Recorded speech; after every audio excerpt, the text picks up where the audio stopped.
Chapter 1. I am Ian Ching.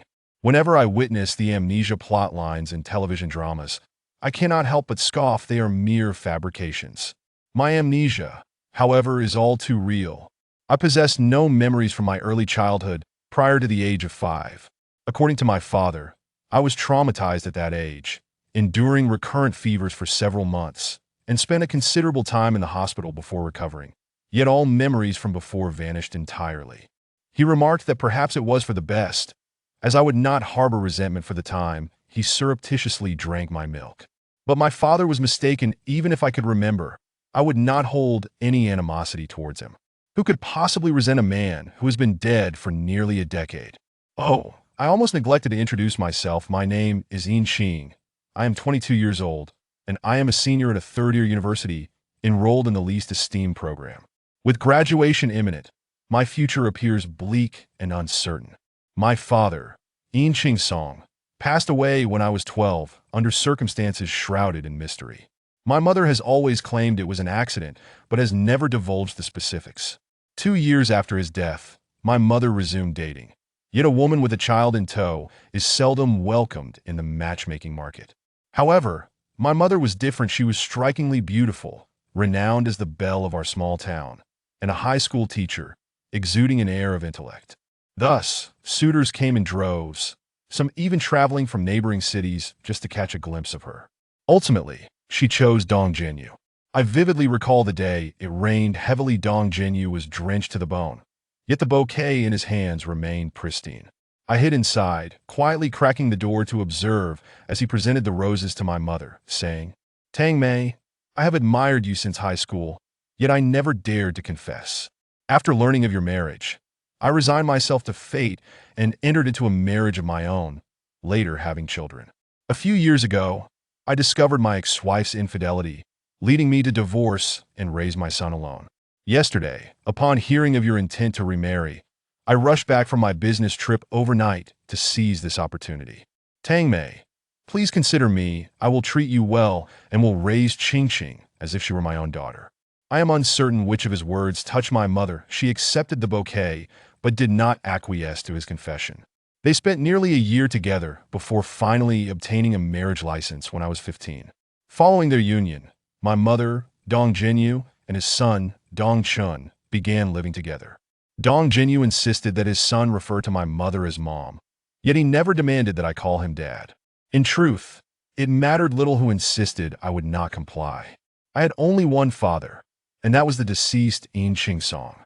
Dong Chun, too, had a strong-willed nature. He refrained from openly contradicting his father, but turned to my mother, calling her Tang Yi. Upon hearing this, Dong Jinyu nearly erupted in anger, only to be restrained by my mother. She declared that this arrangement was suitable. I would call Dong Shu, while Chin Chin would call her Tang Yi, a perfect fit. This was merely a trivial matter, a reflection of the discord between Dong Chun and me. I felt utterly out of place in this so-called family.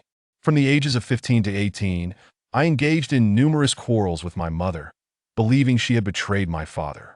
He had cherished her dearly during his lifetime, yet she seemed to have forgotten him merely a few years after his passing. Tang Mei, you are heartless. You have wronged my father in this life. After gaining admission to university, I had a fierce argument with her. It was my first and only time addressing her by her name. My mother responded with a flurry of slaps. 1, 2, 3. She proclaimed, "Everyone has the right to criticize me, but you do not. I may owe apologies to many, but never to you." Those 3 slaps severed the bond between us. I realized that in this household, I was the superfluous one. With my suitcase in hand and my father's savings book in tow, I spent a sleepless night at the train station before finally boarding the train to my university. Throughout my 4 years in college, I never returned home, nor did I communicate with my mother. My attendance in classes was dismally low as I worked various jobs to support myself. My grandmother, seeing my struggles, would often send me money through acquaintances. Yet, I refused to accept it. After my grandfather's passing, she lived alone in solitude. What right did I have to burden her? Moreover, after leaving home, I spent every winter and summer vacation at my grandmother's house, making it all the more inappropriate to accept her assistance. My grandmother resides in a village 2 hours away from my university, and thankfully, the bus fare is affordable, so purchasing tickets does not cause me distress. The village is called Due Village, and apart from my grandmother's family, everyone else bears the surname Shi. It is indeed peculiar how an outsider such as myself could inhabit a clan village. This can be traced back to my grandfather, In Lu, whom I have never met. My grandfather was orphaned as a child, and during a time of extreme scarcity, no village could provide him even a morsel of food. Consequently, he wandered, begging for sustenance. By a twist of fate, he became a coffin bearer, thereby acquiring a means to sustain himself. A coffin bearer, as the name implies, is one who lays atop the coffin. In tumultuous times, many perish under unclear circumstances, and to prevent their spirits from causing chaos posthumously, 8 iron nails are driven into the coffin lid. This is insufficient. However, a coffin bearer must also rest upon the coffin for a time. Those knowledgeable in the matter assert that this is to suppress the malevolent energy of the deceased with the vitality of the living. Once those restless spirits realize they cannot escape, they will dutifully journey to the underworld to be reincarnated. Of course, I do not believe such nonsense. I am a staunch materialist, steeped in the values of socialism. Yet for my grandfather, this was a means of survival. My grandfather had a heavy fate. Some claim he was born to be a coffin bearer. Thus, the village chief of Due Village promised that for each coffin he bore, he would receive a bowl of rice. My grandfather agreed and settled in Due Village. For his livelihood, he traversed the surrounding villages, earning quite a reputation. However, my grandfather had no friends. People used him, but shunned him, believing him to be a harbinger of misfortune, unwilling to engage in conversation for fear of inviting calamity upon themselves. It was not until my grandfather approached 30 that he married my daring grandmother, leading to the births of my father, my aunt, and ultimately myself. Speaking of my aunt, In Shi, she is 2 years younger than my father, but passed away even earlier than he did. I have heard that she was the provincial top scorer in the college entrance examination, with a bright future ahead. She later pursued her studies in Beijing, where she was beloved by her professors, eventually attaining a doctoral degree, with the school even granting her the opportunity to study abroad. My aunt's destination for her studies was the United States. It was her first experience on an airplane. Who could have foreseen that a plane crash, with odds so slim, would occur? The aircraft she boarded plummeted directly into the Pacific Ocean. There were no remains to recover, not even a fragment of the wreckage. This tragedy transpired before my 5th birthday, and while I have no recollection of it, my grandmother mourns each year during the ancestral rites, and thus I remember. Speaking of ancestral rites, it has come to that time of year again. As you may have discerned, members of the Yin family are not long-lived, untimely deaths abound. Just from those I have mentioned, there are my grandfather, my father, and my aunt. In truth, the list does not end there. Each ancestral rite. My grandmother would bring out a box of tablets, meticulously arranging them on a tall black wooden table in order of seniority. In He, Fang Yu, In Ming, Qian Xinyang, In Lu, In Qing Song, and In Shi. In total, there are 7 tablets. There exists an 8th tablet. Yet my grandmother insists that the individual it represents was a sinner, unworthy of being called a member of the Yin family. I have inquired several times, yet she refuses to disclose the identity of this person or the nature of their transgressions. Over time, I have gradually lost interest. Once again, the Qingming festival arrives, the annual day for ancestral remembrance. I took a bus back to my hometown and entered through the main door, only to discover that my grandmother had already arranged the tablets and was lighting incense. With her silver hair, my grandmother appeared spirited, her eyes sparkling. Upon seeing me enter, she turned to the tablets and exclaimed, "Look who has returned. It is our little granddaughter, Qing Qing."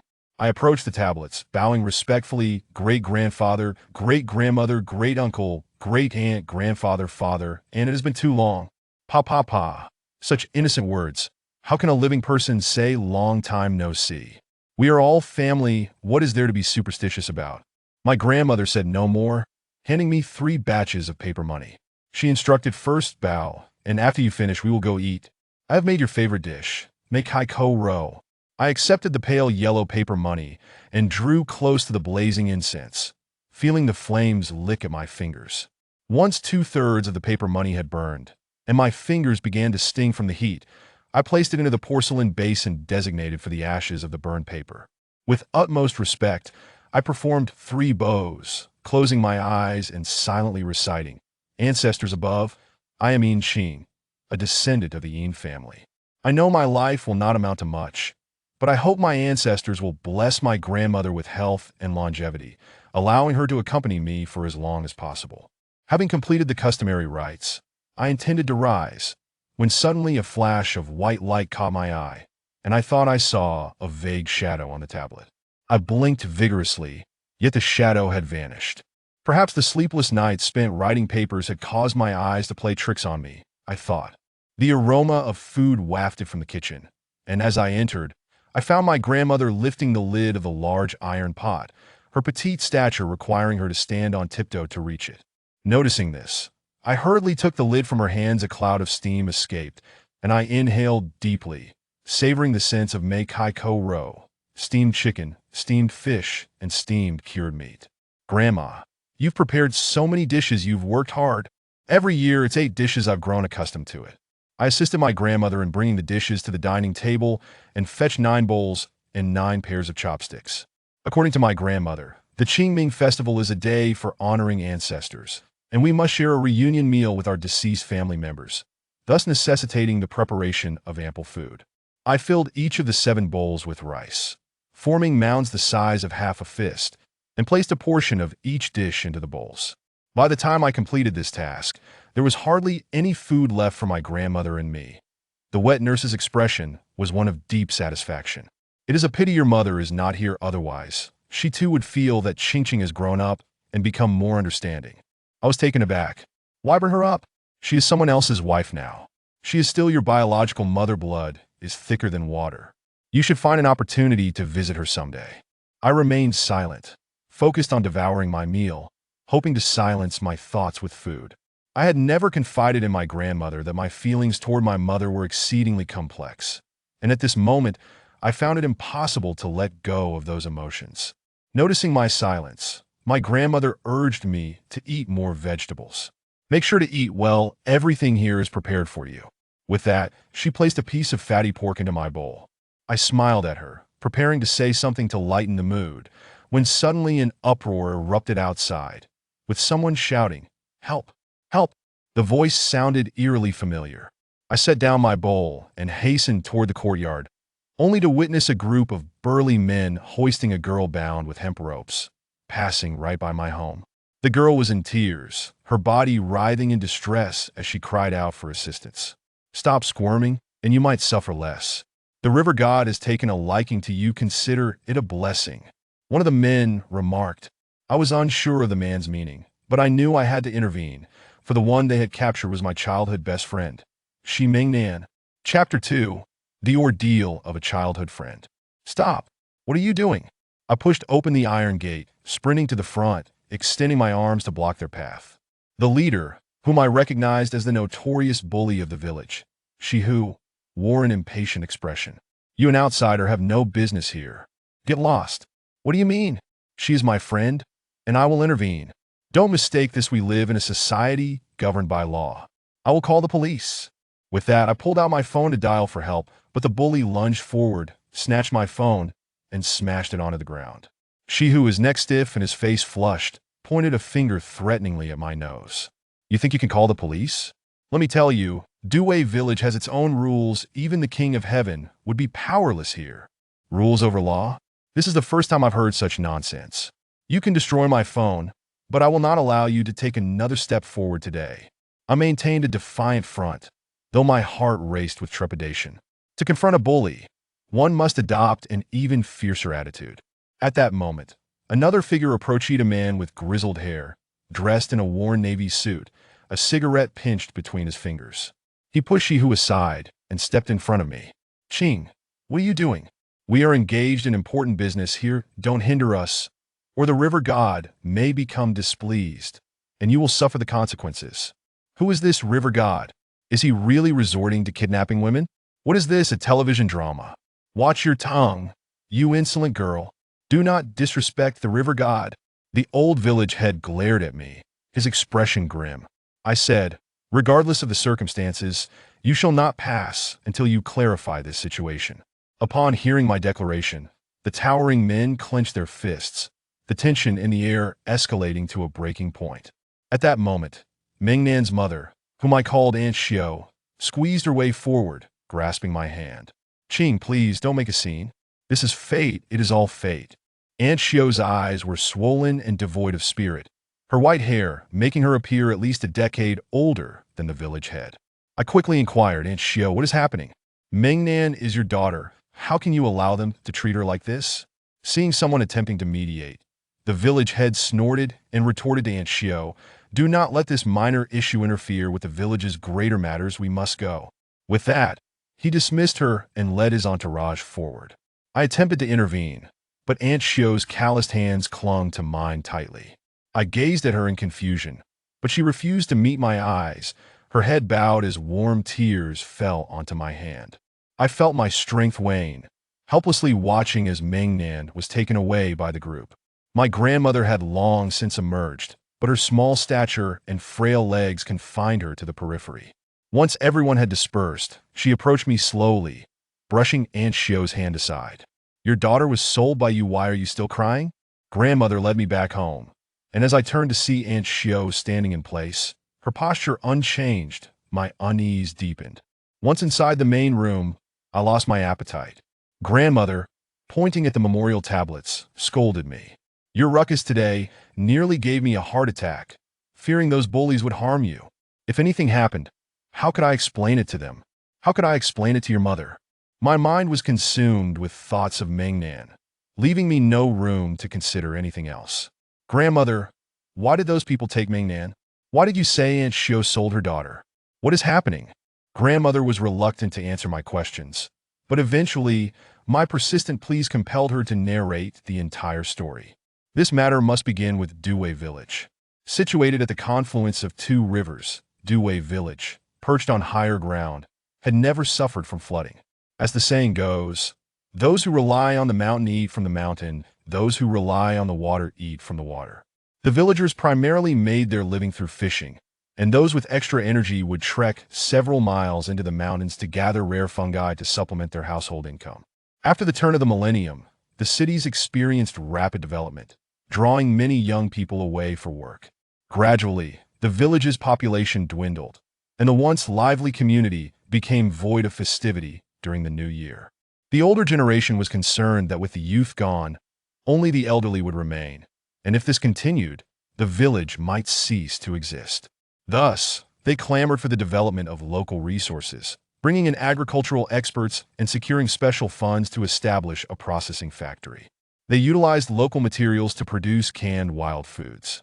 Due to the region's rich natural resources, the canned goods sold exceptionally well, leading to a thriving business. With profits in hand, many young people chose to return home to work, becoming employees of the processing factory. However, these individuals, having gained experience working outside, were no longer satisfied with fixed monthly salaries. They aspired to greater profits and planned to establish their own factories. Almost overnight, several factories sprang up along the riverbanks. Unfortunately, this prosperity was short-lived. With so many factories, the fish in the river dwindled, leading to conflicts over resources. After several violent incidents, the village head intervened, shutting down all the newly established factories to quell the disputes. Years passed in relative peace, and it was thought that the village could enjoy a lifetime of prosperity from the two rivers. However, in March of this year, an inexplicable event occurred. The river ran dry of fish. Initially, the villagers did not grasp the gravity of the situation. It was only after half a month without catching a single fish that the factory manager approached the village head, realizing the severity of the problem. Duwei Village was steeped in superstition, as evidenced by their reliance on my grandfather to bless coffins. Faced with this predicament, their first instinct was to seek out a seer. They summoned a blind woman from the neighboring village, who arrived jingling a copper bell, wandering along the riverbank. She knelt down, drank a large mouthful of river water, and sprayed it onto a piece of yellow talisman paper, which instantly turned black. "This is dire, dire indeed. You have offended the river god," the blind woman declared. "The river god? We have never heard of such a thing," the village head replied. "How can you say that? The river god has been here for thousands of years." All the fish in this river are manifestations of the river god's essence. He once showed mercy, allowing you to fish, but you were ungrateful, building factories and depleting the fish. Now his essence has been greatly diminished, and of course he is displeased. Not only will he reclaim all the fish, but he will also demand retribution, and you will pay with your lives. This revelation sent shockwaves through the crowd, with some falling to their knees in fear of impending doom. "What shall we do, blind woman?" The village head wiped the cold sweat from his brow, pleading for her guidance. "To restore the lost essence, you must offer valuable tributes to the river god and plead for his mercy. Tributes are easy to procure. The factory has been profitable, so we can afford that. But how do we replenish the essence? Replenish it? With a living sacrifice."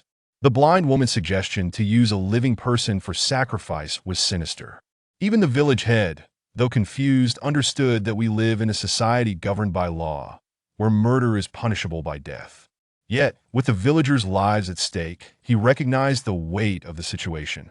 In a bid to preserve his conscience, the village head devised an alternative: buying lives. The absurdity of treating lives as commodities was laughable, yet someone agreed to the proposal. Mengnan's father. He reasoned that marrying off a daughter incurs a bride price, and selling her is no different. Besides, the village head was generous, and Mengnan's brother was in need of funds for his wedding. It was a win-win situation. Upon hearing my grandmother's account, my heart ached with anger. What kind of father is he? Is Mengnan not his flesh and blood? Does a son's life hold more value than a daughter's? And what of Aunt Xiao? Why didn't she intervene? If she had, would Mengnan have been taken away? This village has long favored sons over daughters in her eyes. A son is worth more than a daughter. Grandmother sighed heavily, and I suddenly realized that I had never truly seen the village's grim reality. This cannot stand. Murder is a crime. Mengnan is my friend, and I will not stand idly by while she is harmed. Grandmother, once I rescue her, we will leave this village together and never return. Grandmother cast a glance at me. You have no money. Where could you possibly go? Moreover, you are alone. How can you contend with an entire village? The house is not the issue. The sum my father left me remains untouched. As for the matter concerning Mengnan, I will summon the police and journalists to amplify the situation. There must be a solution. I cannot agree to this. They are capable of committing acts as heinous as human trafficking. What else are they not capable of? I forbid you from getting involved. Grandmother, kneel down and swear before our ancestors that you will not involve yourself in this matter. Grandmother has always held me in the palm of her hand. When has she ever been so grave with me? Fearing she might succumb to her anger, I reluctantly knelt before the ancestral tablets, my thoughts racing. Dear ancestors, I must intervene in this matter. I do not seek your divine intervention for my protection, but rather wish that grandmother, upon discovering the truth, might not be too enraged. As I muttered these words, a flash of white light appeared before me. This time, I noticed that the shadows on the tablets had multiplied, yet in the blink of an eye, they vanished. What could this mean? Seeing that my demeanor had improved, grandmother's expression softened somewhat. She commanded me to return to my room. After being sent back, I heard the sound of the key turning in the lock. She said, "You are my only granddaughter. Do not resent me or blame me if anything were to happen to you. The Yin family would be finished." I remained silent, listening as grandmother's footsteps faded away. I cautiously moved aside the wardrobe, revealing a hidden pit. Fortunately, grandmother is unaware of this secret. Otherwise, if I were confined elsewhere, escape would become exceedingly difficult. With that thought, I leaped into the dark abyss. Chapter 3. The eccentric sorceress. This cavern was discovered during my childhood escapades of hide-and-seek with Mengnan, leading directly to the abandoned power station not far from home. It had been quite some time since my last visit, and I was apprehensive about whether the path remained accessible. Fortunately, luck was on my side. I emerged from a corner of the power station, my head covered in dust, my face flushed from the effort. The tunnel was filled with a foul stench that nearly suffocated me. Gasping for breath, I collapsed onto the ground, indifferent to the dirtiness of my surroundings. Once I caught my breath, I faced a dilemma, though I had escaped. I had no idea where Mengnan was or what to do next. I clutched my phone, its screen crackling like snowflakes, hoping to call the police once more, but to my dismay, The keys had malfunctioned, with the crucial 1 and 0 keys rendered useless. What a predicament! Just then, a sudden burst of firecrackers erupted outside, followed by the sounds of drums and gongs, creating a lively atmosphere. I stood up to investigate and found a wedding procession. Vibrant and festive, led by none other than Shihu, albeit in different attire. Behind him was a lavish bridal sedan chair, swaying gently. I surmised that Mingnan must be seated inside. What serendipity! Following closely behind was another sedan chair. Distinct from the first, constructed of bamboo, a middle-aged woman clad in a black robe sat atop, wielding a slender wooden stick adorned with white paper strips. Her long black hair cascaded over her shoulders, failing to obscure her sharp features. At first, I believed she was the blind aunt my grandmother had mentioned, but as if sensing my gaze, she turned her head slightly, revealing her impeccable vision of 5'0". I quickly crouched down, uncertain whether she had noticed me. I was baffled by the identity of this young woman, yet she appeared quite youthful. Once the procession moved further away, I cautiously opened the door and discovered they had gathered at the ancestral hall. I estimated there were at least 20 people guarding the place, making it impossible for me to approach now. I would have to wait until nightfall to act. I returned to my solitary contemplation in the abandoned power station, reminiscing about my childhood with Mingnan. Due to my amnesia, my memories of her began at the age of 5, yet she often insisted that we had known each other since birth, as we shared the same birthday. Du village is a clan village, and we were the only family with a different surname. The Shi family held disdain for us, but Mingnan was an exception. She frequently visited me, bringing delightful treats, and our childhood friendship was solidified over shared sweets and vegetables, making us the best of companions. Mingnan was a kind-hearted girl with an older brother. Their family faced financial hardships, and she had been helping with chores since childhood. While I idled away catching shrimp, she would already be walking 10 kilometers to the market to sell fish. Yet, such a diligent girl received no affection from her parents. I had once visited her home to play and, to my horror, witnessed her father striking her with a thick hemp rope. The petite Mingnan fell to the ground, stifling her cries, while her brother merely watched, treating her like some insignificant creature. Meanwhile, their mother stood by, tears streaming down her face, too fearful to intervene, as a child. I was terrified by that shocking scene and ran home, telling my father about it. He said little at the time, but soon after, fish began appearing on our table, supposedly purchased by him from Mingnan. During my school years, I only returned to my grandmother's house during the winter and summer breaks, often missing Mingnan. When I was accepted into university, albeit a third-tier institution, I inquired about her school, remembering that her grades had always been superior to mine, indicating a promising future. Upon hearing my question, she cried for the first time in front of me, lamenting that her family could not afford to send her to college, that her parents had locked her at home, forbidding her from taking the college entrance exam. She had wept for 2 days before resigning herself to despair. She mentioned that the village processing plant was hiring female workers. Now that she was of age, she could officially take a job. I was at a loss for words to comfort her, so I merely embraced her shoulders, allowing her to cry in silence. During my university years, I occasionally returned to the village, but I rarely saw Mingnan. I heard the processing plant paid by piecework, and Mingnan always took on more tasks than others to earn a little extra each month. At that time, I too was working tirelessly at part-time jobs to support myself, understanding her struggles more than ever. How could her parents treat such a wonderful girl so cruelly? I couldn't fathom it.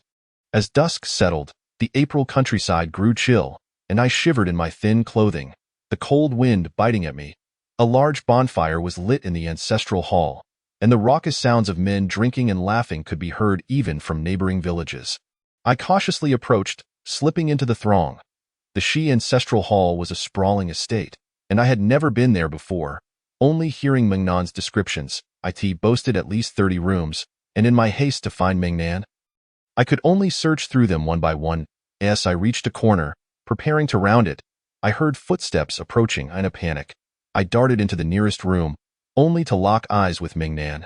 Her mouth was taped shut, her hands and feet bound with nylon ropes, and she wore a crimson bridal gown to prevent her escape.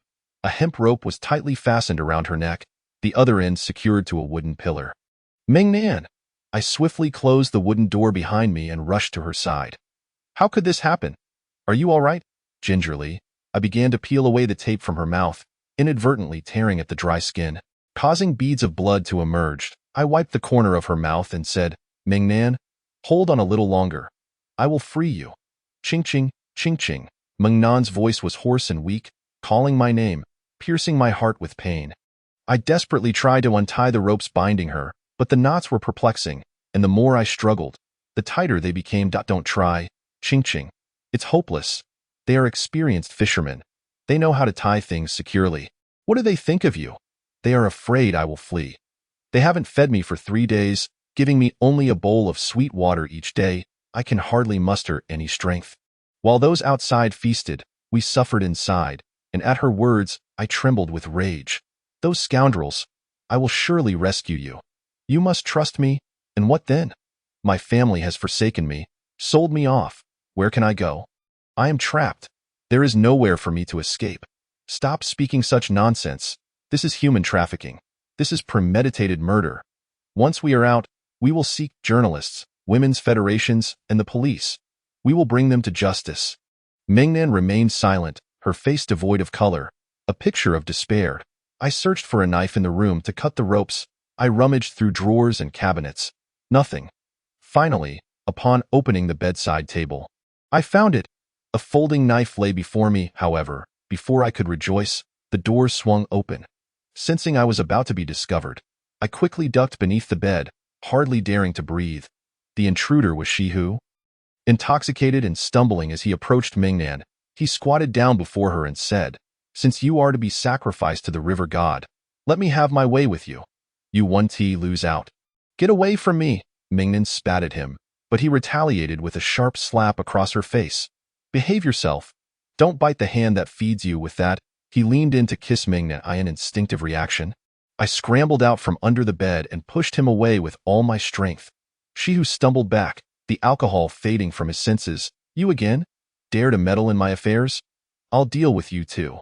He lunged at me, and I dodged left and right, his unsteady legs preventing him from landing a blow. Enraged, he snatched a chair and hurled it at me. Realizing the danger, I dashed toward the door, only to collide with the village chief and the sorceress. Perhaps taken aback by my presence, the village chief's expression shifted, and upon seeing Shihu approach, his eyes narrowed, quickly deducing the situation. Huzi, what are you doing? The village chief demanded. This girl trespassed into the ancestral hall, trying to rescue Mingnan. I was about to take her to you. Shihu, stop lying.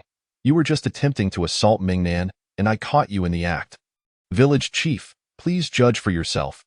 Qing, this is the ancestral hall of the Shi family. You, an outsider, caused a ruckus this afternoon and now intend to stir up trouble again tonight. Do you not regard us at all? The village chief was clearly biased, and I felt compelled to defend myself. You should leave now.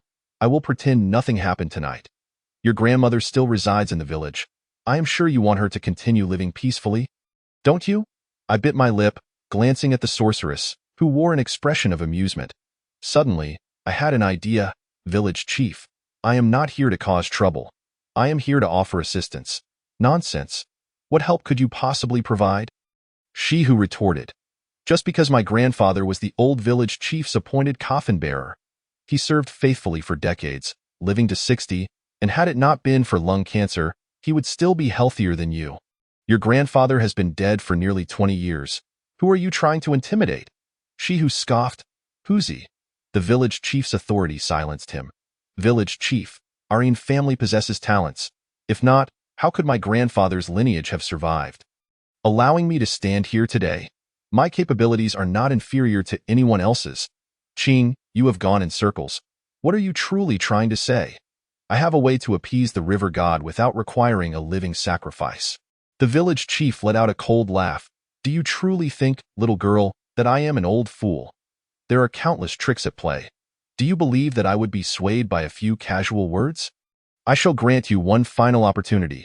Leave now, and I will pretend this matter never occurred. Otherwise, he trailed off, and a chill ran through me. But I heard the shamaness say, Village chief, I am quite curious to know if there are any alternative methods. Indeed, there are, the shamaness replied, showcasing her expertise. Our family, the Yin clan, possesses ancestral secrets that can vanquish immortals and capture spirits. Tracing back 7, 8 or even 9 generations, we have been renowned masters, famous far and wide. However, due to the decline of our fortunes, our legacy waned. But I am different. I am the most promising descendant of the Yin family in a century. I have mastered the ancestral techniques entirely. As for the matter of the river god, leave it to me. I assure you it will be handled flawlessly. At that moment, my ability to articulate such claims stemmed merely from having watched numerous television dramas. I spoke without thinking. Little did I know that every word I uttered would later manifest as reality. Years later, reflecting on this incident, I could not help but sigh. This was the fated destiny of the Yin clan. Chapter 4. Playing with Spirits. Is your surname Yin?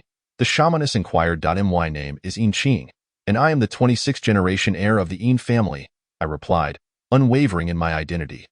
The shamaness regarded me with an enigmatic smile before turning to the village chief, saying, the Yin family indeed had a reputation in earlier years. If she were to handle this matter, it might just succeed. And if it fails? The village chief retorted, his gaze fixed upon me. If it fails, then I shall be offered as a living sacrifice. I declared that I share the same birth date as Ming Nan, and I am sure you calculated her destiny before approaching her. I am far more suitable than Ming Nan, a rare embodiment of pure Yin energy. Upon hearing this, the village chief ceased to oppose me and merely inquired how I planned to proceed. I casually requested some materials typically used for the Qingming festival and a set of bridal garments. Since it was I who would handle this affair, Ming Nan was no longer relevant. It would be best to release her. The village chief gave me a meaningful glance and instructed Shihu. Untie her. He added. Bring some food as well, I interjected. I can release her for now, but she must remain in the ancestral hall. We shall discuss the rest once you have completed your task. That cunning old fox, of course, the village chief awaits your good news.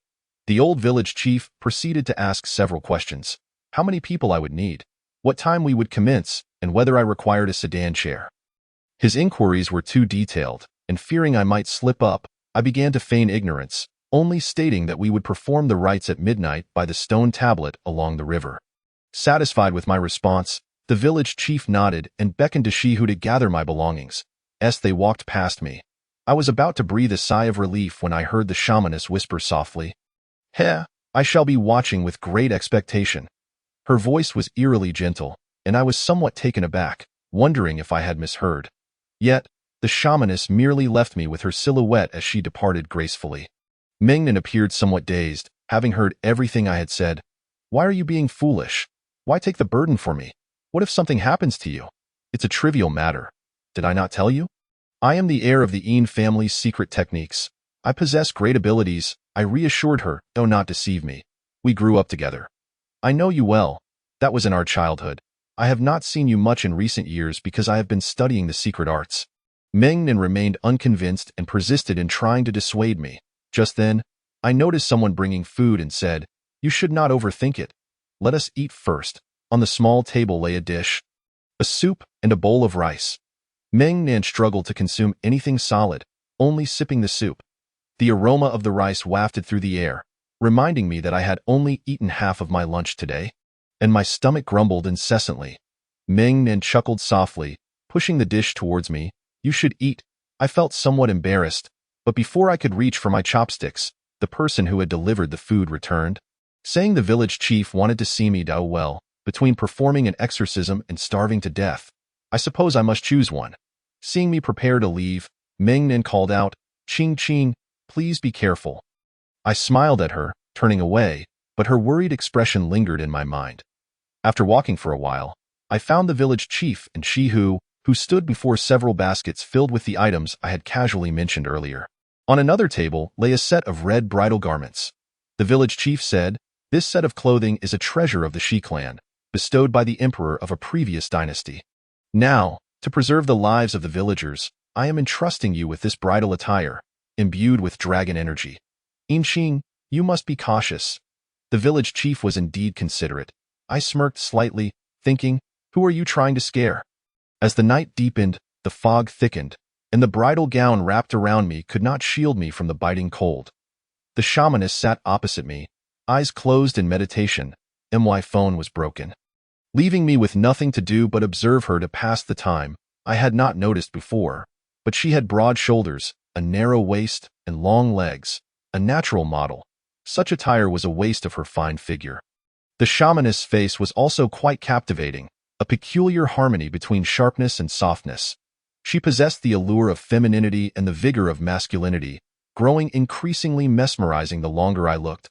Perhaps I had stared for too long. For the shamaness suddenly opened her eyes, catching me off guard. "The time is nigh, Master Een. We must take our leave." "Master Een?" I nearly choked on my own saliva. Was she intentionally seeking revenge on me? Cough, cough. "The time has come." I rubbed my somewhat numb feet and limped towards the sedan chair that Ming Nan had previously occupied. The village chief imitated me, calling for the bearers to lift the chair. And we all swayed as we made our way to the riverbank. For some reason, the shamaness followed closely beside me, akin to a matchmaker accompanying a bride. "Just wait and see, Master Een. Very well." "Very well. Hemph. Does she truly think I am helpless? While I may not possess the ability to vanquish demons, who cannot play tricks with spirits?" The bearers were all young and strong men from the village. Their pace swift, as if they were not escorting a bride, but rather leading someone to their doom. I sat inside, unable to suppress my nausea as bile rose in my throat. Upon my return, the first thing I would do is eat 8 bowls of rice. Before long, we arrived at the riverbank. The sight of a midnight wedding was indeed eerie. Perhaps fearing the river god, no one else had come to gather at the stone tablet. Shivering, I stepped down from the sedan chair and instructed the others to load the baskets onto the boat. The men worked swiftly, and as they descended, I stepped onto the deck, leaving me alone on the boat. The 4 of them strained their muscles, pushing the other end of the small vessel, which glided gently into the river. With a peachwood sword in my right hand, I occasionally scooped a handful of rice from the baskets with my left, murmuring incantations, occasionally turning in circles to sprinkle the rice into the river, creating ripples. This tactic was something I had learned from a short video. I recalled years ago, someone had jumped into the river during the Dragon Boat Festival to commemorate Chuyuan, reciting a piece of poetry with great emotion before plunging directly into the Miluo River, startling the onlookers. Fortunately, the water was shallow, and he managed to scramble back to shore after a few splashes. As a complete academic underachiever, I could hardly remember any poetry. I relied on the distance and, with a hoarse voice, adapted the lyrics of a trending song. "The smile of my idol Supu is not as sweet as yours. The sunlight of August, September, and October cannot compare to your brilliance. If I had exceptional eyesight, I might have seen the shamaness standing on the shore, a smirk of derision gracing her lips. However, my mind was solely focused on how to jump into the river safely, leaving no room for distractions. Once again, I returned to that optimal state. Drink, unleash all your vitality. Having recited the final line, I leaped into the water. As my head submerged, I heard a chorus of gasps from the shore. The icy river water quickly seeped into my clothing, leaving me shivering uncontrollably, and oxygen was becoming scarce. Bubbles escaping my mouth. "Just hold on a little longer. Just hold on a little longer," I urged myself, thinking that once I surfaced, I could claim to have dealt with the river god, as the air in my lungs dwindled. I could no longer hold my breath. I kicked my legs, attempting to swim upwards, but something seemed to be entangled around my right leg. It was incredibly strong, tightening its grip the more I struggled. Dragging me deeper, I panicked. The darkness obscured my vision, and I could not see what it was. My consciousness began to fade, my limbs growing weak. Was I truly destined to perish here? In my final moments, I suddenly felt a warm, gentle light enveloping me. Was this the mythical lantern of the dead? I squinted open my eyes, catching a glimpse of a shadow gliding past. This shadow was graceful, and I instinctively reached out to touch that ethereal beauty. To my surprise, I grasped a pair of warm hands, which possessed extraordinary strength, pulling me up from the water. The shamaness tossed me onto the boat, and oxygen filled my lungs in an instant. I coughed violently, expelling some yellow bile. "You do possess some skill. That entity has departed," the shamaness remarked. I lay on the deck, contemplating her words. That entity? What entity? Could it be that the thing that ensnared me was indeed the river god? A shiver ran down my spine, and I coughed violently once more. As the small boat reached the shore, the shamaness leaped down before me, addressing the village chief. "Master Een just engaged in a fierce battle with the river god, narrowly emerging victorious. Though she has sustained some injuries, it is late. Let us send Master Een back to rest. I have yet to fathom the intentions of the shaman, but I observed the village head beaming with delight as he summoned a few individuals to carry me onto a sedan chair. Hastily making our way back to my grandmother's home. The house was still ablaze with light. My grandmother, propped against the door with a small wooden stool, dozed peacefully. The pang of sorrow struck my heart, prompting me to request they set me down so I could approach her step by step. Before I could utter a word, she awoke and exclaimed, "You've returned, thank goodness." It was as if a precious treasure had been restored. My grandmother clung to me tightly, and though I was drenched, fearing I might give her a cold, I said, "Grandmother, I wish to take a bath first." Only then did she come to her senses, taking my hand and leading me inside. "I'm getting old and muddled. Go on, hurry." Later, I could scarcely recall how I finished bathing and climbed into bed. Exhausted and with my head spinning, I fell into a deep slumber as soon as my head hit the pillow. Perhaps the day had been too exhilarating, for I found myself ensnared in a bizarre dream. In this dream, a man murmured incessantly in my ear, revealing that my father had betrothed me to him. Initially intending to wait until I was deceased to marry me, he could no longer bide his time. He remarked that I was anything but easy to handle, impulsive and reckless, but it was precisely this quality that drew him to me. He warned that a mere little ghost dared to bully his people and vowed to ruin their bodies and extinguish their souls, condemning them to never be reborn. He cautioned that the shaman was formidable and advised me to refrain from provoking her. "You burn with such intensity. Allow your husband to alleviate your body's heat." A refreshing chill swept over my forehead, as though someone were kissing it. The kiss slowly descended to my eyelids, the tip of my nose, my lips, and finally reached my neck. Every place kissed felt extraordinarily invigorating. I kept my eyes tightly shut, unable to lift my eyelids. If this was merely a dream, why wouldn't he allow me a glimpse of the dreamer's identity? As the coolness gradually dissipated, he gently caressed my face and told me, "Een Ching, we shall meet again soon. When that time comes, we will be united in a ghostly marriage, and you shall become my sole queen." Chapter 5. The Dream Man's Grim Tidings. Indeed, I believed I had been bewitched. After 22 years of life, I was experiencing such a dream for the first time. Recalling the tantalizing springtime allure of the dream, my cheeks flushed with embarrassment, for I had not even glimpsed the man's face. I muttered to myself. His voice was cold yet carried an undercurrent of authority, enchanting enough to ensnare one's heart. Perhaps it was the effect of that dream. The fatigue from the previous night vanished entirely. Despite having gone an entire day without food, I now felt an inexhaustible surge of energy. I threw off the covers, hearing a commotion outside the door. Could it be the village head stirring up trouble? Barefoot, I rushed to the door and overheard the shaman telling my grandmother, "This Du village is indeed a hidden gem, harboring not only descendants of the Een family but also practitioners of the Enyang sect." What nonsense about the Enyang sect? At my age, would I still fear your supernatural antics? "Get out," my grandmother retorted, brandishing a broom to expel the shaman from our home. With remarkable agility, the shaman evaded her strikes and said, "You must have known the river was tainted. Otherwise, upon Een Ching's return last night, you wouldn't have remained silent. As a disciple of the Enyang sect, sworn to oppose demons and monsters, why did you not take action?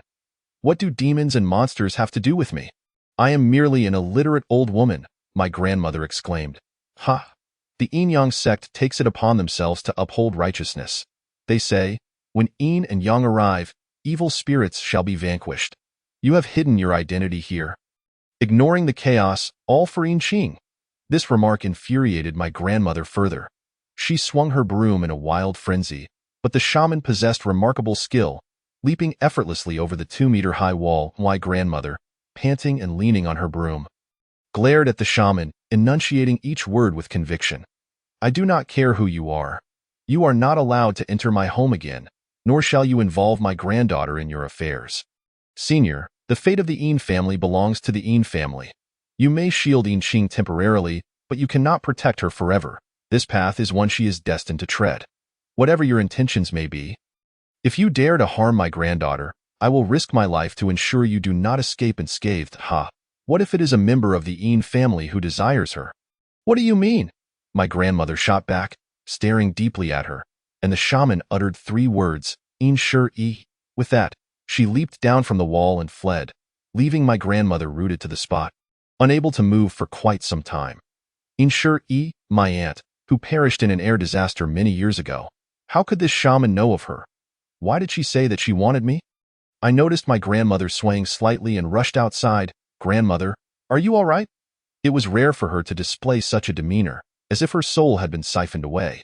Insure-e was my grandmother's only daughter, having died before I turned 5. While I did not recall her appearance, my grandmother always spoke of her with profound sorrow. Grandmother, do not listen to that shaman-esque nonsense. It could very well be that chatterbox she who concocting tales. My grandmother did not respond immediately. After a long pause, this sharp-witted old woman finally raised her head, gripping my arms tightly, and said, "Ching Ching, promise me you will never inquire about this." Her expression shifted abruptly. The change was too swift for me to comprehend. "What on earth is this?" I asked her. My grandmother's trembling hand brushed against my right neck, asking, "This red mole, where did it come from?" A red mole? I approached the nearby water jar, peering into the reflection, and indeed, I saw an irregular red mark, glaringly conspicuous. I rubbed it vigorously, but the color did not fade. I bathed daily and looked in the mirror. I had never noticed this red mole before. Could it have sprouted overnight? Suddenly, I recalled the dream from last night, where that person had kissed this very spot on my skin. I shook my head, denying it once more. A ghostly marriage, a queen. How absurd! And to think it was my father who had promised it. How could that possibly be true? I reassured her, "Grandmother, perhaps I merely bumped into something yesterday, causing an allergic reaction. It's nothing to worry about." My grandmother shook her head. No, it cannot be. This mark is unmistakably his. It is his." "Grandmother, what are you saying? I do not understand. Who is he? Tell me. What truly transpired last night? Something must have happened for him to leave this mark on you." My grandmother's expression was more complex than I had ever seen. My heart raced. Could it be that there truly were ghosts and deities? Her gaze was so piercing that I dared not deceive her any longer and recounted everything from the moment I fell into the water to the dream. While submerged, I felt something tugging at my feet. I could scarcely breathe, convinced I was on the brink of death. In that fleeting moment, I thought I saw a light, within which a shadow appeared, though perhaps this was merely an illusion born from my lack of oxygen. In reality, it was the shaman who had grasped my hand and saved me. I still did not understand how she possessed such strength, lifting my 100+ pounds with ease. Afterward, I returned home, utterly fatigued, and collapsed into a deep sleep, whereupon I had a rather amusing dream. In it, someone claimed that my father had married me off to him, intending to wed me in death and make me his ghostly bride. I found it hard to believe. How could my father be so irresponsible? If he were to find someone, surely it would be a few handsome men while I was still alive. I laughed heartily, hoping to lighten the mood, yet my grandmother's expression remained grave, and my laughter faltered. "Grandmother, what is wrong?" She gazed at me. "This mark does not deceive. When others see it, they will recognize your identity. Your father has arranged a remarkable husband for you." "Husband? Grandmother, you must be joking. My father has been gone for so many years. Do not frighten me." My grandmother looked at me meaningfully. "Ching Ching, some things you will eventually learn. Now is not the time. Perhaps you and he can truly alter the fate of the Yin family." "Grandmother, what are you saying? Who is he? What right does he have to change the fate of the Yin family?" My mind was a flurry of questions, endless and unyielding. "He," my grandmother paused, "is the king of hell, the ruler of the 10 Yama kings." "The king of hell? You expect me to believe that my future husband is the king of hell?" With eyes as wide as copper bells, after nearly 20 years of education in disbelief of ghosts and deities. "Ching Ching, do not dismiss this. Since he has left a mark, it indicates his recognition of you. Whether this connection is a blessing or a curse remains uncertain." My grandmother's words grew increasingly absurd. I could no longer contain myself and interrupted her. "Grandmother, I am an independent woman, fully capable of standing on my own. We are not in a feudal era, and I am not a small-footed woman bound by my parents' will. Regardless of whether this is true or not, even if my father arranged it, I would never agree. Enough. The affairs of the younger generation are beyond my control. Fate will reveal itself in due time." "Fate? The only time I might have a connection with the king of hell would be on the day of my death. But what will become of me after I die? At present, I cannot concern myself with such matters. As my grandmother and I exchanged our words, a figure approached from outside. It was the shaman returning once more. I frowned, regarding her with suspicion. Why are you here again? Inqing, you may wish to thank me for my return. Thank you for exhausting my grandmother. The shaman glanced at me and said, Shi Mingnan is dead. What? In an instant, I rose from my chair and dashed towards the shaman, fixing my gaze intently upon her. What did you say? The shaman scoffed lightly, and I replied, Shi Mingnan is dead. Dead? I exclaimed incredulously. Just last night, before our farewell, I witnessed her eating and drinking, vibrant and alive before my very eyes. Now you tell me she has died. What devilish scheme are you and the village chief concocting? The shaman furrowed her brow, retorting, How dare he be compared to me? Believe it or not, you can verify for yourself at the ancestral hall. Even if this were a trap, I felt compelled to leap into it. I glanced back at my grandmother, who bore a grave expression, and said, Grandmother, I shall be back shortly. Without another word, I tugged at the shaman's sleeve and sprinted toward the ancestral hall. As I raced forward, I soon beheld the ancestral hall surrounded by 3 layers of people, and after much effort, I squeezed inside, only to find a coffin placed at the center. Aunt Xiao was weeping beside it, lamenting with despair, My daughter, oh my daughter, I am so sorry. The din of voices enveloped me, yet I could hear nothing but Mengnan's voice echoing in my mind. Qingqing, you must be careful. That Mengnan's feet protruded from beneath the white cloth, their backs paler than the fabric, an unmistakable hue of death. Mingnan, I called softly. Though I stood merely 5 steps away, it felt as if an insurmountable chasm lay between us. I deceived myself into believing that as long as the cloth remained undisturbed, Mingnan would forever await me by the riverbank where we used to go. I could not fathom why such tragedy had befallen us. Had my actions the previous night angered the river god, causing Mingnan to suffer in my stead? My poor, unfortunate daughter, Aunt Xiao wailed, her grief intensifying in her fervor. She accidentally brushed against the white cloth, causing it to slip away. Thus, Mingnan was laid bare before me. Her upper body bruised and mottled, dried bloodstains marking the corners of her eyes, her veins protruding grotesquely, cheeks sunken, and her mouth slightly agape, as if in a silent plea for help. Yet, at that moment, no one could hear her cries. A cacophony of gasps rippled through the crowd, and the murmurs ceased abruptly. The village chief was pushed down beside Mingnan, panic seizing him as he sought to rise. Yet someone held him firmly down. My only daughter has perished just like that village chief. What shall we do? Mengnan's father spoke with a tone laden with menace and calculation, devoid of any tenderness. As if he were a fishmonger whose stall had been ruined, seeking to extort a fair price. The village chief replied, Mingnan was sold to me. The money was given to you long ago. No one desires this outcome, yet after years in business, you must understand the rules, no? Aunt Xiao scrambled on all 4s to reach the village chief, shouting, You spoke of marrying her to the river god. But you never said she would lose her life. The village chief brushed her off, saying, What do you mean by that? Do you know who the river god is? If you truly cared, would you have sold her? I remember clearly how you obstructed her when Inqing appeared to block the way. The fate Mingnan suffers today is a consequence of the sins committed by you, her parents. Aunt Xiao seemed to recall something, letting out a shrill scream as her wails grew louder. The village chief and Mengnan's father continued their quarrel while I quietly approached and picked up the cloth, covering Mingnan once more. Wishing to grant her a final semblance of dignity, at that moment, an unexpected calm washed over me. I turned to the shaman, and perhaps due to the horror in my expression, the villagers instinctively parted to create a path. The shaman remained as she always was, arms crossed, coldly observing the scene before her. Towering over me, I lifted my chin and asked, Do you know who is responsible for this? Yes. Is it the river god? Indeed. Do you have a way to capture him? I do. Then please assist me in apprehending him. The shaman let out a chilling laugh. Why should I? Because you came to seek my grandmother, and because you uttered my Aunt Inqi's name. The shaman regarded me with a hint of amusement for a long while. I can help you, but what can you offer me in return? What you desire. Can you truly provide it? If I could not, I would not have approached you. The shaman finally succumbed to laughter. Very well, I will assist you. But why are you so intent on capturing the river god? Even if you had not sought me, I would have resolved this matter after receiving payment from the village chief. That is different. The village chief wishes to settle the chaos, while I? And what about you? The shaman narrowed her eyes. I seek vengeance for Mingnan. Chapter 6.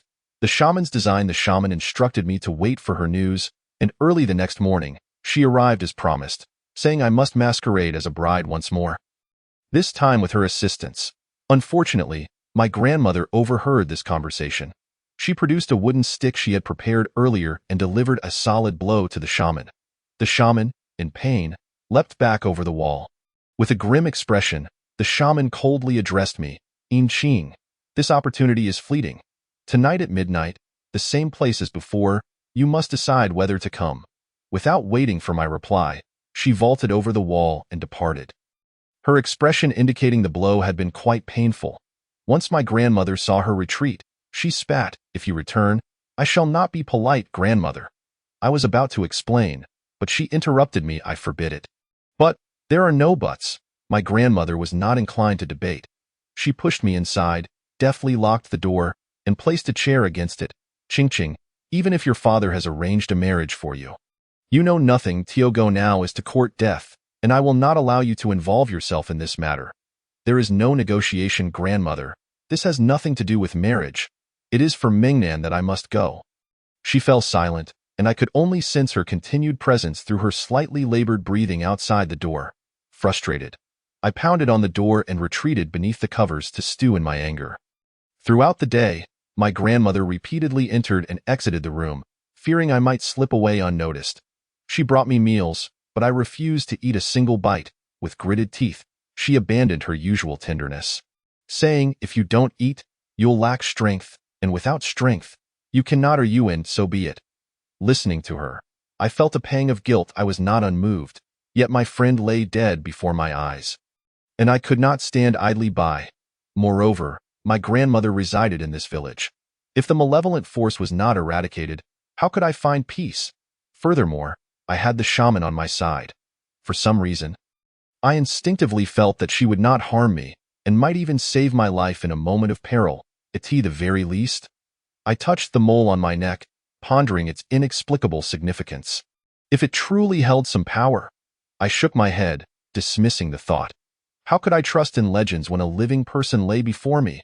As dusk fell, my grandmother dozed outside the door, her characteristic breathing audible through the doorframe. I rubbed my stiff limbs, having lain in bed too long. Feeling dizzy, I quietly got up and glanced at the hole beneath the wardrobe, which my grandmother had indeed blocked with a haphazard assortment of objects. But a cunning rabbit does not rely on a single burrow. I had other avenues to pursue. If I could not escape through the ground, I would ascend to the sky. My grandmother's house was constructed of primitive wooden beams, typical of southern wooden houses, with rafters overhead and a roof layered with tiles. In no time, I climbed up, found the right spot, and removed several tiles, quickly creating an opening barely wide enough for a single person to pass through. Moonlight streamed through the gap, illuminating the room. I glanced back at my grandmother, whispering, "I will definitely return." With that, I climbed onto the roof, replaced the tiles, and nimbly descended along the eaves. The shaman seemed to have anticipated my arrival. As soon as I landed, I saw her leaning against the wall, avoiding the bright moonlight, her form faintly discernible. Upon noticing my presence, she opened her eyes and remarked, "You are much slower than I expected." I had no interest in engaging with her banter and asked directly, "What do you need me to do?" She tossed me a heavy bundle, which nearly slipped from my grasp. Upon opening it, I discovered a dark bridal gown. "Put it on," the shaman commanded. With no one around, I intended to remove my outer clothing to change into the gown, but the shaman turned away as if she had seen something unsightly. "Hey, we are both girls. Why are you shy? I will wait for you outside." I was unsure how she managed it, but with a light leap, she swiftly vaulted over the wall, clearly accustomed to such feats. As I donned the gown, I noticed it fit me perfectly, as if it had been tailored specifically for my figure. How strange. How did the shaman know my measurements? After fastening the last button, the shaman returned at precisely the right moment, holding another item, a dark veil. I was baffled by the shaman's intentions. Were all these supernatural beings so peculiar in their tastes? She handed me the veil, saying, "Tonight, When you jump into the river, there is no need for pretense. The village chief and the others will not approach. I will ensure they all wait at the ancestral hall. Simply follow my instructions."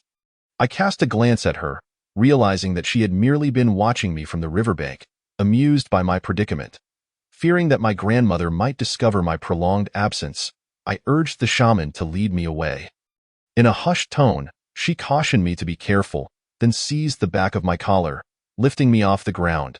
Instinctively, I covered my mouth, terrified that a scream might alert my grandmother. Yet, what astonished me was beyond this. I had assumed the shaman merely wished to carry me over the wall, unaware that she produced 2 talismans from her belongings and affixed them to both of you. My utter disbelief. I found myself soaring through the air. The scenes depicted in dramas were evidently real. As we ascended higher, I gazed down at the old house I had lived in for many years, a sense of unfamiliarity washing over me.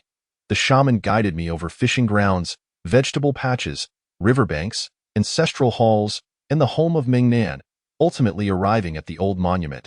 She let go of my collar, and my legs buckled beneath me, collapsing onto the ground, taking a while to regain my composure. At that moment, I had no desire to utter foolish questions about why I was flying. I was resolute about one thing. Avenging Mingnan tonight would surely succeed. With this experience, my trust in her surged, and my attitude underwent a dramatic transformation. "Shaman, what shall we do next?" I inquired eagerly. She glanced at me with a hint of amusement and remarked, "Your courage is not as grand as your words suggest. A mere distance of flight has left your legs trembling. I'm just an ordinary person, certainly not as capable as you, shaman." I replied with an awkward smile. "Humph," she scoffed in response. The night remained bitterly cold. The river's surface calm and undisturbed, yet I sensed that something sinister lurked in the depths below. Dark and perilous, I recalled the earlier dream, where a figure had claimed that the disturbances in the river were not caused by the so-called river god. However, that was merely an unfounded dream, and I was uncertain whether to share this with the shaman. While I wrestled with my thoughts, the shaman had already moved on, pulling a stack of yellow talisman paper from her belongings and scattering it in a circle on the ground. She then retrieved some unfamiliar items from her shoulder. Why curiosity piqued, I stepped forward to ask, "Shaman, what are these?" "I Ching, have you grown up without anyone teaching you the art of subduing spirits?" The shaman retorted, "The art of subduing spirits? That sounds formidable." I chuckled foolishly, oblivious to her intentions. It seemed she anticipated my response. She scoffed and redirected the conversation. "This circle is called the Weak Water Talisman, specifically designed to subdue waterborne spirits. It is drawn with blood-stained cinnabar. Any creature that enters this circle will be ensnared. Like catching turtles in a jar." I interjected instinctively, "So you possess some knowledge," she remarked, her tone slightly approving. The shaman waved a string of 5 connected copper coins, stating, "These are 5 emperor coins, which deter malevolent spirits. The older the coins, the more effective they are. Mine were excavated from a Ming Dynasty tomb." "Ming Dynasty doesn't seem that far back," I stammered. The shaman shot me a glare, prompting me to silence myself as she continued, "You barely qualify as knowledgeable. How could you possibly discern the origin of these 5 emperor coins? They were unearthed from the Dingling tomb of the 13 Ming tombs." "Dingling?" I was genuinely taken aback. I had seen a documentary stating that it was the only imperial tomb ever excavated voluntarily. How had the shaman acquired artifacts from there? Was she perhaps a grave robber? My heart raced, but the shaman seemed indifferent to my inner turmoil. She then produced a bottle of Nongfu spring water. And in the moonlight, I discerned it contained not water, but soil. "Shaman, what is this soil for?" "All things thrive and perish in balance. For years, Duhai village has remained peaceful, but now spirits are causing trouble. It is evident that the feng shui has been disturbed." "Feng shui?" I echoed, perplexed. In response to my confusion, the shaman elaborated. "In other words, something that can counter waterborne spirits has been tampered with. My confusion deepened. "Shaman, what are waterborne spirits?" The shaman fell silent for a moment before saying, "I Ching, given your aptitude, the Yin family has no need to cultivate your potential." "Hey, that's a personal attack." I protested. "Waterborne spirits are those that originate from water. They are often manifestations of the resentment of those who drowned, and some are demons that, by chance, transformed into waterborne spirits. The village chief previously consulted a blind man who claimed it was the river god causing the disturbances. Yet he was unaware that only two river gods exist in all of China, one in the Yangtze River and another in the Yellow River. Her words left me stunned, echoing the sentiments of my dream. And I felt an unsettling worry that the events of that dream might indeed be true. However, the blind man had spoken a kernel of truth. The establishment of a factory had indeed disrupted the feng shui, providing an opportunity for the waterborne spirits to thrive. Now it was my turn to fall silent, as if I were listening to an episode of a science documentary where thrilling revelations culminated in the notion that humanity's destruction of the natural environment was to blame. What overcomes earth, and earth overcomes water. Since the water is troubled, we shall remedy it with soil. With that, the shaman shook the bottle of Nongfu spring soil. So this soil is truly effective. Do you think it merely effective? Ha! There is nothing more potent than soil from the banks of the river of the underworld. The river of the underworld? A flash of insight ignited in my mind, a clue surfacing, but just then, the shaman instructed me to assist her. Time is of the essence, I Ching. Walk into the river until the water reaches your knees, then wait for my command. If I do not call you back, remain there. As the cold wind blew past me, I instinctively shivered. Afraid? If you're scared, you can always go back, the shaman taunted. Who is afraid? I, I Ching, will not be deterred by anyone. With that declaration, I marched towards the riverbank, silently invoking the spirits of my ancestors. Great-grandfather, great-grandmother, and all the elders of the Yin family. Should you be aware from beyond, please bless me, I Ching, with the chance to return alive and honor my grandmother. It was precisely midnight. The river water was frigid, even more so than before, swiftly seeping into my shoes, nearly rendering me immobile. I trudged forward, little by little, until the water reached my knees, and in my excitement, I turned to look back, only to find that the shaman's figure had vanished from the shore. Oh no, I had fallen into her trap. I attempted to flee, but my legs felt leaden, and I quickly sank into the riverbed. Within moments, my vision aligned with the water's surface, and mud rushed in from all sides, filling my mouth and nose. I couldn't express my disgust. This mud stinks. Chapter 7. Entering the underworld. As I sank into the river mud, my consciousness remained tenuously tethered to the world above. In a daze, I heard someone calling my name. Lady Yin, Lady Yin, the auspicious moment approaches. You must rise, approach. What must be approached? Am I unable to graduate? Startled, I opened my eyes wide, my heart racing, but the sight before me was even more astonishing. Where was I? I looked around, realizing I was in a vast palace, dominated by black. Even the bed upon which I lay was a deep, dark hue. Yet this was not a mere pitch black. Amidst the darkness, glimmers of pearlescent light emerged, exuding an air of unapproachable nobility. Lady Yin, you have finally awakened. Following the voice, I saw a row of young girls clad in white hanfu standing beside my bed. Are we in a cosplay or a murder mystery game? I wondered, but as I remained motionless, the girls suddenly knelt in unison. We humbly beseech your pardon for our insolence, having angered Lady Yin. Please, punish us. I had never witnessed such a display. Unsure of where to place my limbs, I tumbled off the bed, intending to comfort the girls. However, as I approached, I discovered they all bore identical faces. Twins are common, triplets exist, but decuplets? Surely such a phenomenon only occurs in web fiction. I was so startled that I fell back onto the bed, trembling. A male voice called from outside. Is Lady Yin present? The Black General, Lady Yin is still preparing. Another voice replied.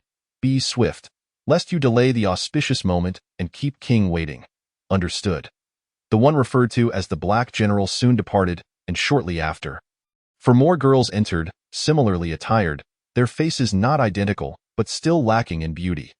They each carried a small wooden tray adorned with unfamiliar and exquisite jewels, their value evident. The leading girl said, We pay our respects to Lady Yin. As the four girls bowed low, standing before me, I felt compelled to speak. There's no need for such formality. Please, be at ease. Thank you, Lady Yin.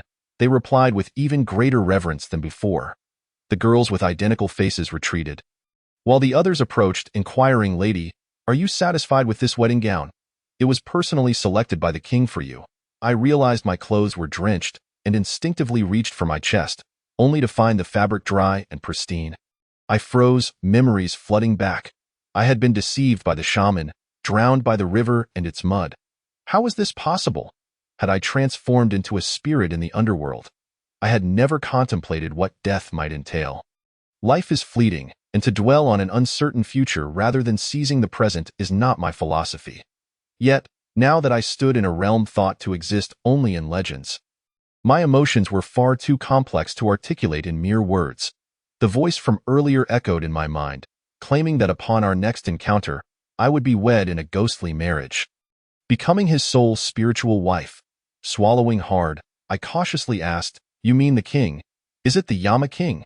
Upon hearing the three words, the crowd swiftly knelt down in unison, as if I had uttered the name of Voldemort. "Your Highness," they murmured, "for the title of the king is one of such esteemed nobility that it cannot be profaned by mere servants." The maidservant explained, "It is my fault, entirely my fault. Please, rise." This incessant kneeling habit must surely have been learned from historical dramas. With a sigh, I reflected that I had never encountered such a situation before.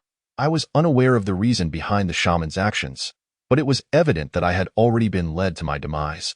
Having entered the realm of the dead, if the dreams I experienced were indeed true, my father had truly arranged a match for me, and soon I would be wed to a stranger I had never laid eyes upon, thus consigning my future to the grave of matrimony.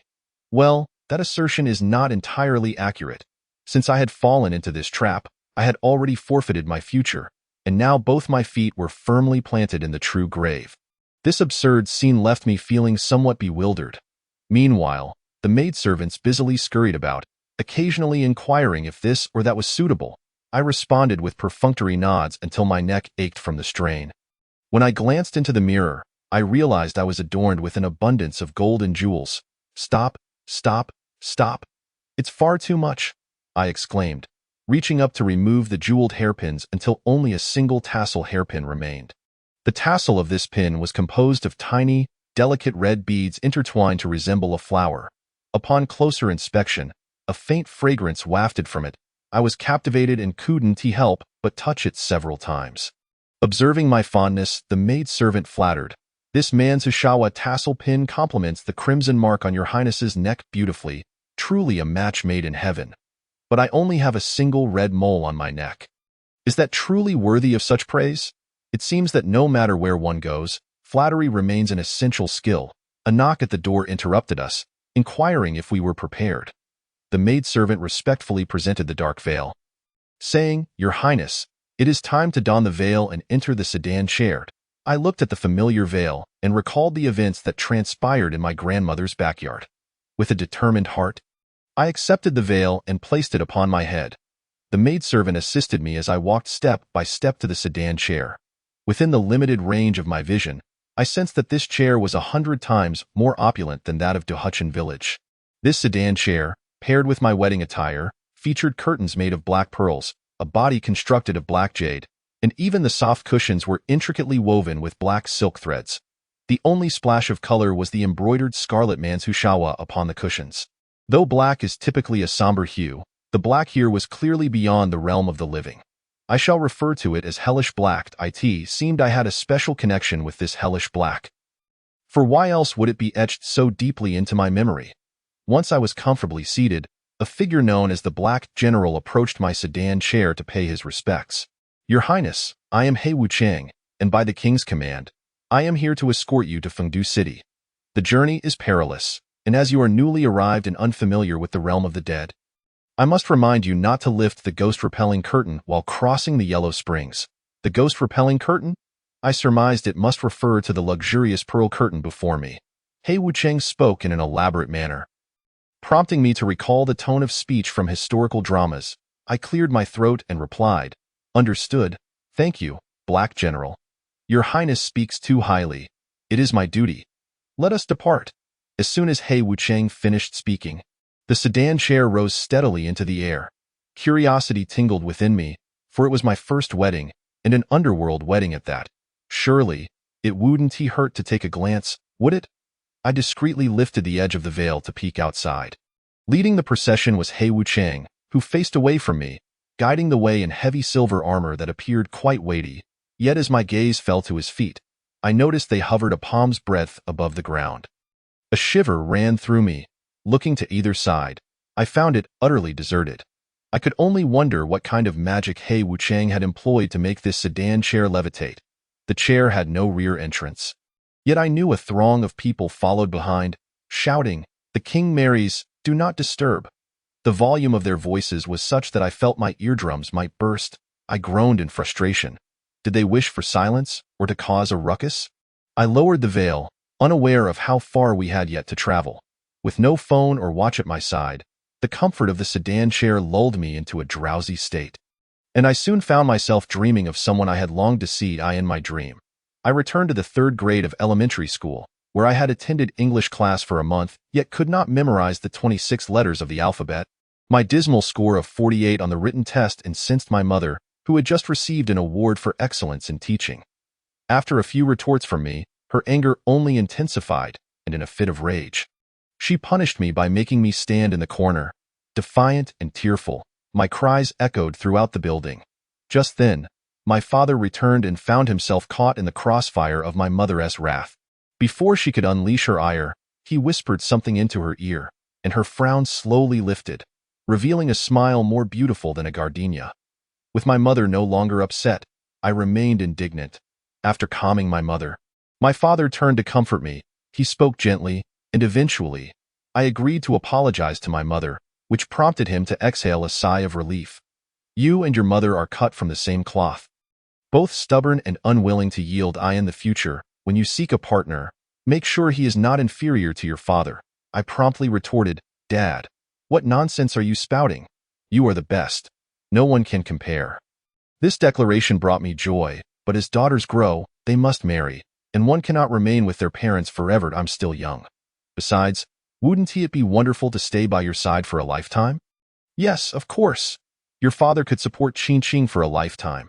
My heart brimmed with happiness, but little did I know that the following year, my father would pass away, and in a few more years, my mother and I would completely part ways.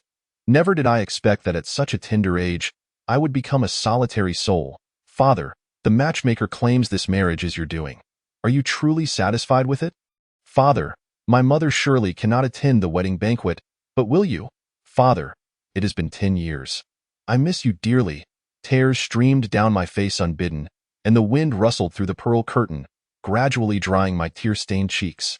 In the liminal space between dreams and wakefulness, I heard a faint voice calling, indistinct yet familiar. I instinctively perked up to discern its meaning. Qing, Qing, the voice softly called my name. Qing, who are you? I responded in my dream. Qing, do you not remember me? I am your father, Qing. Father.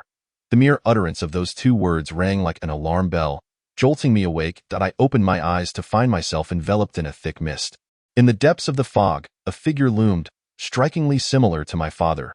With each call of Qing, I could unmistakably recognize my father's voice even after 100 years. Father, I called out to him. Qing, my precious daughter, I miss you dearly. Come to your father. Hearing my father's call, I felt no hesitation and stepped forward. Yet, upon taking a single step, I lost my footing and plummeted downward. The overwhelming sensation of weightlessness quickly jolted me back to reality. I looked up to realize that the figure I longed for was not my father at all, but a strikingly beautiful woman. Even from a distance, I could hear her mocking voice, casting an ominous spell over me. The King marries? In your dreams, Chapter 8. The King marries as a newcomer. I could hardly fathom having offended such a formidable figure, and I was oblivious to the animosity between that woman and the king that compelled her to disrupt his wedding. Could it be a debt of love? The very thought sent my shriek soaring to a higher pitch. Father, dear father, you wouldn't truly betray your own daughter, would you? The wind howled around me as I continued to fall, the ground beyond my sight. Just then, a pair of hands appeared out of nowhere, catching me mid-air. The stranger cradled me in a princess embrace, spinning me several times to mitigate the force of my descent, before gradually bringing me to a halt in mid-air. Though our proximity was intimate, the person remained respectful, avoiding any inappropriate contact. Could it be that my father heard my call and sent someone to rescue me? I looked up in gratitude, only to find the figure clad in a terrifying bronze mask that obscured their face entirely. The mask bore long fangs, flared nostrils, and bulging eyes, with high cheekbones that would surely frighten any child should they encounter it on the streets. I suppressed my discomfort and averted my gaze, saying, "Thank you for saving me, kind sir." A low, rumbling voice emerged from behind the mask. "Kind sir, your highness, the king has no elder brothers, so..." This was someone from the king's entourage. "Do not mind such trivialities. We all refer to one another in that manner, yes, like how we address the top streamer as Big Brother in a live stream." As soon as I uttered those words, I regretted it. This was the realm of the dead. Where would one find a live stream? He graciously indulged me. "Your highness is indeed well informed. I am but a humble shadow of the king." "A shadow? Like the eunuchs of the Dongchong and Shichong?" I clarified. "Oh, I mean, while the king enjoys the spotlight, you lurk in the shadows, dealing with unsavory matters." The shadow tightened its grip around me, stating, "The king is not one who seeks pleasure." Sensing my impending rebuttal, he quickly added, "Nor is he a figure of utter depravity. I am at a loss regarding this matter. It appears that the Queen of Hell harbors some biases against Wang." Upon mentioning this, the words that had been pent up for so long poured forth uncontrollably. "It is not a matter of bias, but rather that I do not know him at all. To marry someone I have never met, who could bear such a thing? Just look at the current situation. Even before the wedding, his past romantic entanglements have come knocking at my door, and I feel as though my life is in peril." "Romantic entanglements?" The shadow expressed some confusion. "I fell due to a woman. Is that not a romantic entanglement?" The shadow's voice remained calm, yet upon hearing my words, he let out a low chuckle, as if a mere tool had been slightly pried open. Revealing its concealed truth, I chided myself for speaking without a filter, fearing that he, loyal to his master, might cast me aside. Yet he merely tightened his embrace. "Why, lady," he said with a hint of teasing in his tone, "Wang has governed the underworld for nearly 10,000 years, tirelessly occupied with affairs of state. Aside from you, he has shown no affection for anyone else." This declaration caught me off guard, leaving me stammering and unsure of how to respond. "Moreover, that woman came here because of you, my lady." "Because of me?" "Before you departed, the Black General warned you to be exceedingly cautious when crossing the Yellow Springs, did he not?" The Black Wuchang had mentioned it, but I had fallen asleep shortly after boarding the carriage. Could this be related? The shadow, perceiving my thoughts, continued, "My lady, you may not be aware, but the Yellow Springs is no mere river. It is guarded by spirits, akin to the river deities of the Yangtze and Yellow Rivers. When the dead cross the river, the spirits remain indifferent. However, if the living attempt to cross, the spirits will go to great lengths to obstruct them, leading the living into the Yellow Springs, thus claiming their lives. It seems the spirits took advantage of your unguarded moment, seeking to intrude, but another individual intervened, granting my subordinate the opportunity to rescue you." I failed to grasp the underlying implications of his words, merely reflecting upon the fact that I had wronged the King of Hell. Yet, after a few seconds, I realized something was amiss. How could she possibly harm me when I am clearly dead? "Oh, who said my lady is dead? You are still very much alive and well." "What? I am not dead." Upon receiving this revelation, I nearly leapt from the shadow's grasp, elation flooding my chest at the thought of being resurrected. Suddenly, my future appeared bright with promise. In that instant, I resolved that I would not go through with this marriage. I must return home. Fortunately, I was still aware of my own limitations. If I could not even cross the Yellow Springs, there was no way I could leave unscathed on my own. Thankfully, I had a powerful ally. Since the shadow was in the service of the King of Hell, he must possess considerable abilities. I cast a glance at him, formulating a plan. Alas, I sighed deeply. "My lady, why the sigh? My subordinate had anticipated that you would be overjoyed. He saw right through my original intentions, whether alive or dead. I must marry the King of Hell. It is just that such a significant event as marriage as a young woman, I feel somewhat distressed that my family is not present to send me off." "My lady, do not fret. Once the ceremony is complete, the king will make the necessary arrangements," the shadow assured. "There is no need to trouble the king. I have a different plan." "Oh, please share." "My lady, I wish to bring my grandmother here. My mother has remarried, and she is my only remaining relative. However, if I go alone, my grandmother will surely be skeptical. If I take you with me, she would undoubtedly agree to come. Once I see my grandmother, I shall vanish far away. There is no way I would return to the underworld. The shadow appeared to contemplate this, and I thought there might be hope. But to my surprise, he replied, "My lady, I am tasked with escorting you back to Fengdu City. The auspicious hour approaches, so we should return." Wait, how can this man be so inflexible? After such a tumultuous journey, surely my lady is fatigued.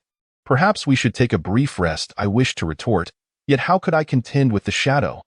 After a few murmured words, my head began to spin once more, and in mere seconds, I succumbed to sleep. You have disappointed me. I thought you were a trustworthy individual, but it seems the denizens of the underworld possess no sense of honor. The shadow's unexpected maneuver alleviated my fatigue, and when I awoke again, I felt somewhat languid. However, this was not the dawn of a bright morning. Rather, the surroundings were shrouded in darkness, as if I could not see my own hand before my face. Does the underworld also advocate for energy conservation? How can there be not a single light lit? The king of hell is truly frugal. I heard a light chuckle from a distance. Who goes there? The figure approached step by step. His movements were gentle, yet I sensed he was hovering just above me. Instinctively, I felt this was a man exuding a powerful aura. Given the shadow's nature, he would never carelessly abandon me in an unfamiliar place, especially not on the day of my wedding. Thus, this presence could only belong to the king himself, regardless of the reason behind our union. How could anyone encounter their husband in utter darkness? Long time no see, Yin Qing, my queen. How should I describe his voice? It was neither the aged rasp I had imagined nor the deep authority I expected. Instead, it was youthful and magnetic, laced with a hint of grandeur. Tio put it plainly, just listening to him speak revealed his noble status. That day in my dream, I only remembered fragments of his words, never realizing how enchanting his voice truly was. As someone who was undeniably captivated by vocal charm, those few utterances effortlessly bewitched me. "What do you want?" "You know who I am," he stated with certainty. I know," I stammered. "The king of hell, right?" No. According to ancient customs, you should address me as husband. In contemporary terms, you ought to call me darling, Didi darling.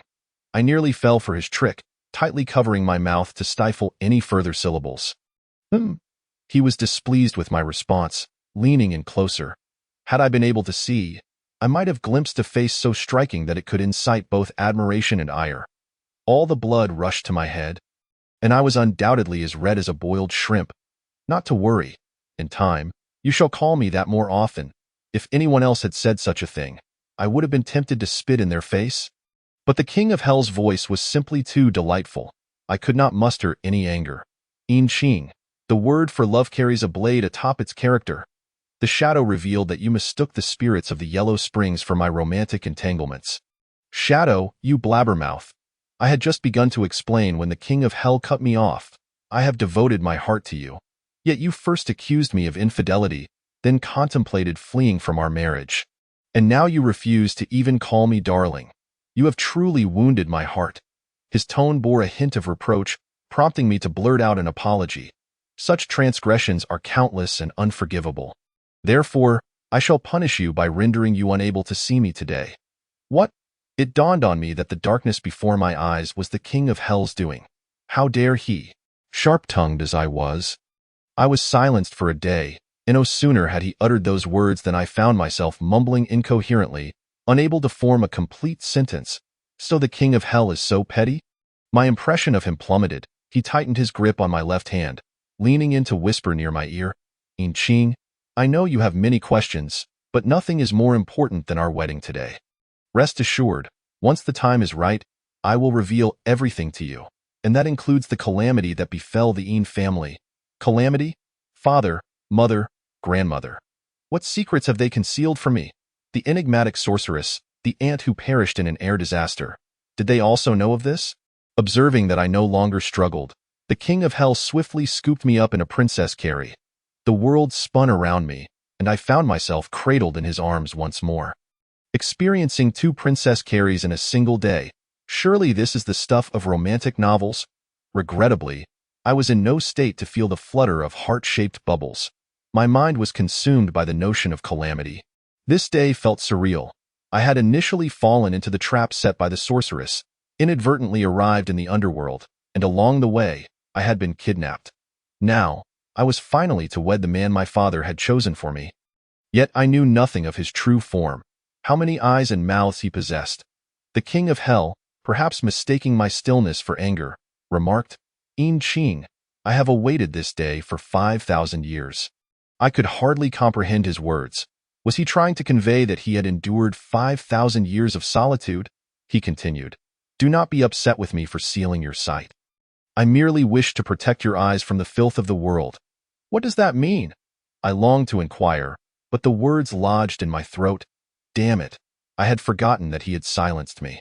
Where are the black and white Wuchang, the four great judges? The king of hell called out, "We are here. Today is the day of my grand wedding. There must be no mistakes." Understood.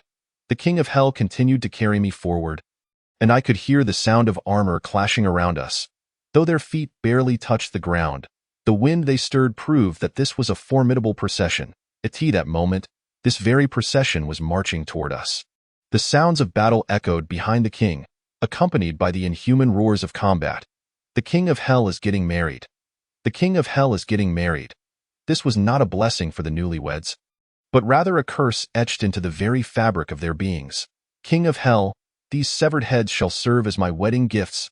I trembled in fear, and in the midst of my terror, I felt a warmth upon my forehead. It was the king of hell's lips. He pressed them against my brow and whispered, "Yin Qing, do not be afraid. I am here." The words were truly enchanting. Bestowing upon me a tranquil strength, I leaned my head against his chest, yearning to absorb his warmth. In the depths of my being, I came to a profound realization. Even if a torrential blood rain fell behind me, he would shield me from it all, not only because he is the king of hell, but also because he is my husband. Chapter 9. Manjusaka, the king of hell, held me close as we proceeded forward. Ascending the steps before coming to a halt, the distant sounds of battle were particularly jarring. After a prolonged gaze, he finally spoke. "Today is too hasty. The matter of marriage is significant, and I apologize for the inconvenience." With that, he gently set me down and handed me an item, a cup of wine. With no friends or family present, and no officiant to oversee the ceremony, many trivialities were set aside. Yet this nuptial wine could not be overlooked. My vision was shrouded in darkness, but I could feel him slowly raising my hand, guiding the cup's rim to my lips. Then, his hand slipped past my wrist. "Yin Qing, by drinking this cup of wine, we shall become husband and wife." The king of hellish joy was palpable, but what of me? Should I drink from this cup? The king had only sealed my sight and voice. If I truly wished to cast aside this wine, who could stop me? Yet, I hesitated. My time spent with the king had not exceeded an hour, and I knew not what he truly looked like. As an ordinary person, what remarkable quality did I possess that warranted his elaborate attention? He spoke of a promise made with my father, yet I found that hard to believe. What authority did my father have to command the king of hell? Was it merely because I am a descendant of the Yin family? If that were the case, the king need not marry me. My grandmother's threats would suffice. Lost in thought, I remained perplexed as to why he insisted on marrying me. I could not accept a relationship fraught with schemes and uncertainties. I held the wine cup at a distance, gesturing with my other hand to my throat, signaling him to lift my silence. The king did not refuse. "You?" I inquired. "Why must you marry me? You, the exalted king of hell, can have whatever you desire, while I am but a poor student who survives through labor." "Yin Qing, do not belittle yourself." The king's tone turned serious. "You are you, and no one can compare to you." Yet, I struggled to comprehend his intentions. Marriage should not be like this for us. "Yin Qing," the king's voice softened. "I understand your current state of panic, but remember this. I am marrying you. The person and nothing else matters." I wished to say more, but the king suddenly swept me into his arms and soared into the art. In the chaos, the wine cup slipped from my grasp. "King, is this banquet empty, solely awaiting my arrival?" I chuckled. "This is the one from earlier, perhaps a ghost?" "Sisha, your timing is unfortunate. I was just about to perform the wedding rites with my queen." "Oh, Is the king blaming me for interrupting your plans? I retorted. This cannot be laid at my feet. Blame your incompetent subordinates. Black Impermanence rushed over from a distance. Your Majesty, he began, but the king interrupted. No need for further words. The king then leaned down to me, saying, this place is dangerous. I will have Black Impermanence escort you back, but this wine. His words trailed off as I suddenly felt his lips brush against mine. Not on my forehead, but on my lips, as warm wine was poured into my mouth. In that moment of surprise, I unwittingly swallowed it all. Seeing me finish, the king chuckled softly. At last, we are wed. When he entrusted me to Black Impermanence, I was still dazed, unsure whether it was from the wine or the kiss. Qing, we have plenty of time ahead. With that, he soared away, and my vision returned to normal. I quickly sought his figure, faintly witnessing two figures engaged in aerial combat. One was tall, exuding a dim golden light, wielding a spear aimed directly at his opponent's vital points. Such an ethereal presence could only be the King of Hell. He remained turned away from me, and as I looked around, eager to glimpse his true visage, Black Impermanence obstructed my view. Your Highness, I shall escort you back. I resigned myself. He had promised that we would have ample time in the future. As Black Impermanence escorted me home, dawn broke on the horizon. Fearing that sunlight would render him into ash, I urged him to leave quickly. To my surprise, Black Impermanence, exasperated, replied, Your Highness, the notion that spirits fear the sun is a fallacy. Embarrassed, I scratched my head. In this regard, he was not as helpful as Shadow. Black Impermanence departed swiftly, and as I turned back, I was startled by my grandmother standing behind me. Grandmother, you are up quite early. Qing, I have been waiting for you all day, she said. Wiping her tears, I realized a full day had passed. Reflecting on the events I had experienced, a wave of dread enveloped me, and I could not help but weep. Together, my grandmother and I cried at the doorstep. Anyone passing by might think we had been possessed. Grandmother, I married the King of Hell. Once her emotions had somewhat settled, I feigned calmness to share this astonishing news. Yet, my grandmother displayed no shock, instead asking if I was hungry and if I wanted some noodles. Grandmother, I just got married, I reiterated. I heard you clearly. My ears are just fine. Then you, not long after you left, the king sent someone with betrothal gifts. They are all in the main hall. What? Betrothal gifts? I hurried to the main hall, discovering boxes larger than my 28-inch suitcase, and there were at least 20 such boxes. I opened the nearest one and was nearly blinded by its contents. It was an entire box filled with gold ingots, gleaming and exuding opulence. I could hardly resist the urge to touch them. Yet I withdrew my hand, incredulous as I asked, Grandmother, this isn't the paper money burned during Qingming, is it? What nonsense! How could the betrothal gifts from the King of Hell be inferior? I opened the remaining boxes. Each filled with gold and jewels. I had never seen such wealth in my lifetime, my smile stretching ear to ear. Finally, I encountered a small box, adorned with a delicate lock. Grandmother, where is the key to this box? My grandmother glanced at me, their eyes in one. None? Everything sent is here. I surmised the key remained with the king, pondering his words about our future together. Had he already planned for this? Yet my grandmother appeared troubled. As if holding back words, Grandmother, if you wish to say something, just speak. Qing, even if he is the King of Hell, I do not wish for you to be involved in these matters. But isn't this about my father? I understand your father's intentions, but his actions are far too reckless. Grandmother, what are you talking about? I don't understand. Moreover, in the underworld, the king informed me of a heavenly punishment concerning the Qing family. What is that? Why have you never mentioned it before? Upon hearing heavenly punishment, my grandmother's gaze grew distant, as if recalling stories from long ago. However, I did not wait for her reply, for an unexpected visitor arrived. It was the shamaness. Without greeting, she strode in, and just as I was about to protest, I noticed a police officer following her. Uncertain of the shamaness's intentions, I quickly shielded my grandmother behind me. How dare you come to my house? Officer, I wish to report that this person nearly caused my demise. The lead officer glanced between me and the shamaness, saying, Is there perhaps some misunderstanding between you two? What misunderstanding? She attempted murder. I am the witness. The shamaness scoffed. Attempted murder? You haven't wasted your journey. The one marrying the king of hell is not me. What do you mean? Do you think this wedding attire was gifted to me? And who provided the soil from the river of forgetfulness? I stood frozen, realizing that everything had been orchestrated between the king and the shamaness. I borrowed your purine energy to attract water ghosts and then took the opportunity to send you to the underworld. This is a win-win situation. The shamaness looked quite pleased with herself. My grandmother had received the king's betrothal gifts, while the shamaness and the king had made a deal, leaving me, the one directly involved, completely in the dark. You struck a deal with the king. You received the soil from the river of forgetfulness, and he received.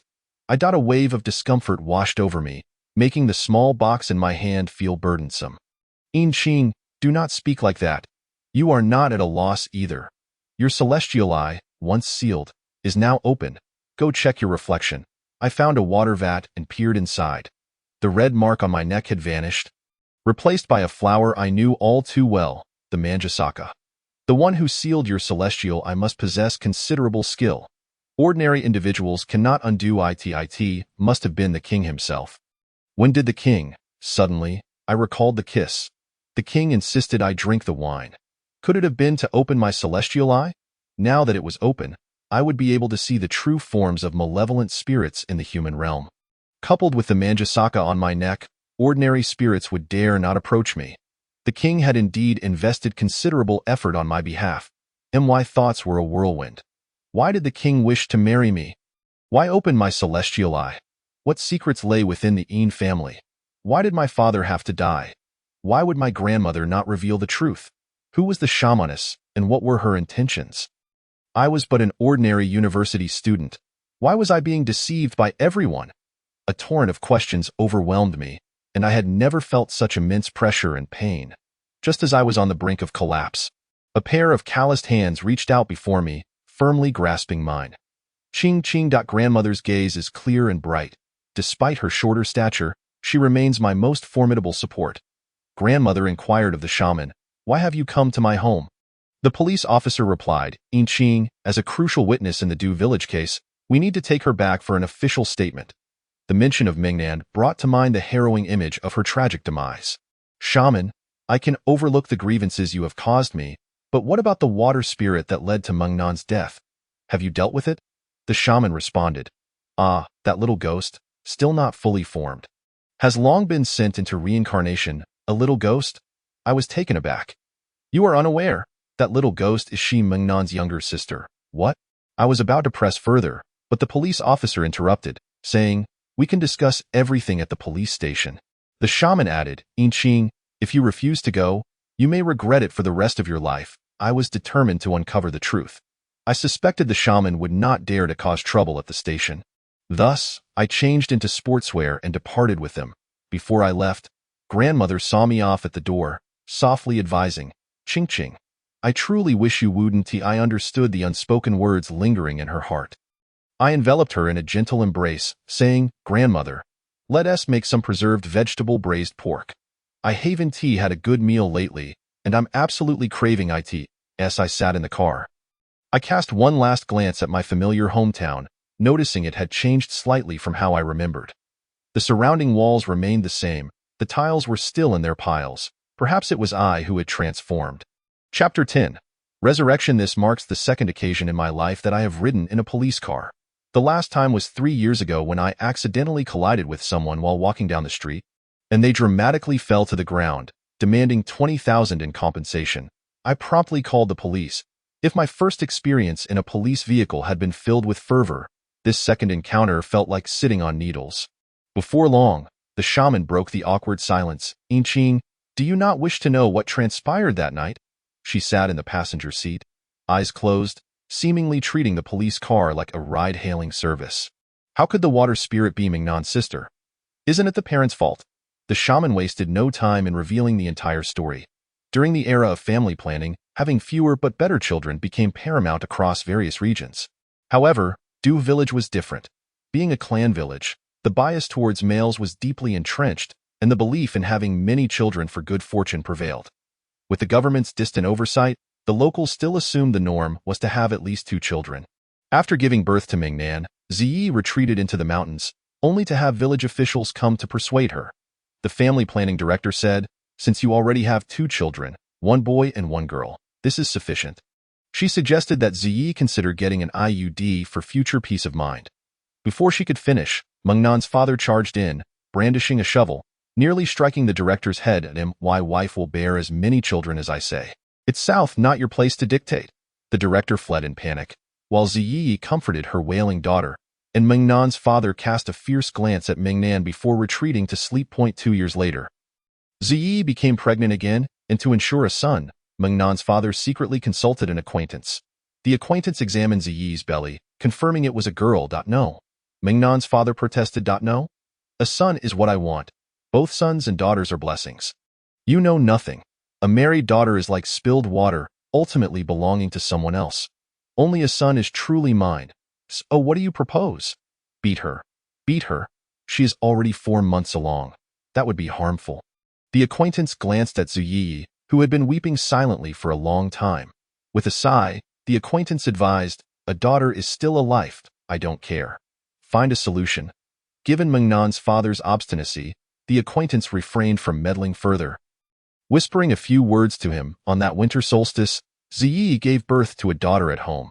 Yet she did not even see what her child looked like before her husband took the infant away. When she awoke again, her husband claimed, the child has died. Asked the child's own mother, how could Ziyi not know if her baby was born alive? She longed to protest but was too frightened. In the bitter cold of winter, she searched everywhere but could not find her child. Eventually, Ziyi bore a second son. Raising 3 children alone was tremendously arduous, but Mengnan was a considerate daughter, often helping with chores. Regrettably, no matter how much Mengnan contributed, her father never acknowledged her. Upon hearing this, I asked the shaman, was that child killed by Mengnan's father? The shaman completed my unvoiced question. He smothered the child and then placed a large stone atop her. Casting her into the river, he believed his actions would ensure total secrecy, not anticipating that, by sheer coincidence, the child would transform into a water spirit. Previously, Du village had decent feng shui to contain her. But after numerous factories were erected by the river, the feng shui deteriorated, allowing her to escape. But why did she wish to kill Mengnan? I queried, unable to comprehend. If it was revenge, wouldn't she seek out her own father? Who took her life? She was too young to have awareness when she died. Even as a water spirit, she acted on instinct. Mengnan possessed a pure yin constitution, drawn naturally to her. Pure yin constitution? I recalled that Mengnan and I shared the same birth date, both possessing a pure yin essence. If I had been there that day, would I have been the one to perish? Did Mengnan shield me from calamity? Yin Qing, I understand your thoughts, but you are mistaken. Just by the Manjusaka flower around your neck, such a small ghost cannot approach you. The mention of the Manjusaka reminded me of the silhouette of that man.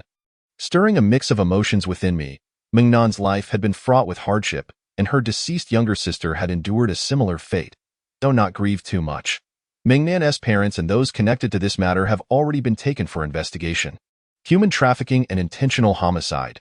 These charges are more than enough to ensure their punishment. Upon hearing this conclusion, I was at a loss for whether to feel joy or sorrow, only wishing for Mengnan to rest in peace and to encounter kind souls in her next life. The shaman glanced at me through the rearview mirror, remarking, everything has its destiny, not only for them but for you as well. Me? Just then, the police car came to a halt. I looked out the window and realized this was not a police station at all, but rather an abandoned villa district, desolate and devoid of life. Come on, let us get out, the shaman instructed. I clenched my fists. If the shaman could deceive me once, she could do so again. Where is this? There are people you know inside. People I know? How can I trust that you are not setting me up again? The police officer urged. Yin Qing, just get out. This fellow may have a bad character, but even here he must adhere to some rules. The officer seemed familiar with the place, and considering my circumstances, I doubted I could overpower 2 strong men. With no other choice, I stepped out of the car. As soon as I closed the door, the police vehicle sped away. The shaman paid me no mind and advanced into the depths of the place, while I cautiously followed, maintaining a careful distance. From the outside, I had assumed this was a half-finished building. However, as we ventured further, I discovered that only the outer row was dilapidated, while several structures inside appeared to have been meticulously maintained. The shaman led me to the innermost part, where an exquisite villa came into view. Banners hung at the entrance proclaimed, "Global Headquarters of the Special Abilities Department, no branches available, officially designated partner for supernatural events. High-quality talent incubation base." This string of nonsensical titles caused even the shaman to frown in dismay. "The Special Abilities Department's reputation will undoubtedly be ruined by Chu Yang," she muttered. "Dead pretender? What did you say?" A figure descended from the sky, clad in adorable Lolita attire, wielding a white lace parasol aimed directly at the shaman. The shaman, undeterred, seized a withered branch from the ground and engaged in combat with her. I stood there, dumbfounded, oblivious to someone calling my name from behind until I felt a hand on my shoulder, causing me to start back in shock. Once I regained my composure, my heart raced even faster. For the person before me was one I had seen countless times before, only in black and white memorial photos. She gazed at me in silence for a long while before finally speaking. "Auntie," dressed in a fitted qipao. She smiled gently, ching-ching, in the blink of an eye. "You've grown so much that I rubbed my eyes vigorously and pinched myself, uncertain. "Auntie, you're not mistaken. It is indeed your aunt, In Shi. But you died, didn't you?" In the distance, a tree toppled over, and sensing the commotion, my aunt said, "Come with me. Let us find a quiet place. There are things that Li Cheng hasn't shared with you, but I will." "Who is Li Cheng?" "The man behind you." "What?" I turned around only to be startled anew, for the figure behind me was no longer the shaman but a man dressed in women's clothing with a buzz cut. Battling the Lolita. Could this really be the shaman? Indeed. "What is he?" Upon hearing my words, my aunt laughed even more heartily. "Li Cheng, affectionately doubly the madman, is capable of anything in his quest to vanquish demons, even donning the guise of a woman. Within our peculiar department, only Chu Yang possesses a comparable femininity." She glanced at the two individuals still locked in their scuffle, both of whom were, of course, behaving quite decorously, and my aunt pushed open the door to the villa, which was far from the typical home decor. It was a vibrant tapestry of eclectic styles. At its heart stood an exceptionally long conference table, surrounded by an array of chairs, traditional armchairs, bar stools, and lazy sofas, among which an extravagant gaming chair stood out. Directly ahead loomed a 99-inch television, showcasing a martial arts scene, and upon closer inspection, one of the figures appeared to be the Lo girl from outside. The walls were adorned with a diverse collection of artwork, featuring replicas of Van Gogh and Monet, classic anime posters, and images of contemporary stars, alongside a self-portrait of a man in a Tang suit wearing sunglasses, which bore a flamboyant signature. As I deciphered the calligraphy, I realized it was signed by Zhang Fu. Noticing the curiosity in my eyes, my aunt explained, "There are only 5 of us in the special department, and everyone is quite relaxed here, treating it as home. Although it may appear strange at first, once accustomed, one tends to develop a distaste for conventional decor." I mused to myself that perhaps her aesthetic sense had been tainted. Without lingering on the first floor, my aunt led me up to the second floor. This level resembled a library combined with an archive, brimming with a plethora of books and materials, a truly magnificent sight. The decor here was markedly more serious, featuring an entire wall dedicated to photographs. I casually examined a few, noting that many depicted my aunt. She guided me to one particular photo, showcasing her with an airplane. "When I went abroad for my studies, you were hardly 5 years old. After I lost my memory, I certainly didn't recall those days. Before I left, you were incessantly pestering me for candy." I smiled awkwardly, as my memories of my aunt were entirely based on that posthumous photograph. Everything prior to the age of 5 had faded away. You must be curious why I survived.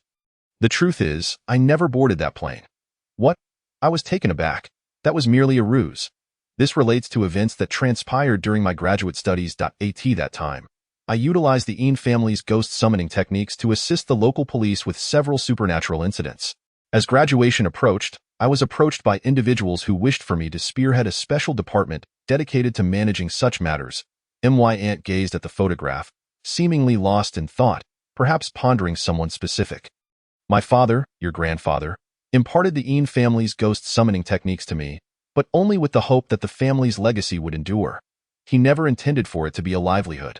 Additionally, I was studying physics and desired to focus on research. Thus, when the proposal was made, I refused without a second thought. And why did that change? My aunt's hand shifted to another photograph, pausing there. Because your father came to find me. She moved her finger away, revealing my father, In Ching Song, clad in a long coat, embracing my aunt tightly. I stared at the man in the photograph, bewildered, finally voicing my unspoken thoughts. What on earth is happening? Chapter 11. Ants past my aunt handed me a tissue. As I realized I had been crying profusely, my breath slightly faltering at that time. I had just received an opportunity to study abroad, which was incredibly precious to me. Your grandmother, though reluctant, eventually acquiesced after much persuasion. And thus your father came to see me off. We had arranged to meet at the university's entrance, where he suggested we dine nearby. He pedaled away, unexpectedly taking me to the most expensive restaurant in the city, where a single meal cost more than he earned in several months. I stood at the entrance, resolutely refusing to go in, but your father insisted. Only later did I understand the gravity with which he approached that meal. It was the most difficult meal I have ever had. The server stood by as she perused a hefty menu, each dish accompanied by staggering prices that were beyond her comprehension. Even the most economical dish, stir-fried green peppers with potatoes, equated to her weekly food allowance. Stealing a glance at her brother, In Ching Song, she subtly urged him to leave, but he merely smiled back, showing no inclination to budge. Feeling somewhat helpless, she pushed the menu toward her brother. Brother, you order. I am fine with whatever. Acknowledging her discomfort with the prices, he ordered 4 dishes, a soup, a bottle of wine, and a dessert that was said to be exclusively available abroad. Once the order was placed, the server promptly exited the private room, and with the door securely shut, Shi expressed her frustration. Brother, this place is extortionate. This meal is worth the price, In Ching Song replied, half bowing as he poured her a cup of tea. Shi was astute. Her brother's unusual demeanor suggested he had other matters to discuss. However, she was not brash. She remained silent, waiting for him to broach the subject. The dishes began to arrive, each one a feast for the senses, undeniably superior to the dingy eateries outside the campus. As she picked up the nearest piece of fish, her brother finally spoke. Do you remember the day father passed away? I remember. It was the end of the semester, and the school had issued several awards. I was elated and ran home, but before I reached the door, I heard our neighbor's wife say that father had died. It had been the peak of summer, scorching hot. I had borrowed a cart from someone to bring him back from the county hospital. Covering a distance of 20 to 30 li, my feet blistered and bleeding. Shi was puzzled as to why her brother would bring up such a memory. Recalling that scene made her lose her appetite. I have never told you how father died. You and mother never mentioned it, but there was plenty of gossip in the village. I know it was a car accident. That is not the truth? In Ching Song replied, his eyes revealing a strange emotion that Shi had never seen before. Foreign, resolute, and even tinged with hatred. Father died because of the heavenly punishment upon the family. Heavenly punishment? What is that? A wave of panic surged within her. She had an intense intuition that this term would haunt her for a lifetime. Heavenly punishment is the retribution imposed on the family by heaven. Brother, I do not understand. Oh, you remember our great-grandfather, He? I do. Shi silently repeated the name. It had appeared countless times in her father's stories. Whenever he recounted tales of He vanquishing spirits, reverence always colored his tone. He was the most gifted individual in the history of the family, mastering the family's ghost summoning techniques by the age of 8, and he apprenticed under the master of Qing Shan Cave, learning numerous celestial arts, merely a step away from ascension. In Ching Song set down his wine cup and continued, however, our great-grandfather could not achieve immortality. During his earthly training, he inadvertently stumbled upon the scheme of the heavenly emperor's second son. Jia Ri. Safeguard himself. He had to engage in a fierce battle with Jia, and unexpectedly, he killed him. Shi gasped, astonished that a mere mortal could slay a deity. Indeed, her great-grandfather was remarkable. Yet, when the news reached the heavenly emperor, he was furious and sought to execute our great-grandfather to vent his wrath. However, he was intercepted midway. Subsequently, the heavenly emperor issued a decree to impose the most severe punishment on the family. What punishment? Shi inquired. All descendants of the family shall meet untimely ends. With this declaration, Ching Song slammed his cup onto the table, shattering it into countless pieces.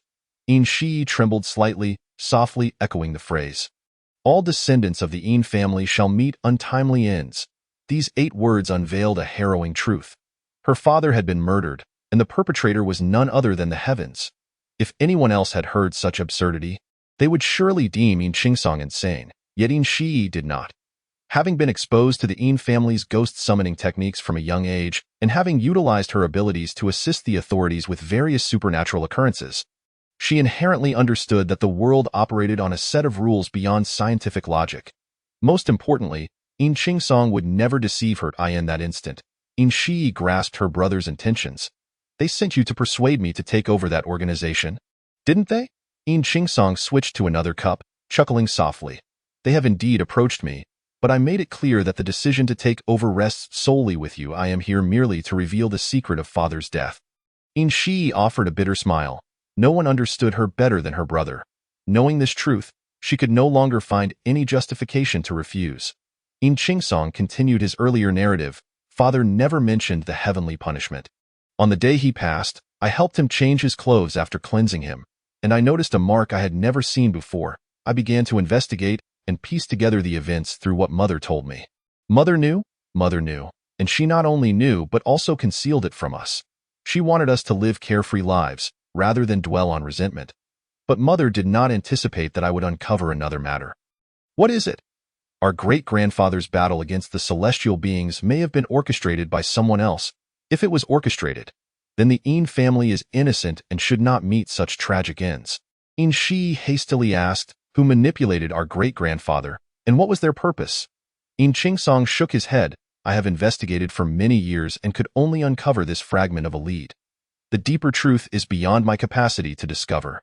Silence descended between the brother and sister, as Yin Qingsong's true sentiments were conveyed to Yin Shi. Albeit without words, as ordinary individuals, it is indeed challenging to acquire information within limited means. Should she have the opportunity to join an official special department, she would have greater chances of uncovering the truth. This matter not only pertains to the Yin family's divine retribution and their father's demise, but also directly impacts her own and her brother's lives. The dishes on the table had long since grown cold, yet they appeared as if they had just been served. Yin Shi let out a long sigh. Brother, I promise you, I will not go abroad. I will join the special department. Yin Qingsong's eyes brimmed with regret. He was acutely aware of his sister's passion for academic research, yet he felt compelled to act. This opportunity was rare, and if missed, the Yin family would likely never uncover the truth. However, this matter must not be divulged to their mother. He insisted that I understand.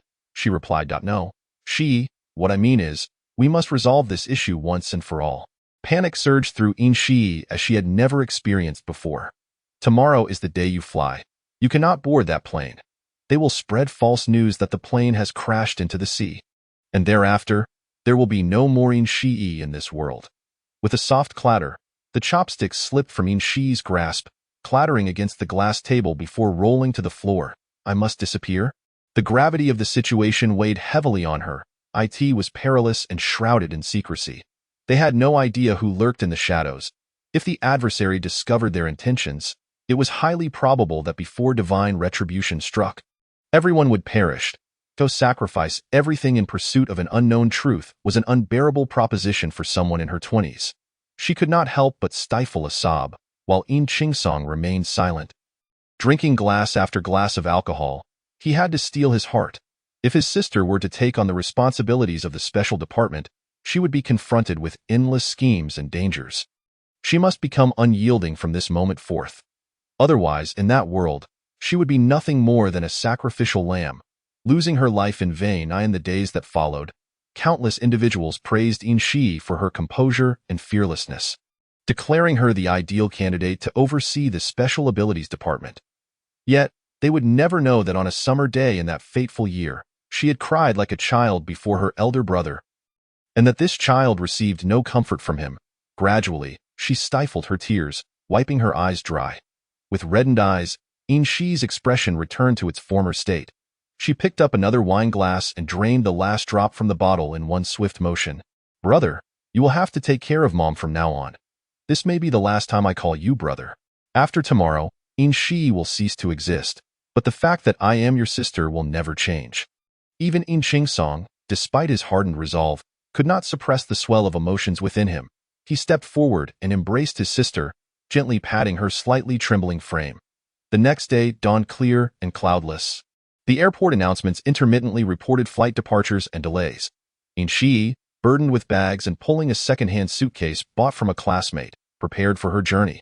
In Chingsong jogged from a distance, holding a somewhat worn film camera. He asked a passerby to take a few photos of the siblings together. "Brother, I brought nothing with me but this camera. Please take good care of yourself."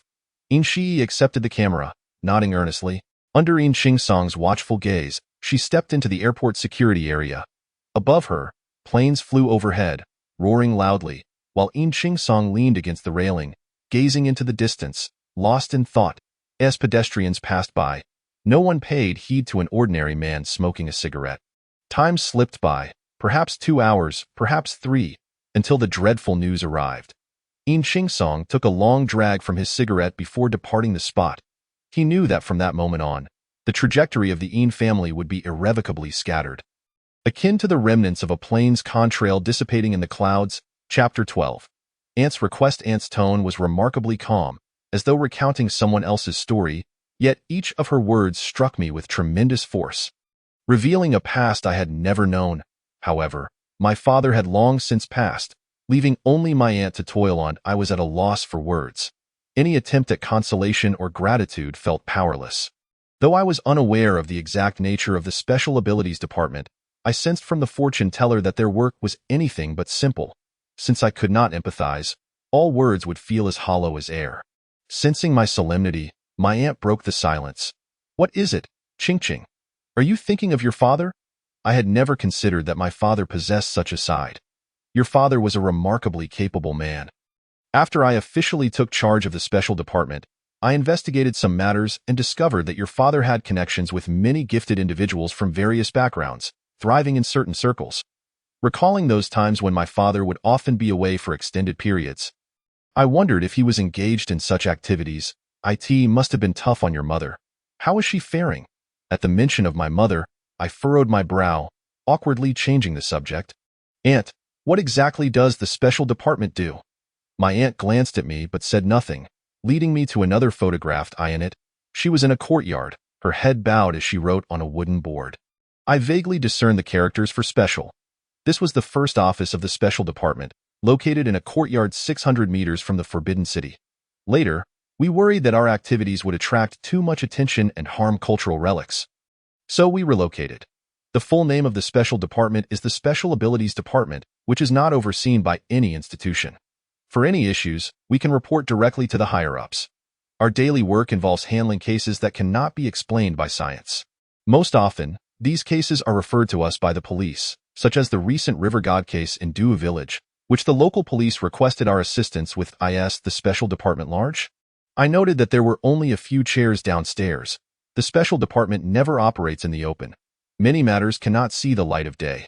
Thus, recruitment is highly selective. It's not enough to be skilled. One must also be intelligent. Each generation comprises no more than 10 individuals. Each generation? I latched onto that phrase. What generation are we currently in? We are in the 3rd generation. And what about the previous generations? Aside from a few who narrowly escaped, the rest perished. The words echoed in my mind, recalling a once viral phrase. What tranquil times exist? It is merely that someone bears the weight for you. In comparison to them, I was extraordinarily fortunate. I had only lost a leg. I instinctively lowered my head, only then noticing that my aunt's right lower leg was a prosthetic, a detail I had previously overlooked. Sensing my gaze on her prosthetic limb, my aunt remarked, "Does it appear quite natural?" It was crafted by Zhang Fu. I recalled the signature on the self-portrait downstairs, which belonged to Zhang Fu. Is this worth it? I voiced my most significant doubt. Whether it is worth it cannot be easily articulated. One day, if you find yourself facing those people and situations, you will understand. No, I will never have that day. I pressed on with another question. "Aunt, have you never seen my father or grandmother again?" She shook her head. "To ensure absolute safety, I keep an eye on all matters at home, but I never proactively seek them out. Your father occasionally sends supplies, but he only hands them over to intermediaries and never comes to see me.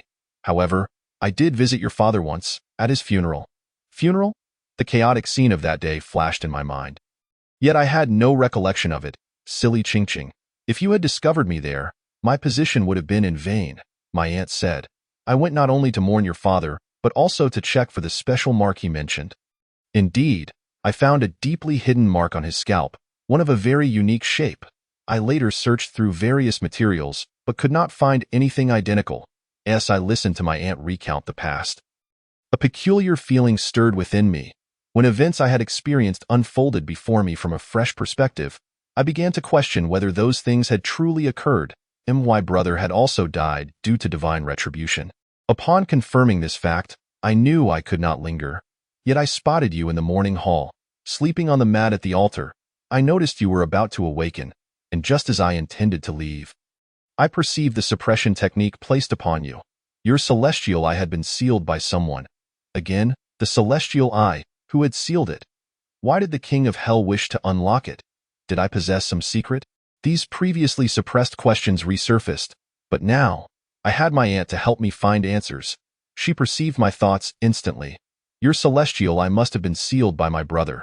The Yin energy of a child reincarnating lingers until the age of 10. And since you possess a pure Yin constitution, your ability to attract spirits is even stronger. To ensure your safe growth, your brother sealed your celestial eye and, fearing you might suffer from nightmares, erased your memories from before the age of 5 regarding my amnesia. My mother had claimed it resulted from my childhood mischief, falling down the stairs and hitting my head. But was it really my father's doing? Now, as my aunt's gaze fixed on my neck, I instinctively covered the Manjasaka flower, realizing what I was doing and quickly retracting my hand. Your father went to great lengths to suppress your celestial eye, and very few could unlock it. This person not only unsealed it, but also placed a protective spell over you. Ching Ching, I am delighted that you found such a person. I could discern that my aunt's words were not mere pleasantries. So I cautiously inquired, Aunt, do you know who it is? She nodded, revealing that Li Cheng had reported to her previously. Li Cheng, the soothsayer. Upon mentioning him, I suddenly realized something. His presence here was at my aunt's behest. He had previously spoken to Grandma, indicating that it was the Yin family who sought me. What, I wondered, was my aunt truly plotting? I had shared everything with you thus far. Now, let us discuss your affairs. My affairs? My aunt did not respond to my question immediately. Instead, she led me back to the first floor and poured me a cup of warm water. I cradled the cup in my hands, hoping to warm my icy fingers. My aunt sipped delicately from her cup of Longjing tea, and then she remarked, I noticed your celestial vision was suppressed during your brother's funeral, yet I could also sense an unfathomable power within you. I had secretly probed your abilities, and it appears your talent may well surpass that of both your brother and myself. However, since you are the last descendant of the Yin family, I could not bear to forcibly take you away. I merely kept an eye on your situation from time to time. The incident in Du Village was unforeseen. I was not present at the time and had only dispatched Li Cheng to handle it. Yet, during his investigation, he discovered something extraordinary about you and reported it to me. I intended for Li Cheng to observe you discreetly, but before he could act, that person arrived. That person? Was it the King of Hell? My aunt gently nodded, affirming it was indeed he. The King of Hell had approached Li Cheng with a warning, but for some unknown reason, he was willing to strike a deal with Li Cheng. The details of this arrangement were not disclosed to me. Even without my aunt's explanation, I could surmise the nature of the transaction, for I was the very subject of it. I had not anticipated that Li Cheng had been aware of me long before, leading me to feel like a fool in his presence for an extended period. Regrettably, the ghostly marriage had already occurred, and my celestial vision had awakened. Further discussion would be futile, as my aunt's words drew to a close. I sensed we were on the verge of uncovering her true intentions, so I took the initiative to ask, Aunt, having shared so much with me and brought me here, it cannot be merely for reminiscence. Can it? For 18 years, you remained hidden to protect the Yin family's secrets. Why reveal yourself now? My inquiry, though perhaps impolite, did not offend my aunt. Rather, her smile deepened. You are as astute as your father. I once promised him that I would never allow the Yin family to learn the truth, but now, I am nearing my end, and the punishment of the Yin family remains unresolved. I cannot allow my efforts to be in vain. Aunt, what are you saying? My hands felt even colder than before, and my aunt unfastened 2 buttons of her cheongsam, exposing her covered skin. On her once smooth collarbone lay a faint mark, an imprint of the celestial punishment I had observed on my brother. I stood frozen, realizing this meant my aunt was nearing death. Why? 6 months ago, I had suddenly discovered this mark. Initially just a few delicate lines, it gradually took shape, and just days prior, it had manifested into this form. Its current hue remained faint, whereas the mark I had seen on my brother had darkened. I believed it to be an omen, heralding the impending punishment. The mark, though seemingly lifeless, felt as though it were pulsating, expanding and drawing nearer, seeking to consume my life as well. My hands fell helplessly to my sides. The torment of a death sentence was unbearable for most. What mindset had my father possessed when he faced his demise? Now, it was my aunt's turn. What thoughts occupied her mind? Ching, if I were to perish, there would be no one to seek the truth behind the celestial punishment. I must find you. But aunt, allow me to finish. For the past 18 years, I have exerted every effort to uncover the enigma. Although progress has been slow, recent cases have revealed increasing connections to the Yin family. My intuition tells me we may be but a step away from the truth. Furthermore, the Yin family's specter summoning technique can only be mastered by those of the Yin lineage. I inherited your grandfather's abilities, and if I were to die, this ancient skill would be lost, severing the Yin family's duty to combat malevolent spirits. My heart raced in panic. The gears of fate had spiraled out of control, reminiscent of that fateful afternoon years ago when my father sought my aunt. Everything was poised to be rewritten. Just as my aunt finished speaking, several individuals entered the room. In addition to the soothsayer, Li Cheng, and that Elo girl, there was a man clad in traditional attire and sunglasses, alongside another in a suit. The four stood behind my aunt, facing me. Thus, my aunt hopes you will join us. Join the Special Department. Chapter 13. The school incident in my life. I had never faced such overwhelming pressure. The 5 individuals before me were all exceptional talents. Despite having the upper hand, I still felt the sweat pooling in my palms. Aunt, I need to think about it. My aunt seemed to have anticipated my decision, nodding for Li Cheng to escort me home. Before I departed, she imparted another statement. Ching, I know there are misunderstandings between you and your mother, but in her marriage with your father, she bore no fault. She likely never mentioned that before your father's incident, they were actually in the process of a divorce agreement. Ching, do not harbor hatred towards her. Dazed, I left the special department. On the journey home, I pondered my aunt's words, particularly the last sentiment. The seemingly ordinary and simple life I had envisioned was shrouded in countless secrets, the guardians of which were all my closest kin. What did I represent in their eyes? Merely a child. Li Cheng and I exchanged no words until we neared the entrance of Du Village, at which point I called for him to stop. Let us halt here. It would be inconvenient to go further. Li Cheng said nothing, slowly bringing the car to a stop by the roadside. Before exiting, he informed me, I will let you know once the case regarding Xi Mingnan is resolved. Thank you. No need for thanks. It's merely assisting a colleague. I fell silent. He was someone who could not tolerate even a hint of flattery. Before I had even agreed to join, he had already counted me as an ally. After bidding farewell to Li Cheng, I walked hesitantly into the village. Along the way, I encountered the village chief, who informed me that Mingnan had already been buried at the halfway point of the back mountain. This was the resting place of the villagers of Du. I expressed my gratitude and hurried towards the back mountain, where I spotted a fresh grave. The headstone was smooth and unmarked, undoubtedly belonging to her. A living soul had now become a mound of earth. Her brief life had not even filled a single page. Mingnan, if you were here, I would have someone to consult with, but for now, that is not the matter at hand. If there is indeed a next life, may you find happiness. Speaking of the next life, I recalled the King of Hell. Perhaps he could assist me. Yet I had forgotten that he had never informed me how to contact him. He always came to seek me out. I did not even know what he looked like. This marriage truly felt like a solitary affair. As dusk descended, the surroundings grew dim. I left the back mountain and jogged home. Grandma sighed in relief upon my return and asked about various matters. Not wishing to worry her, I decided to conceal the events surrounding my aunt and the special department until the time was ripe to disclose them. After enduring such hardships, I hoped to finally indulge in a good night's sleep. Yet I tossed and turned, either contemplating my aunt's words or reflecting on Mingnan's fate, as well as that enigmatic King of Hell. Countless figures clashed in my mind, and I succumbed to a headache. Eventually drifting into a hazy slumber, I stayed at Grandma's house for several days until my homeroom teacher called to urge my return to write my thesis. I hastily bid farewell to Grandma and took the earliest bus back to school. I was now a senior on the verge of graduation.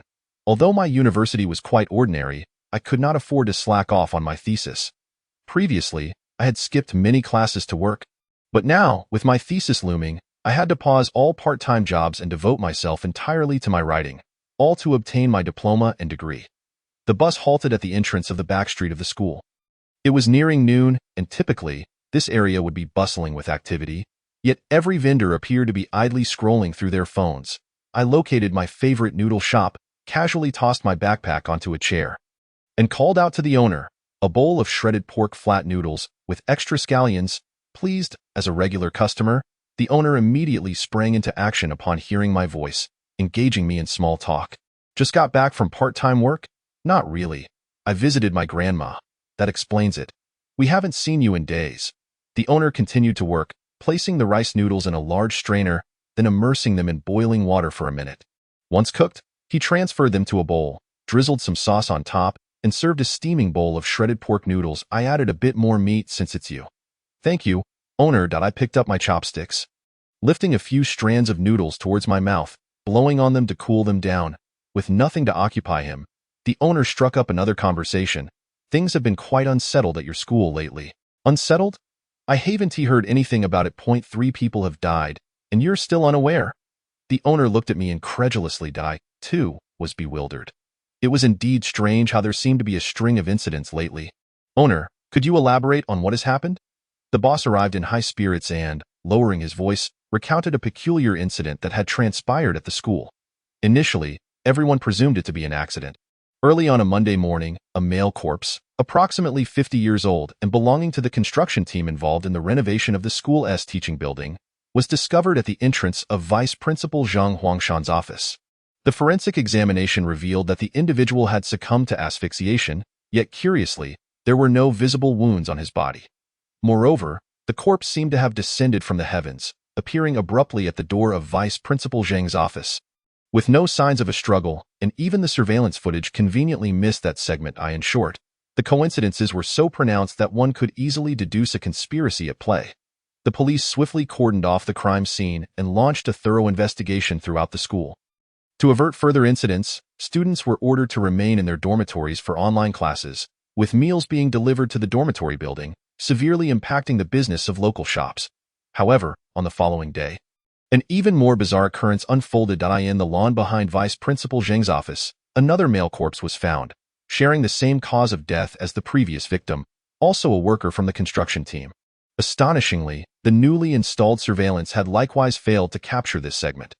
With 2 homicides occurring in quick succession, a sense of dread enveloped the school, and students who had initially planned to escape to the outside world obediently remained in their dorms. Never before so compliant. The police faced immense pressure as well. They stationed personnel to guard the crime scene around the clock, only to be taken aback when another incident occurred right under their noses, prompting higher authorities to take notice and issue a strict mandate for a swift resolution. That day, dozens of police vehicles arrived at the school, and this time, investigations extended to every teacher, student, and shop within a 1-kilometer radius. Yet, on the 3rd day, a corpse appeared once more atop a small bungalow, directly above Vice Principal Zhang's office, with a death mirroring that of the previous 2. At this point, nearly everyone began to contemplate a singular notion. The place was haunted. The boss emphasized the term haunted with particular intensity, seemingly attempting to frighten me. However, I remained unfazed, calmly enjoying my noodles, betraying no outward sign of disturbance. Surprisingly bold of you, the boss remarked. I wiped my mouth with a napkin, responding nonchalantly. Little did he know of the unsettling events I had recently encountered, the remnants of which still clung to me. I inquired, having said all this, why haven't you mentioned where Vice Principal Zhang has gone? Where could he have gone? On the very first day following the incident, he was taken away. I saw him get into a police car with my own eyes. Having completed my payment, I gathered my belongings and prepared to leave. Before I departed, the boss cautioned me not to venture towards the back entrance of the school, as Vice Principal Zhang's office was located within that historic building. I thanked him and resolutely decided to head towards the back entrance. Although our school was a 3rd-tier institution, It boasted 3 heritage buildings that significantly enhanced its reputation. Previously, it had garnered attention on social media, attracting numerous visitors, but ultimately, the administration restricted access to these sites, allowing entry only to students with identification. These 3 buildings, constructed from red brick in the last century, were modest 2-story structures, arranged in a row. The largest served as the school's history museum, while the smallest, deemed partially hazardous, was surrounded by a substantial iron fence to deter close proximity. The remaining building functioned as the administrative office, with Vice Principal Jing's office located on the 2nd floor. As I approached the school's rear entrance, I spotted the office building from a distance, its exterior cloaked in climbing ivy. Having just passed the Qingming Festival, the ivy was still a tender green, exuding an air of youthfulness. Yet who could have imagined that this seemingly vibrant edifice had witnessed the demise of 3 individuals? A place so ominous would have deterred me in the past. But now I felt compelled to venture there, precisely because of the notion of ghosts. The gatekeeper, noticing my approach, waved me away from a distance. "Where do you think you're going? Move along. No entry allowed." "Uncle, I'm a senior. I just returned home a few days ago and came back today. A senior. Didn't your class advisor inform you that the back entrance is closed?" "No, they didn't." I feigned ignorance while peering inside. The front entrance of the building was surrounded by 4 police vehicles, and 7 or 8 officers were stationed there. Nearby, a table piled high with empty takeout containers stood, tended to by the school's limping janitor, who was laboriously cleaning up. The gatekeeper, growing impatient, waved his hand to shoo me away. "The principal's car doesn't even come through the back entrance. Don't cause trouble, go to the front." "Hey, don't push me." I dodged his hand and looked up at the building, only to be startled by an unexpected sight. A white figure was floating atop the building. This was the first time I had ever glimpsed a ghost with my own eyes in broad daylight, sending a chill down my spine. The apparition vanished almost immediately, as though it had never existed. I shivered and was about to leave when I noticed a familiar face hiding beneath a large banyan tree 100 meters away.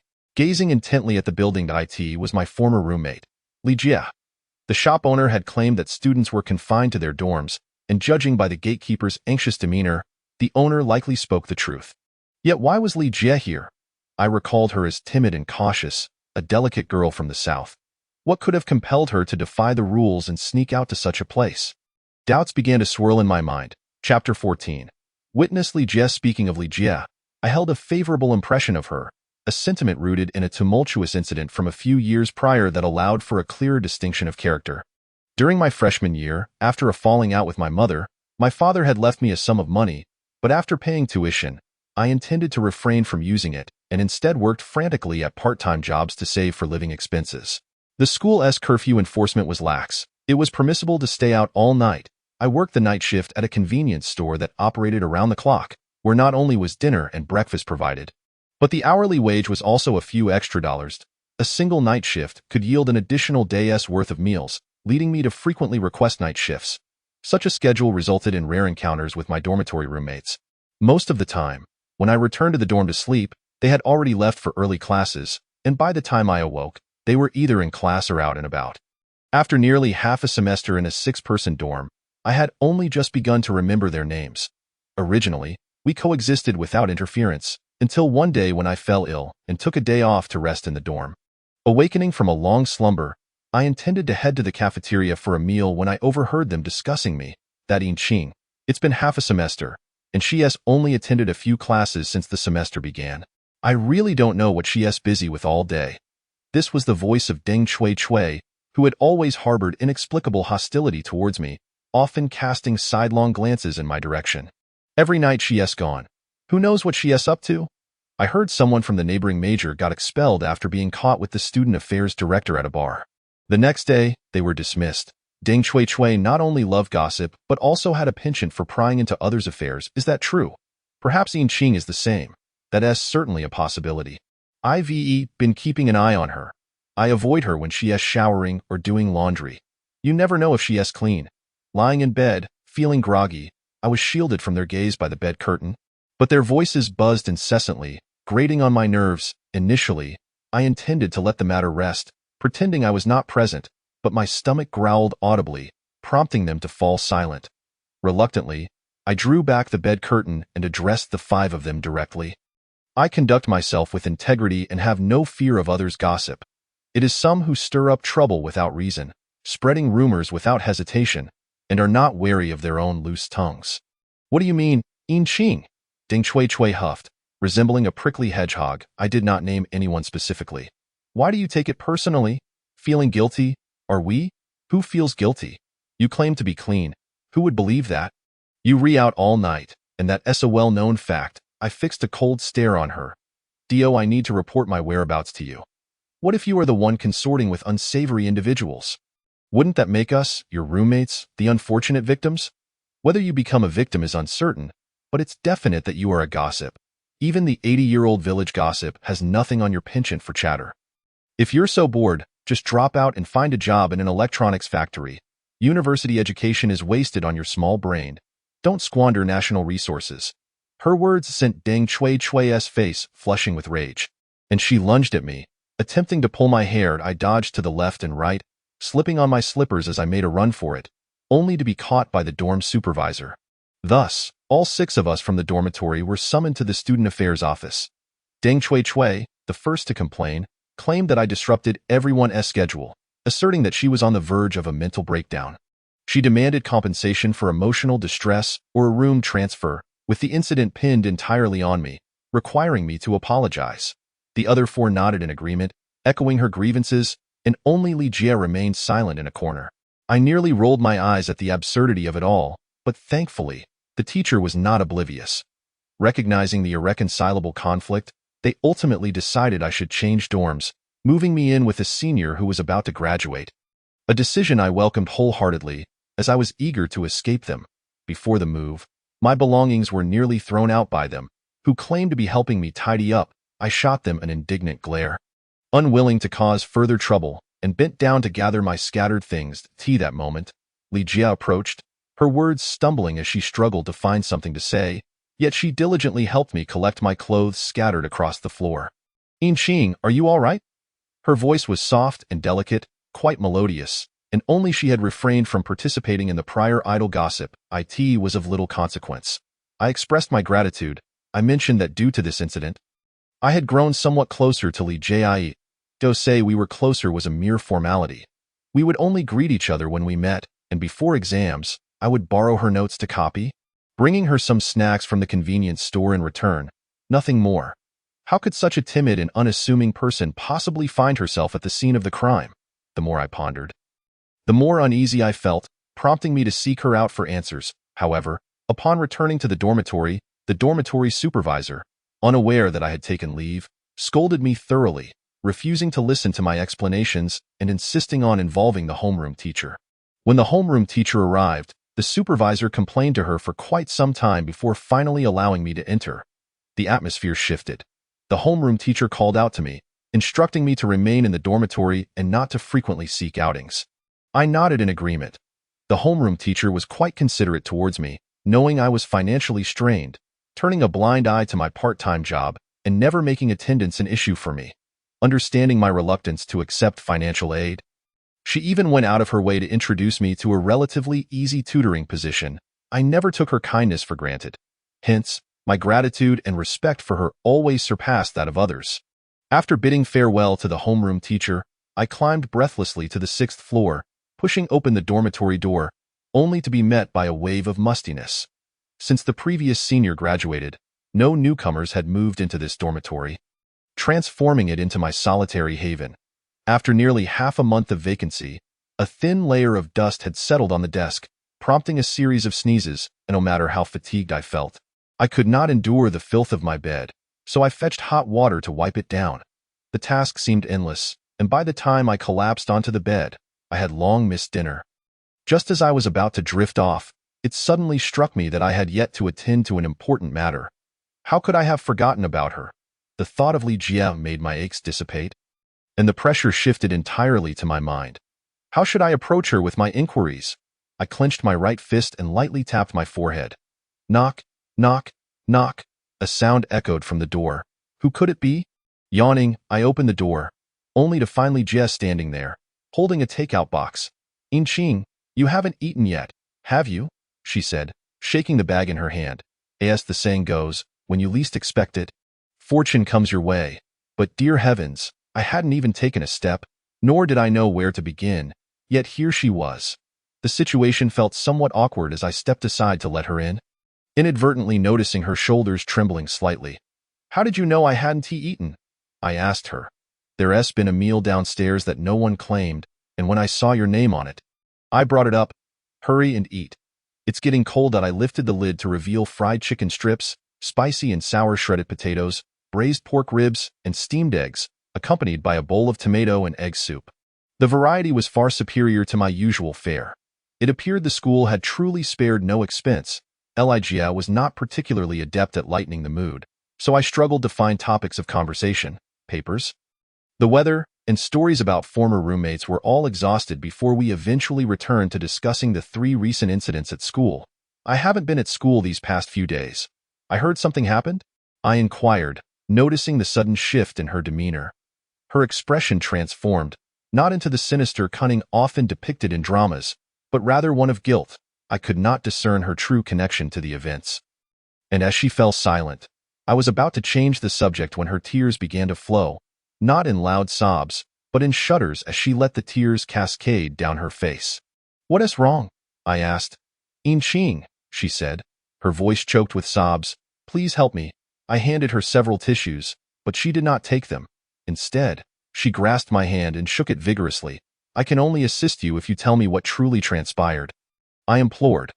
Only then did she take a couple of tissues and dab at the corners of her eyes. "Inching, do you believe in ghosts?"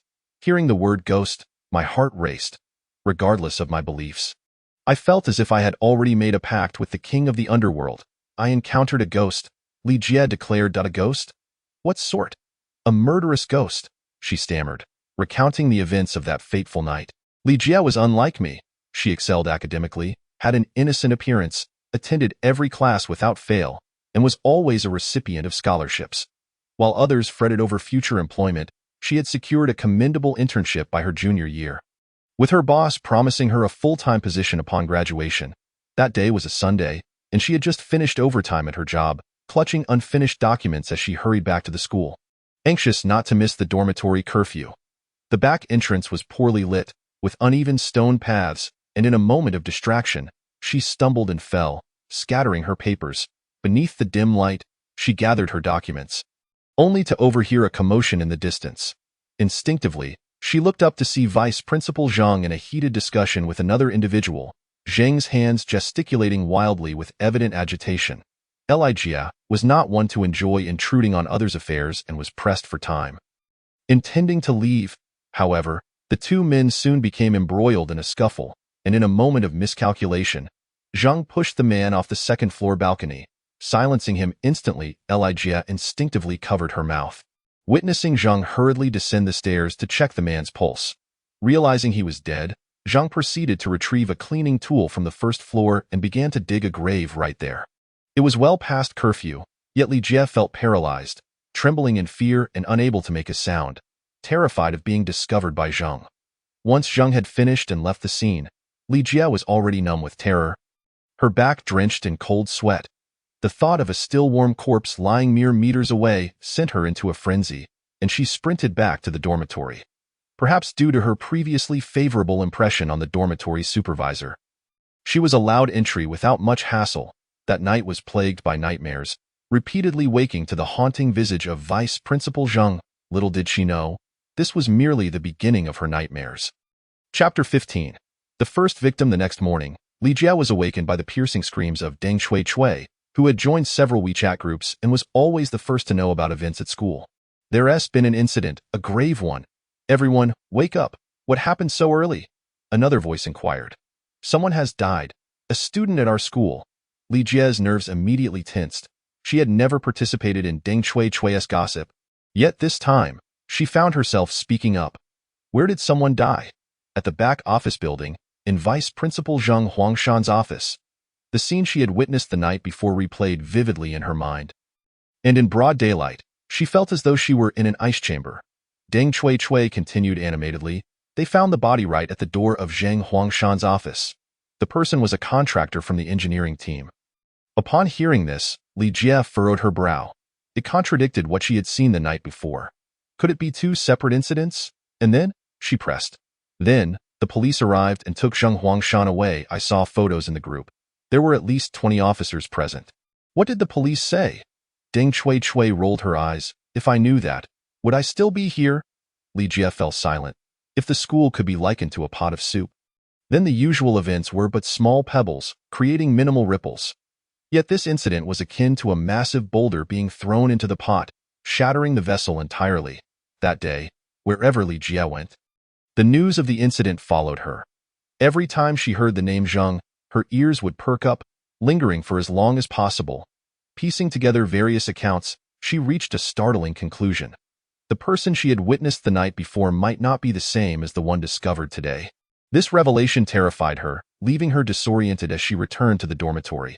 Upon checking her phone, she found over 10 missed calls from colleagues urging her for the documents. She hastily replied, "Amanda, something happened at our school. The dormitory is sealed off and I can't leave." "Are you joking? Those documents need signatures and stamps. We agreed they would be delivered today." Li Jie felt a surge of helplessness, yet the other party was relentless, forcing her to promise that she would ensure the documents reached the company. Li Jie had never engaged in any dubious activities. Even sneaking out of the dormitory was a skill she had to acquire on the spot. Deng Cui informed her that at the southwest corner of the first floor, there was a wire fence that some students had cut to create a small hole, just big enough for one person to pass through, and usually concealed with blankets to avoid detection by the dormitory supervisor. "Now that the school is on lockdown, why would you want to go out?" Deng Cui asked. "I still have the company's documents with me. I promised to deliver them today." Li Jie replied with a strained smile. Li Jie calculated that she would not be able to leave during the day and would have to wait for the cover of night. She shared her predicament with her colleague Amanda, who merely responded with a sarcastic expression. Finally, night fell, and Li Jie felt a wave of trepidation. The shadow of last night's events still loomed large, and with darkness enveloping the campus once more, she wondered what might transpire next. However, time was not on her side. Colleague Amanda called every 5 minutes, as if urging her on. She cautiously approached the opening, lifted the covers, and successfully slipped out. Hailing a taxi, she hurried to the office before rushing back to the school, unwilling to pause for even a moment. The taxi driver on the return journey was seasoned, driving straight to the back entrance, but it had long been sealed off. Even if it hadn't been, Li Jie dared not proceed. She urged the driver to change direction. "Why did your school suddenly close the back door?" "I am not sure," Li Jie replied absently. Glancing towards the office building, a bizarre scene unfolded before her eyes. The figure of Vice Principal Zhang appeared at the second-floor window. Li Jie clutched the car window tightly, nearly stretching her head out to confirm her sight. She could not be mistaken. It was indeed Vice Principal Zhang, dressed in the same attire as yesterday, though they were separated by a considerable distance.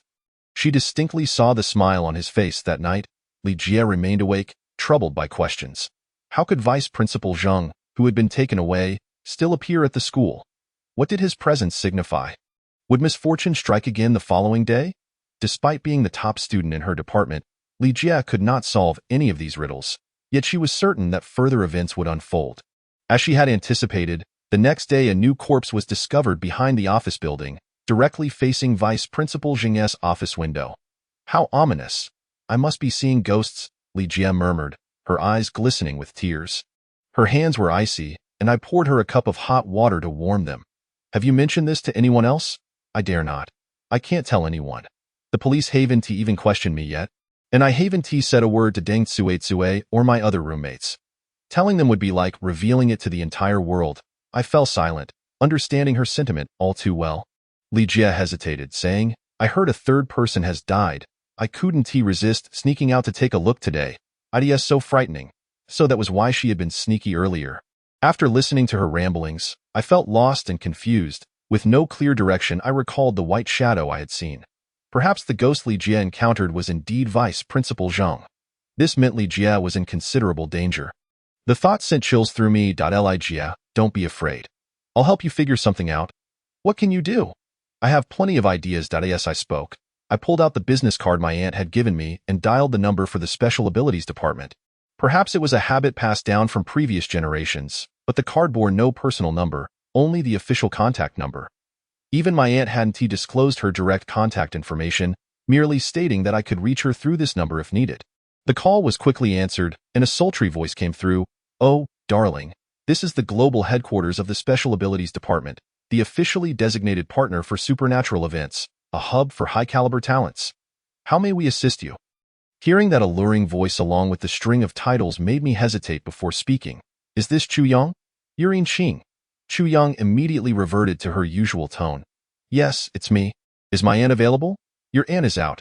What's the matter, dear niece? Has something happened?" Her overly familiar address left me momentarily silent, reminiscent of Li Cheng's antics, a different kind of absurdity. "There's been an incident at our school, and we'd like you to come take a look." I summarized the situation, omitting unnecessary details. Chu Yang occasionally interjected with a hum to indicate she was listening. Once I finished, she burst into laughter, saying, "This is a trivial matter. Leave it to me. Where is your school located?" I provided her with the address, and within half an hour, she appeared at my dormitory door. The image of Chu Yang in a Lolita outfit from earlier was too jarring. I later learned from Li Cheng that Chu Yang was a fan of 3 particular styles: Hanfu, Lolita, and JK uniforms. Chu Yang possessed an excellent figure, a keen eye for fashion, and sound financial standing, ensuring she never wore the same outfit twice throughout the year. Today, she donned a Ming-style skirt and jacket, with a pink round-collared gown and a gray-blue skirt intricately adorned with golden threads forming peach blossom motifs. Complemented by her exquisite makeup and hair, truly a classical beauty. Yet this beauty startled Li Jie, who thought she had encountered a ghost. Chu Yang pouted. "Ghosts are usually grotesque. None can compare to my looks. Even if you look good, you can't just climb in through a 6th-floor window." I had matters to ask her for help and dared not voice my complaints. "Chu Yang, you're here," I exclaimed, wanting to grasp her hand, fearing she might fall. Chu Yang waved her hand, signaling me to step aside. "Is this your classmate?" "Yes, this is Li Jie. This is the incredible person I told you about." Chu Yang frowned. "Calling me sister makes me feel old." "You can just call me Mimi." Li Jie nodded, softly calling out, "Mimi." The 3 of us stood by the window, creating a peculiar tableau. I invited them to sit on the bed and rummage through the cupboard for cups. Pouring water for each of them, Chu Yang asked Li Jie, "How many times have you seen that ghost?" 2, or maybe just once. "I'm not sure." "What did the ghost look like?" "It looked just like Vice Principal Zhang." "How can you be sure it was your vice principal?" "Since it's a ghost, it could just be someone impersonating him. Vice Principal Zhang is very fond of wearing that brown coat. Every time we see him, it's always that one. Does that coat belong only to him?" I listened, my heart racing.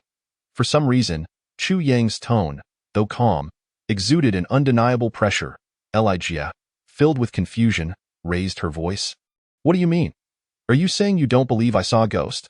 Chu Yang replied coolly, "I have my methods. If you're unhappy with that, feel free to leave." Li Jie felt her pride wounded and fell silent, looking as if she might cry, while I desperately blinked at Chu Yang. Chu Yang, seemingly unfazed, took a leisurely sip from her cup.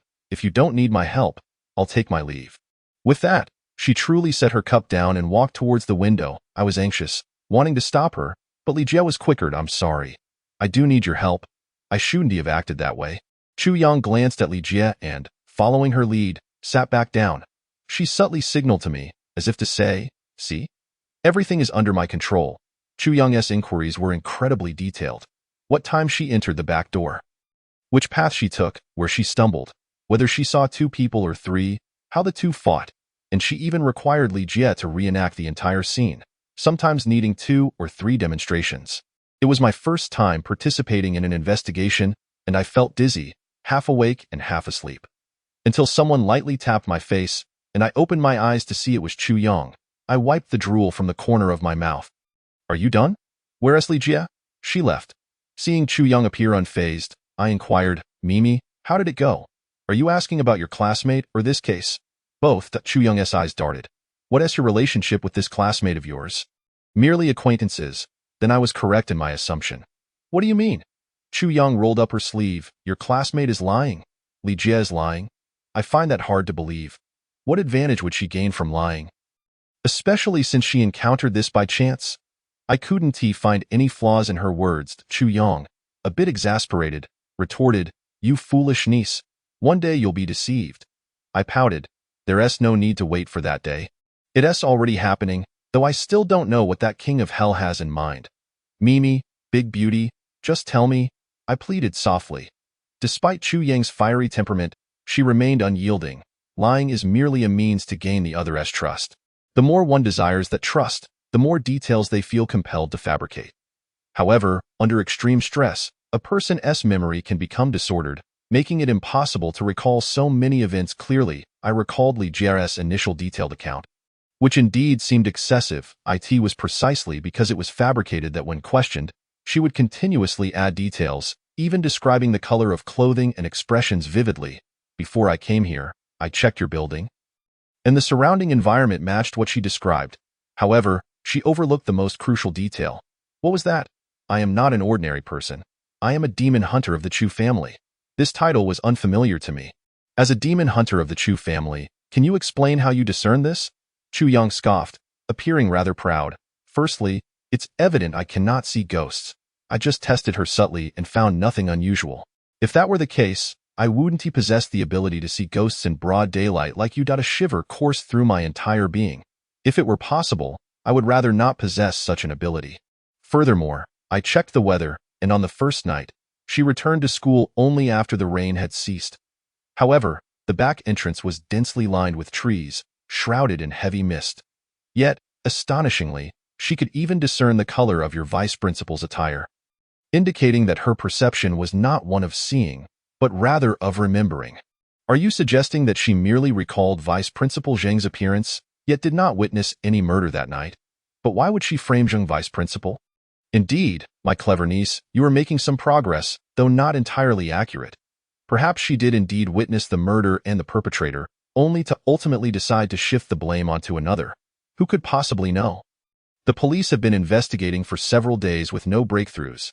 Chu Yang cleared her throat and gave me a knowing glance, and I immediately reacted by exclaiming, "Thus, we must rely on our esteemed Chu family demon slayer." My little niece, the future holds promise. Chu Yang smiled appreciatively, her beauty rendering any hint of annoyance utterly impossible. Capturing those 3 deceased spirits for questioning would surely provide clarity. Capture spirits? But aren't you mortal enemies with them? I queried. Hmph, do they truly qualify as my mortal enemies? Human hearts are inscrutable. If this classmate of yours refuses to tell the truth, then controlling the spirits with magic will suffice. I am not afraid of them withholding the truth. Chu Yang regarded me with a gaze that was both teasing and unsettling, sending chills down my spine and raising goosebumps along my arms. An ominous premonition began to take root in my mind. So, how do we summon these 3 dead spirits? I asked hesitantly. This is simple. Let them possess you, and we shall uncover the truth. Possess me? This is not advisable, I exclaimed, on the verge of tears. With only Chu Yang and myself present, there was no avenue for escape. As I watched her approach, it dawned on me that there was not a single sane individual in the special department. I must be mad to have made that phone call. Chu Yang advanced steadily, and I retreated inch by inch, only to find my back pressed against the bed frame, causing me to tumble onto the bed. Seizing the moment, Chu Yang grasped my shoulders and swiftly applied a sticky substance upon me, particularly on the area of skin where the Manjusaka flower was located, slathering it generously. My dear niece, this mark is quite alarming. I must cover it, lest the spirit dares to possess you, she remarked. Chu Yang, appearing delicate, possessed an unexpectedly formidable strength, nearly suffocating me with her grip. I struggled desperately, but soon my limbs lost their autonomy, moving of their own accord. I watched helplessly as I rose to my feet like a puppet. My hands raised, bouncing about erratically. Chu Yang clapped her hands and swiftly affixed a talisman to my forehead. Be why this command. New spirit, heed my call. I am the Chu family demon slayer and summon you here to inquire. The spirit, seemingly unaware of Chu Yang's prowess, attempted to use my hands to capture her. My knees stiffened, and my legs straightened, forcing me to hop forward. You've quite the temper, Chu Yang remarked, nimbly evading the attack and leaping onto the upper bunk opposite me. I was thrust into a heap of chairs and clutter atop the desk, creating a cacophony that echoed throughout the dormitory. Oh no. It's the middle of the night, and the building is utterly silent. Such noise will inevitably attract the dorm supervisor. I attempted to call out to Chu Yang, But what emerged from my throat was a raspy, masculine growl. My entire being was under the spirit's control. And despite my struggles, the only part one could manage to move was my tongue. Mimicking a puppy, I stuck out my tongue, swinging it from side to side, desperately signaling Chu Yang to cease her antics. My expression was ghastly, unfit to behold, and Chu Yang remarked, "Oh dear little niece, should the boss catch sight of you in this state, I fear for my own fate." Chu Yang's lips twisted as she recited a string of incomprehensible incantations. And suddenly, my body grew limp, collapsing into a cross-legged position upon the floor. Am I able to move? Has the spirit departed? I wondered aloud. Before I could voice anything further, my mouth involuntarily uttered another phrase. This time in a hoarse, rough masculine voice, identical to before. "Who are you?" The voice emanated from within me. "What is happening?" I echoed. "Shoo, little niece, do not speak. This spirit is a new arrival and has yet to realize its own demise." "I have a question for you," the spirit addressed Chu Yang. "I am the Chu family demon slayer." "What is this nonsense? I cannot comprehend your words." A flicker of fire ignited in Chu Yang's eyes, as if she wished to incinerate the individual before her. "I am the Chu family demon slayer, and I have matters to discuss." "Speak plainly," the spirit demanded. "Do you recall what transpired 4 nights ago?" "4 nights ago?" I extended my hands, counting fingers. On that night, I had just dismantled the scaffolding of the first building. I had arranged for Lao Xiao and Lao Wu to join me for drinks. And then, the 3 of us found a barbecue joint and polished off 30 bottles of beer, with urination being more vigorous than our dining. The spirit's coarse speech, emerging from my own mouth, was utterly crude, and I felt even more uncomfortable than Chu Yang. What else occurred? Then, Lao Xiao and Lao Wu got into a fight. Those 2 worthless fools always brawl after drinking. Lao Wu mocked Lao Xiao, claiming his son was not his own, while Lao Xiao berated Lao Wu for being a spineless wretch unable to control his women. I couldn't mediate between those 2 stubborn mules, so I settled the bill and left. "Did you leave alone? Otherwise, would I still have been 2 people?" The spirit, emboldened by its audacity, seemed to merge with my own expression, baring its teeth and exuding bravado. "And after you departed, whom did you encounter?" "What transpired? Who did I encounter?" "Oh, Lao Zheng. You mean Vice Principal Zheng. You must be joking. I've known him for years. How could I not know what Zheng Huangshan dines upon?" Chu Yang's expression darkened further, and I feared she might inadvertently take it out on me, so I mustered all my strength to adjust my facial expression, attempting to appear less deserving of a smack. "What did you and Zheng Huangshan do?" "What could we do? Old friends catching up. He invited me to his office for tea." Upon hearing this, Chu Yang and I exchanged glances, recognizing something amiss. This spirit was from the construction team. How could it possibly be old friends with Vice Principal Zheng? Moreover, if they were indeed friends, the tone of the spirit suggested that Zheng Huangshan's culpability was significantly diminished. Who, then, did Li Jia actually see? Everyone thinks Lao Zheng is an intellectual, but only I know he reads books through his backside. And behind closed doors, he is more cunning than a mountain stream. The spirit, as if still intoxicated, began rambling on, failing to get to the point. Chu Yang, growing increasingly impatient, interrupted, "Enough of this nonsense. What happened next? Or whom did you encounter?" The spirit's voice abruptly ceased, and every hair on my body stood on end. My limbs trembling slightly, I watched helplessly as my hands slowly rose, positioning themselves around my neck. Tightening suddenly, my face flushed a deep crimson as the spirit strained against me, pleading, "Do not kill me. Do not kill me." Chu Yang, sensing the danger, attempted to come to my aid, but before she could reach me, I felt a searing heat in my fingertips, causing me to instantly relent. I collapsed onto the ground, gagging uncontrollably, while Chu Yang gently patted my back, helping me regain my composure. I heard her say, "The Manjusaka truly possesses intrigue." I cautiously touched my neck, realizing that when the spirit attempted to strangle me, it had scraped away the mud Chu Yang had applied, revealing the blossom. The skin in that area felt somewhat warm. And when I checked with a mirror, I noticed the flower's hue was more vivid and striking than before. This flower is invisible to ordinary people. Only demons and those like us who have opened their celestial eyes can perceive it. If it has saved you, it will become more pronounced, Chu Yang explained, her gaze fixed on the flower adorning my neck. She noted its remarkable properties, adding that the individual who tattooed this flower on me had taken great care. Even adding a square spell. What does that mean? What spell? In simple terms, it's as if you have been equipped with a GPS tracker. As long as this flower manifests, the spellcaster will know your whereabouts. Though this spell may sound simple, it actually requires a drop of the caster's heart's blood to succeed. Would you not agree that this person holds special regard for you? Chu Yang's expression was one of curiosity. Yet I was burdened with concern. I was well aware that the King of Hell treated me well, even exceedingly so. He had saved me from peril time and again, offering mountains of gifts, including the Manjasaka that warded off evil spirits. Now, with the addition of this drop of heart's blood, I felt utterly undeserving. There is no business without profit. The King of Hell had given me so much. Yet I remained oblivious to what he sought in return. Furthermore, was what he desired something I could provide, or perhaps something I could not, or was it something I could never offer? Sighing inwardly, I pondered the tangled web of my predicament. Chapter 17. Farewell to the King of Hell. Seeing my silence, Chu Yang assumed I was merely shy. She chuckled lightly, shifting the topic. Although the spirit has fled, this excursion was not in vain. What did you discern?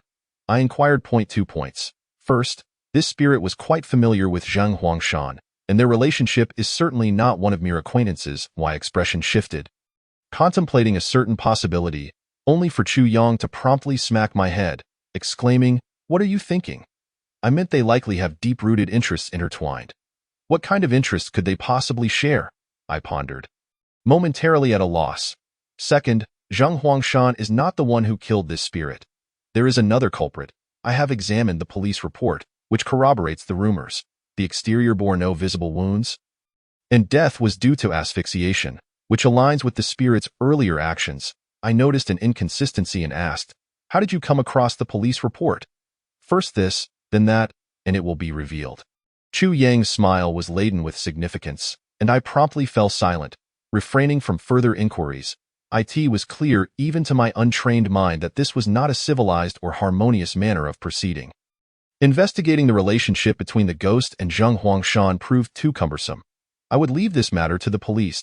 As for the remaining 2 ghosts, it was up to me to handle them. Upon hearing this, I instinctively scooted several meters away, desperately clutching the man's Ishawa, thinking, "You wouldn't want to come back for more, would you? I can't endure such antics. No, no, how could I bear to let my dear little niece suffer?" Chu Yang continued, "Besides, I just learned you have a powerful backing."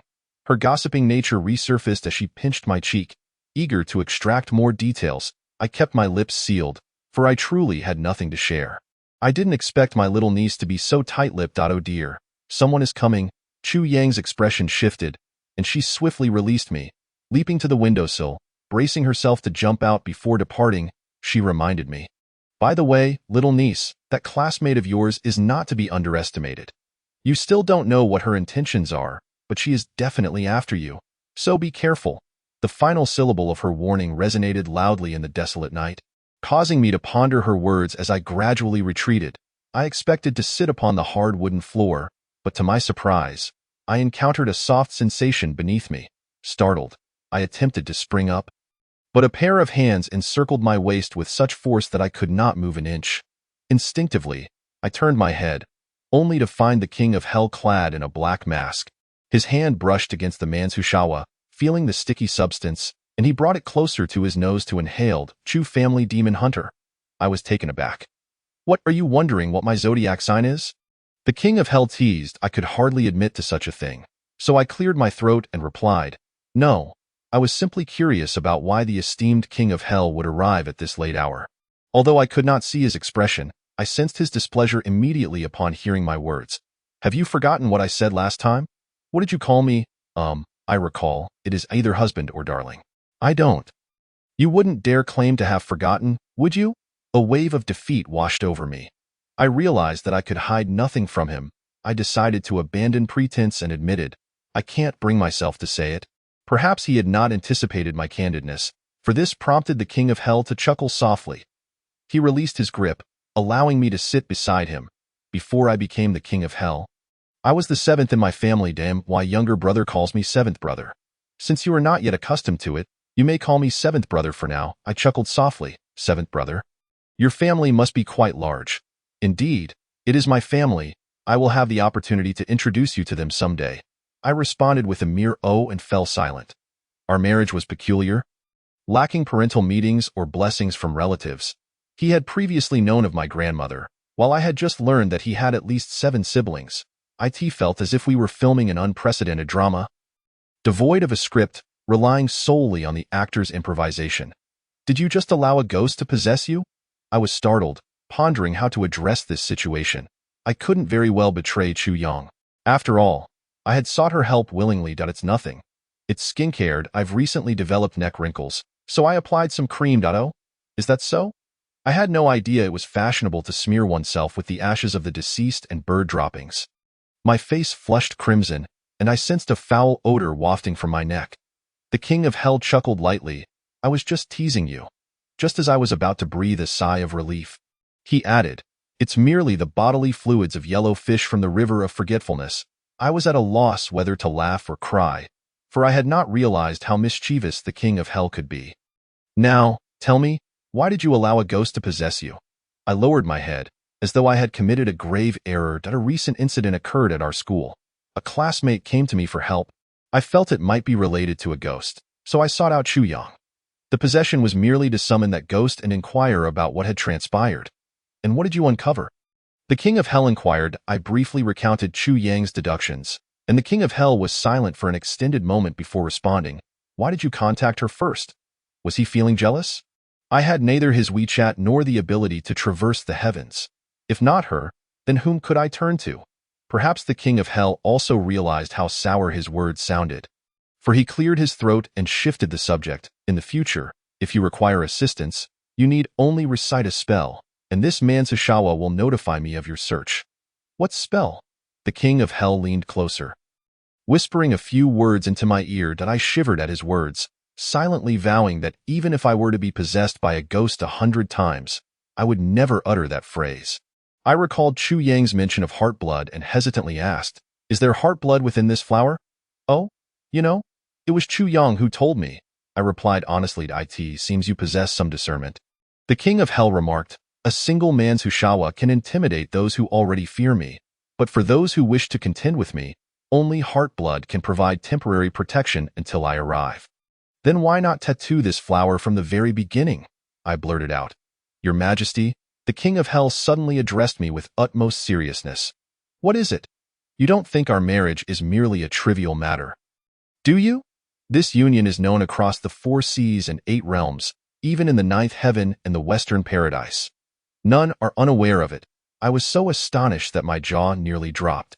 They say that everyone has 15 minutes of fame in their lifetime, but I never anticipated that my moment of glory had already passed, all while I remained blissfully ignorant. However, it would be much later that I learned the King of Hell had not fully articulated his thoughts. This marriage could indeed astound the world, but it was only due to his own leading of 800 ghostly soldiers in a bloody crackdown, suppressing a rebellion in the underworld and rescuing the remaining 9 underworld lords. As for me, the runaway bride, few took notice in that moment. I felt like a naive little rabbit, unaware of the weight of his words, at a loss for how to respond. The King of Hell continued, you are my queen. If you possess no magical abilities, and my enemies discover this, you will undoubtedly be their first target. The wave of suffocating anxiety washed over me. If a mere new ghost could nearly suffocate me, what about others? I instinctively inched closer to the King of Hell, as if surrounding me were a horde of demons and monsters. The King of Hell relished my proximity. Are you afraid? How could I not be? I am no Chu Yang, able to nonchalantly climb in and out of windows. With me around, there is no need for fear. You carry the bloodline of the Yin family and possess a pure Yin constitution. Surpassing the majority, however, the optimal age for learning spells is 3. At 22, you are a bit late. What should I do then? I cast him a pleading look. The King of Hell, though masked, seemed to radiate a mischievous smile beneath his facade.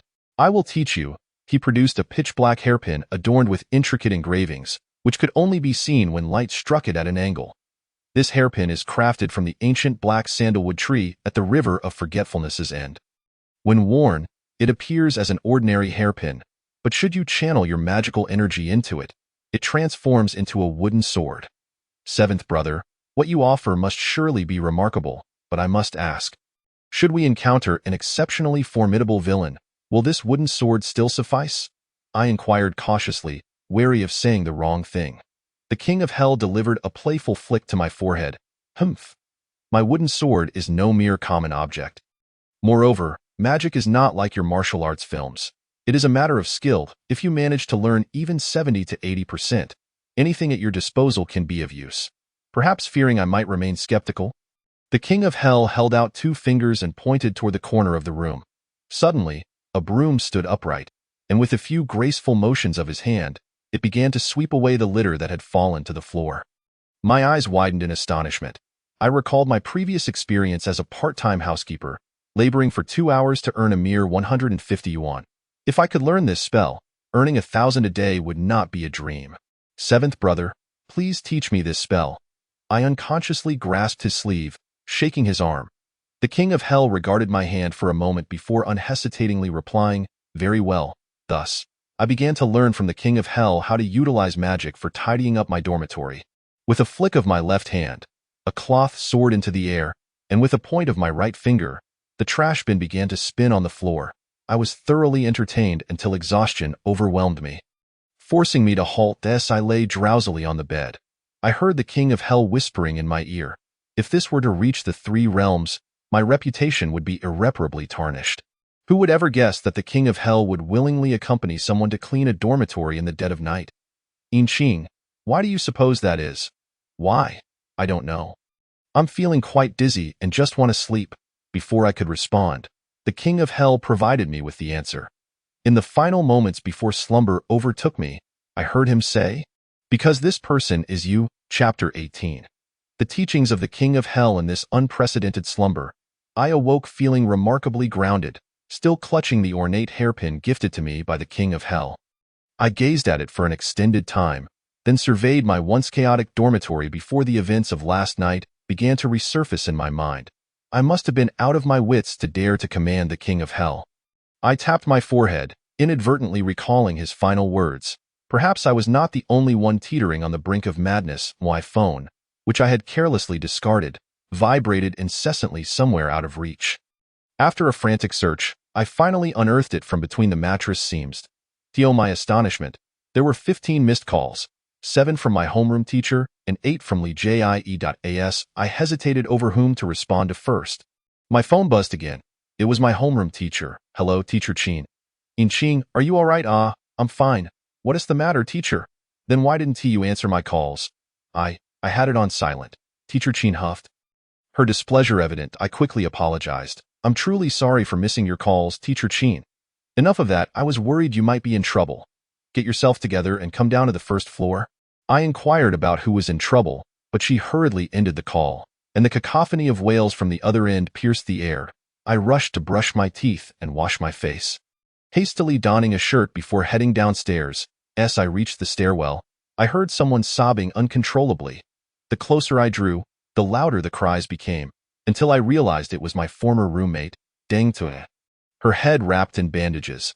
Standing beside her were Teacher Qin, my former roommates, and the police, while more girls huddled in the dormitory, peeking through the curtains to witness the unfolding drama. A sense of dread washed over me. Upon noticing my presence, Teacher Qin asked, Inqing, you live alone in a dormitory. Did you notice anything unusual last night? There were countless oddities from last night, yet I could not disclose a single one. I touched the tip of my nose and replied, Teacher. I returned and fell asleep shortly after. I am unaware of what transpired.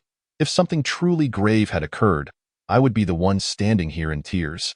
Deng Tue, misinterpreting my words as mockery, ceased her sobbing and pointed a finger at me, demanding, Inqing, what do you mean? Are you reveling in my misfortune? I scoffed. Deng Tue, cease your baseless accusations. Just because someone is crying doesn't make them justified or allow you to slander them. As Deng Tue prepared to retaliate, the police intervened. Miss, please cooperate with our investigation. Deng Tue sniffled and replied, I will certainly cooperate, but you must help me. Unable to tolerate Deng Tue's nonsensical outbursts, Teacher Qin approached Li Jie. Li Jie, you were with Deng Tue last night. You were the one who reported the incident.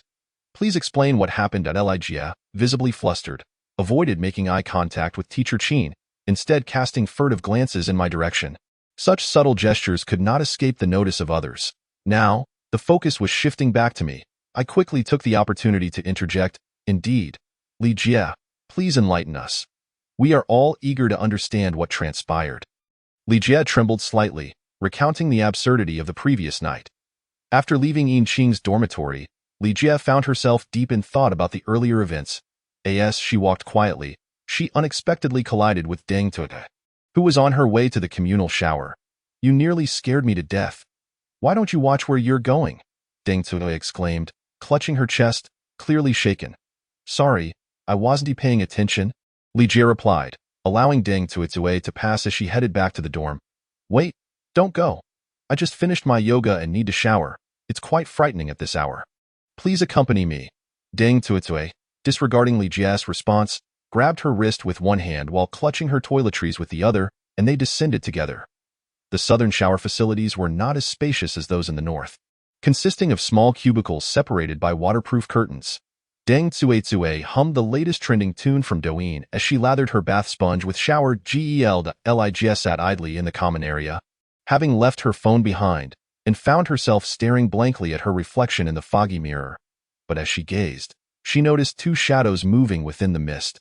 Instinctively, she turned around, only to find nothing amiss. Releasing a breath, she patted her chest, nearly frightened out of her wits. However, before she could utter the word "I," a piercing scream echoed from the shower area. "Ah, it's Deng Tuote." Li Jie rushed in to find Deng Tuote, wrapped in a towel, trembling on the floor, her body still coated in unwashed suds. "What's wrong? There's a ghost." "A ghost?" Deng Tuote, disregarding her dignity, crawled frantically across the floor, desperate to escape. In her panic, she collided with the wall, her head spinning before she collapsed. Elijah was taken aback by the scene before her. She paid no heed to the dirt beneath her and crouched down, urgently calling, Deng Tuote, wake up. Don't scare me." Grabbing her phone, Li Jie dialed 110. The operator answered quickly, but before she could speak, she caught sight of a figure darting past the doorway in dire need of assistance. She dashed toward the entrance, shouting, "Over here. Help, here." Yet the figure not only ignored her but also hastened its pace. Unable to restrain herself, Li Jie pursued, only to stop abruptly, her eyes widening in terror as she stood frozen in place, trembling, for that figure was gliding across the floor. As Li Jie finished her account, she covered her face and sank to the ground, stifling her sobs. Even without her finishing, those around her understood the grim truth. Deng Tuote asserted emphatically, "It was undoubtedly a ghost. While I was showering, I saw a long-haired ghost through the small window. It must be the same one, if it weren't for the janitor hearing our cries for help. Both Li Jie and I would have perished last night." Her declaration rendered the atmosphere even more somber. Elijah's sobs echoed, yet within my heart, a chill spread. She had just lied. Last night, the King of Hell had not merely instructed me on cleaning. He had taken it upon himself to be my mentor, truly giving me my first lesson. I remarked, "The school is far from peaceful. Until the truth emerges, a restful sleep is out of the question." The King of Hell levitated the broom, assuring me, "There is no need for concern. While I am here, no ghost dares to cause trouble." I was utterly exhausted, my head spinning, and I found myself pointing at him, saying, so confident, "Be careful not to eat your words." The King of Hell chuckled lightly, unperturbed by my impertinence. He grasped my finger, his slightly cold touch jolting me into clarity. "Yin Qing, do you not have faith in your husband? The Lord of the 10 Halls of Hell is not merely a title." Upon hearing this, my ears flushed with warmth. For a typical newlywed couple, this would be sweet banter, but for me, someone who had hastily entered marriage as a lifelong singleton, there was only panic, leaving me unsure of how to respond. Noticing my anxiety, the King of Hell continued, "Indeed, your school harbors many spirits, some lingering from years past, while others have recently passed. However, once they become ghosts, they will inevitably fear my presence, especially those yet to be captured by the black and white impermanents. They are long gone, making this vicinity safe." Yet my heart remained unsettled.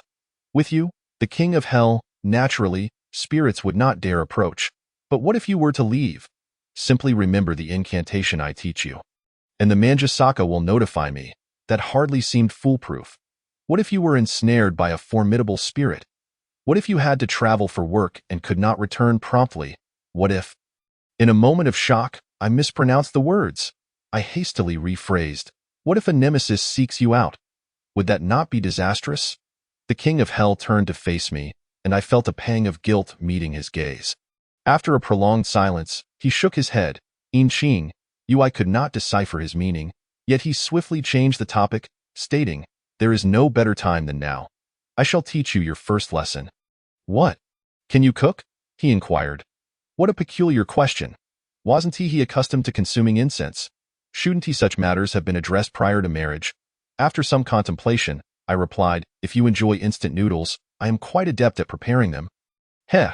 The king of hell paused before responding, instant noodles will suffice.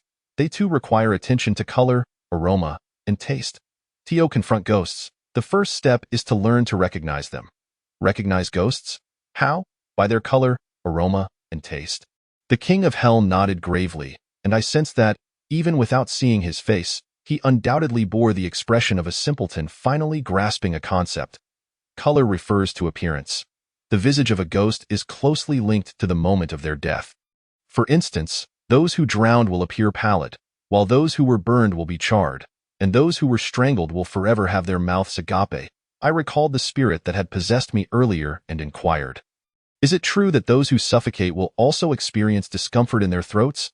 Logically, that would indeed be the case. How tormenting it must be for a ghost to perpetually relive the most agonizing moment of their existence. Being a ghost must be even more harrowing than being alive. Such manifestations are characteristic of those who have met with untimely deaths. If one were to encounter the spirit of an individual who passed away under normal circumstances, it would be nearly impossible to discern their ghostly nature merely by their appearance. So, what then? The second step involves the incense, which must be detected by the sense of smell. The aroma of a living person is exceedingly intricate. Sweat, body odor, and personal fragrance all blend together, yet a ghost carries only the scent of death. How could I possibly know what the scent of a corpse is? I muttered softly that I would take him to a funeral home next time for a whiff. The king of hell interjected, seventh brother, this may not be prudent. Is there no alternative? I implored him, then we must proceed to the third step, taste. Recalling the familiar trio of color, aroma, and flavor, I hesitantly suggested that this taste cannot possibly imply licking something. Can it? Drawing inferences from one example to another, it was evident that I was indeed a descendant of the underworld. I was exasperated. These three methods seemed utterly unreliable. Was the king of hell deliberately mocking me? I cautiously inquired, what about the heavenly eye? Surely it must have some utility. Upon hearing this, the king of hell leaned in closer, leaving me with no escape, forcing me into the corner of the bed. A vague sigh drifted into my ear. Inqing, you've become rather clever. Sometimes, I truly wish you weren't so astute. His words left me in a daze. Isn't being clever a good thing? I failed to comprehend. Chapter 19. Rumors and deceit. The king of hell did not provide me with an answer. He stated, the heavenly eye is a rare gift. One can easily discern the weaker spirits. But should you encounter a more powerful one, the trio of color, aroma, and flavor will assist you in distinguishing authenticity. I asked, is there a case where the heavenly eye fails to see and the trio cannot identify? The king of hell appeared taken aback by my question but replied, indeed, you shall come to know in due time. A shiver ran down my spine, and I hoped I would never have to experience such a thing in my lifetime. After saying this, the king of hell refused to impart any more serious knowledge, declaring, we have plenty of time ahead. Unable to endure any longer, I collapsed into slumber, and upon awakening, I found myself in the current predicament. I glanced at Li Jie, then at Deng Cui, the latter wearing a provocative expression. I could not fathom why Teacher Qin insisted on summoning me. Observing the chaotic scene, a tall police officer instructed Li Jie to sit by the flower bed to provide her account. You mentioned that yesterday you were chatting in a classmate's dormitory before heading to the bathroom. Was it she with whom you conversed? The officer's gaze was piercing, scrutinizing me intently. Li Jie nodded. And the officer turned to me asking, what did you talk about yesterday? Until what time? Oh, Li Jie, are you not pushing me into the fire pit? You know full well I cannot divulge anything about Chu Yang. Yet asking me to lie before the police is tantamount to sealing my fate. Officer, why must you inquire about this? This matter bears no relation to me, as I have committed no crime. The officer explained, this is necessary for the investigation. We kindly ask for your cooperation. Oh, I see it was nothing significant. I was merely preparing for graduation, and my thesis remains unwritten, so I sought out Li Jie for some queries. The officer exchanged glances with Teacher Qin, who promptly intervened on my behalf. She is a senior. She had to return home for some matters, and has only just come back due to my urging.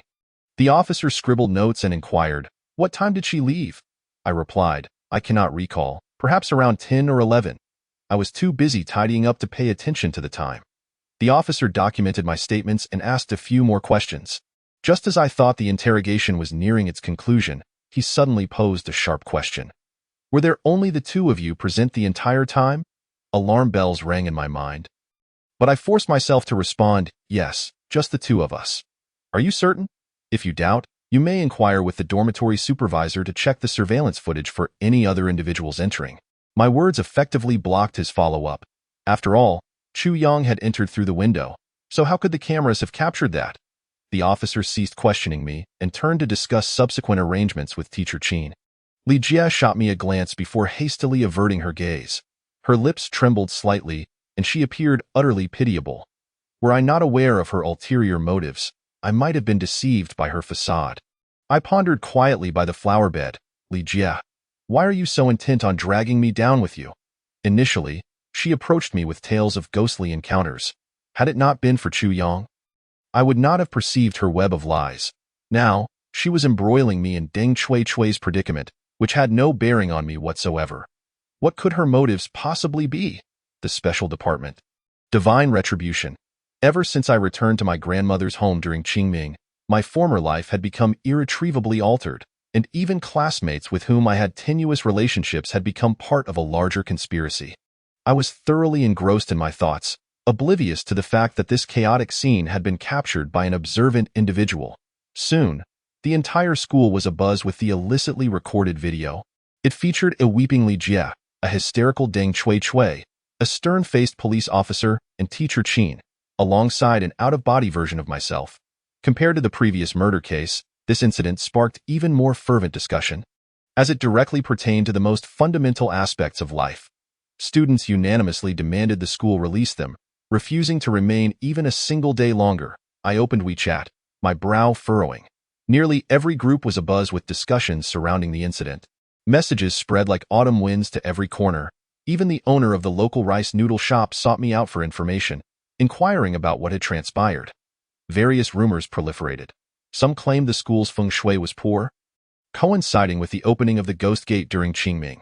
Others alleged dozens had perished on campus, yet the administration concealed the truth, and there were even accounts of a neighbor's distant relative witnessing students confined to their dormitories, with thick iron chains securing the doors.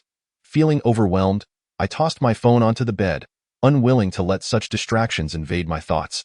Standing by the window, I sought solace in the breeze, only to be unexpectedly visited by a familiar face, Chu Yang.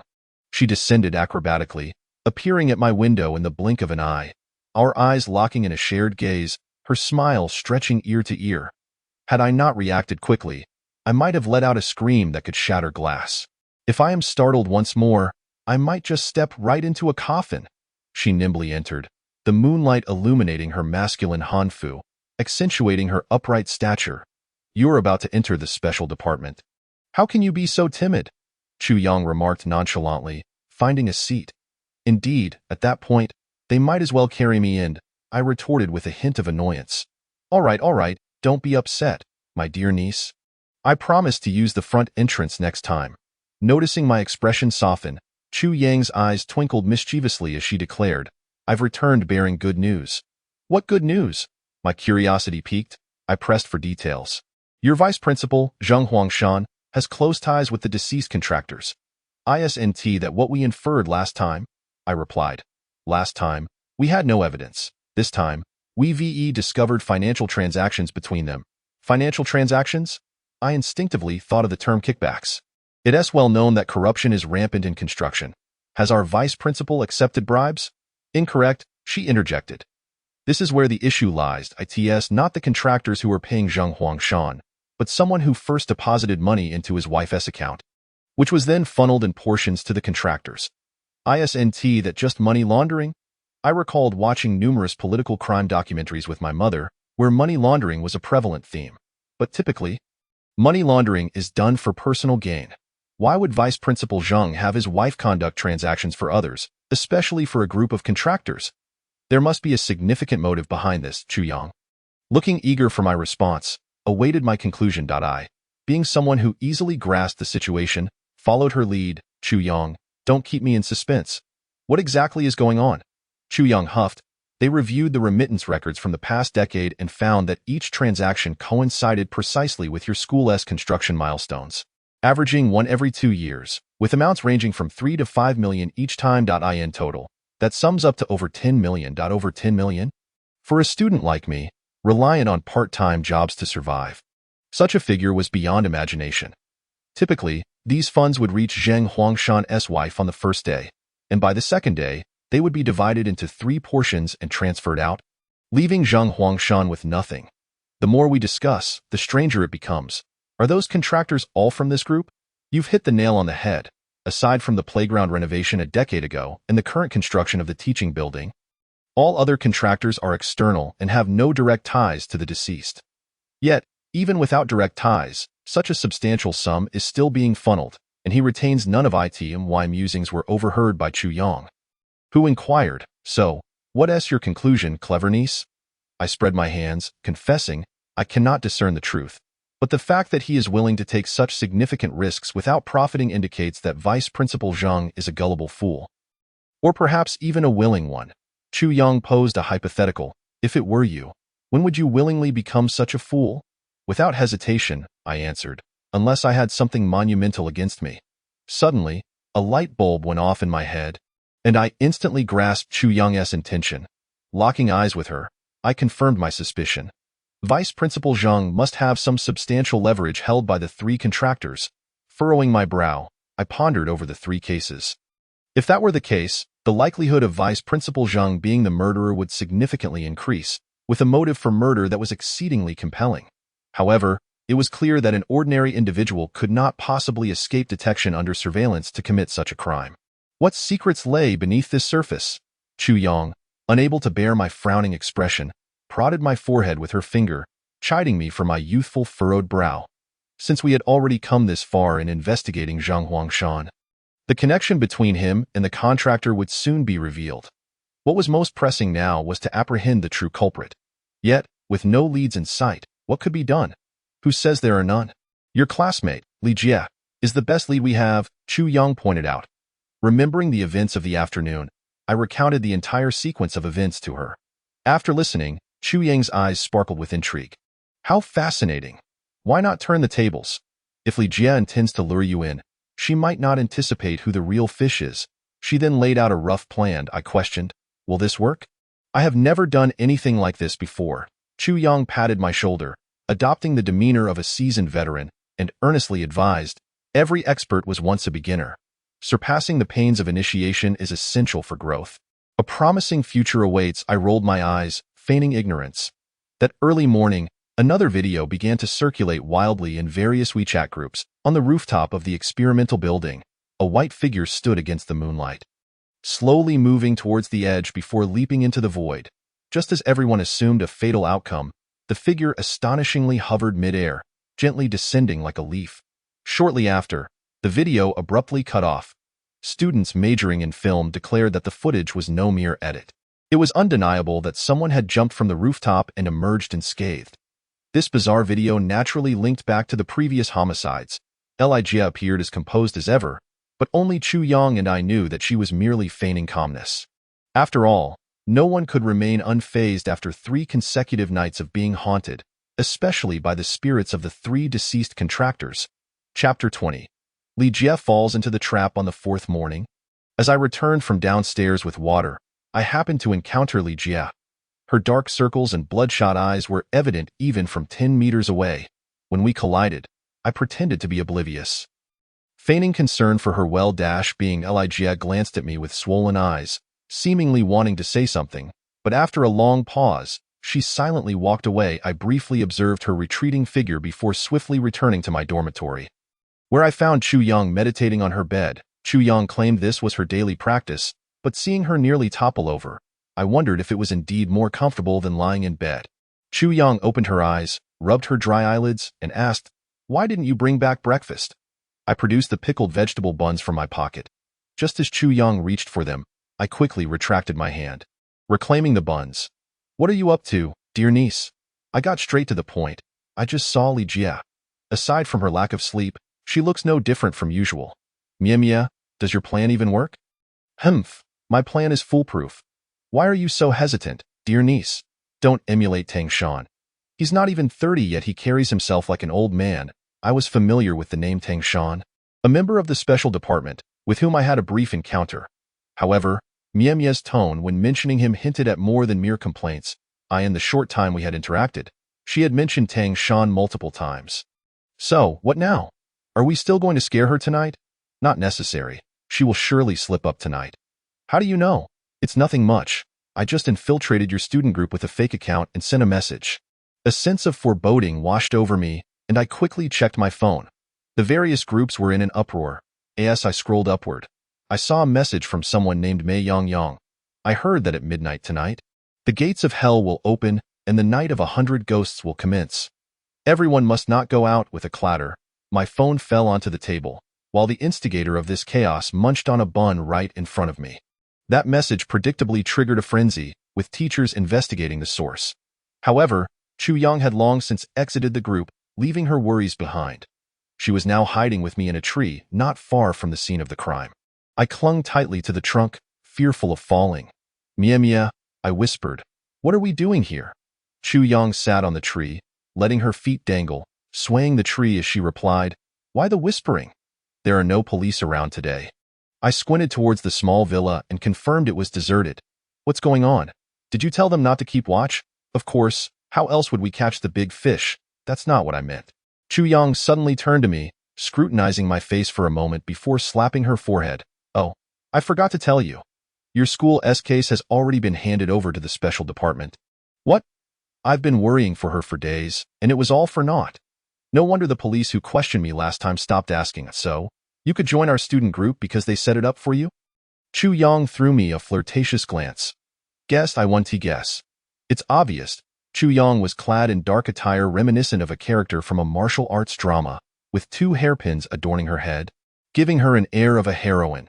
When she was serious, she could easily intimidate many, but over time, I learned that she was merely a carefree girl with a whimsical heart. I checked the time. It was already midnight. I asked Chu Young how long we had to wait. How about we make a bet? Let us wager whether she'll show up within the hour. All right, I bet she will.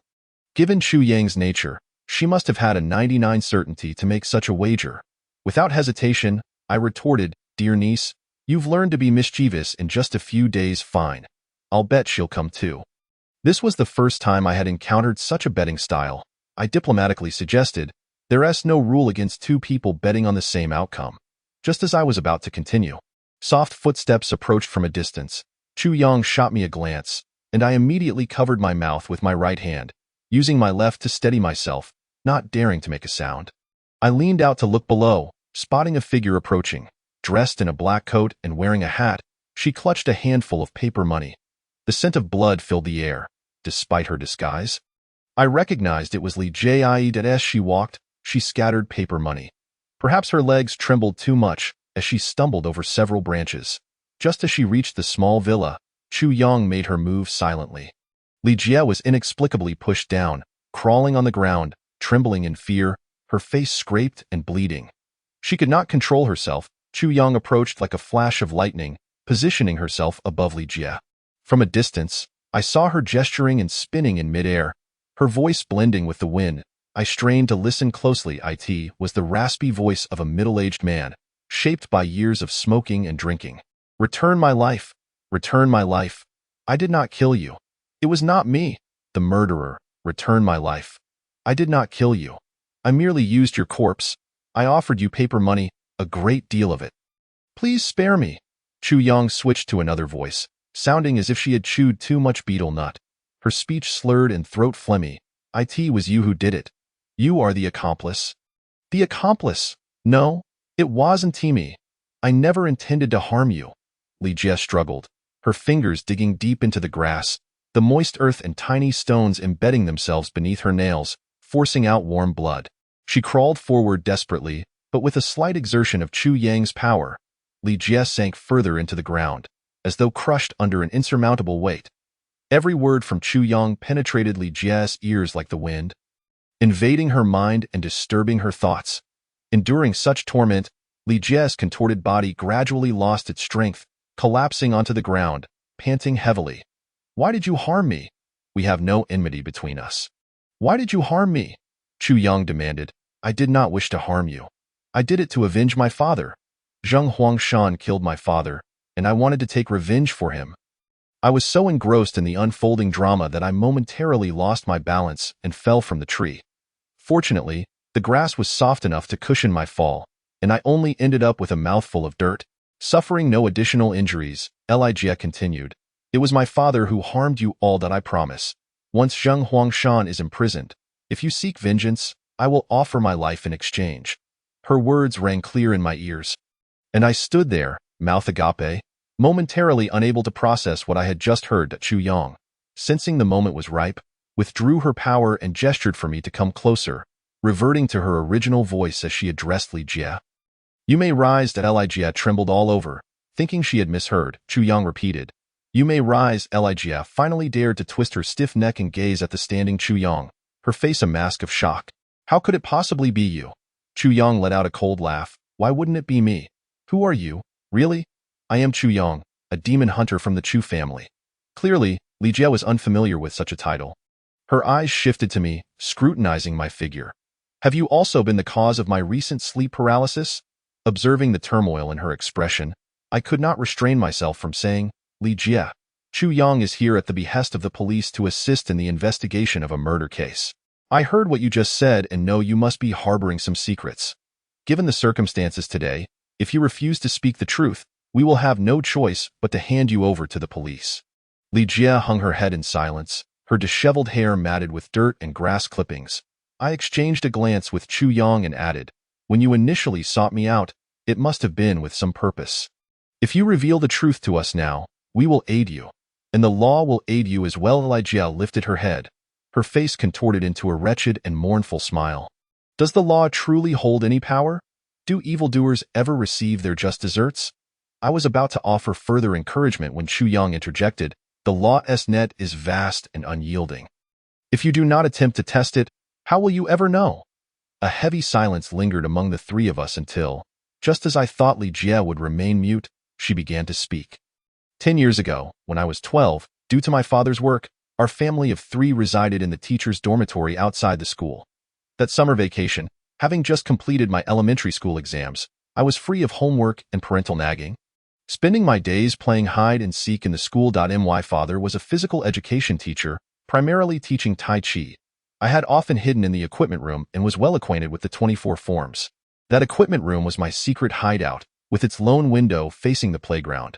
Though I lacked a key, my small frame allowed me to squeeze through the narrow bars of the window. Thus, during hide and seek, I would always conceal myself in the equipment room until they surrendered, searching the entire campus for me before I would finally reveal myself. But that day, they forgot about me. As I waited, I fell asleep in the equipment room, only awakening when the cold made me shiver. The moonlight streamed in. It was already night. Just as I was preparing to venture out, I spotted my father standing a short distance away. I instantly recoiled, fearing he had come to scold me for being late, and I dared not emerge, hiding behind the window, waiting for him to leave. However, instead of departing, he was soon joined by another person. One I could never have imagined would shatter our family into pieces. I lowered my gaze, my heart already knowing the answer. Li Jie's voice suddenly brimmed with unbridled hatred. It was him, Zheng Huangshan, Chapter 21. An unexpected ally as the clock struck midnight. The night grew deeper and the dew heavier. What had once been dry clothing now felt oppressive and heavy. The cold air brushed against my arms, raising goosebumps, while the blood on Li Jie's forehead had begun to dry. She sat on the ground, trembling from the cold. Meow meow, Perhaps we should find a place to sit and talk. It's simply too cold. I hugged myself tightly. Rubbing my arms up and down, Chu Yang nodded and led us to the smallest of the nearby cottages. She closed her eyes and murmured a few incantations, causing the iron fence surrounding the house to part and create an opening. I looked at the somewhat crooked walls with concern. This place was in disrepair and usually off-limits to us. Fear not, Chu Yang assured. I will cast an additional barrier. Even if the sky were to fall, we would be safe. With that, she raised her arm and traced a large circle in the air, enveloping us as if we were beneath a gigantic glass dome. Li Jie looked up and around, then continued, I often visited the school to see my father, and sometimes I would encounter Zhang Huangshan in his office. They were both key players on the teacher's basketball team, always arranging to play together. As a result, I became quite familiar with him and would greet him as Uncle Zhang. Whenever we met, Li's throat was parched, yet no water was available to soothe it. I saw Zhang Huangshan standing alongside my father, thinking they were about to play basketball again. But their gestures were exaggerated. Their necks craned, their faces nearly touching. Sensing something was amiss, I pressed my eyes against the window, hoping to see better. To my horror, they suddenly began to fight. As a physical education teacher, my father quickly gained the upper hand, pinning Zhang Huangshan's arm behind his back. Initially, he held him down with great force, only releasing him after a considerable time. I saw my father reach out, intending to help Zhang Huangshan up, but in that instant, Zhang Huangshan drew a knife with his left hand and plunged it into my father's abdomen. Li Jie's words grew increasingly rapid and intense, as if reliving that moment. Concerned she might lose control again, I signaled Chu Yang with my eyes, hoping she would say something. Chu Yang merely shook her head gently, indicating I should refrain from acting impulsively. Zhang Huangshan's movements were lightning fast, stabbing my father repeatedly. His intestines spilled out onto the ground, and he fell, his gaze fortuitously directed towards the equipment room window. I will forever remember his final expression, blood trickling from the corner of his mouth, his eyes wide open in a silent plea, as if to convey he could not rest in peace. Li Jie let out a heart-wrenching cry, and I was deeply affected by her anguished wails, my heart clenching painfully. From somewhere, Chu Yang produced a pack of tissues and handed them to Li Jie. We exchanged a knowing glance and remained silent, waiting for Li Jie to regain her composure. After what felt like an eternity, as the moonlight cast a slanting angle through the window, Li Jie finally ceased her tears. Seeing her nearly recovered, I cautiously inquired, "Did you ever tell anyone about this incident?" With a thick, nasal tone, Li Jie replied, "I witnessed my father's murder and was so frightened that I fainted. It wasn't until the next morning that I awoke, only to find the playground under construction. They had dug a large pit where the two of them had stood the day before. I crawled out, searching for my father, but was seized by a worker and thrown outside. Crying, I returned home, only to be met with a slap from my mother for not coming home that night. Yet we both cried together, for I was not the only one who had not returned. I had initially intended to tell my mother everything I had seen, but when the moment came, she dismissed me, insisting I not delay her important tasks. I hesitated. I hadn't even seen my father's body. To them, I was merely a child. They would never believe me if I had been braver then and spoken the truth. Regardless of whether they believed me, I wouldn't have spent 10 years in regret. After my father vanished, my mother mobilized everyone to search for him, even placing ads in the newspaper, yet no news ever surfaced. I secretly returned to the playground, hoping to find some clue, but there was nothing, and I was once again thrown out by workers. Eventually, my mother remarried and took me away from there, but I remained undeterred. I could have scored high on the college entrance exam, but I deliberately left half the paper blank, calculating my score just to return here and uncover the truth. Upon hearing this, I asked, "So did you find it?" Li Jie nodded. "I found my father, but only his ghost." This left me somewhat bewildered. Li Jie had no clairvoyance, nor was she any kind of extraordinary person, and it was implausible that anyone had taught her the art of recognizing spirits. So why could she see ghosts?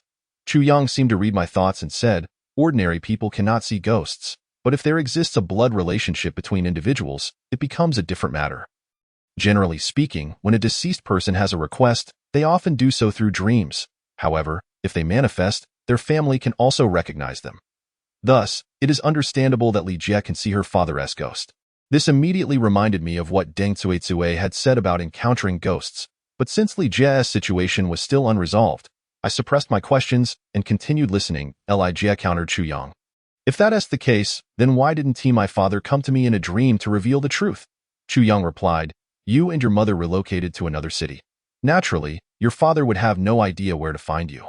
Furthermore, as per your account, your father suffered an unjust death, and his resentment was too strong to leave the last place he inhabited in life. Upon hearing this explanation, Li Jie wiped her tears. If I hadn't returned, his grievance would never have been known in this lifetime. After such a lengthy discourse, we still hadn't reached the crux of the matter.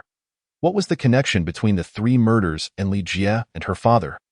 I interjected, Li Jie, what is the relationship between your father and these 3 murders? Li Jie lowered her head, finding it difficult to voice her thoughts. She stammered, they were killed by my father. What? I exclaimed, astonished. Didn't you say that it was Zhang Huangshan who killed your father? Then why didn't your father seek revenge directly on Zhang Huangshan instead of targeting these 3 individuals? I restrained the final question, realizing that if this were true, Li Jie's father might be implicated in more than just these 3 cases. Li Jie appeared flustered. I don't know. He wouldn't do that? He wouldn't. Seeing that we were on the verge of a stalemate, Chu Yang quickly pressed on, what about you? What is your connection to these 3 cases? Your intention was to seek revenge on Zhang Huangshan for your father. But your father did not kill Zhang Huangshan, and yet you can see your father's ghost suspect you initially intended to frame Zhang Huangshan, did you not? This sounded like a question.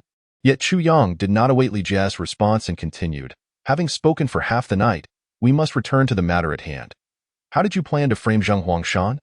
Unexpectedly, Li Jie was deeply dissatisfied with this notion, that a life must be repaid for a life, and that vengeance should be meted out to those who wronged her. She believed that her father was justified in taking the lives of those 3 individuals. Yet she was willing to sacrifice her own life, provided that Zhang Huangshan would also face consequences. Chu Yang let out a cold laugh, neither confirming nor denying her statement. Li Jie turned her gaze away from Chu Yang, directing it instead to a dusty tea table not far away. What I initially claimed was indeed true. I had seen Zhang Huangshan conversing with that worker on the lawn while passing by. However, I also spotted my father, and thinking I had misseen, I hid behind a tree to observe further. After exchanging a few words, Zhang Huangshan departed, but my father did not. He strangled that man to death. I dared not approach, yet he noticed me. After a brief exchange of glances, he walked away, but in that fleeting moment, I understood what I could do for him. Such is the bond between father and daughter. A frown creased my brow as I finally comprehended why Li Jie's words had always unsettled me. She cherished her father while regarding the lives of others as mere trifles. Though the situation was exceedingly complex and human nature should not be harshly judged, I felt a pang of discomfort. I had often delivered documents here and was well aware of the surveillance cameras in the vicinity. Following methods I learned online, I first disrupted the camera feeds before dragging the body to Zhang Huangshan's office, only to see a mass message circulating the next day. I asked, what about the 2nd and 3rd individuals? There are police everywhere. You cannot evade them. Li Jie met my gaze, stating, my father is already a ghost. What more reason do I need? After uttering this, she refused to answer any further questions, no matter how we pressed her. As dawn gradually broke, the sunrise occurred in an instant, the sun leaping over the horizon and illuminating the world. The sound of several approaching vehicles could be heard, and Chu Yang opened the door, conversing briefly with the police before stepping aside to allow 2 officers to enter. The officers presented their credentials to Li Jie, stating, Miss Li, we believe you are connected to the 3 homicides on campus. Please cooperate with us and come to the police station for questioning. Noticing that Li Jie was about to be taken away, I rushed to stand in front of her, realizing I had no time to consult with Chu Yang. You are not unwilling to explain. You simply cannot, I asserted, fixing my gaze on Li Jie. Despite her bloodshot eyes, a flicker of panic betrayed her. Do you remember when Deng Tsuetsui claimed she also saw a ghost? Yet your father has no blood relation to her. How could she possibly have seen it? Moreover, you are barely over 1.5 meters tall and quite slender, while those 3 foremen together weigh at least 500 pounds. It is impossible for you to accomplish this alone, I declared in the gravest tone. Li Jie, you have assistants, perhaps more than one.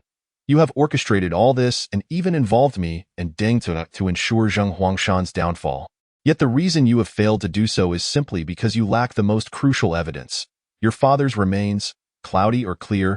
Do you think yourself clever? Stop being so self-righteous, she retorted with a cold laugh as she brushed past me.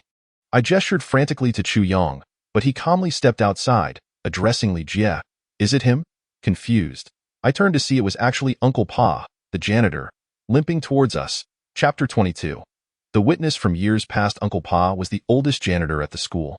Judging by the wrinkles on his face, one could only surmise he was quite aged, yet no one knew exactly how old he was. A cripple. His left leg had been rendered useless for reasons unknown, dragging limply behind him as he relied solely on his right leg for mobility. Over time, even the same pair of shoes had taken on entirely different appearances. He primarily lingered around the back entrance, and every time I passed by, he could be seen either dragging a large black garbage bin or awkwardly sweeping the ground. Now, he approached us slowly, limping, without a broom in hand, as if a part of his body were missing. Uncle Pa, what brings you here? I called out to him. His voice was barely audible, as if he were speaking through water, making it difficult for me to discern anything further. If you're not here for anything important, you should leave. We are currently dealing with a serious matter. Uncle Pa did not respond. He looked at me, then at Chu Yong, and finally at Li Jie. After a moment's comparison, he turned his right foot in Chu Yang's direction and advanced towards him. Uncle Pa was not tall, standing half a head shorter than Chu Yong, and his hunched posture made him appear even smaller. Did you assist her? Chu Yong inquired. Uncle Pa nodded, attempting to explain something, but Li Jie suddenly let out a piercing scream, disrupting the current situation. Nonsense! Who helped me? I did it all by myself. It was all me. Li Jie, who rarely used profanity, was now spewing vulgarities, and she attempted to lunge at Chu Yong, only to be restrained by the police just 10 centimeters away from him. Chu Yong scoffed. You claim to have done it alone, then explain how the second and third individuals were disposed of right under the police's noses. Li Jie fell silent, unable to respond. Chu Yong signaled the officers to take Li Jie away, but Uncle Pa interjected. Wait, I have something to say. Then speak up. Let everyone hear, Chu Yong urged him. Uncle Pa cleared his throat, expelling a thick phlegm onto a nearby pile of grass, his voice trembling slightly as he began. I live in a small house behind the villa. I have a lot of ground to sweep. Vast areas that I sweep from morning till night, continuously. On the first night, I saw the vice principal leave, and I greeted him. The vice principal told me to tidy up the front yard since someone had vomited there. So I went. I saw that person suddenly collapse. He was crawling on the ground, and after a while, he stopped moving. My legs are not convenient, but I wanted to see what had happened, and then I saw her. She is Li Jie? Chu Yong lifted his chin slightly in her direction.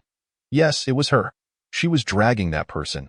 I thought she was trying to save him, Uncle Pa began, but the remainder was difficult for him to articulate. But she did not, Chu Yong interjected. She saw me and begged me not to tell anyone. Sharing her father's story with me, I asked that how you were moved by her.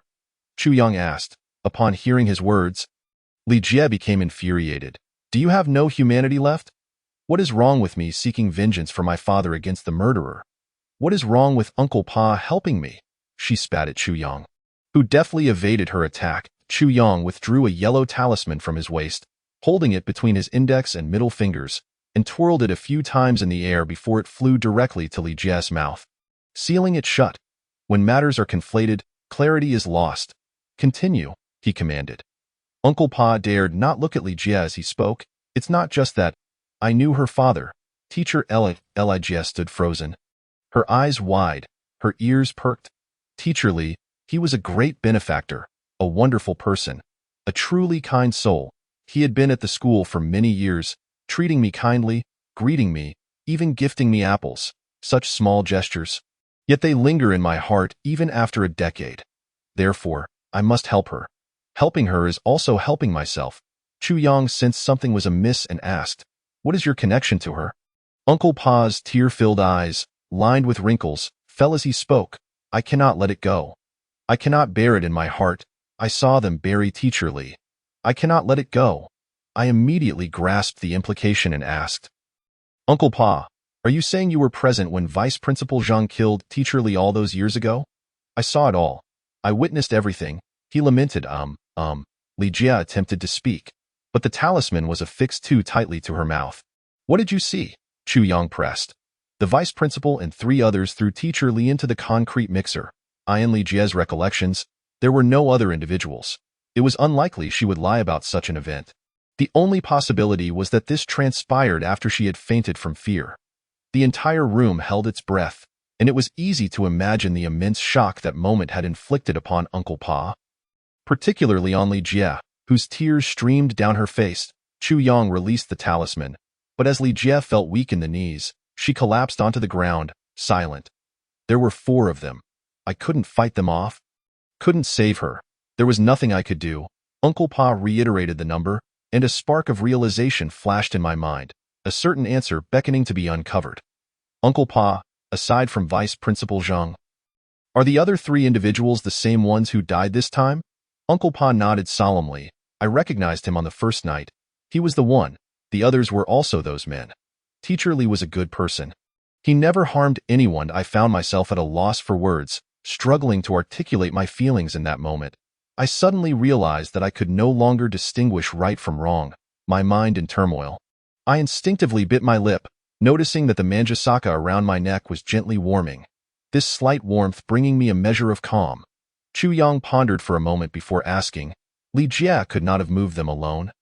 And with your leg being impaired, how did you both manage to transfer 3 individuals without attracting anyone's attention? Uncle Pa replied, my legs may be useless, but my mind and hands are still functional. I used to be a carpenter in town. I fell while building a house, which is how I injured my leg, and why skills have not diminished. I may not be able to perform heavy tasks, but I can manage small jobs. Uncle Pa spoke as he retrieved a wooden object resembling a yo-yo from his pocket.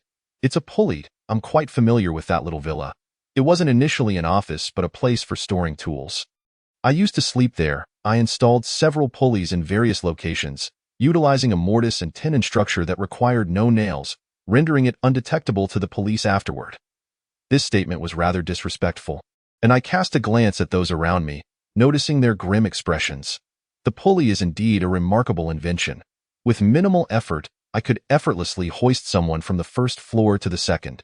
But what about the second and third individuals? At that time, there were clearly guards stationed here. From where did you procure the bodies? Uncle Pa pointed at the enormous black trash bin, indicating that they needed to eat. I come in the evenings to collect items, placing them in the trash bin. As someone of my disposition, no one pays me any mind. I installed the pulleys and ropes, and afterward, I retrieved them. Ah, that explains it. No wonder the bodies were always found in more peripheral locations. However, the surrounding police officers were evidently struggling, their faces growing darker. As the conversation approached its conclusion, the previous officer interjected at an opportune moment, suggesting that they should wrap it up and discuss the rest in detail later. An officer approached and whispered a few words to Chu Yang, subsequently escorting Uncle Pa away. As Uncle Pa passed by Li Jia, she tugged at his pant leg, asking, do you still remember where my father was buried? Of course, it's beneath the largest, sturdiest tree in that row next to the playground. The officer helped Li Jia to her feet, and they quickly vanished from the school grounds, leaving only Chu Yang and me behind. It was now past 7 o'clock. The sun was rising from the distant horizon, dispelling the morning fog, yet it could not dissipate the clouds of uncertainty in my heart. I had a vague sense that there might be more to this story. Why did Vice Principal Zhang kill Teacher Li? If those 3 individuals were assisting Vice Principal Zhang, what transpired afterward regarding financial dealings? In Li Jia's plan, her sole purpose was to avenge Teacher Li, but why had she drawn me into this? What about Deng Tsue's encounter with the supernatural, even in the absence of concrete evidence? The deaths of 3 individuals meant that Vice Principal Zhang's mental defenses would eventually crumble. What was Li Jia's ulterior motive? By a twist of fate, she had unwittingly turned the true culprits behind her father's murder into bargaining chips. And prior to discovering this, she had contemplated offering paper money for atonement. I could only wonder how she felt about it all now. Everything remained a mystery, despite our efforts over several days. We had not touched the truth. Chu Yang observed my furrowed brow and, shedding her earlier seriousness, reverted to her playful demeanor. Little detective, have you come up with anything? I shook my head, unable to conjure any thoughts. Then don't dwell on it. That Uncle Pa had some issues as well. I need to investigate further. You've been through a lot these past few days. Hurry back to the dormitory and get some rest. Look at those dark circles under your eyes. I fear your formidable husband might come looking for me. At the mention of the king of hell, I felt a surge of unease, compared to the earlier enigmas. He was now my greatest concern. I bid farewell to Chu Yong and returned to my dormitory, taking a hot shower before falling into a deep sleep until evening. This slumber was profoundly restorative. I dreamt of nothing. Rubbing my bleary eyes, I noticed 2 yellow talismans folded into origami cranes suspended above me, clearly the handiwork of Chu Yong. The 2 cranes seemed to have eyes. Upon noticing my awakening, they transformed into 2 sheets of paper, fluttering down to rest in my palms. These were letters from Chu Yong. I picked up the one on the right, which bore a single line of red ink written with a brush. Its flowing script evoking the spirit of a valiant heroine. Dear little niece, this is the transcript I obtained from them. There are too many words to read, so I cast a small spell to animate the writing. Simply chant Chu Yong, the great beauty, word spirit, manifest, to see it. Signed, Chu Yong. I fell into silence, omitting the first half of her message, and quietly recited, word spirit, manifest. Instantly, the yellow talisman transformed into a luminous screen before my eyes, resembling a movie screen displaying the disastrous events of a decade past. Chapter 23. A new twist point. 10 years ago, Zhang Huangshan and Li Ming met through the teacher's basketball team. One played as a forward, the other as a guard, and they complemented each other splendidly. Li Ming was the physical education teacher, known for his straightforward nature, often mocked for his robust physique. Zhang Huangshan was a lecturer in the physics department. Although his mind was sharp, the physics department lacked prominence, which limited his prospects. Just as one has a meal companion, one also has a basketball partner. Although Li Ming was slightly older than Zhang Huangshan, he felt no generational gap in thoughts or language. Their shared passion for basketball soon forged them into inseparable friends, united by a mutual understanding of integrity. That summer, the school planned to renovate the playground, dispatching several supervisors to oversee the site. Originally, this duty wouldn't have fallen on Zhang Huangshan and Li Ming, but when the designated supervisor fell ill, the two, living nearby, were assigned to fill in temporarily. Having worked extensively with athletic fields, Li Ming had sweated profusely on the track, and with a mere twitch of his nose, he could detect issues with the materials. There's a problem with this material, he informed Zhang Huangshan. Under high temperatures, it emits toxic gases. This won't do. Zhang Huangshan inquired, how do you know? My nose is sharper than a dog's. The track is practically my second home. How could I not know? Li Ming had come to discuss reporting the issue, but as he spoke passionately, Zhang Huangshan appeared distracted. Assuming Zhang Huangshan was reluctant to get involved, Li Ming left without further ado. Little did he know, Zhang Huangshan had other intentions. Just the day before, Zhang Huangshan's mother had been diagnosed with uremia, and financial strain loomed large. As a minor lecturer, overlooked and without supplementary income or project funding, his situation had become increasingly dire. Even the most principled individuals might entertain unethical thoughts under exceptional circumstances. Zhang Huangshan, being astute, quickly deciphered the web of relationships and approached the contractor, offering a bribe of 500,000. To his surprise, the contractor readily agreed, placing a box of cash before him, leaving Zhang Huangshan momentarily stunned. However, this money came with strings attached. The contractor's sole demand was that Zhang Huangshan resolve his other complications. Although anxious, Zhang Huangshan accepted the cash, understanding that the only complication was Li Ming.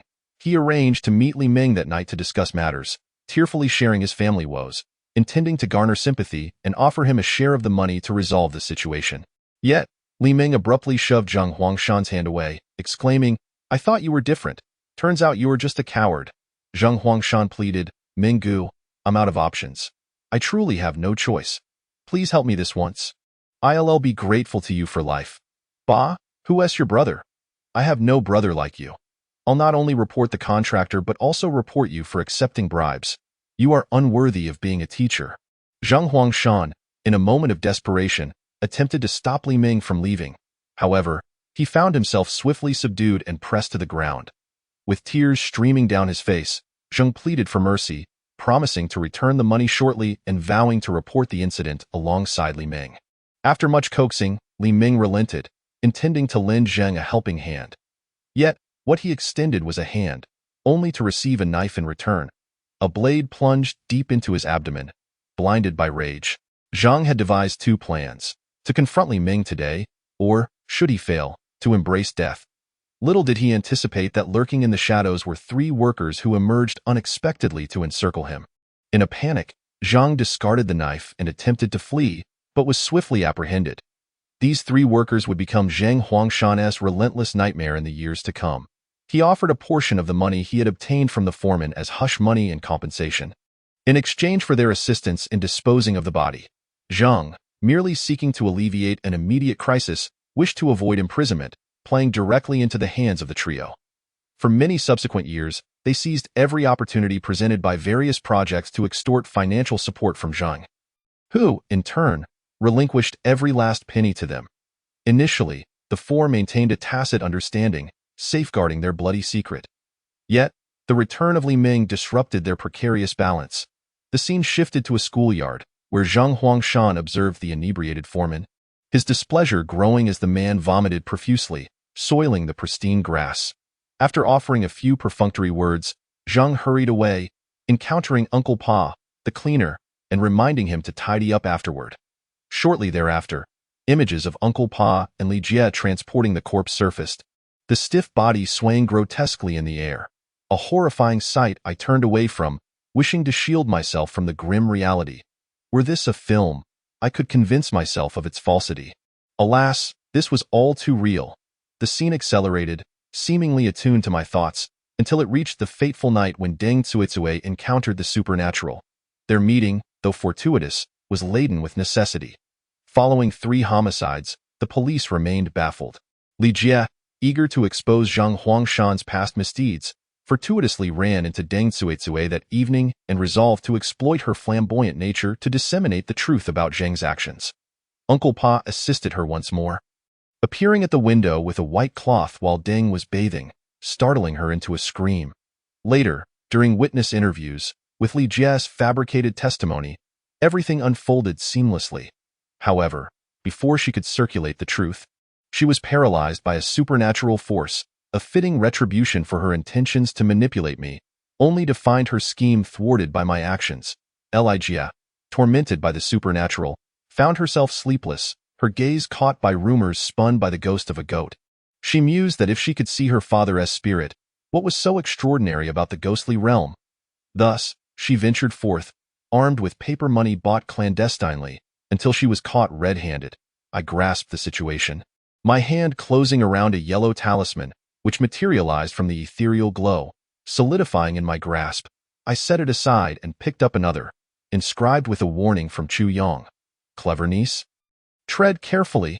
That Uncle Pa is no ordinary man but a vine demon, his true form a climbing tiger. The very vines adorning the walls of your school. The rollerblades were merely a ruse. Aside from their initial use, he accomplished the remainder with his vines.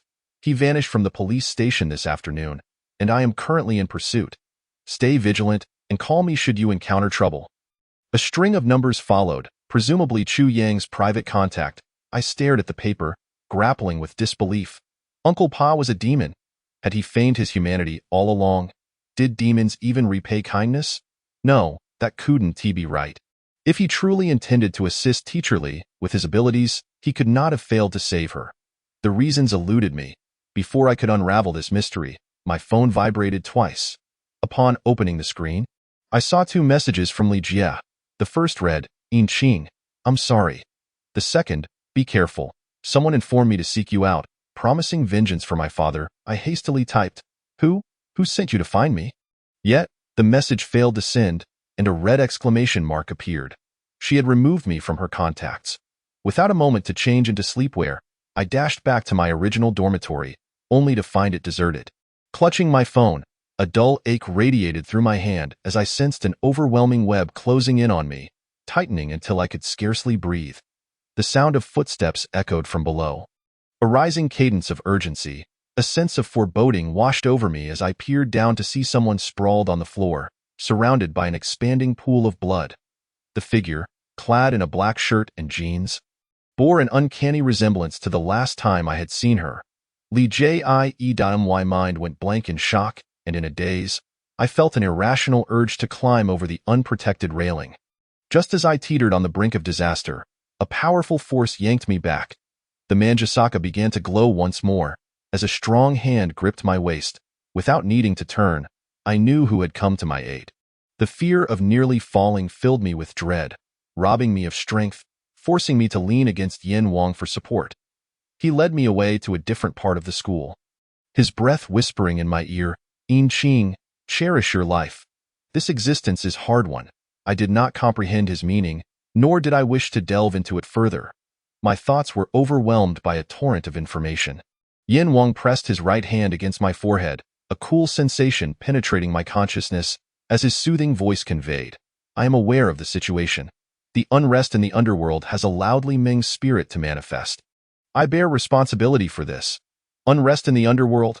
My mind instinctively recalled the chaotic scene on the day of our wedding. "If you are unhappy, seek me out.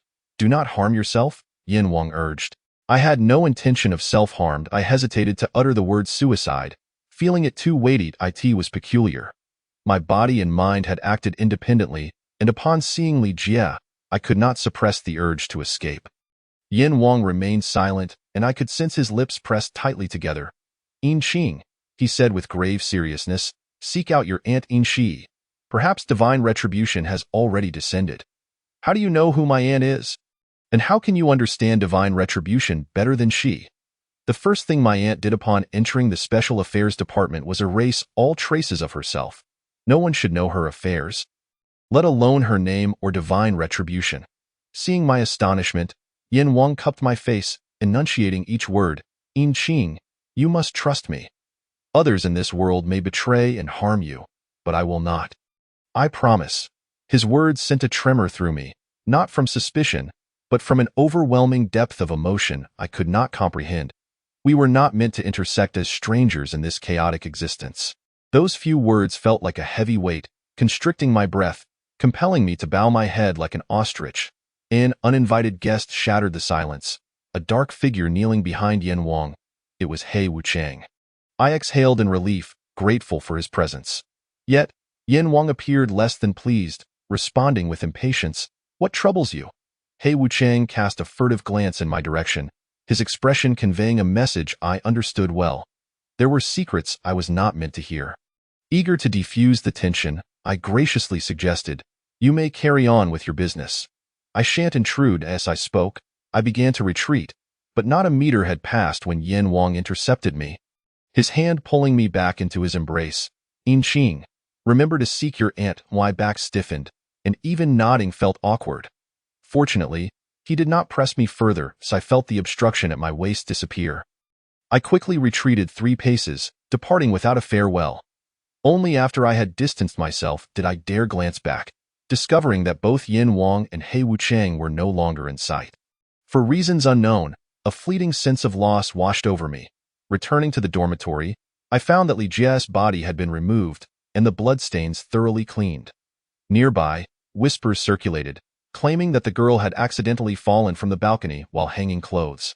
An ambulance had come and taken her for emergency care. I stood there, staring at the dampened ground, fully aware that these were mere lies. Yet, it would suffice. In just a few days, the multitude of events would cause everyone to forget what had transpired here.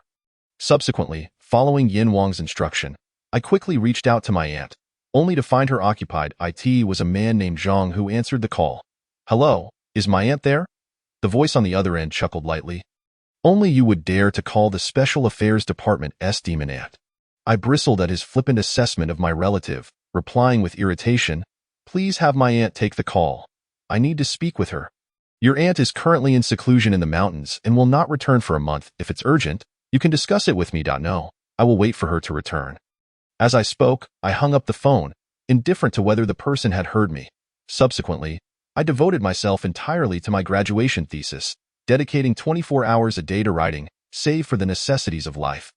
I intermittently consulted with my advisor about my progress and attended to various matters related to my impending graduation, becoming so engrossed in my tasks that I briefly forgot the harrowing incidents that had transpired. By the time I successfully completed my defense, my eyes felt as though they might pop from their sockets due to exhaustion. Thankfully, my efforts bore fruit, and I was quite pleased with the outcome of my defense. Following this, I took graduation photos and participated in the commencement ceremony. Once everything settled, I found myself gazing at the sunlight filtering through the leaves of the phoenix trees, casting irregular patches of light on the synthetic track. And it dawned on me that my university life had come to an end. Before I had the chance to reflect on the fleeting nature of youth, there were still matters left unresolved. Just as I was preparing to leave the campus, Chu Young appeared, showing up as I was dragging my suitcase to return to my grandmother's house. "Darling niece, long time no see," she exclaimed. I noticed that her attire was less elaborate than before, and her hair was dusted with grime, leading me to surmise that she had hastily arrived from some location. "Mei Mei, why are you here?" I asked, feigning displeasure. "Of course I'm happy." "Mei Mei, where have you been lately? I haven't heard from you, and when I called the Special Affairs Department, someone else answered that don't mention it. I've been swamped and I came because things at your school have settled down, and I need to discuss something with you." "Something regarding our school? But didn't that all conclude already? Everything seems normal now, as if nothing ever happened. Do you remember the 2 letters I left for you?" "I do. I killed that vine demon. It had occupied the body of your school's janitor for over a decade. Draining his life force, I avenged him. So you needn't worry about that creature retaliating against you. As for your classmate Li Jie, she voluntarily walked to her own demise. Her soul was claimed by the Black Wuchang long ago. She has since consumed Ming Po's soup, crossed the Naiha Bridge, and reincarnated into another family." When Chu Yang mentioned the Black Wuchang, I recalled the events of that day. Could it be that the Black Wuchang was summoned by the King of Hell to clean up the aftermath? Chu Yang seemed to read my thoughts. "Darling niece, your exceptionally capable husband has quite the prowess. He not only handled Li Jie's affairs but also cast a forgetting spell, erasing everyone's memory of these events. But I still remember. Moreover, why would the King of Hell do such a thing?" "My dear niece, you are no ordinary person," Chu Yang said, casting a meaningful glance my way. "The King of Hell has his own rules, and he operates on a grander scale than we do. We are powerless to intervene. However, if you understand the original intent behind the establishment of the Special Affairs Department, you might grasp the reasoning." "The original intent of the Special Affairs Department? What is it?" "To ensure that everything can continue to function normally," I softly repeated her words, yet could not comprehend their deeper significance. "You will come to know in due time," Chu Yang replied. "What about Li Jie's father?" "Teacher Li. His corpse was completely obliterated, and he transformed into a vengeful spirit, claiming 3 lives before succumbing to the laws of the underworld, now reduced to ashes. But he was innocent. They say good and evil are rewarded accordingly." "But why?" "Indeed, good and evil are rewarded. He paid the price for his actions. However, those who harmed him have also faced consequences. Zheng Huangshan admitted guilt and will face the death penalty, while the 3 who perished will endure the tortures of the 18th level of hell before they are obliterated." I exhaled, my heart finally feeling a semblance of warmth. Just as Chu Yang finished speaking, the bus arrived. The sole trip of the day to my grandmother's house. I waved my hand, intending to bid her farewell. But Chu Yang patted my suitcase. "My dear niece, there's one last thing I haven't told you." "Why the rush?" "I'm anxious. The bus is leaving. If you have something to say, just call me." The driver honked insistently, urging me to board. Yet Chu Yang waved her hand, signaling the bus to close its doors before it drove away. "The bus can leave, but you cannot." "Mei Mei, what do you mean by that?" "The matter I wish to discuss concerns you." "What is it?"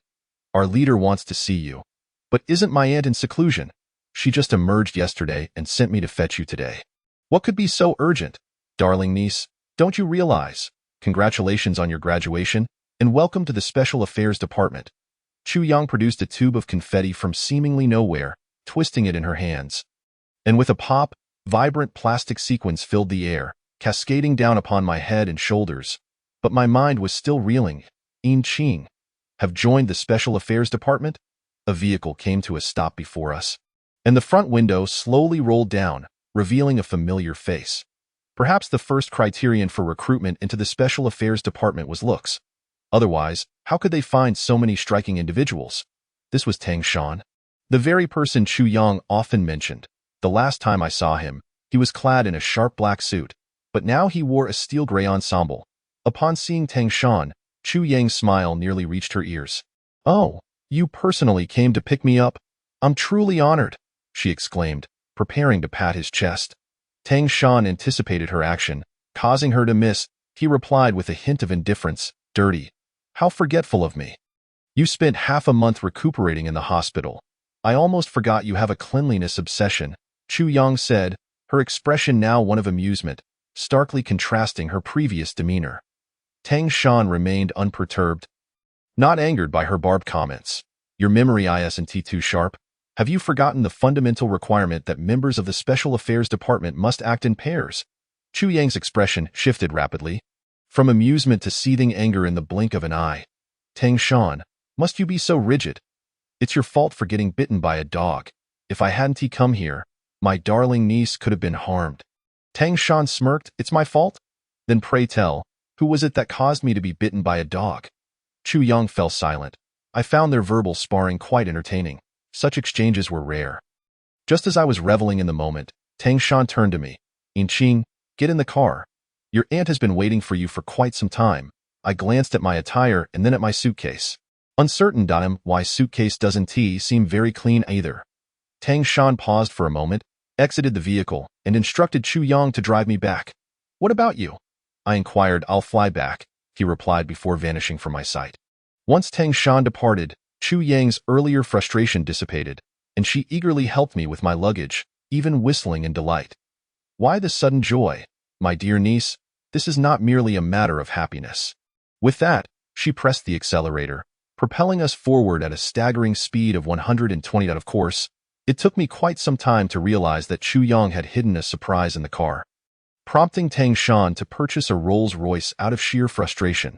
To discover what that surprise was, one would have to ask Chu Yang how many stray dogs she allowed to urinate in the vehicle. We sped towards the Special Affairs Department, where my aunt awaited my arrival outside. She was dressed in a deep blue qipao, holding a watering can as she tenderly tended to the vibrant flowers whose names I could not recall. There was also an unfamiliar individual seated on a wooden bench, sipping tea. He had short black hair, his bangs artfully tousled, partially obscuring his brow. I have a habit of examining people from head to toe. But once my gaze met his eyes, I found myself unable to look away. For the first time, I experienced that profound gaze often described in romantic novels, but in the next moment, it vanished, as if the first rays of sunlight had just pierced the boundless darkness of the sea. The man approached me alongside my aunt, a subtle smile gracing his lips. Although a smile is typically a polite gesture, I sensed that this particular smile was directed solely at me. I quickly pinched myself to regain my composure, reminding myself, "Inqing, don't lose your focus upon encountering a handsome man." Yet that smile did not fade. Instead, it drew nearer. They stood before me, my aunt positioned between us, ready to introduce us. She extended her right hand, gesturing towards me. "This is Inqing, my niece and a new member of the Special Affairs Department." Then she extended her left hand towards him. "This is Yin Luo, who arrived slightly earlier than you and is also a new member of the Special Affairs Department." The man extended his right hand towards me. Based on my experience from watching dramas, this indicated a handshake was forthcoming. However, having never undergone such a formal introduction, I awkwardly extended my hand in response. His grip was neither too warm nor too cold. Just the right amount of pressure, evoking memories of another person. Before we could part, my aunt's next words took me by surprise. "From now on, you two will be Team 4 of the Special Affairs Department." "Aunt, what do you mean? I hadn't mentioned earlier that the Special Affairs Department operates in pairs. You two will be partners in all future endeavors." I looked up, intending to gauge Yin Luo's reaction. But he spoke first. "Inqing, I am Yin Luo. I look forward to working with you." Chapter 25. The family heirloom. The moment I held the fondest impression of Yin Luo in my life was during our first encounter. Subsequent events would reveal that this person's exterior was exceedingly deceptive. He appeared to be a master of concealed depth, yet as one delves deeper, the truth becomes apparent. Dragging an assortment of bags after my departure from school, I naturally found myself without a place to settle. My aunt, ever considerate, had already prepared the innermost room on the 3rd floor of the Special Affairs Division for me. Given her mobility constraints, I certainly could not impose upon her to assist with the moving of boxes, and so the task fell to Yin Luo. He advanced a few steps ahead while my aunt and I lingered behind. Observing that my aunt did not seem to mind Yin Luo's presence, I broached the subject of the incident that had nearly led me to leap from a building in a moment of despair. After a moment of contemplation, my aunt remarked, "Logically speaking, Divine retribution should not arrive so prematurely. Your grandfather, father, and I only began to sense it after the age of 30, yet you are but 22. Furthermore, I have long suspected that divine retribution is closely linked to the Yin family's ghost-concealing arts. You currently possess no skills. How could divine punishment befall you? I shook my head. Perhaps the shock I had endured at that time was too overwhelming. I had subsequently sought to discover if I bore any marks akin to those of my aunt, but found nothing upon thorough examination. My aunt grasped my hand gently and patted it a few times, saying, "Ching-Ching, since you are here, you may as well make the best of it. Perhaps divine retribution manifests differently in each individual, but rest assured, I will not neglect your well-being." As we arrived at the door of the room, my aunt casually pushed it open, and a beam of light illuminated the space, casting its glow upon my feet. The room was quite spacious, furnished entirely in natural wood tones, with a bed that appeared to be over 2 meters wide. Adorned with simple, unembellished sheets, I instantly fell in love with it. "Ching-Ching, I am unsure of your taste in home decor, so I have arranged it this way for now. You may choose any decorations you desire later on and style it as you please. Were it not for the presence of others, I would have truly liked to roll around on the bed of my dreams. Heaven knows how deeply I resented the narrow bed I had endured in the dormitory for several years." "Thank you, Aunt." I surveyed the room, my gaze landing on a book that seemed conspicuously out of place, wrapped in worn leather. Approaching it, I noticed 5 large characters on the cover. Yin Family's Ghost-Concealing Arts. My fingers lightly brushed over the title, and my bewildered gaze met my aunt's. "Aunt, what is this?" "This is our Yin family's heirloom. The Yin Family's Ghost-Concealing Arts." It felt as though I had an extraordinary connection to this book. Every texture seemed so familiar. Eagerly opened the pages, only to find them entirely blank. "What is this? Why are there no words?" I initially suspected the book might have been tampered with, but my aunt explained. "It has always been this way. The outer cover is the only part passed down through generations. The contents within were long destroyed. The knowledge of the Yin family's ghost-concealing arts has survived solely through oral tradition." "Isn't that an easy way to lose the original content?" My aunt sighed softly. The Yin family's ghost-concealing arts consists of 9 chapters, with the 8th and 9th chapters already lost to time. However, with the first 7 chapters, the members of the Yin family can still maintain their standing. I felt a pang of regret. Then why not transcribe the first 7 chapters? What if they get lost as well? My aunt turned to glance at Yin Luo, who promptly took a few steps back and closed the door, suggesting that this conversation was intended for me alone. She continued, "The first 7 chapters do not need to be written down or learned painstakingly. They are already etched into the bloodline of the Yin family. It is merely a matter of awakening them." "Aunt, are you implying that members of the Yin family are inherently capable of the Yin family's ghost-concealing arts?" "Indeed. The reason one becomes a member of the Yin family is precisely due to our unique bloodline. Certain abilities do not require deliberate study." This statement was hard to believe. Surely, such things only existed in novels or television dramas? Sensing my skepticism, my aunt inquired, "Have you heard of King Geezer, that heroic figure from Tibetan mythology? I've read about him in history books. It is said that the epic recounting his life spans over 20 million words." My aunt appeared pleased with my response, explaining that the reason the story of King Geezer continues to be retold is that it has long been concealed among humanity. Concealed? What does that mean? "It is said that heaven has buried the story of King Geezer within the world, and people often stumble upon it unknowingly. This is what is meant by concealment. Concealment can exist on paper, underground, or even within one's heart, waiting for the right moment to resurface." I grasped the underlying principle my aunt was conveying. Those who discovered the stories of King Geezer were called to fulfill their destiny, spreading the epic throughout Tibet.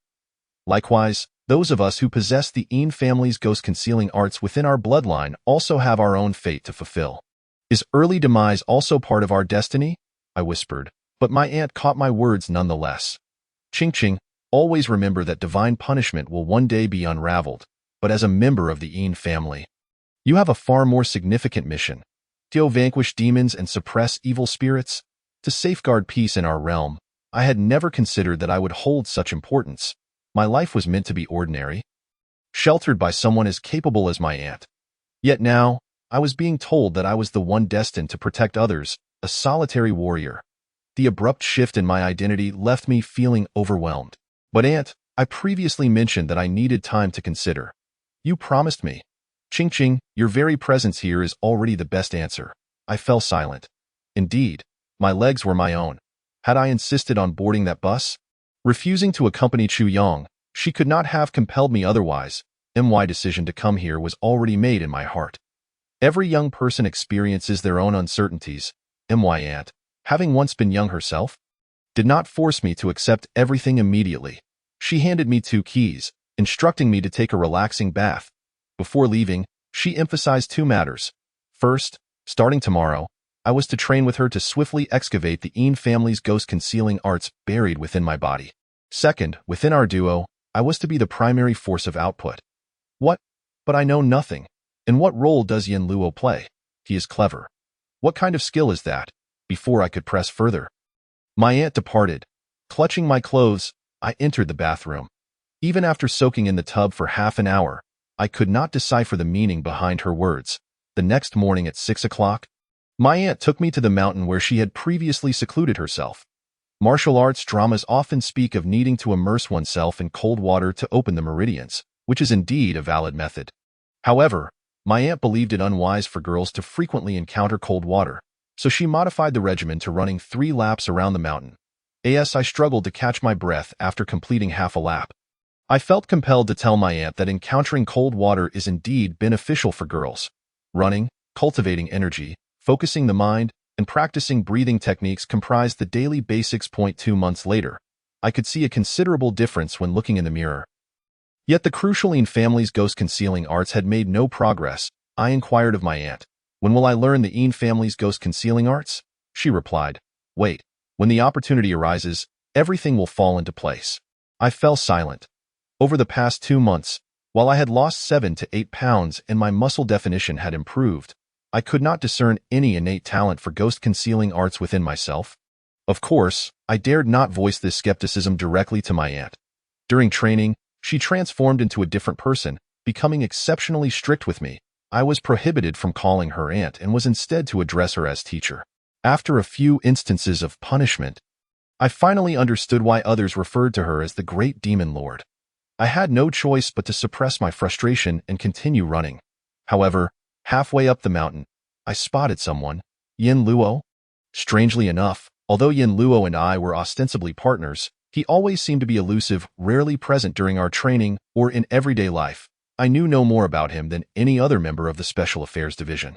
I had tried to subtly inquire about his whereabouts from my aunt, but she merely replied that he had other tasks. Now, seeing him appear refreshed, I felt a surge of irritation. "What are you doing here?" Yin Luo approached slowly, holding something in his hand. He stepped closer and opened his palm to reveal a small vial. My throat was still tinged with the metallic taste of blood, and I struggled to breathe slightly. He offered me a black pill, saying, "Take this, it will benefit you." "What is it?" "Don't worry, I won't harm you." I accepted the pill and swallowed it, and a refreshing bamboo fragrance filled my mouth. Afterward, I felt a significant improvement in my breathing, and the soreness in my throat dissipated. Feeling somewhat sheepish about my earlier tone with him, I recalled the saying, "One who receives help must not forget the benefactor." Yin Luo did not seem offended. He smiled and said, "I was preoccupied with other matters before. As your partner, I failed in my duties." I fumbled for a response, but fortunately, my aunt arrived. Upon seeing Yin Luo, she did not say much, merely instructing me to return and take a hot bath to avoid catching a cold. Understood. From that day forth, Yin Luo began accompanying me on my morning runs. He seemed to possess an even weaker constitution than I, consistently lagging a few paces behind me. At last, I understood why my aunt had designated me as the main force. As I grew more familiar with him, I took pleasure in teasing him. Noticing how he struggled to catch his breath, I waved my hand and said, "Fear not, from now on, I will protect you." Yin Luo steadied his breathing and replied, "With you here, I naturally feel at ease." Another month has passed, and at long last, my aunt's awaited moment arrived. One day while running, I suddenly felt a lightness envelop my entire being. My strides quickened, and I swiftly left Yin Luo far behind. A mountain that typically took me 3 hours to conquer was effortlessly scaled in just half an hour. Elated, I sprinted towards the finish line, where I found my aunt meditating. Joyfully, I greeted her. "Aunt, I've done it. I've succeeded." She opened her eyes, her fingers coming together as a bolt of lightning shot towards me. In my mind, I was unsure how to respond, yet my hand moved instinctively, tracing a circle in the air, deftly dissipating the lightning. Gazing at my hand, it felt as if what coursed through my veins was not mere blood, but a faintly charged divine energy. My aunt, equally delighted, exclaimed, "Ching Ching, you have finally uncovered the first layer. You have now comprehended these 7 chapters of spells. As you continue to refine your skills, your mastery of these spells will deepen with each layer. It truly just the first layer. And I am already so formidable? If so, does that not mean I would become invincible?" Immersed in my elation, I could not help but boast, only to be met with my aunt's cold splash of reality. "Ching Ching, do not be overly pleased with yourself. The first 7 chapters of the Yin clan's ghost concealment technique consist of a total of 9 layers. Only upon achieving the 9th layer can one claim true understanding. Should the 8th and 9th chapters remain elusive, everything you have learned thus far is merely foundational." This revelation struck me like a thunderbolt, awakening me to the reality that I had merely scratched the surface, and that the road ahead remained long. Unable to locate me, Yin Luo opted for a shortcut and arrived. My aunt, who had never required much of him, turned to us and said, "Ching Ching has finally mastered the first layer. After spending so long in the special unit, it is time to test your abilities."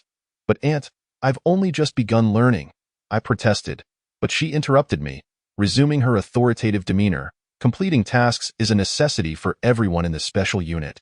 I opened my mouth, wishing to voice more, yet ultimately, I could only respond with a resigned, "Yes, teacher." My aunt is not only my relative but also my mentor, a decisive leader of the special unit. The fledgling has learned to spread her wings. Without a firm hand, how can she soar higher? In that moment, I realized that opportunities to witness my aunt's gentler side would become increasingly rare. Chapter 26. An unfortunate start. Upon hearing that I had received my first mission, Chu Yang deliberately brought Tang Shan along to see me. Since our last farewell, this was my first encounter with her. Seeing her brought me to the brink of tears, my eyes glistening like a student who, having neglected their studies before finals, suddenly meets a deity of fortune who might grant them insight. However, Chu Yang burst into laughter. "Silly niece, in our line of work, there are no textbooks. It's all about seizing the moment. But I know nothing." I pouted. Chu Yang waved her hand dismissively. "The chief hasn't mentioned it to you? You are already among the rare few who can master the first layer of the Yin clan's ghost concealment technique in just 3 months. Really?" Hope ignited within me like a roaring flame. "Of course, more genuine than gold," Chu Yang asserted confidently, leaving no room for doubt.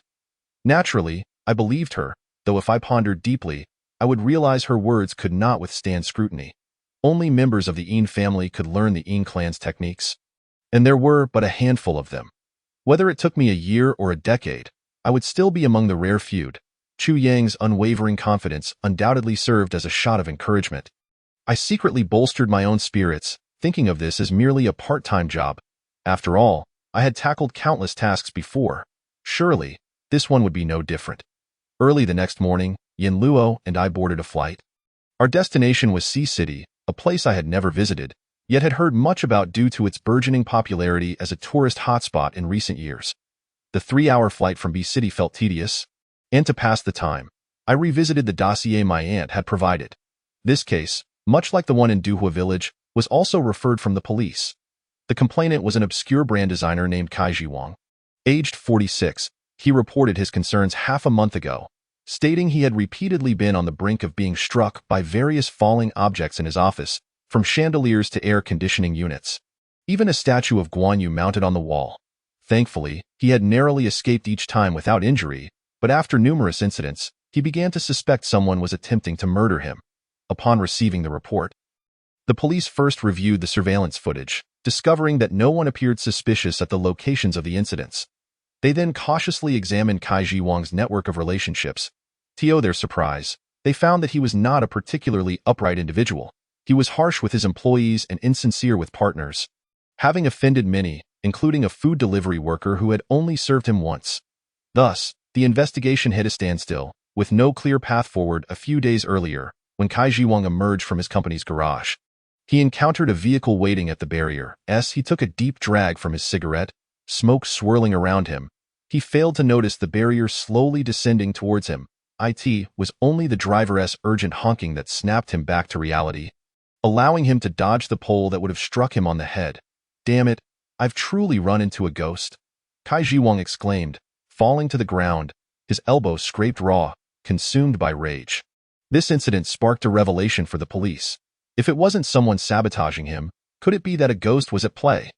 Thus, the case was transferred to the special unit. Wyant had held onto this case for 2 days without responding, until I had successfully mastered the first layer of the Yin clan's ghost concealment technique, at which point she entrusted me with the materials. As I closed the file, memories of my aunt's gaze flooded my mind, prompting a wave of self-doubt. Did my aunt truly believe I could resolve this matter? A flight attendant approached, gracefully distributing meals to the passengers, but I lacked the appetite to eat, while Yin Luo donned an eye mask. Seemingly in a deep slumber, the attendant, understanding, quietly moved to the back of the cabin. Normally, individuals like us, gifted in unique abilities, could either fly through the air or burrow into the ground. Yet, here we were. Both novices, opting for air travel. I leaned against the window, gazing down at the vast expanse of clouds below, where high-rise buildings appeared as mere black specks. Those structures seemed magnificent from the ground. Yet from such heights, they resembled ants. Such scenery quickly lost its charm. I turned my head to see Yin Luo's face slightly rising and falling, as if he were still asleep. Looking at his profile, I couldn't help but think of someone else, Yin Wang. Yin Luo and Yin Wang, such similar names. I once pondered whether there was a connection between them. Yet, I dismissed that thought. Yin Luo was simply too weak, lacking the stamina even to match mine, while Yin Wang was a formidable figure capable of facing thousands of ghosts single-handedly. There was no way to connect the two based on strength. Moreover, Yin Wang had previously mentioned teaching me the ways of cultivation and ghost hunting. Although he had never appeared in person, he frequently visited my dreams, and I believe my ability to master the first layer of the Yin clan's technique in 3 months owed much to him. The airplane jolted, awakening Yin Luo, who removed his eye mask. Rubbing his sleepy eyes, he asked, "Are we almost there?" "We still have over an hour to go. I just finished serving meals." "Are you hungry?" Yin Luo yawned, patting his stomach. "Airplane food is terrible. Once we reach Sea City, I plan to indulge." I nearly forgot. Sea City had gained its fame largely due to its culinary delights. After disembarking, Yin Luo and I headed straight for the most renowned restaurant.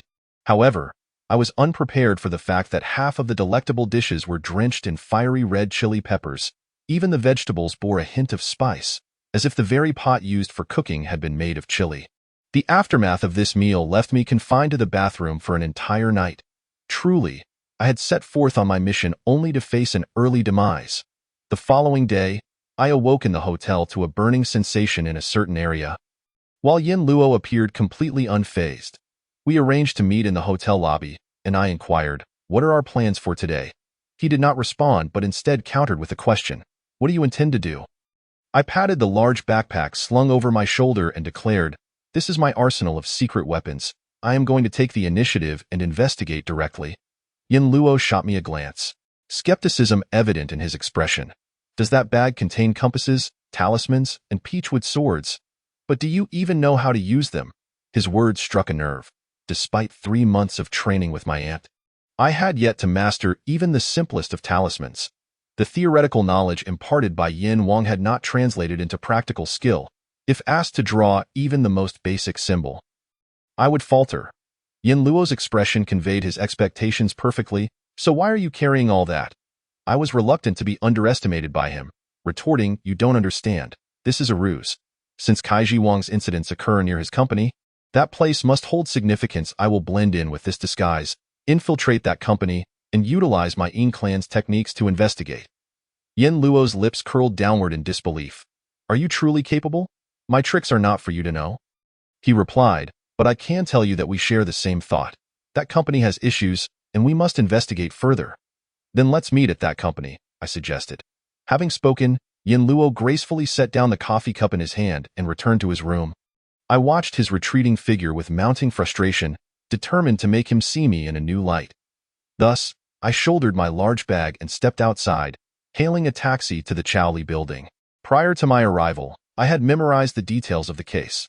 The booklet contained not only an introduction to the case, but also various pieces of information about the complainant, one of which noted that Kaiji Wang usually arrived at the office around 4 p.m. I found a public restroom to change my attire, donning a bright yellow Taoist robe that looked somewhat ill-fitting in my right hand. I held a peachwood sword, while my left hand dragged a small compass, and a copper bell hung from my waist. All these items had been hastily borrowed from Chu Yang and Li Cheng overnight. I concealed myself behind a flower bed, watching as an individual approached from a distance. He wore a black suit, was of medium build with a protruding belly, his hair slightly thinning, and a bandage wrapped around his right elbow. A cigarette was pinched between his index and middle fingers, the pungent smell wafting toward me from afar. This was Kaiji Wang. The stench of smoke nearly caused me to faint, yet I could not afford to miss this meticulously orchestrated encounter in my plan. I intended to casually unveil the strange occurrences surrounding Kaiji Wang, subsequently infiltrating the company known as Happy Dream to commence my first investigation. As Kaiji Wang drew near, I took out the prepared copper coin and black porcelain bowl, ready to sit on the ground. Just then, an unexpected security guard rushed out. Hey, what do you think you're doing? No street vending allowed here, he barked fiercely. I hurriedly protested. I am not vending, nor am I begging. I've seen your kind before, move along, he retorted. Hey, don't you dare lay a hand on me. This is a society governed by law. The guard brandished an electric baton to shoo me away, and I dodged left and right, helplessly watching as Kaiji Wang grew increasingly distant. After squatting on the grass, feeding the mosquitoes for so long, I realized I had not even crossed the entrance of the office building. Anxiously, I noticed Yin Luo being escorted inside without a care in the world. Even from afar, I could confidently assert that he was smiling at that moment. I immediately took out my phone and sent him a WeChat message, asking, "How did you manage that?" "Guess," he replied. "All right, Yin Luo, don't expect me to come to your rescue later." Nevertheless, I was confident that my limited skills would suffice before Yin Luo. Arrogance was of no concern. After a prolonged wait, my phone buzzed twice, and I quickly opened the screen to find he had forwarded me a job advertisement, stating that Happy Dream was seeking a copywriter. It turned out he was there for an interview. A surge of frustration welled up in my throat as I recalled asking my aunt what Yin Luo was capable of, to which she had replied, "He is clever." Yin Luo sent another message. "I've prepared your resume and fake ID. They're slipped under your hotel room door. Head back now." Just as I was about to express my gratitude, he sent yet another message. "Your outfit looks quite serious." Staring at the screen, I halted my finger above the send button and expressionlessly deleted everything I had just typed. My inaugural endeavor had ended in utter humiliation. Chapter 27. Setback in the interview. Once a person has committed an embarrassing act during the day, they often find themselves tossing and turning in bed at night, reliving the scene repeatedly in their minds. The security guard's electric baton, Yin Luo's WeChat messages, and my own disheveled reflection in the mirror were the sources of my insomnia last night. When I finally awoke, my face adorned with prominent dark circles, it was nearly noon. My groggy mind suddenly stirred to life. "In Qing, this is not the time for a lazy slumber." I hurriedly opened my phone to discover 3 messages from Yin Luo sent at 9 a.m. "I passed the interview and start today. I'll head over first. I figured you'd sleep late, so I ordered lunch for you. Someone will bring it over shortly. I also guessed you hadn't updated your resume, so I submitted it on your behalf. Remember to answer the call." Yin Luo must have ancestors who were fortune tellers, otherwise, how could he predict my every move? Suddenly, my phone vibrated violently. A strange number beginning with 137 was calling. I pressed the answer button, and a sharp female voice, somewhat indifferent, inquired, "Is this In Qing? I am from the HR department of Happy Dream Brand Design Company. We received your resume and think you're suitable. We'd like to invite you for a discussion." There was a knock at the door, announcing that my ordered meal had arrived. Time was of the essence, so I quickly replied, "I'm available. This afternoon works for me." The caller seemed surprised by my promptness. "Afternoon is fine. Let us say 3:30 p.m. at Chowli Building, and remember to bring your resume." "Sure, see you then," I began. But before I could finish, the caller had already hung up. I frowned. The person was rather rude. By the time I finished washing up and having breakfast, it was already past 1 o'clock. I rushed to the vanity mirror to apply some makeup. Opening my white cosmetic bag, I found it mostly filled with samples, with the only full-size lipstick being a gift from a colleague during my part-time job.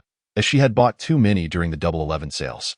My collection of cosmetics was rather shabby, a remnant of my previous financial struggles.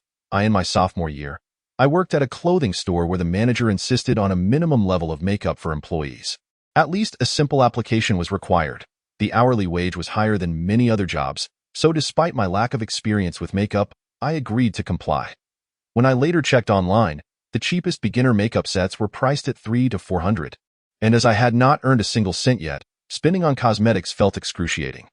Consequently, I opted to buy some samples, and due to my decent skin, after following a few beauty influencers for guidance, my makeup skills improved significantly. Over time, my makeup application became increasingly proficient, yet I clung to the habit of using samples. As long as it works became my philosophy of life. After joining the special department, although I did not receive the standard 5 insurances and 1 housing fund, my monthly salary was astronomical compared to what I had ever dared to dream. The more tasks I took on, the higher the bonuses, which was immensely satisfying for someone like me who was financially inclined. Yet, I still hesitated to spend that money on high-end formal attire. Chu Yang once casually spotted my cosmetic bag and immediately offered to gift me a complete set of makeup. I declined hastily. I had seen her vanity and it was overflowing with products, far surpassing what 10 beauty influencers could amass. The bottles and jars on her table were more luxurious than I could ever accept. In the end, after much back and forth, my white cosmetic bag was filled with samples. I pressed my lips together, smiled, and applied the lipstick. My interview makeup was complete. Checking my phone, I noticed Yin Luo asking if I was on my way. Coming, almost there, I tucked a loose strand of hair behind my ear and dashed toward the door, only to rush back momentarily to glance at the string of orange-red beads on my suitcase. After a brief hesitation, I decided to wear them as I left. These were the beads given to me by Yin Wang the night before my departure. He often taught me spells in my dreams. But that day, he simply sat quietly in my dream, leaving me to wonder what was on his mind. He sat cross-legged for quite some time, and I did not feel uncomfortable. Rather, I realized that I had grown familiar with Yin Wang without even noticing it. It is often said that one does not feel awkward in the presence of those they trust. Could it be that Yin Wang had become someone I could trust? The next day, when I awoke, the string of beads was on my wrist. It comprised 18 beads of an unrecognizable material, glimmering faintly and appearing quite beautiful in the sunlight.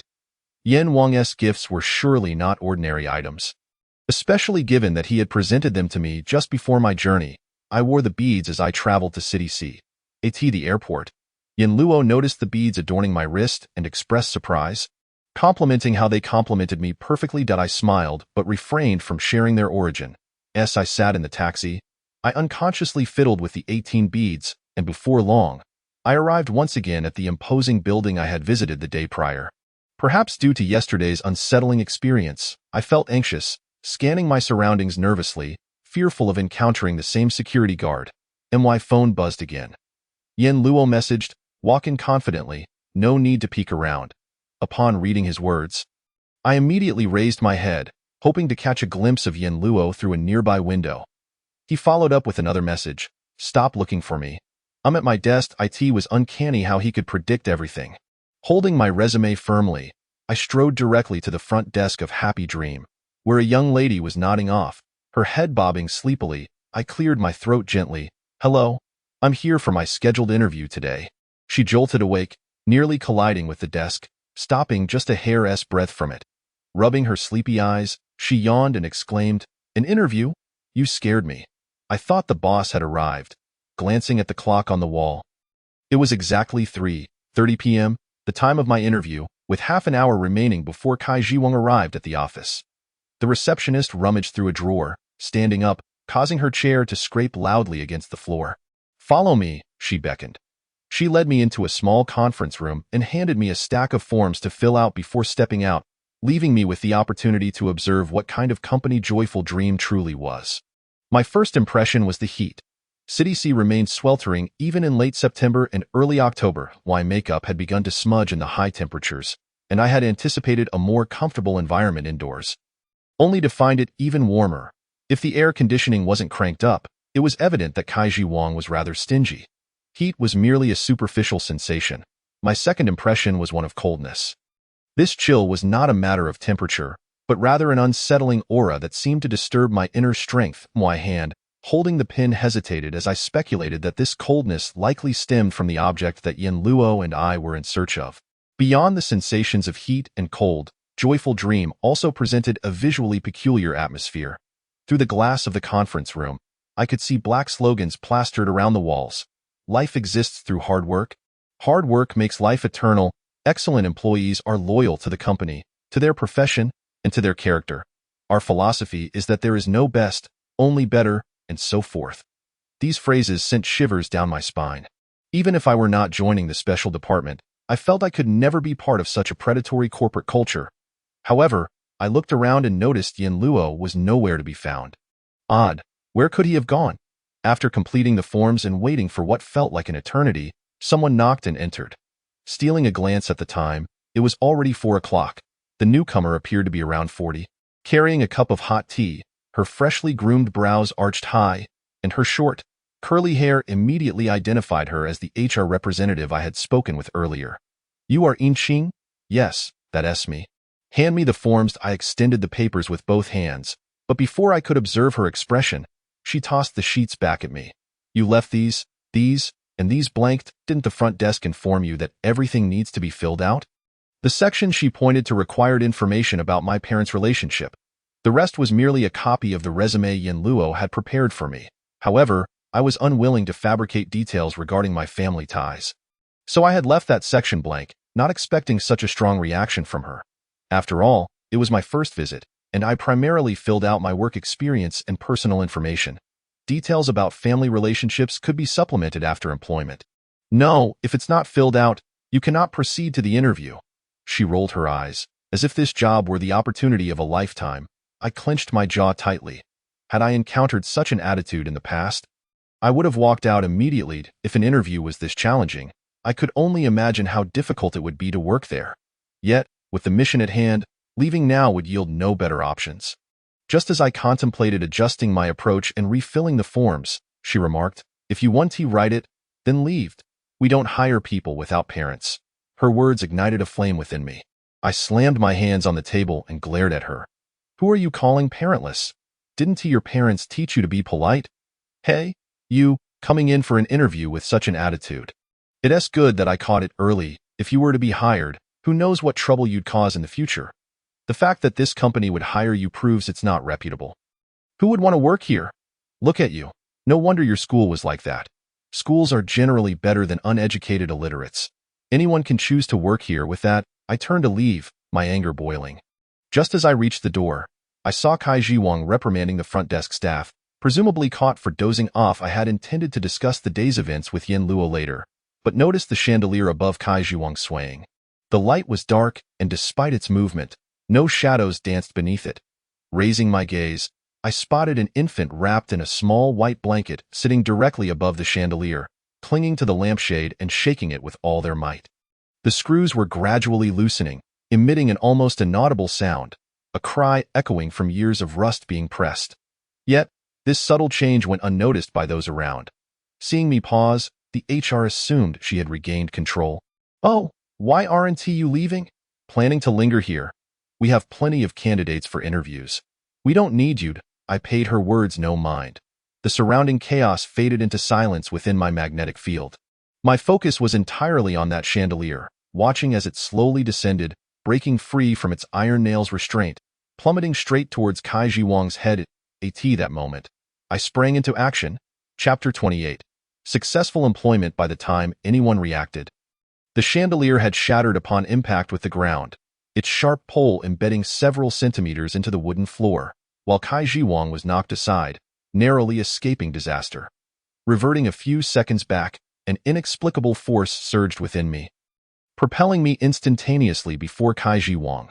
Before he could even register a reflex, I conjured a pocket of air in my hand, transforming it into a compressed blast aimed at the chandelier, forcefully redirecting it from its original path.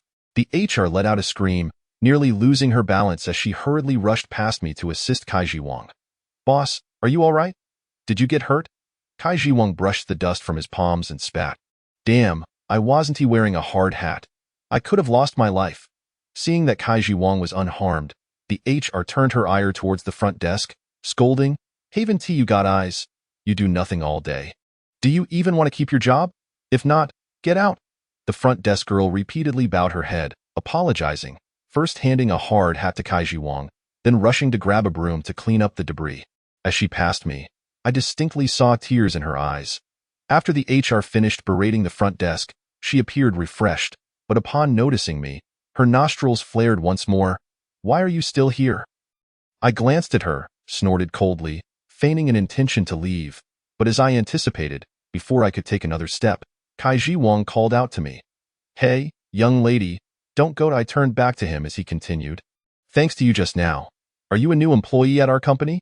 The HR quickly interjected. "No, she is not our employee. She is here for an interview and can leave after." "Interview? How did it go?" "I think she is quite impressive." Upon hearing this, the HR's eyes darted, her smile widening. "The boss knows how to see talent. I think she is great too." I was just about to extend an offer. In just a moment, an unexpected transformation unfolded, but I had no intention of letting the HR off easily. "Really? But didn't you just mention that I don't match your company culture?" "Kaiji Wang, what is going on here? Where is the mismatch?" He furrowed his brow. "There isn't one. I merely meant she has an impressive education, so she might have more choices." This HR was adept at saying what suited her at the moment. Kaiji Wang pondered for a moment before turning back to me. "Young lady, I think you're quite remarkable. To be frank, we have plenty of opportunities here and significant room for growth. It's all young people. If you join us, you won't regret it." Kaiji Wang spoke with such conviction, as if he were at the helm of a Fortune 500 company, yet I found his demeanor unappealing. Still, I had been waiting for such a statement. I was satisfied. Feeling at home the moment I entered, I hesitated, my gaze shifting between him and the HR, who wore an even more sycophantic smile, eager to accommodate my words. "That's wonderful to hear. It's all fate. I'll go ahead and extend the offer. 5 working days with 2 off, from 9 to 6:00 for the salary. It's the same as everyone else. Our company treats graduates equally. I'll include all of that in the email. By the way, when can you start?" "Tomorrow." "Great, then it's settled for tomorrow." This job was finalized amidst an atmosphere akin to a bustling marketplace. As I was about to leave, I turned back to glance, noticing a row of heads retracting, among which I recognized a familiar one by the window. Short bangs, slightly curled, split into a 4/6 part with deep brown hair. It was Yin Luo, who winked at me, and I took that as a compliment. That evening, I arranged to discuss the day's developments with Yin Luo. He inquired why I had argued with the HR. I recounted the entire incident, and Yin Luo remained composed, nodding occasionally in agreement. "Didn't she give you a hard time?" I asked. "Not at all. She didn't make me fill out any forms. Just chatted for an hour before offering me a position." "What? She must have taken a liking to you," I exclaimed, indignant, surprised by this twist. Yin Luo chuckled lightly, in a way. "You were worrying for nothing." Noticing his nonchalant demeanor, I felt a tinge of urgency. "Don't be complacent. Your abilities don't even match a fraction of mine. Be careful of being forced into something." "Not at all, because I told her I'm married." I stood frozen in place. Indeed, having known Yin Luo for so long felt like merely skimming the cover of a book, without delving into its pages, oblivious to its content. "You're married?" I realized I knew far too little about my partner. "Yes, I hadn't mentioned it before." Surprised? "What about you? Are you married?" Yin Luo countered. Thinking of that person, my tone turned somewhat somber. "I suppose so, but it's not what you might think." "What do you mean by that?" Yin Luo, having interacted little with Chu Yang and the others, was naturally unaware of my marital status, but how could I explain it? Where can I tell him that when I was nearly drowned, I was taken to the underworld and married the king of hell? Yet to this day I remain oblivious as to why he insisted on marrying me.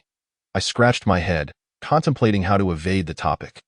After all, we merely had a marriage ceremony, but no official documentation. Yin Luo, rarely at a loss for words, soon regained his composure, adopting a thoughtful expression. Given his intelligence, it was only a matter of time before he discovered the truth. So I shifted the conversation. I mentioned that I had seen that little ghost on the chandelier today, appearing no larger than a small infant, likely just born. Indeed, I sensed the heavy malevolent energy in that place. Yet if it were merely a small ghost, there would be no reason for such a dense aura. "Are you implying that there is more than one ghost?" A child that small could not have appeared at that company without reason. And ghosts typically cannot stray far from the place of their demise, indicating that someone must have brought him there. Who could possibly bring a newborn to the company? As this thought crossed my mind, Yin Luo and I exchanged glances and I blurted out, "It must be his mother."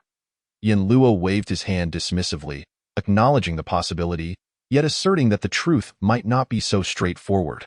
Resting my chin on my hand, I mused, regardless of who brought him, the other ghost certainly cannot be far away, likely hiding in some corner of the company. Moreover, the loss of 2 lives is a significant matter. There would be at least some trace left behind. Precisely. So, what do you intend to do next? Do you have a plan in mind? I asked, raising an eyebrow confidently at Yin Luo, signaling him to await my good news. The following day, I arose early, insisting on going to the company separately from Yin Luo to avoid arousing suspicion. He did not object, but merely reminded me not to be late. I scoffed internally, thinking it impossible for me to be tardy. Yet, as fate would have it, he was right. The traffic was horrendous, and just as I thought it couldn't get worse, a torrential downpour ensued. I had no choice but to sprint to arrive just on time. I pulled out a tissue to dry the ends of my damp hair, noticing that the receptionist was also soaked, rummaging through something on her desk. "Are you looking for tissues?" "I have some," I offered, handing her a pack, to which she gratefully replied, "Thank you." "Oh, you were the one who came for the interview yesterday?" "Yes, I've completed my interview and am now your new colleague. Welcome. I'm Tan Lily." But they all call me Tan Tan. Tan Lily had a round face, and when she smiled, her eyes would curve charmingly, making her quite endearing. "I mean Xing. I hope to have your support moving forward." "No need to be so formal," she replied as we exchanged pleasantries. I sought to glean information about any past incidents that had occurred here, knowing full well that the receptionist was privy to all company matters. "Big and small. Tan Tan, I just started today and am unfamiliar with the surroundings. Are you free for lunch? Perhaps we could go together?" Just as our conversation was flowing well, an unwelcome voice interrupted. "Already thinking about lunch after just starting?" It was Xiaoqing again. Tan Lily had been ready to accept my invitation, but upon seeing this HR figure, she immediately retreated, shrinking in her seat. Xiaoqing snorted, as if scolding Tan Lily for being timid. She tapped her fingers on the desk and bluntly remarked, "Tan Lily, you should focus on your work. Is it too leisurely to chat with a new colleague during work hours?" Tan Lily looked dejected, unable to retort. "Xiao Jia, I just remembered the boss has a document that needs to be copied. I'll take care of that first," she said, clutching a stack of papers and retreating to the back office. This left me face to face with Xiaoqing, and I was determined not to let her catch me off guard. "Xiao Jia, I just started today, and with the rain, I thought it best to tidy up a bit here, hoping to leave a good impression on my colleagues." "Hemph, at least you're perceptive. Come with me." Xiaoqing led me down the corridor to a desk by the window, where the sunlight harshly illuminated the computer screen, making it difficult to see. "This is the only spot available. You'll have to sit here." The workstation was covered in dust, and even the tissues were grimy. I inwardly criticized Xiaoqing for her lack of subtlety. Suppressing my displeasure, I reminded myself that despite the poor location, at least I would be facing Yin Luo. Xiaoqing then pointed to a nearby male employee. "Xiao Wu, this is the new hire. Your supervisor is absent, so you'll need to show her the ropes." Without another word, Xiaoqing walked away, heading straight for Yin Luo, her hand resting on his shoulder as her tone turned syrupy sweet. "Oh my, after 2 days of work, Xiao Luo, are you still adjusting?" Xiaoqing's fingers caressed Yin Luo's clothing, eliciting a wave of revulsion in me. "Xiao Jia, I quite like the company," Yin Luo replied, attempting to sidestep her hand. But she clung to him stubbornly. Yin Luo was clearly in a predicament, casting me a subtle glance for help. As his good partner, I couldn't let him suffer alone. Just then, the guy known as Xiao Wu approached, balancing a cup of coffee in one hand and a can of soda in the other. As he passed Xiaoqing, I discreetly extended my finger, silently willing the coffee lid to pop open. The liquid erupted from the cup, splattering all over Xiaoqing. She screamed, "What the hell? I'm so sorry, Xiao Jia, truly," Xiao Wu stammered, attempting to clean up the mess, but inadvertently spilling soda everywhere as well. "Have you no eyes?" Xiaoqing was now drenched, her white dress stained and unsightly. Feigning surprise, I hurriedly offered her the tissues from my desk. She took them but only succeeded in smearing more dirt onto her already soiled dress, leaving her with a collection of paper shreds. When she realized the tissues were covered in dust, her face twisted with fury. I had no idea it would turn out like this. It was the tissue from the workstation. I exclaimed pitifully. Xiao Qing's face contorted with rage as she glared at me before storming off in her high heels. Meanwhile, Yin Luo, having enjoyed the spectacle, discreetly gave me a thumbs up. I blinked in surprise. Accepting his silent praise. Chapter 29. Seeking evidence at night, Xiao Qing's harassment of me intensified. During lunch, she deliberately summoned several familiar faces to a meeting, leaving me to fend for myself in the afternoon. She assigned me cleaning duties, under the guise of the company being like home, insisting that cleanliness was the responsibility of the employees. After 2 days of menial tasks, I began to suspect that I had mistakenly applied for a janitorial position. Not only was the work environment hostile, but Xiao Qing's actions also led to my isolation. I had initially planned to befriend a few colleagues to inquire about past incidents, yet now everyone seemed to scatter upon seeing me.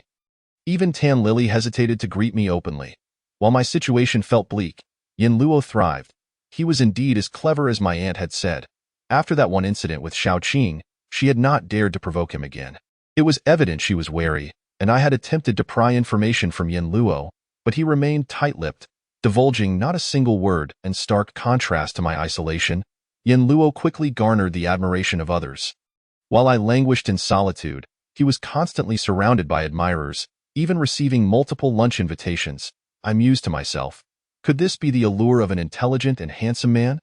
Fortunately, Yin Luo had not forgotten about me. He ordered my takeout daily, ensuring variety, which I found particularly heartening. With no one willing to engage with me, I resolved to change my approach in advancing the investigation, using my cleaning duties as an opportunity to search for clues. Oddly enough, since the incident where I had thwarted the ghost baby's plans, it had not reappeared, nor had the other ghost made its presence known. I had initially thought the ghost baby feared the manjusaka flower on my neck and had applied ointment from Chuyang to conceal the mark. But all my efforts appeared futile. Furthermore, Kaiji Wang had also been conspicuously absent from the company. I overheard Xiao Qing on the phone with him, discussing how he had gotten drunk in a fit of anger after nearly being struck by something at work, resulting in a fall that injured his face, leading to several days in the hospital. Xiao Qing's voice dripped with feigned concern, urging him to take care of himself while assuring him that the company's affairs were in capable hands. Yet once the call ended, her demeanor betrayed her lack of genuine emotion.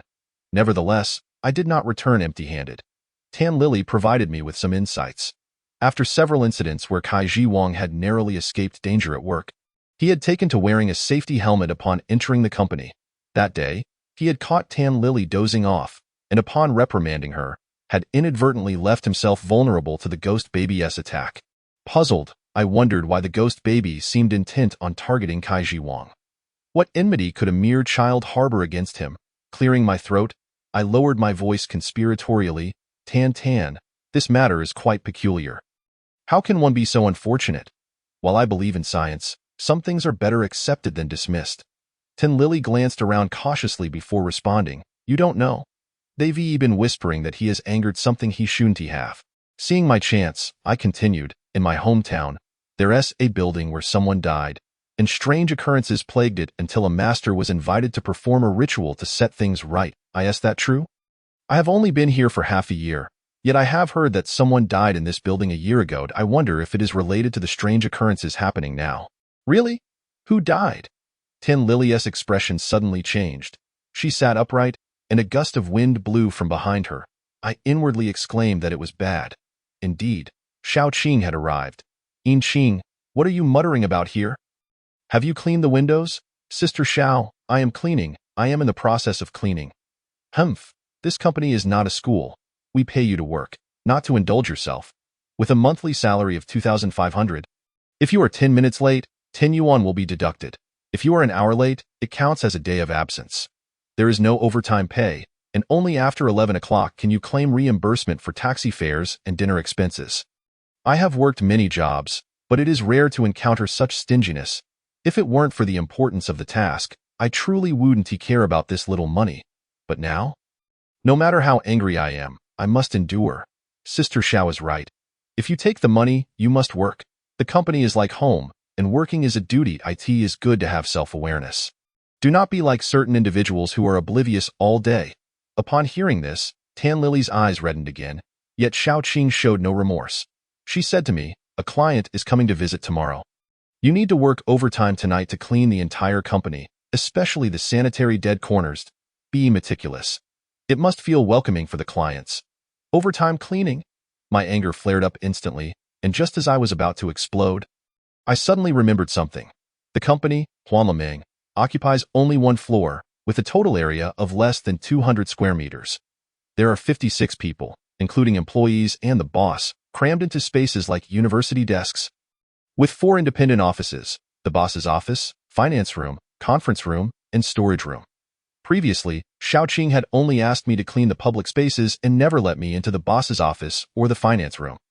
The tile seams were nearly worn out from my sweeping, and I couldn't figure out why, now that I just learned there was indeed a death here, and I was being asked to work overtime to clean. Wasn't this an excellent opportunity? I turned my anger into delight, yet I still had to feign reluctance to avoid arousing Xiaoqing's suspicion. Understood, Sister Xiao. Upon hearing my agreement, Xiaoqing strutted away in her high heels. I leaned on the broom, pondering, and took out my phone to send a text to Yin Luo.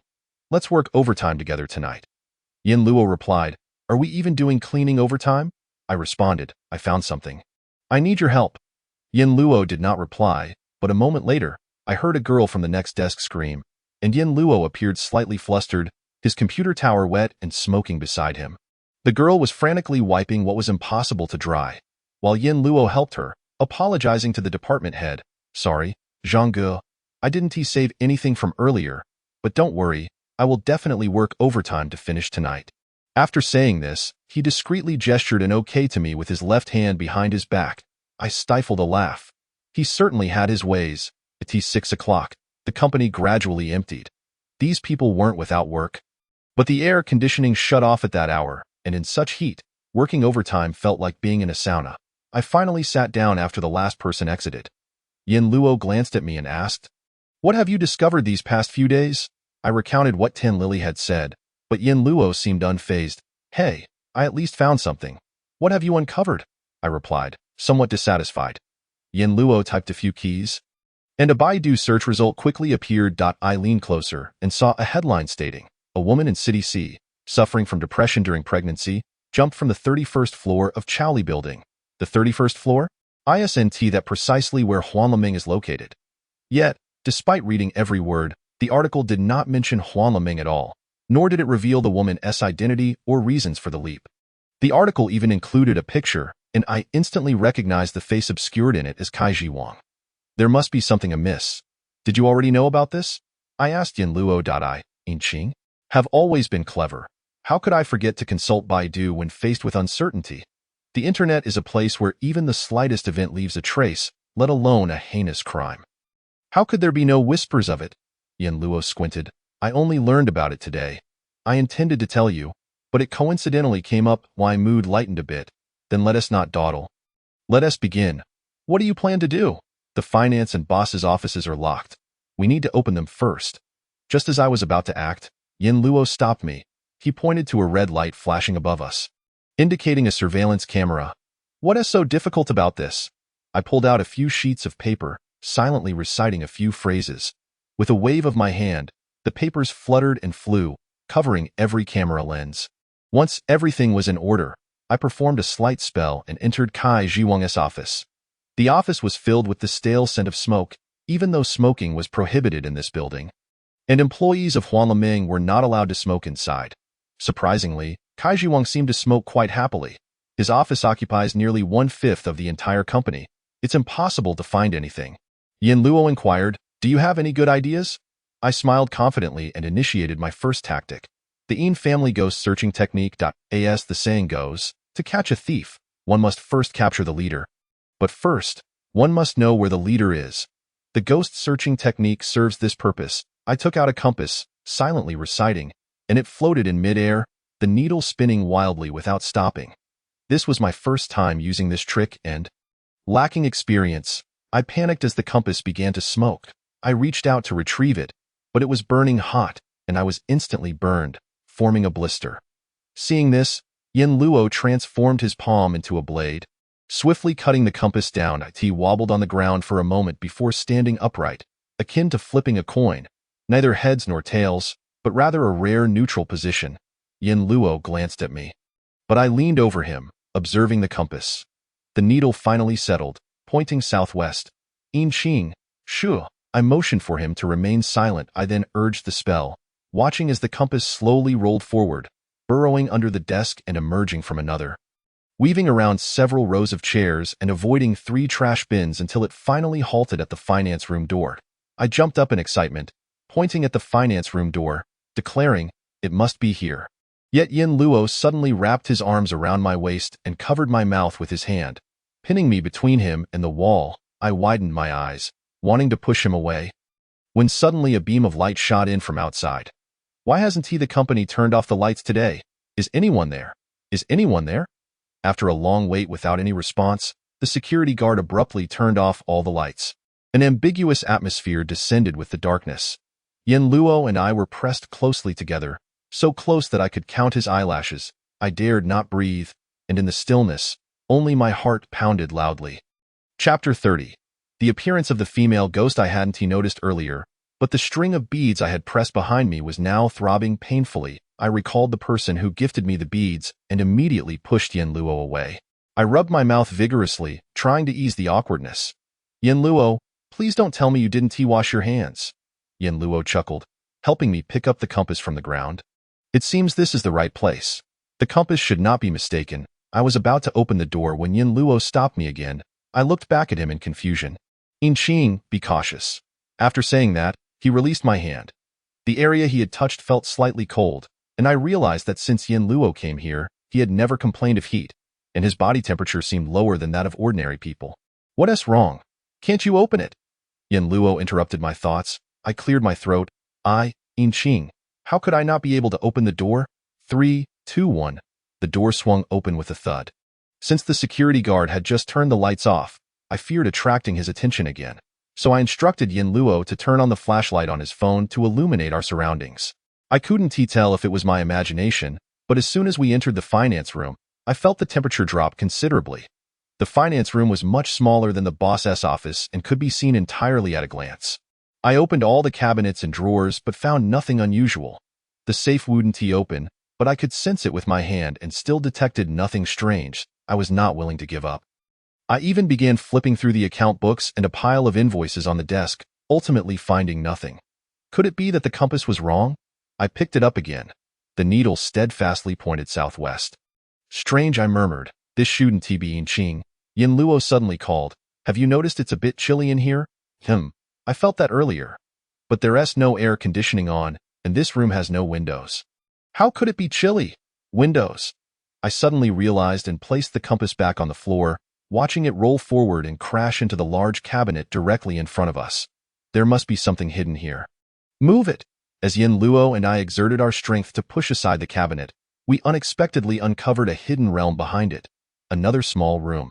Even standing at the entrance, I could feel a gentle coolness emanating from within. "Yin Luo, turn the light this way." As the bright beam swept across the space, I was startled and stumbled back a step, for before me stood a thick wall made of redwood bricks. The area was already quite confined, barely accommodating 4 desks. I turned my neck to survey the surroundings, only to discover that this cramped space was circular, with a domed ceiling above. Every visible wall was constructed from red bricks, leaving not a single gap. This place was sealed tight. "Where could the wind possibly come from?" I remarked. Yin Luo fell silent for a moment, then asked, "Do you not find this place oddly familiar?" "Oddly familiar? There are a few red brick houses in my grandmother's village, but they do not have such a design. Perhaps this house was not intended for the living but for the deceased." A chill ran down my spine as I spoke, my voice tightening involuntarily. "Yin Luo, are you trying to scare me? Who would need a house if they are dead? Even if they did, they would reside." I paused, swallowing hard before continuing. In a tomb that I raised my gaze once more, and the domed ceiling and circular space indeed resembled that of a graveyard, something I was all too familiar with. Having recently commemorated my childhood companion, Meng Kuan, I feigned calmness. After all, I was the one responsible for the group's strength, and I could not afford to panic with the inexperienced Yin Luo by my side. Under the gaze of the celestial eye, how could there be a place for ghosts to hide? I scrutinized each brick meticulously, nearly pressing my face against the mortar, yet found no sign of anything amiss. Could we be mistaken? I suggested. Building a tomb here must surely be a deliberate act, Yin Luo reminded me. Suddenly, a chilling wave of cold surged from below, and I felt an icy touch upon my ankle. I leapt 3 feet into the air, quickly evading the hand that emerged from the mist. However, Yin Luo was not as swift. His feet were ensnared by the ghostly hand, slowly sinking into the floor. Without a moment's hesitation, I drew the hairpin that the King of Hell had gifted me. As the pin fell, it transformed into a long sword. I thrust down with all my might, but my trembling hands miscalculated. Missing the ghostly hand by mere inches, the hand retreated into the ground, and my heart raced. Yin Luo remained trapped, so I grasped his hand, pulling with all my strength to free him, but to my dismay, the brick floor felt like quicksand, and instead of rescuing him, I found myself sinking deeper. This was bad. Now both of us were trapped. Yet Yin Luo remained remarkably composed, his calves now half submerged, still wearing a serene expression. Yin Luo, stop dawdling. Think of a solution, I urged him. Stay calm. How can I not panic? If we fall in, no one will be left to retrieve our bodies. I felt helpless, uncertain if calling Chu Yang for assistance would even help us. Suddenly, Yin Luo grasped my trembling hand. Though his palm was cool, it held great strength. Inqing, remain calm. You are the apprentice trained by the head of the special department, a descendant of the Yin family.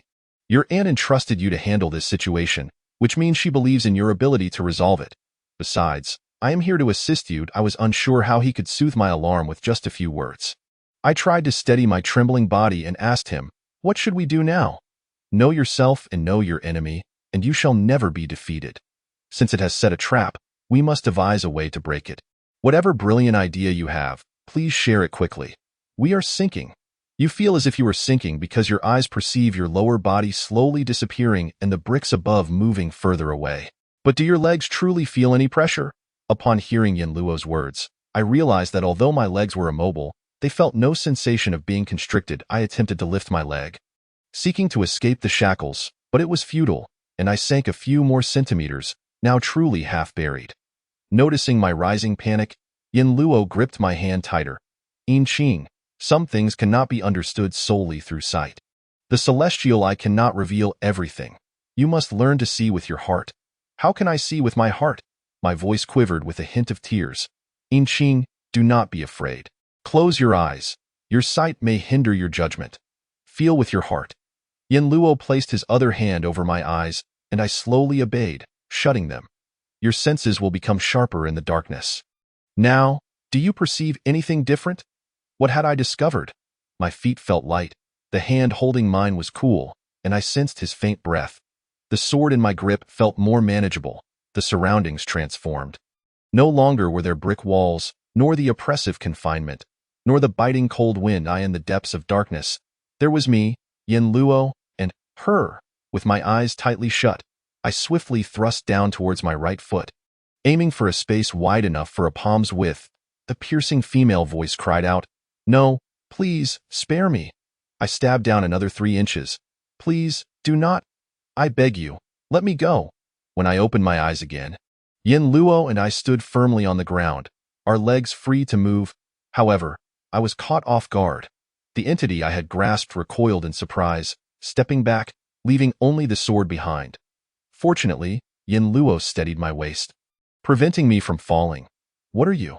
I did not mean to be rude, but if you had seen what I saw, you would have questioned as well. Before me stood a blood-soaked maternity dress.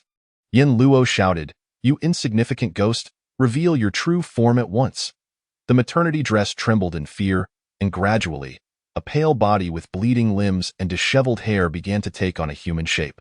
Yin Luo, it seems not revealing one's true form is also an option. At that moment, I was confronted by a shattered visage, with features displaced and unrecognizable.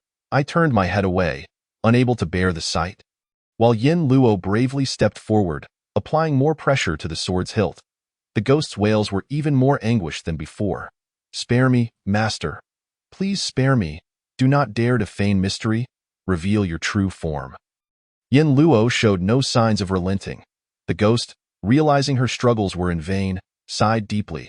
She touched the fissures on her face, and gradually, her features began to realign, until a complete human face emerged before me. If this ghost were to take on the age of a living person, she would be around 30, tall but appearing malnourished, perhaps due to a lack of offerings. Although her face bore little flesh, her expression was gentle. With proper makeup and dressing, she might even be considered a beauty. "Who are you? Why are you here?" I finally mustered the courage to ask. The ghost revealed a gaze filled with sorrow. "I am searching for my child." "Child? You mean that naked ghost baby? You have seen him?" The ghost's interest piqued, yet she seemed to forget that a sword was still embedded in her. Any movement would only exacerbate her wounds. And tears were beginning to form. "I have seen him. That day, he attempted to harm Kaiji Wang. Why would he not listen?" The ghost's fury and resentment caused the temperature in the room to plummet. I shivered uncontrollably, and Yin Luo sensed something was amiss. Just as he turned to assist me, the ghost broke free from the sword's grip and lunged toward him. "Watch out!" I was unarmed, having completely forgotten the Yin family's ghost summoning technique. Instinctively, I reached out to block the ghost's attack. How could a mere mortal withstand the onslaught of an evil spirit?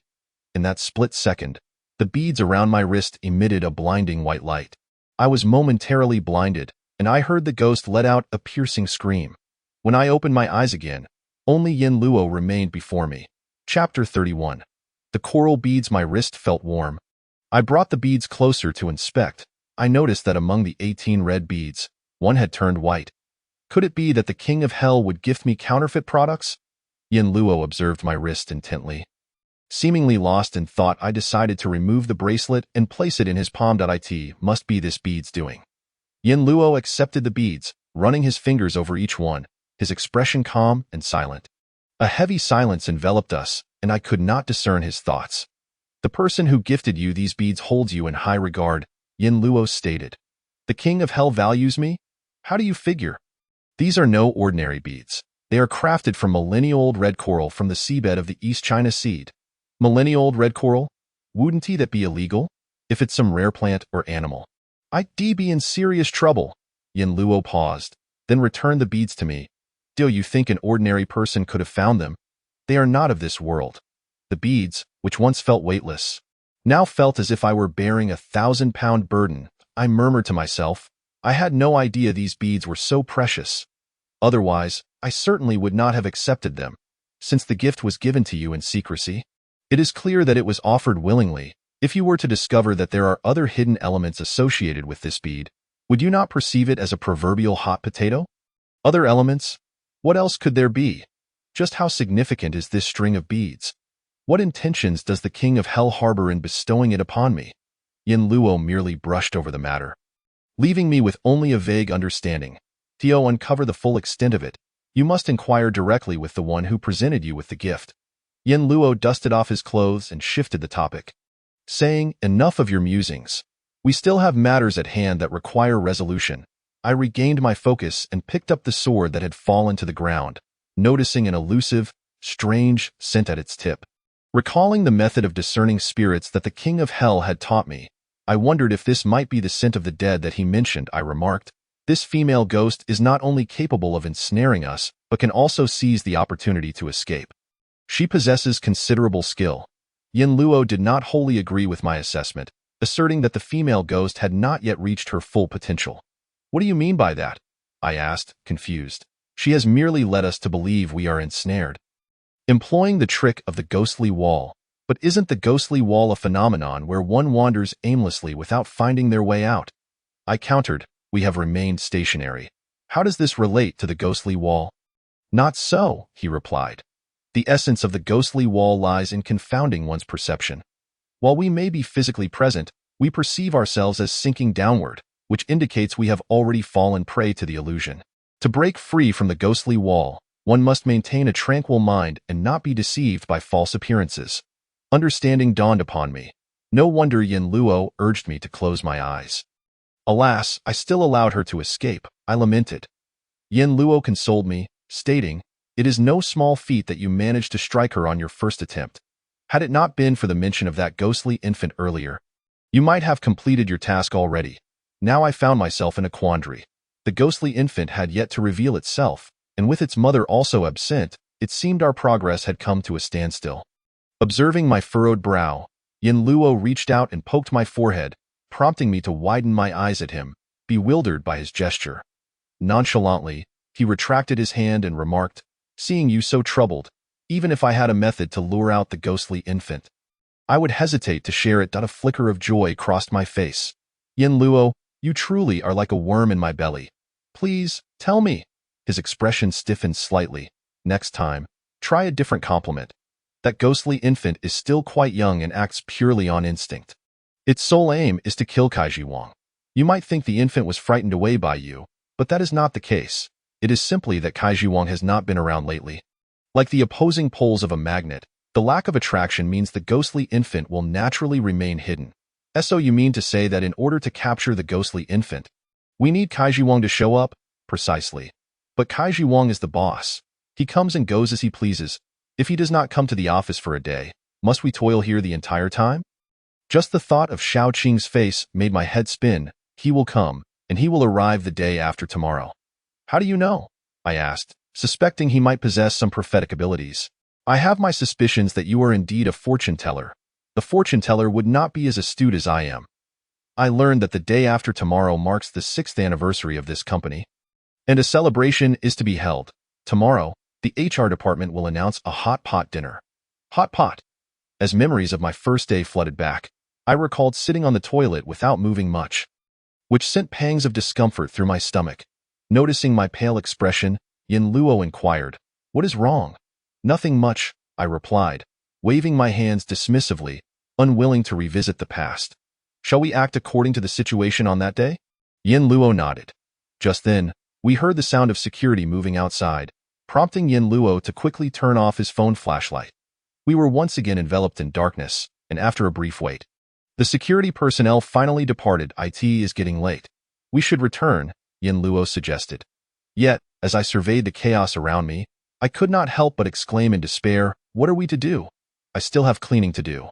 If Shao Qing catches me with this mess tomorrow, I shall surely face dire consequences. After learning so many spells, is there not one that can assist you with cleaning?"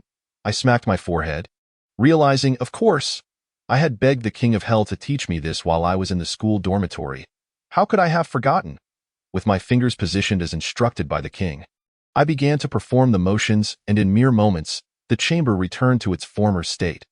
However, my elation was short-lived as I felt a wave of despondency wash over me. Did all my efforts over the past few days amount to nothing? The next day at work, Shao Qing announced in the group chat, "Tomorrow is the company's 6th anniversary, and the boss is treating everyone to hot pot." The chat quickly erupted with excitement. "Sister Shao? Which place are we going to? Will we get off early for the anniversary celebration? Are we having a mixed pot or spicy pot?" The chatter grew lively until Shao Qing chimed in again. "Eating out is not hygienic. We will have dinner at the company instead. The company has prepared hot pot ingredients, and Xiao Zhang and Xiao Lu will bring the pots tomorrow. Tan Lily will use the charity fund to purchase disposable utensils and seasoning. Everyone should bring their own ingredients. Bring whatever you like to eat. No alcohol will be served during work hours, but drinks will be plentiful." After this message, the group fell into a deafening silence. After a while, the usually silent Kaiji Wang finally spoke up, expressing gratitude for everyone's hard work over the years that had contributed to the company's success. "Tomorrow, I will bring a bowl of my personally stir-fried old hen to share with my brothers." Shao Qing immediately responded, "It has been ages since I have tasted the boss's cooking. I will make sure to get my share tomorrow." With flattery flowing, others soon joined in, and my screen was filled with likes and flowers. I couldn't help but admire Shao Qing's talent in this regard. In the WeChat group, everyone was elated, while beside me, Tan Lily wore a frown. Tan, what troubles you?" I asked. Tan Lily pulled out a small box filled with loose change. "This charity fund is insufficient." "What exactly is this charity fund?" "It is merely the fines for arriving late in the mornings. All expenditures for company activities are drawn from here." After all this time, it turned out to be the employees' own money? If the funds are lacking, then ask Sister Shao for it. Surely, you should not bear the costs for the company's activities. Tan Lily appeared as if I had struck a chord with her. Her eyes glistening with unshed tears, I was at a loss for words. The workplace can be ruthless, and sometimes the villains here are the result of indulging those with soft personalities. With a sigh, I waved the broom and left. The following afternoon, Kai Jiwang arrived, just as Tan Lily had predicted. Wearing a safety helmet and with his bandage now removed, he had come in early after a long absence from the office. Wandering the hallways aimlessly, he stood behind employees, scrutinizing their work, while Xiao Qing accompanied him, engaging in small talk. Today, I sat obediently at my workstation. It was the first time since the arrival of Happy Dream that I had been seated for so long. Finally, as we approached the end of the workday, Xiao Qing began calling everyone to the conference room for dinner. Upon entering, I discovered several tables pushed together to form a long dining area, covered with red disposable tablecloths. Each table held several hot pots, surrounded by an array of vegetables, with Kai Jiwang's free-range chicken prominently placed in the center. Clearly, none of the employees wished to be the one to bear the costs. Wearing his safety helmet, Kai Jiwang was the first to raise a cup of cola and began his speech, declaring the company's goal of generating 1 million this year, 10 million next year, and 100 million the year after, with the aspiration of going public one day and distributing shares to everyone. He downed his cola in one go, and I rolled my eyes in secret, wondering how cola could get one drunk. However, there were plenty of sycophants. As the room filled with 3 layers of people, I stealthily approached Yin Luo and asked, "Now that everyone is here, will the ghostly infant reveal itself?" Yin Luo leaned down and whispered in my ear, "The ghostly infant only appears when there are fewer people around Kai Jiwang. With so many present, it will certainly not show. Then what should we do?" Yin Luo produced a few small white pills. Laxatives. I stared wide-eyed at Yin Luo, incredulous at the audacity of drugging someone in plain sight.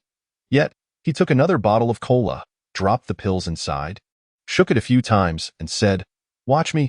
He then approached Kai Jiwang. From a distance, amidst the noise, I could not hear their conversation but saw Kai Jiwang laughing heartily as Yin Luo poured him a fresh cup of cola. Xiao Qing, standing nearby, also gleefully sipped from her cup. Soon, Yin Luo returned with an enigmatic smile, and I asked, "Was that cup you gave Xiao Qing intentional?" He countered, "Are you unhappy?" "Not at all. I am just stifling laughter. No, I was merely contemplating how we could become the best of partners. That would be my honor. However, do we truly resemble the personnel of a special department? I mean, this seems devoid of any technical prowess.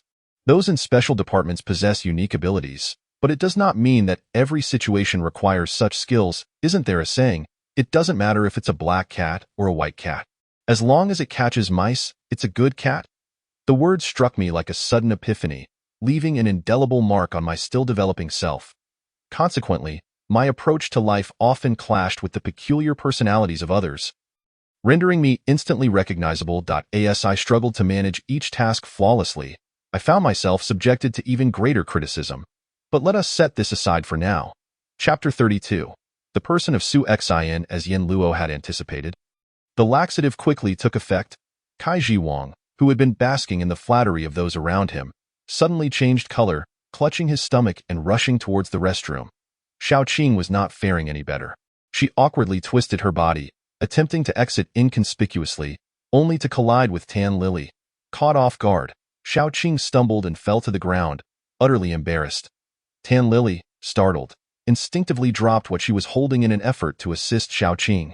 Unfortunately, what she had in hand was a bowl of steaming hot food, complete with broth, which splashed all over Xiao Qing's face, causing her to scream in agony from the scalding heat. "Tan Lily, are you out of your mind? Can't you see?" Xiao Qing exclaimed in disgust as she grasped the vegetables on her face and hurled them at Tan Lily, before scrambling away in search of the restroom. This abrupt turn of events momentarily silenced the crowd, yet no one paid any heed to Tan Lily, and soon the atmosphere buzzed with excitement once more. Being close to Tan Lily, I distinctly observed the fear, resentment, grievance, and an unfamiliar hatred in her eyes. I considered approaching her to offer a few tissues, but Tan Lily turned and fled, enveloped in a cloak of desolation. I felt a pang of sympathy. And Yin Luo tapped my arm, urging silently, "Do not complicate matters." I nodded, just as I was about to inquire about his thoughts when a resounding crash echoed from the restroom, stirring everyone into a frenzy. In unison, they rushed toward the sound, while Yin Luo and I fell behind, left at the outermost edge of the crowd. The restroom at Huanla Dream was located within the company, featuring 2 independent stalls. Unisex in nature, the cramped space was packed with people. I strained to stand on my tiptoes, catching sight of Kai Ji Wang's red safety helmet perched on the sink. The mirror above lay shattered, and the innermost stall swung open to reveal Kai Ji Wang, his pants half down, collapsed on the floor, gasping for breath, blood seeping from his head. The chandelier above him had fallen, landing beside him with a crash. Xiao Qing's stall door was also flung open by the commotion, revealing her sitting bewildered on the toilet, her expression one of unprecedented confusion. Upon witnessing this scene, I immediately looked up to locate the ghostly child, only to discover him climbing along the white pipe overhead. "Where do you think you're going, little ghost?" Seizing the opportunity while everyone's attention was diverted, I swiftly removed the hairpin from my head and followed in pursuit. The little ghost appeared much more agile than the last time I had seen him, and he seemed to have grown considerably in a matter of moments. He scampered towards the vicinity of the finance office. Could it be that he intended to enter the adjacent secret room? However, with so many witnesses and surveillance cameras in place, it was unwise to continue my pursuit, yet I could not allow him to escape. In a moment of desperation, I concentrated my energy into the hairpin, aiming its pointed tip at the ghost child from several paces away. Just as I was about to strike, a figure darted past, causing my hairpin to miss its intended target, instead piercing the female ghost from before. Seeing the female ghost injured, the ghost child attempted to turn back to rescue his mother. The female ghost unleashed some unknown trick, and the ghost child vanished like a wisp of wind. Frustration surged within me, yet I dared not raise my voice. "Do you understand what you are doing? Your son just nearly killed someone. Master, I beg you, we have our reasons. Please show us mercy." The female ghost pleaded, bowing repeatedly. The wound from my hairpin did not bleed red but emitted a white mist. I had struck her right in the heart. As the king of hell had taught me, to subdue a ghost, one must pierce the heart for victory. Observing her state, it was evident that her suffering was beyond the endurance of ordinary beings. Unsure of how to proceed, I turned to Yin Luo, seeking guidance. Yin Luo whispered, "Since we have pierced her heart, this female ghost cannot escape far. There are too many eyes here. Let us find a quieter place." I concurred with his assessment and thus employed another spell, transforming my ethereal energy into a tangible binding cord invisible to the mortal. It swiftly extended, and with a slight motion of my fingers, I flicked it at the female ghost, effectively ensnaring her securely. "You cannot escape. Go to the top floor and explain everything," I commanded. The female ghost weakly nodded in compliance. It was now 8 in the evening on a Friday, and the roads were ablaze with the lights of countless vehicles, creating a magnificent view from above. Yet, my mind was elsewhere. The female ghost lay on the ground, barely clinging to life. I had retrieved the hairpin from her heart, but the binding cord remained tightly secured around her, as I dared not loosen it, given her previous transgressions. "Now, speak. What is the truth behind you and your son? How could a mere child harbor such deep-seated hatred for Kai Ji Wang that he would wish to kill him?" At the mention of her son, the female ghost's expression softened, yet upon hearing Kai Ji Wang's name, her eyes ignited with hatred anew. "No, it is not that my son has enmity against Kai Ji Wang. Rather, it is Kai Ji Wang who bears animosity towards us. He is the one who caused our demise. Xiang is innocent. He is but a child who died before ever experiencing a good day. What fault does he bear? He bears none." As the female ghost appeared on the verge of losing control, Yin Luo intervened. "If you truly wish to save your son, you must clarify what has transpired. You witnessed the events of today. If Kai Ji Wang perishes, your son will be condemned to the depths of hell, suffering eternally without reprieve. Please, save my son," she implored. "I will tell you everything." As the female ghost gasped for breath, I discreetly provided her with a length of the binding cord, allowing her to gradually regain her composure before recounting her tale. "My name is Su Xin. I was originally a designer at Huanla Dream. After graduating, I have worked here for 3 years. My son is named Su Xiang. Sharing my surname, I hoped that one day he would soar beyond this place, yet before he could fully unfurl his wings, he was lost." In just a few terse phrases, I discerned several discrepancies. I exchanged a glance with Yin Luo, and it was evident that our thoughts aligned. Su Xin seemed unfazed by our subtle actions. She drew the timeline back a year, revisiting the darkest days of her past. At that time, she believed that if she could grit her teeth and traverse the shadows, a beautiful future would await her.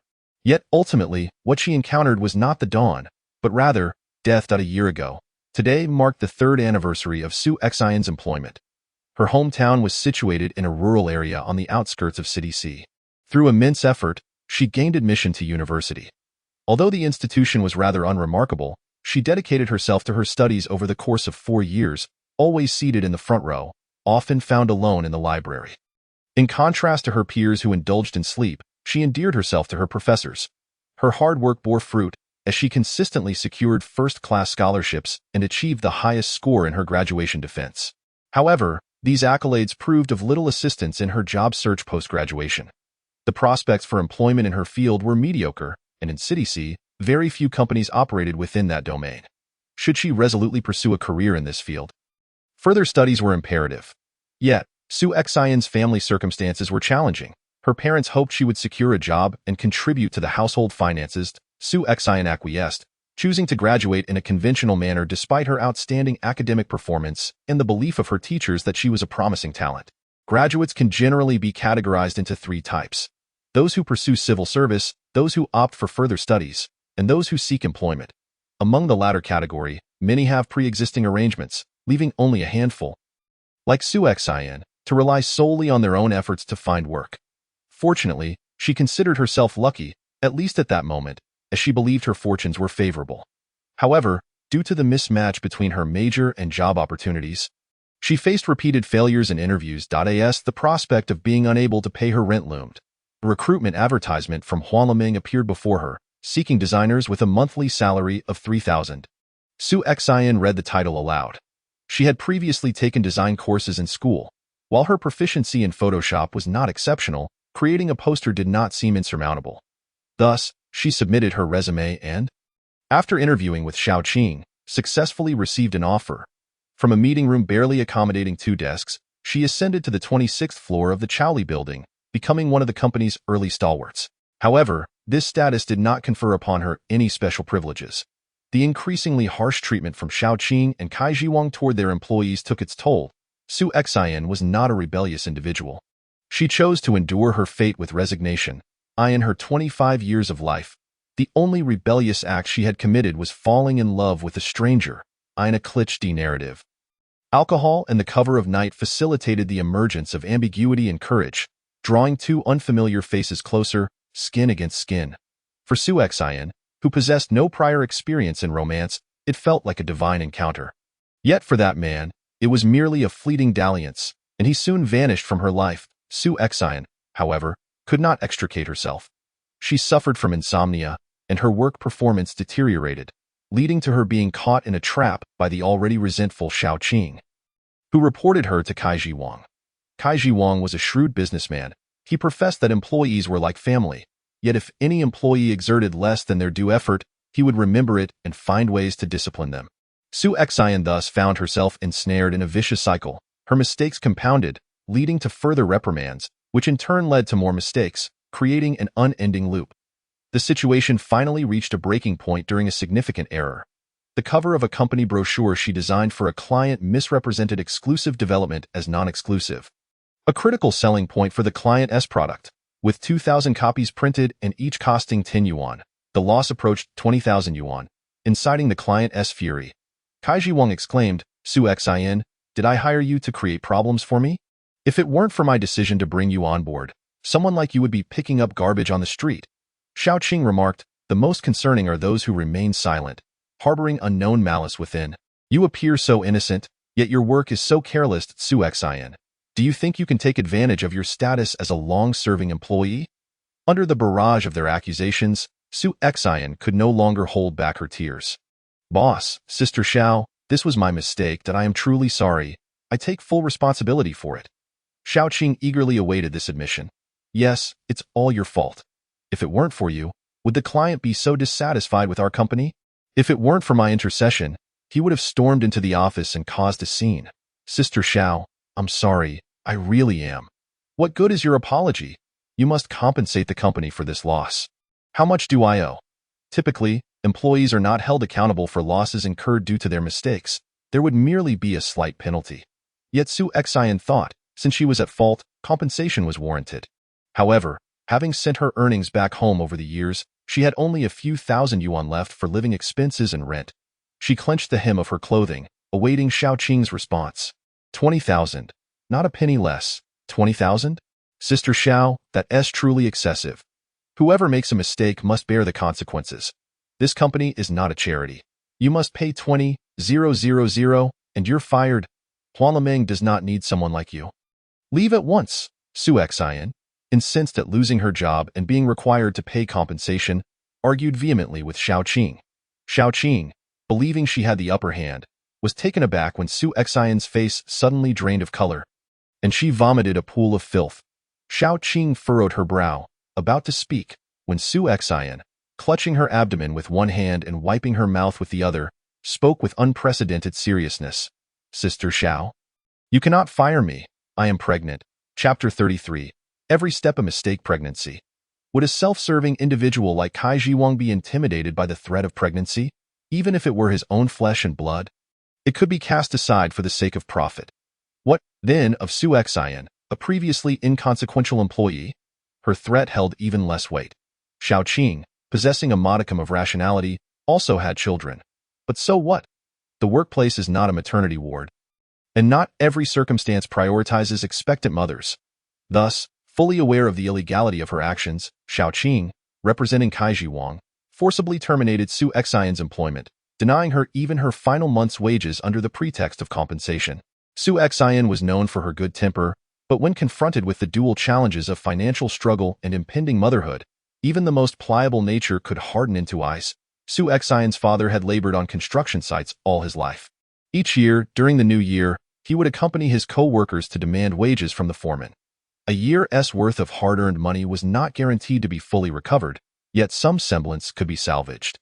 This primitive approach to safeguarding one's rights influenced Su Xian. In the face of her illegal dismissal, she opted to follow her father's lead, forgetting that as a pregnant woman, there were simpler and more direct avenues available to her.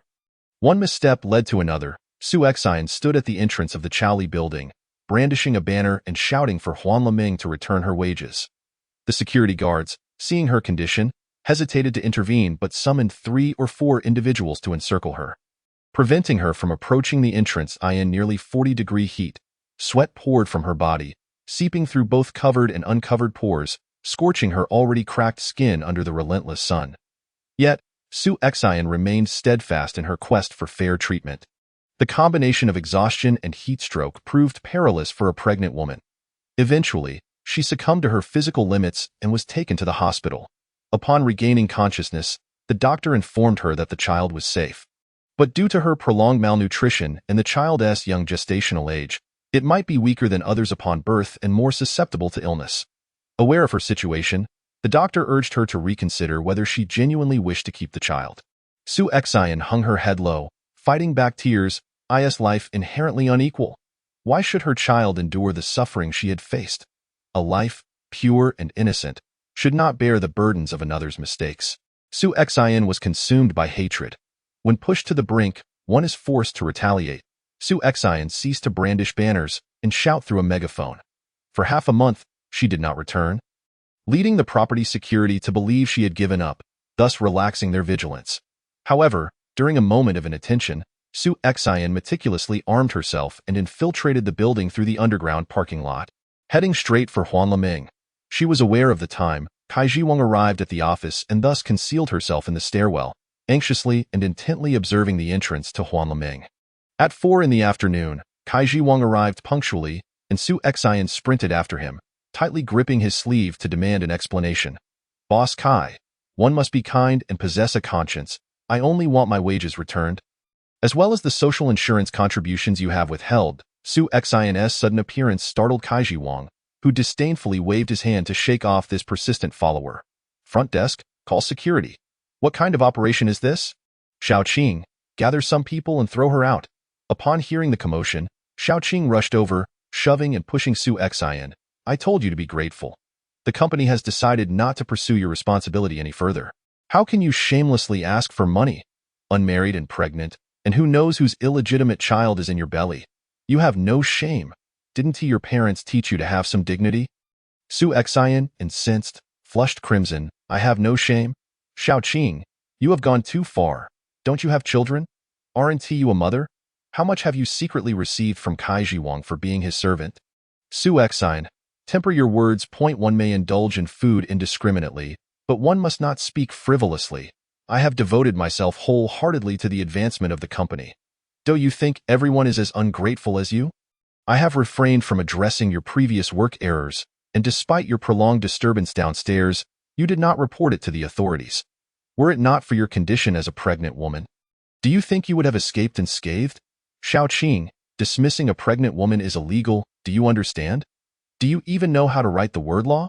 You may speak disrespectfully, but you must not deprive me of a single penny that is rightfully mine. Xiaoqing, equally irate, had encountered many troublesome employees before, and she regarded someone like Su Exine with indifference. The two were locked in a fierce argument, and the security personnel from the property management soon arrived. For both emotional and rational reasons, they chose to side with Xiaoqing, gradually encircling Su Exine and attempting to restrain her. However, Su Exine was prepared for this confrontation. Sensing the situation was turning dire, she fled, making her way towards the storeroom behind the finance office, where a window had been secretly modified by Kaiji Wang under the pretense of ventilation. Kaiji Wang did not anticipate this. He assumed Su Exine was attempting to seize the account books or other financial documents, so he pursued her. A growing crowd formed, intent on cornering Su Exine, yet she, small of stature, bore an unprecedented ferocity on her face.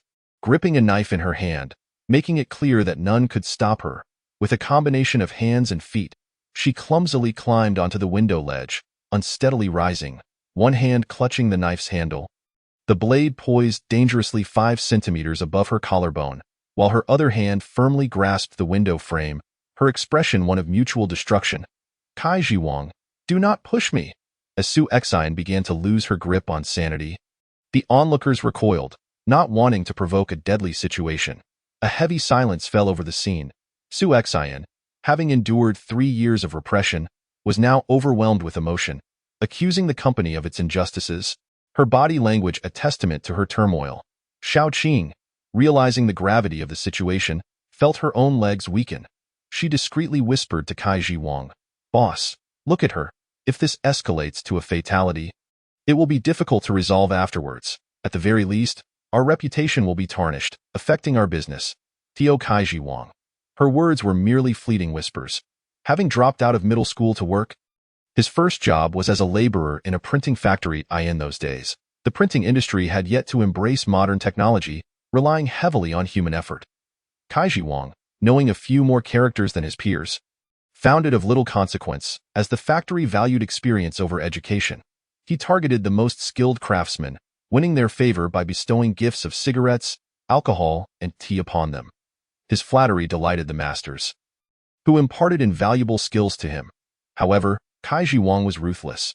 Once he acquired new skills, he promptly approached the factory manager demanding a raise and promotion, easily replacing the older craftsman due to his youth.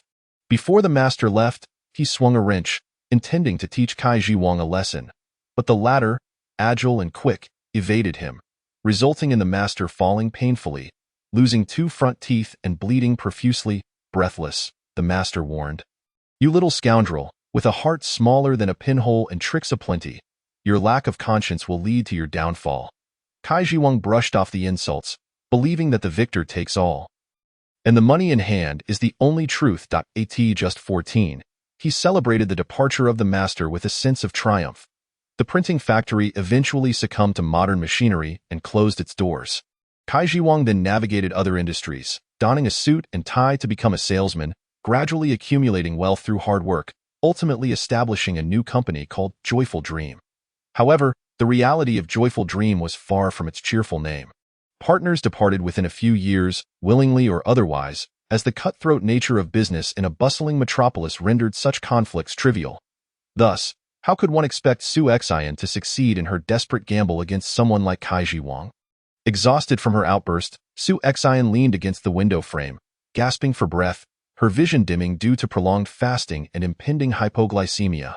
"Kaiji Wang, will you give me the money or not? If not, there will be 2 lives lost." Kaiji Wang replied, "Su Exine, let's speak reasonably. You simply desire money, correct? I can provide your salary, but you must also account for the compensation you owe me. Furthermore, You have made numerous mistakes that have cost the company. These will also factor into the compensation. Su Xian's grip on the window ledge faltered, her vision clouding, unable to discern Kaiji Wang's position. Then how do we account for my overtime pay? What about severance compensation? If we are to settle accounts, let's do so properly. Overtime. Does our company even have overtime?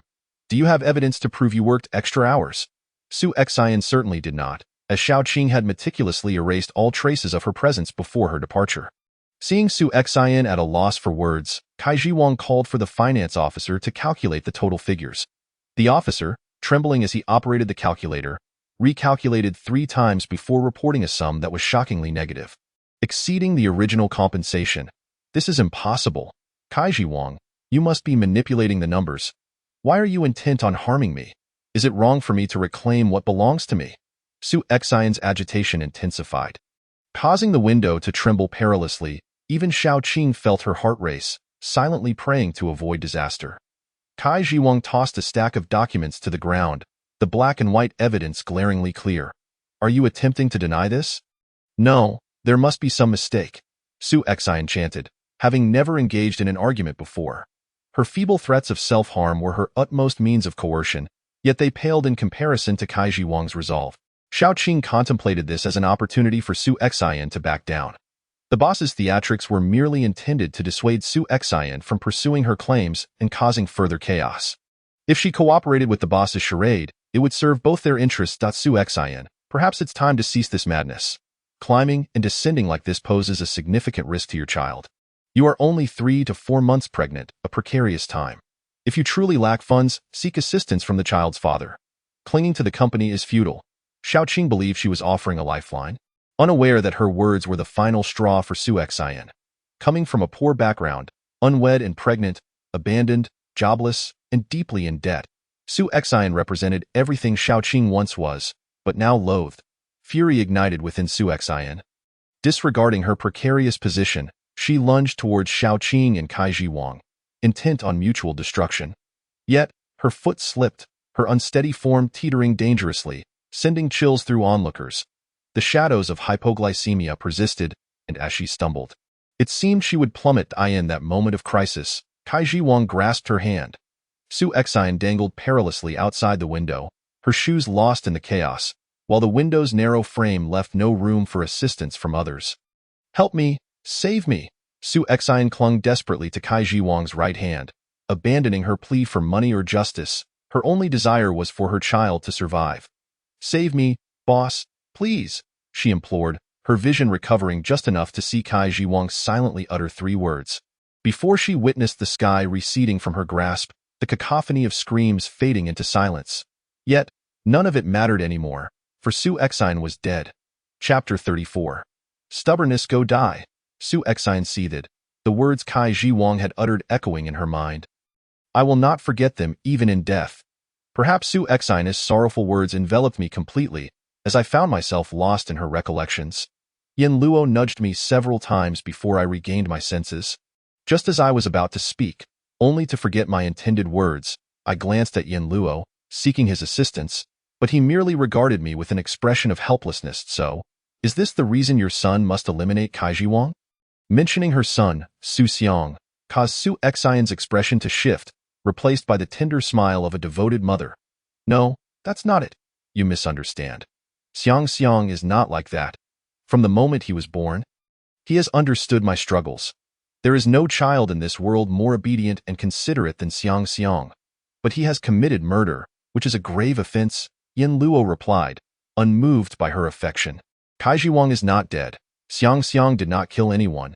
I had experienced Yin Luo's verbal prowess before, and for reasons unbeknownst to me, I wished to prevent a dispute between him and Su Xian. I interjected, lowering my voice to ask, Su Xian, merely stating these things is futile. I have witnessed your son preparing to kill Kaiji Wang twice. If you truly wish to save him, you must tell us why your son has become this way. Su Xian trembled as she spoke of the events following her death. What lies beyond death? The living pay homage to the deceased by burning incense and paper offerings, imploring the spirits to receive their gifts as they watch the paper effigies engulfed in flames, hoping that these offerings will ensure their loved ones lead a comfortable existence in the afterlife. Yet, Such hopes are merely the one-sided desires of the living. The majority of souls are swiftly ushered to the bridge of helplessness, where they partake of Meng Pe's soup, their destinies in the next life determined by the merits of their previous existence. Those who remain may face the torment of purgatory or become wandering spirits. Haunting the mortal realm, on the day of Su Xian's demise, another significant event unfolded in City C, capturing the attention of all and overshadowing the shocking incident of a pregnant woman's suicide. As a result, the tragedy of Su Xian went unnoticed by society, save for a small publication that, due to insufficient KPIs, hastily pinned a news article. Su Xian's body was taken home by her parents. Her unmarried pregnancy coupled with depression leading to her leap from heights was an unspeakable scandal for a small town. Furthermore, Su Xian had never confided in her parents about her work troubles, nor had she sought their solace after being laid off. Consequently, her family neglected to hold any funeral rites for her, hastily cremating her remains, and thus concluded her chapter I in the realm of the living. Death is a commonplace and irreversible affair. However, for Su Xian, death was an entirely novel experience. She lingered in a state of chaos for an extended period, her memories dissipating with the physical decay of her body. In the passage of time, absent any catalyst, a spirit is forever unable to recall fleeting moments of the past. Her feeble consciousness drifted aimlessly within her mind, oblivious to the passage of years. Until one day she was roused by the cries of an infant. As she awakened, Su Xian gazed in bewilderment at the male infant before her. Who is he? Where did he come from? Why is he here? Who am I? Where am I? These questions proved overwhelmingly complex for Su Xian, who had lost her memories. Yet, she felt an instinctive love for the child. Seeing him wail incessantly, she could not help but cradle him, gently patting his back and humming a melody of which she was unaware. How to sustain a ghostly infant? Su Xian was uncertain. Yet, when the child grew ravenous, he instinctively gnawed at her lifeless flesh.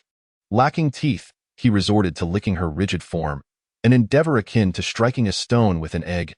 After several futile attempts, the child cried out in hunger, leaving Su Xian flustered and desperate. Ultimately, she resorted to tearing off a piece of her own flesh, chewing it slowly before offering it to the child. The child devoured the morsel she provided, but once it was gone, he resumed his cries. Did it not hurt to tear at her own flesh? Yet, Su Xian found joy in the sight of the child's smile. Enduring the excruciating pain, she mechanically repeated her actions, soon transforming her body into a pockmarked landscape. Nevertheless, the child showed no signs of disdain. He nestled quietly in her embrace, cooing and laughing freely, his little hands moving with innocent rhythm, evoking an irresistible urge to cherish him. Fortunately, before long, Su Xian instinctively learned the basic skills of a ghost and managed to restore her own vitality. As time passed, Su Xian's ghostly powers grew stronger, yet she wished to avoid trouble, yearning only for a secluded life with her child in a seldom visited fire escape of the Chaoli building. Watching sunrises and sunsets while engaging in playful games, however, one day, Kai Jiwang inexplicably appeared there, incessantly smoking and speaking loudly on the phone. Initially indifferent, Su Xian soon found the voice increasingly familiar. Suddenly, her grip on the child loosened, nearly letting him fall to the ground. Struck by a thunderbolt, she retrieved the child just as her lost memories flooded back. She recalled her name, the reason for her demise, and the voice that had uttered those 3 words, "Go die." In that instant, a murderous intent ignited within her. Once a spirit becomes a ghost, the essence of humanity is irrevocably lost, and moral constraints cease to bind. Su Xian dangled above Kai Jiwang, her fingers curled like claws. Mere inches from his neck, a slight advance would exact her vengeance.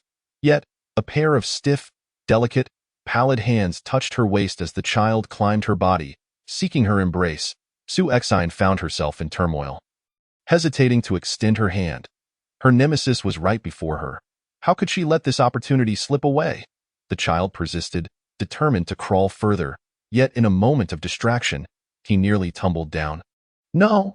Su Xian relinquished her grip on the railing, plunging to the ground to cushion the child's fall. Ghosts cannot perish, but in that moment, she grasped her singular vulnerability. Kai Jiwang remained blissfully unaware of the peril he had narrowly escaped. He ended the call and exited, while Su Xian ceased her pursuit. Her entire being was devoted to the child. She caressed his rigid cheek, declaring, "You are my child, my own. Mother remembers now." With profound emotion, Su Xian expressed her love for him. "Henceforth, you shall be named Su Xiang, taking your mother's surname. This is a name I have long envisioned for you. Xiang Xiang, from this day forward, you will be my sole companion, and together we shall live well." After a brief pause, she added, "Shall we live well together?" Su Xiang grinned, extending his little hand in a plea for a hug. Su Xian embraced him tightly, affirming, "I knew you would agree. Mother loves you, mother loves you." Yet, unbeknownst to Su Xian, this was to be her final embrace with her child. The following day, Su Xiang vanished. Su Xian searched high and low throughout the Chaoli building, but found no trace of him. Panic surged within her. She feared the child had been taken by the emissaries of the afterlife and worried whether other spirits might harbor ill intentions toward him. Ghosts cannot stray far from the site of their death. Seeing no sign of her child in the vicinity of the Chaoli building, Su Xian resolved to break the constraints and search farther afield. However, before she could exit the door, she spotted Kai Jiwang walking through the lobby, a floral arrangement precariously balanced above his head, with Su Xiang seated atop it. Su Xian's heart raced. A mother's intuition told her all she needed to know. Her child intended to avenge her. At the moment Su Xiang toppled the floral arrangement, she leaped forward, delivering a kick that redirected its fall. Uncertain of where a child had learned such lethal tactics, she sought clarification, but Su Xiang vanished once more. After multiple such occurrences, Su Xian became frantic. She understood that if a ghost were to commit murder, it would lead to an irrevocable demise, and one day the underworld would reclaim them to endure unimaginable torment. The enmity between herself and Kai Jiwang should not be borne by her child. With renewed determination, Su Xian searched fervently for Su Xiang, scouring the Chaoli building day and night. Eventually, she discovered that by keeping a close watch on Kai Jiwang, she could often spot her child. Yet every time she rescued Kai Jiwang, Su Xiang would soon vanish again. Straddling both responsibilities, Su Xian suffered numerous injuries, her health deteriorating, and at times becoming semi-transparent, with wounds taking longer to heal. Su Xian found herself at an impasse, and it was then that we arrived. "Was your first encounter with us intentional?" Yin Luo inquired. Su Xian nodded. "I sensed a difference between you and others, but I was uncertain if you could truly assist me." I discreetly turned to the side, wiping away tears from the corners of my eyes. Su Xian's university experience bore similarities to mine. Both of us had to fend for ourselves. Later, she met her demise and became a mother in death, reminding me of my estranged mother. Despite the passage of time, her kindness to me was not a facade, and I remain grateful for her years of sacrifice. Now, as I find myself in the special department, possessing extraordinary abilities and fortuitously encountering Su Xian, is this a predestined connection urging me to lend her a hand? "I will certainly help you," I declared, responding affirmatively to Su Xian's plea. As I loosened the bindings that restrained her, I felt Yin Luo's intense gaze upon me. As a partner, I knew I could not make decisions without consulting him. However, I had already anticipated his reaction, and my resolve to aid Su Xian was unwavering. It would be best to bypass any intermediate complications. Su Xian immediately knelt, fervently bowing her head in gratitude. Although I felt awkward receiving such reverence, I attempted to help her rise. Yet, the instant my hand brushed against Su Xian, she was propelled away from me by an inexplicable force, landing several meters away. Nearly teetering off the rooftop, I instinctively covered the position of the Manjusaka flower, which indeed felt warm. The ointment I had previously applied had long since been rubbed off. I dared not approach any closer, fearing that I might inadvertently cause her demise instead of offering assistance. "Great Taoist, please aid us mother and child as long as Xiang Xiang can return.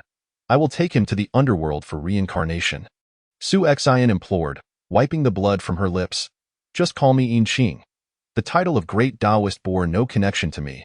I was merely the nominal wife of the current king of hell, and I must refrain from making unfounded claims of divine kinship. At that moment, I could not conjure any suitable ideas, so I suggested Su Xian return to recuperate. She informed me that if we sought her, we should look for her in the fire escape on the 16th floor. I nodded in agreement.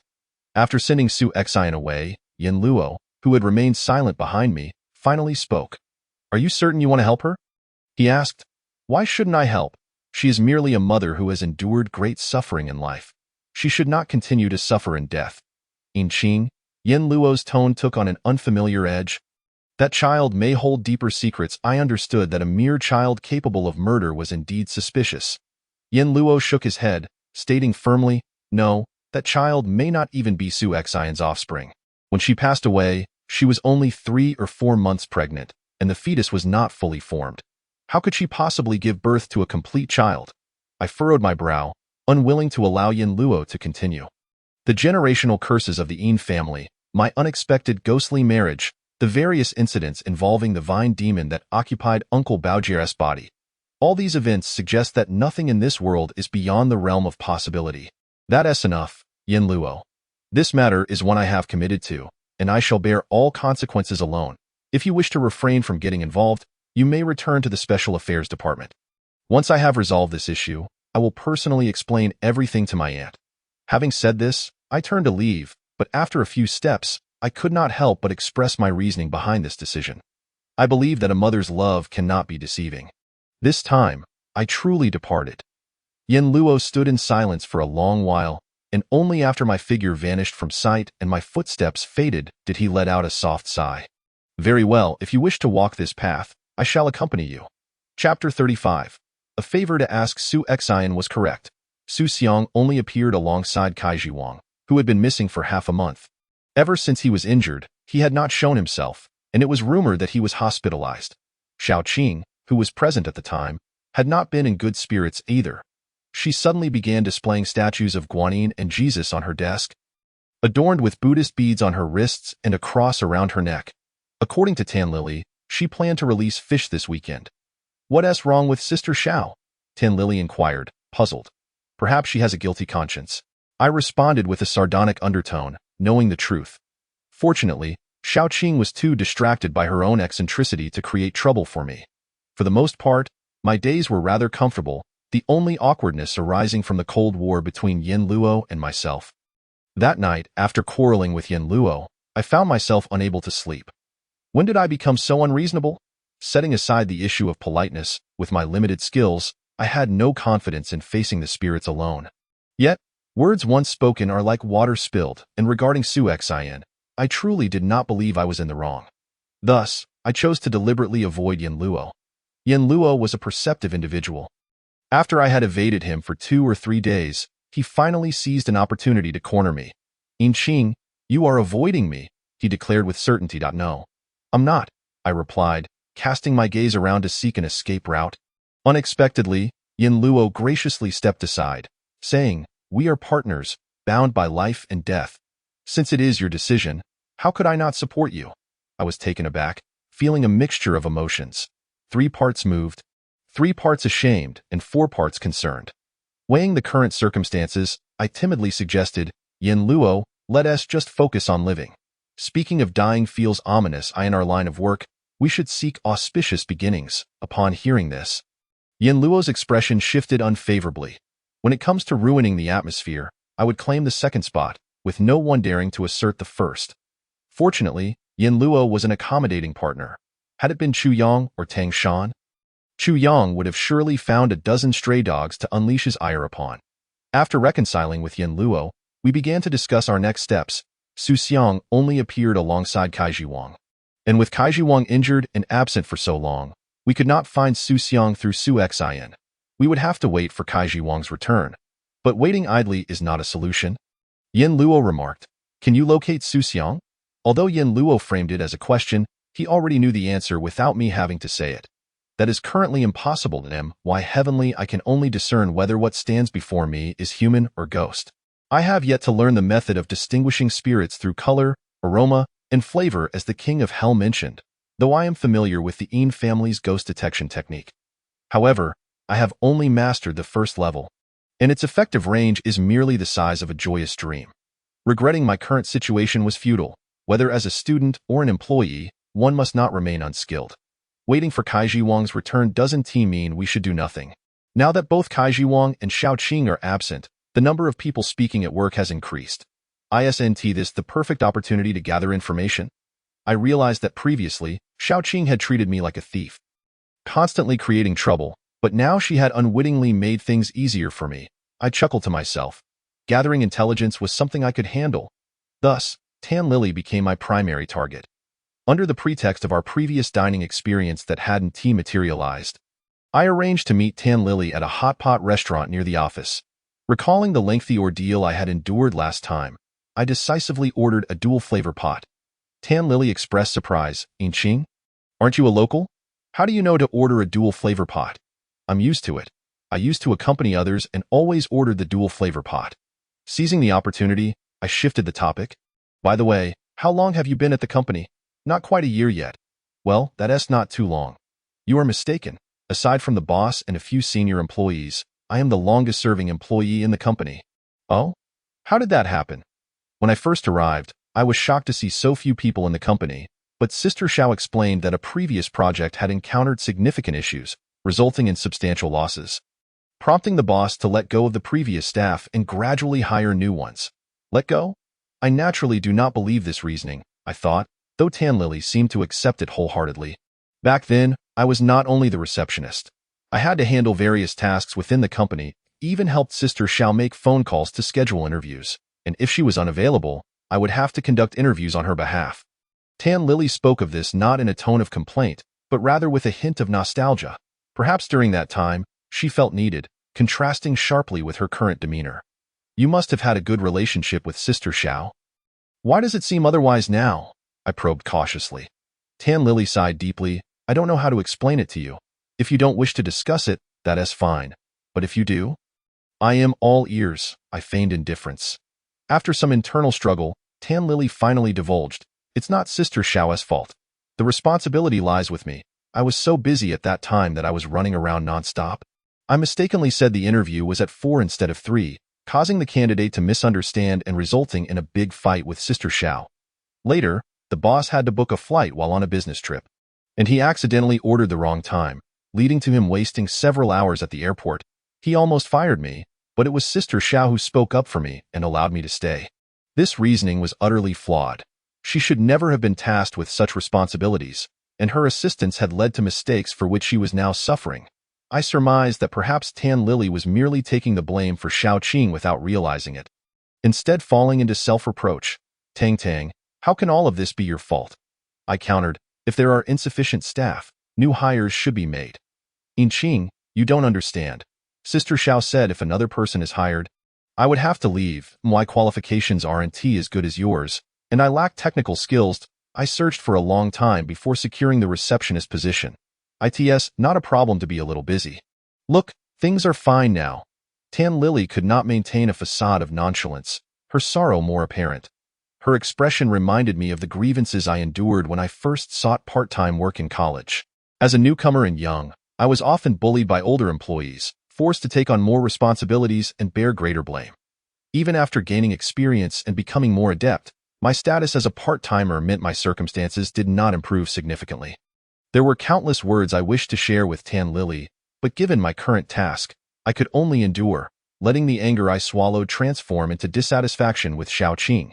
The meal left me seething, and upon noticing my sour expression, Yin Luo quickly inquired what had transpired. I considered the matter and realized it did not concern him, so I withheld my grievances and only mentioned the peculiarities regarding the employee's tenure at the company. Yin Luo quickly formulated a plan, stating that the older employees he had privately interacted with were all taciturn individuals, indifferent to their surroundings. It would be impossible to glean information from them. As for Kaiji Wang, with his cunning nature, he would certainly not reveal anything to you. It seems our only option is to approach Xiao Qing. This aligned perfectly with my intentions, and I readily agreed, saying, I'll handle this. I'll make sure Xiao Qing opens up. What do you intend to do? I'll pretend to be a ghost. The words slipped from my lips, causing Yin Luo to raise an eyebrow in skepticism. Noticing his doubt, I quickly articulated my reasoning. Xiao Qing often bullied Su Xian in the past, and unlike Kaiji Wang, she is not as heartless. Witnessing Su Xian's death right in front of her, she must be plagued by nightmares. I have observed the cross and Buddhist beads she carries. They are covered in oil and bear many marks, indicating they were not recently acquired. Now that Kaiji Wang has encountered a series of misfortunes, She may already suspect that Su Xian is seeking revenge. She must be on the brink of psychological collapse. If I frighten her, we may obtain the information we need. Yin Luo's expression betrayed no emotions. Yet he inquired, "How do you plan to scare her?" "Simple. I will disguise myself as Su Xian. But you look nothing like Su Xian. How can you possibly pull it off?" I smiled mysteriously, shaking my phone as I dialed a number. A voice long unheard came through the receiver. "Hello, Yin Qing." This individual embodies both masculine and feminine qualities, a being who can be both human and otherworldly, gentle yet strong. Li Cheng, I briefly shared my predicament with him, hoping to enlist his assistance. His remarkable ability to transform is something I doubt I could ever master in my lifetime. After a moment of contemplation, Li Cheng inquired, "How is the physique of the person you mentioned?" "Su Xian is quite tall. I vaguely recall her being around 7 to 8 centimeters taller than me, and with a larger frame than most women. She certainly appears more imposing. I can make your appearances indistinguishable. But the disparity in your physiques is too great. It will inevitably reveal the truth." "What then?" I pondered, desperate for a solution. If her physique bears some resemblance to a man's, it would be feasible if you could find a man to assist. Li Cheng's words echoed in my mind, and as he awaited my response, preparing to hang up, I asked, "Have you found a suitable candidate? When can you come?" "I can arrive in half an hour." "Deal, I shall see you then." After ending the call, I stared blankly at Yin Luo, who seemed to be unnerved by my silence. "Yin Qing, what's wrong?" I suddenly knelt before him, clutching one of his legs tightly. Tears streaming down my face as I wailed, "Yin Luo, we are partners, are we not? Partners are meant to share life and death, to advance and retreat together." Startled, Yin Luo found himself unable to move, bound by circumstance. With a hint of resignation, he remarked, "Did you not say that in our line of work, mentioning death is ill-fated?" That was in my navet, having yet to elevate my understanding. Still trapped in the past. But now I comprehend. Partners must share honor and disgrace, support one another, and unite against foes, vowing to accomplish our mission. Yin Luo was not swayed by my lengthy monologue. He gestured for me to release my grip. However, fearing he might flee, I held on for dear life. Eventually, he squatted down to meet my tearless gaze and asked, "What is it that you wish to do?" "I would like to request that you undertake something you shall never forget." "What might that be?" His tone grew cautious. "Go disguise yourself as a woman." Upon uttering this, I clutched his leg even tighter. Chapter 36. The art of disguise. Requesting Yin Luo to don women's attire proved far less challenging than I had anticipated. Once again, I marveled at how fortunate it was that Yin Luo was not from Tongshan. Yet, before I could revel in my good fortune, Yin Luo posed a perplexing question. "Yin Qing, your fixation on Shao Qing. Are you seeking to resolve this case, or is it born of discontent towards him?" I found his inquiry rather unpalatable. Is there truly a distinction? Engaging with Shao Qing is merely a means to uncover more truths from the past. Yin Luo fell silent, and his deliberate or inadvertent quietude only served to heighten my agitation and embarrassment. Perhaps he had struck a chord within me. "Yin Qing?" A knock at the door interrupted my thoughts, and upon hearing the voice, I instantly recognized Li Cheng's arrival. I opened the door to find him donning an expression as if someone owed him 5 million. Yet, to me, this face was a much-needed blessing. Today, Li Cheng was dressed in men's clothing, carrying a moderately sized case, and he unceremoniously entered the room, placing the case gently on the vanity. Li Cheng glanced at me, then at Yin Luo, asking, "Is this the person you've sought?" I pushed Yin Luo forward, noting that although they were both colleagues in the Special Abnormalities Department, Li Cheng and Yin Luo had never crossed paths before. "This is my partner, Yin Luo, a brilliant mind chosen by my aunt. You two have yet to meet. This is your first encounter." As I finished speaking, to my surprise, they exchanged no pleasantries, merely gazing at one another. Li Cheng lounged against the table while Yin Luo stood in the center of the room, the distance between them merely a few meters, their eyes locked in an unspoken challenge. If glances could materialize, the connection between their eyes would be akin to steel cables. 1 minute passed, then 2, then 3. Unable to endure the frosty atmosphere any longer, I interjected, "Are you two smitten with one another? We have important matters to address." Li Cheng's expression took on a playful quality. "If you two truly are enamored, Yin Qing, you may find yourself regretting it later." As he spoke, his gaze flitted back and forth between me and Yin Luo. Oddly enough, I wondered how this concerned me. Was there a peculiar regulation within the Special Abnormalities Department? After all, Yin Luo was a married straight man, and Li Cheng's calculations were in vain, I remarked. Li Cheng rolled his eyes, dismissing my jest. He opened the case he had been carrying and began to methodically lay out an array of cosmetics, resembling a star makeup artist. My mind was boggled. I had never envisioned a man of such formidable strength applying makeup on someone else. I thought you might perform a spell, much like those seen in television dramas. Li Cheng countered with a serious demeanor. I do possess magical abilities, but it is merely a rudimentary technique for altering appearances. With that, he waved his hand across his face, instantly transforming into the visage I had first encountered. I gasped in astonishment. And with a quick turn of his head, he reverted to his original form. He then selected a foundation shade that matched Yin Luo's complexion. Such rudimentary magic is something everyone can manage. If you wish to employ it, why seek me out? Everyone can? I mused to myself, feeling as if Li Cheng had excluded me from the category of everyone. However, I had a request of him, so I chose not to contest his words. Since Li Cheng's arrival, Yin Luo had inexplicably become half-mute, displaying a rather awkward demeanor. I had no choice but to gently guide Yin Luo to sit before the vanity, my heart racing as I anxiously observed every detail. Fearful that either of them might refuse to continue. At last, Li Cheng found a suitable foundation shade for Yin Luo, and as he prepared to apply it, he turned to me and asked, "Yin Qing, are you certain you will not regret this decision?" Before I could respond, Yin Luo's cold, dark eyes fixed on Li Cheng as he uttered two words. Unnecessary. Li Cheng appeared undeterred by Yin Luo's brusqueness. He took the brush and gently tapped Yin Luo's brow, a hint of amusement dancing in his eyes. This peculiar scene and their dialogue sent a shiver down my spine. Were these two perhaps old acquaintances? Yet, my aunt had mentioned that Yin Luo and I had nearly joined the Special Abnormalities Department at the same time. Moreover, given Yin Luo's lack of skills, how could he possibly have crossed paths with Li Cheng? Upon reflection, I could only attribute it to a phenomenon I would call opposites attract. Makeup had never been an enjoyable endeavor for me. Even though my skills were commendable, I found it to be a time-consuming chore. I had always known Yin Luo to be handsome. Toss him into a crowd, and he would stand out effortlessly. Yet, this was my first opportunity to scrutinize his features closely. Yin Luo possessed strikingly chiseled features, with sharp brows and bright eyes that exuded a regal aura, a stark contrast to the persona I typically encountered. If I were to be the one applying his makeup, I might find my hands trembling with excitement. Such looks would suffice for a leading man in a television drama, and had he not joined the Special Abnormalities Department, I was certain talent scouts would have sought him out. Furthermore, I had witnessed his magical abilities firsthand, almost non-existent.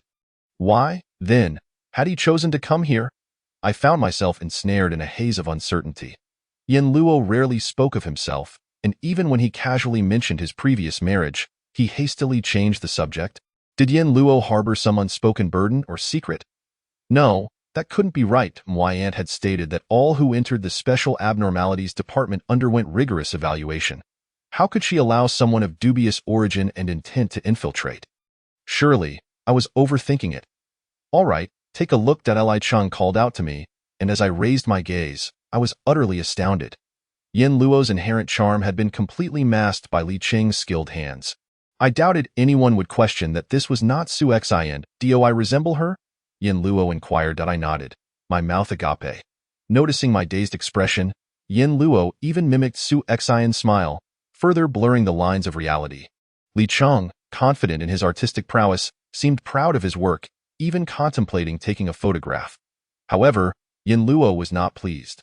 Perhaps the confined space hindered their antics, leading to a playful tussle where neither emerged victorious. Stop it, stop it.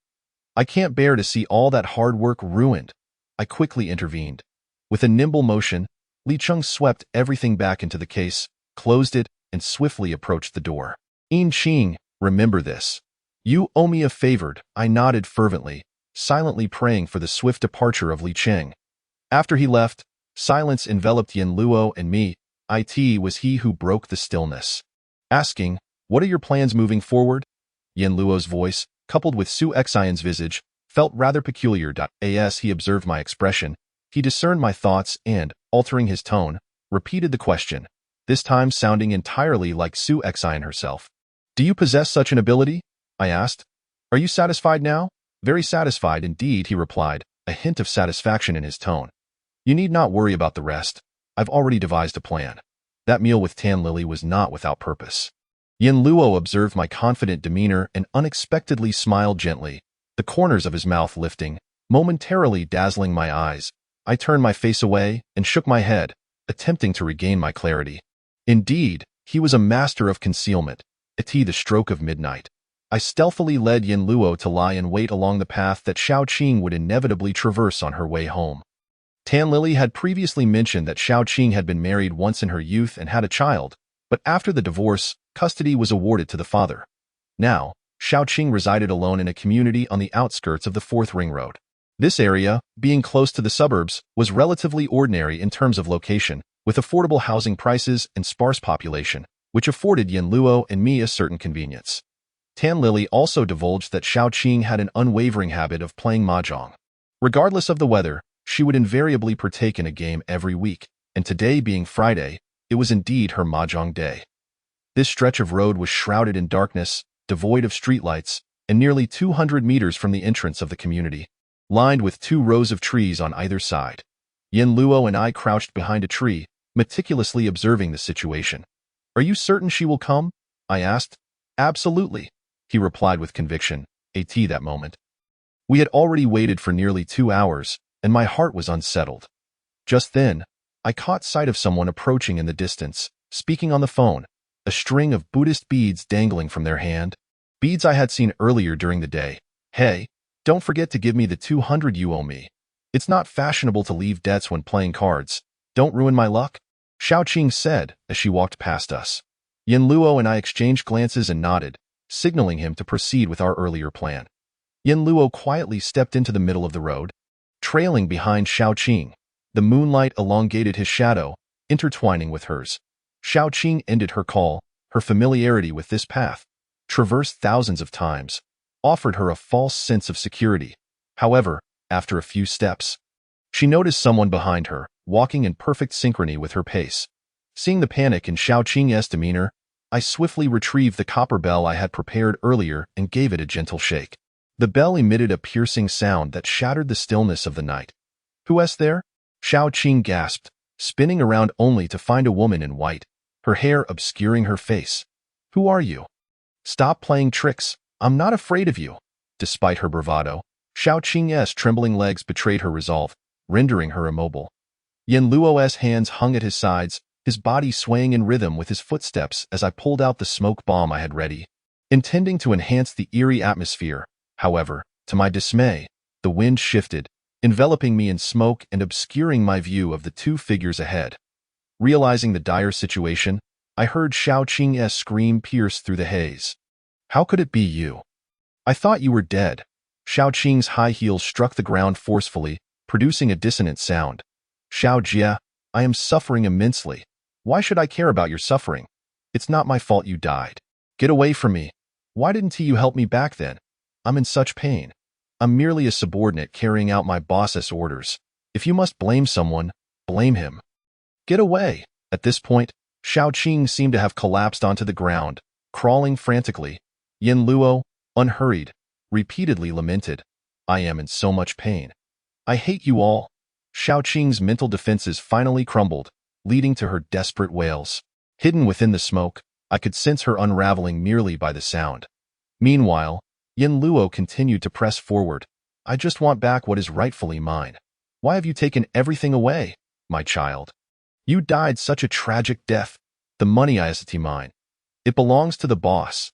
He has withheld my wages for years. Everything wicked was his doing. It has nothing to do with me. How can you say it doesn't concern you? You are his accomplice. You and he caused my demise. It wasn't me. Get away. It wasn't me." They remained locked in their confrontation, and I was so engrossed in their exchange that I hadn't noticed I had crept to the roadside, merely a few meters away from them. By the time I realized the wind had shifted and the smoke was dissipating, it was too late for me to retreat. It was over.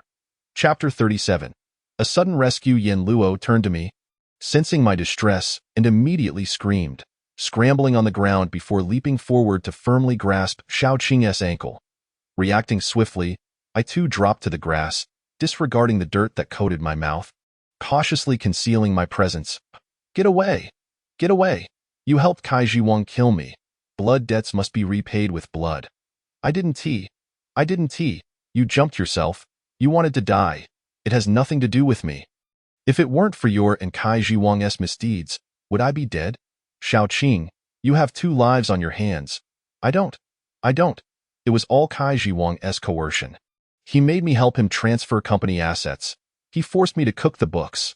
I did not sign contracts with the employees. It was all his doing. If you have grievances, go find him. Xiao Qing kicked out wildly, inadvertently striking Yin Luo in a sensitive area. He was unprepared. Releasing his grip as Xiao Qing scrambled away from him, in a state of urgency, I crawled forward, but in my haste, I inadvertently pressed against something sharp, causing me to wince and exclaim in pain. Xiao Qing, who had been dashing forward, halted abruptly at the sound, contemplating a return. What was I to do? In that moment of desperation, a small car unexpectedly appeared on the narrow path, its headlights flashing.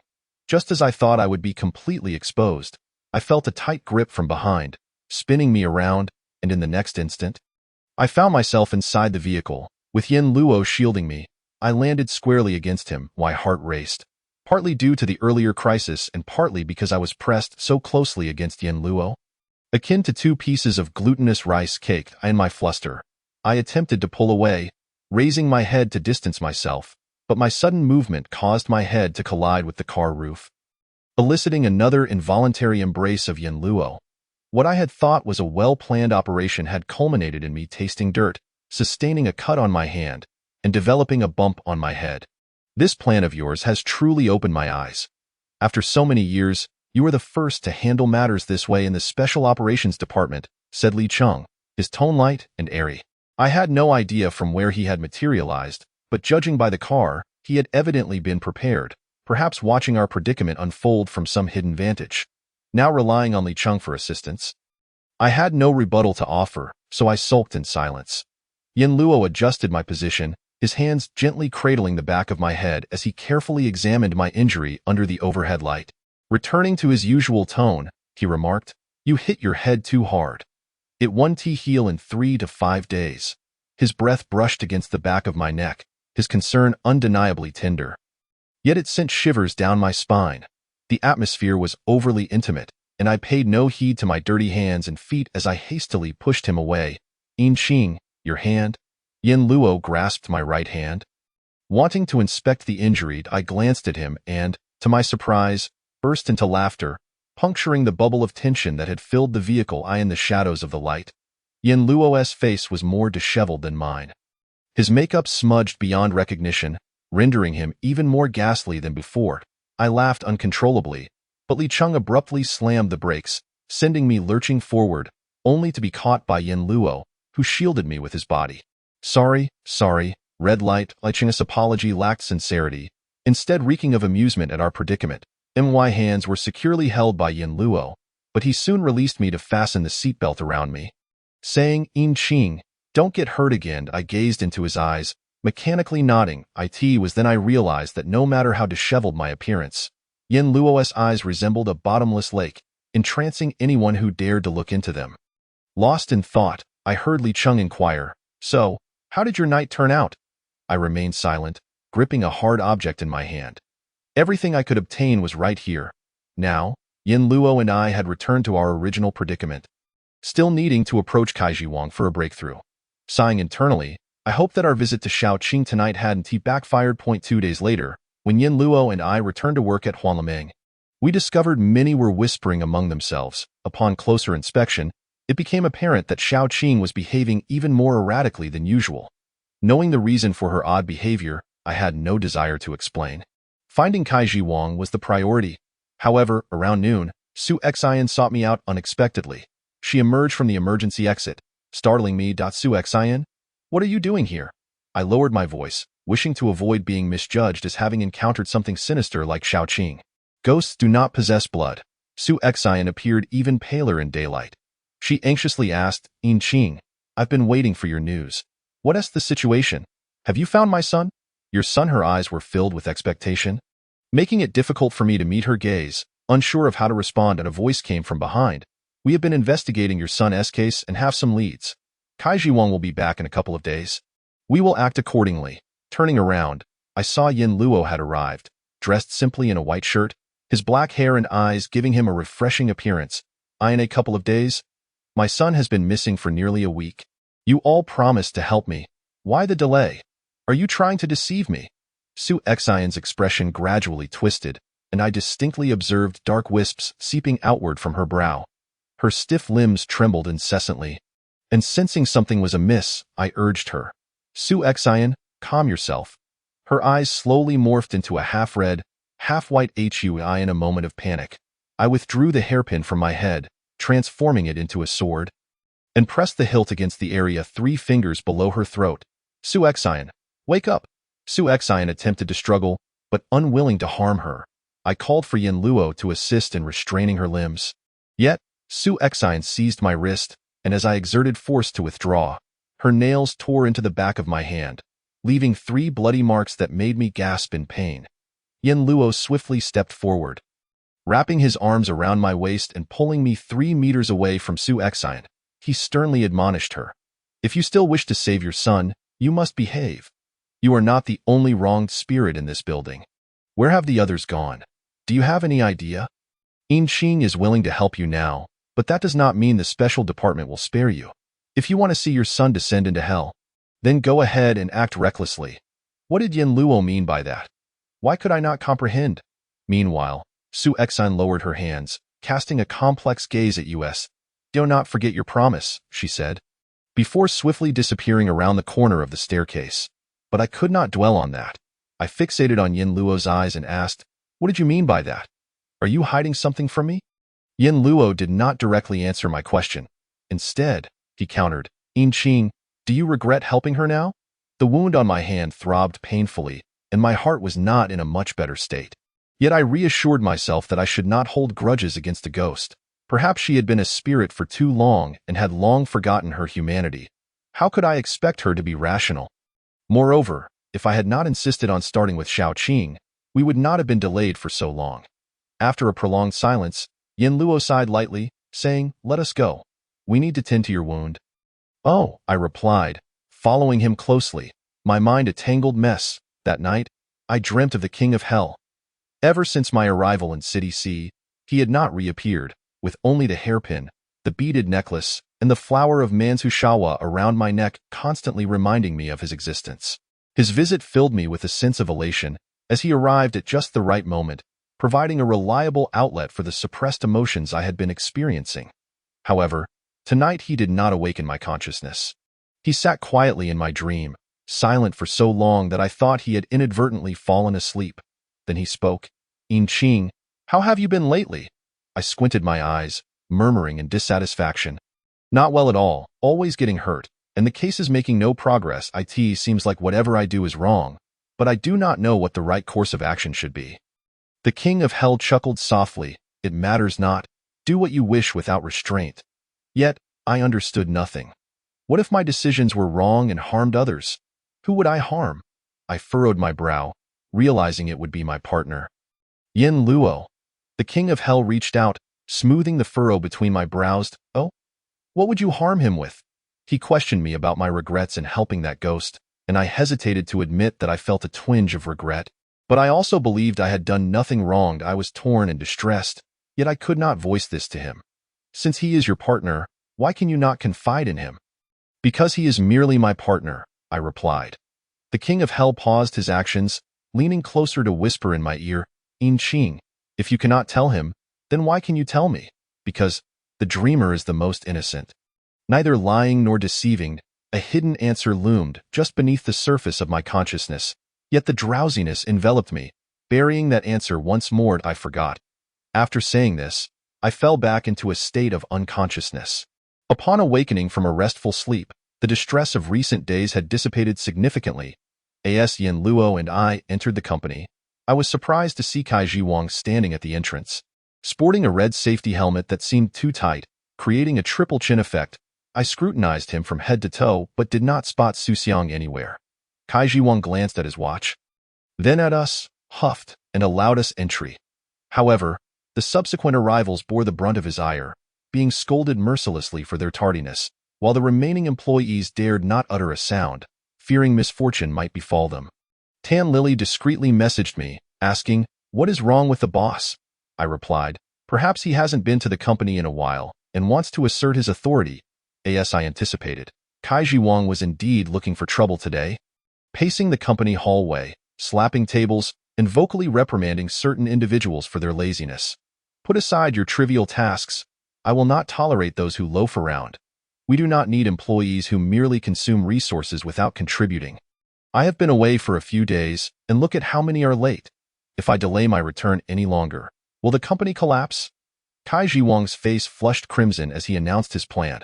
"Tomorrow, the entire company will participate in military training, strengthen our bodies and sharpen our minds, for a better and more joyful dream." Chapter 38. Unexpected rebirth. The mention of military training made me feel somewhat nauseous. I prided myself on my physical fitness, capable of running 800 meters in under 3 minutes. Yet during my first-year military training, I fainted after standing at attention for half an hour, collapsing on the ground and foaming at the mouth. Causing the stern-faced instructor to halt training for half a day, I suffered for my own sake, while others enjoyed the benefits, and I became somewhat notorious in the academy for this incident. Fortunately, no one captured my embarrassing moment on camera, sparing me from a tarnished reputation. What they did not know was that I had experienced a hypoglycemic episode. Ever since I had severed ties with my mother, I had been frugal, stretching every penny to, as a newcomer. I had yet to find part-time work, so I had to economize, subsisting on 3 buns a day to stave off hunger. However, the physical demands of military training were too great, often leaving me with stomach pains from hunger, leading to that embarrassing incident. Since then, I have never dared to starve myself again, but the trauma from that experience was considerable. Whenever I heard the term military training, it would churn my stomach. The root of my discomfort was not merely the embarrassment of that memory, but it reminded me of the most challenging months of my life thus far, evoking feelings of being unloved, isolated, and utterly lost. On the way to the military training base, I leaned against the window, lost in thought, pretending not to notice Yin Luo's occasional glances in my direction. These matters were too personal to share with Yin Luo or anyone else. They remained buried secrets within my heart. I pinched the webbing between my thumb and index finger, desperately casting aside these bothersome emotions. For there were more pressing matters at hand. Kai Jiwang had brought us to a mountainous area in a neighboring city. The bus driver wound around the serpentine mountain roads, and I felt dizzy from the motion. Fortunately, the scenery of flowers and trees along the way somewhat lifted my spirits. Tan Lily and I sat in the last row together, and she informed me, "This place is adjacent to a 3A scenic area." I scoffed. To use such a beautiful location for military training seems like a waste. Tan Lily glanced around and lowered her voice, saying, "This military training base is newly opened by the boss's friend, specifically for corporate team-building activities. However, business has been poor. The boss brought us here to support them, and they offered a significant discount. The photos taken here can also serve for their promotion." Kai Jiwang was indeed both shrewd and stingy. Having seen enough flowers and trees, I turned my gaze to the balding back of Kai Jiwang's head in the front row, feeling troubled that it was too far from City C for Su Xiang to follow Kai Jiwang, and I wondered how long it would take to find him. Suddenly, the driver slammed on the brakes, causing Tan Lily and me to be nearly squished against the front seat. Immediately, someone voiced their displeasure, shouting at the driver, "What kind of driving is this? There was a collision ahead. If I hadn't braked, we would have crashed too." "Ugh, what bad luck," came Kai Jiwang's voice. "Come on, let's get out and take a look." Kai Jiwang was the first to exit the vehicle, followed closely by Xiao Qing and others. The bus erupted in commotion, and I glanced outside, only to see a traffic jam, which was extremely frustrating. For some reason, my heart raced abnormally, and my right eyelid twitched uncontrollably. Was something about to happen? Yin Luo, seated to my right, met my gaze, and we both decided to get out and investigate. Yin Luo followed me as I stepped outside, discovering 2 cars mangled in an accident. One had crashed into the guardrail, while the other had plunged into a ditch. The driver of the car that hit the guardrail was pulled out, covered in wounds, blood seeping through his shirt. while the unfortunate one in the ditch was surrounded by 7 or 8 people, unable to be rescued. Someone shouted, "We need more hands over here." Kaiji Wang, initially enjoying the spectacle, turned halfway and strolled over to the damaged railing, casually lighting a cigarette and taking a deep drag, pretending not to hear. Meanwhile, Yin Luo nodded at me and stepped forward to help. My disdain for Kaiji Wang grew a few-fold as I approached alongside Yin Luo, intending to assist.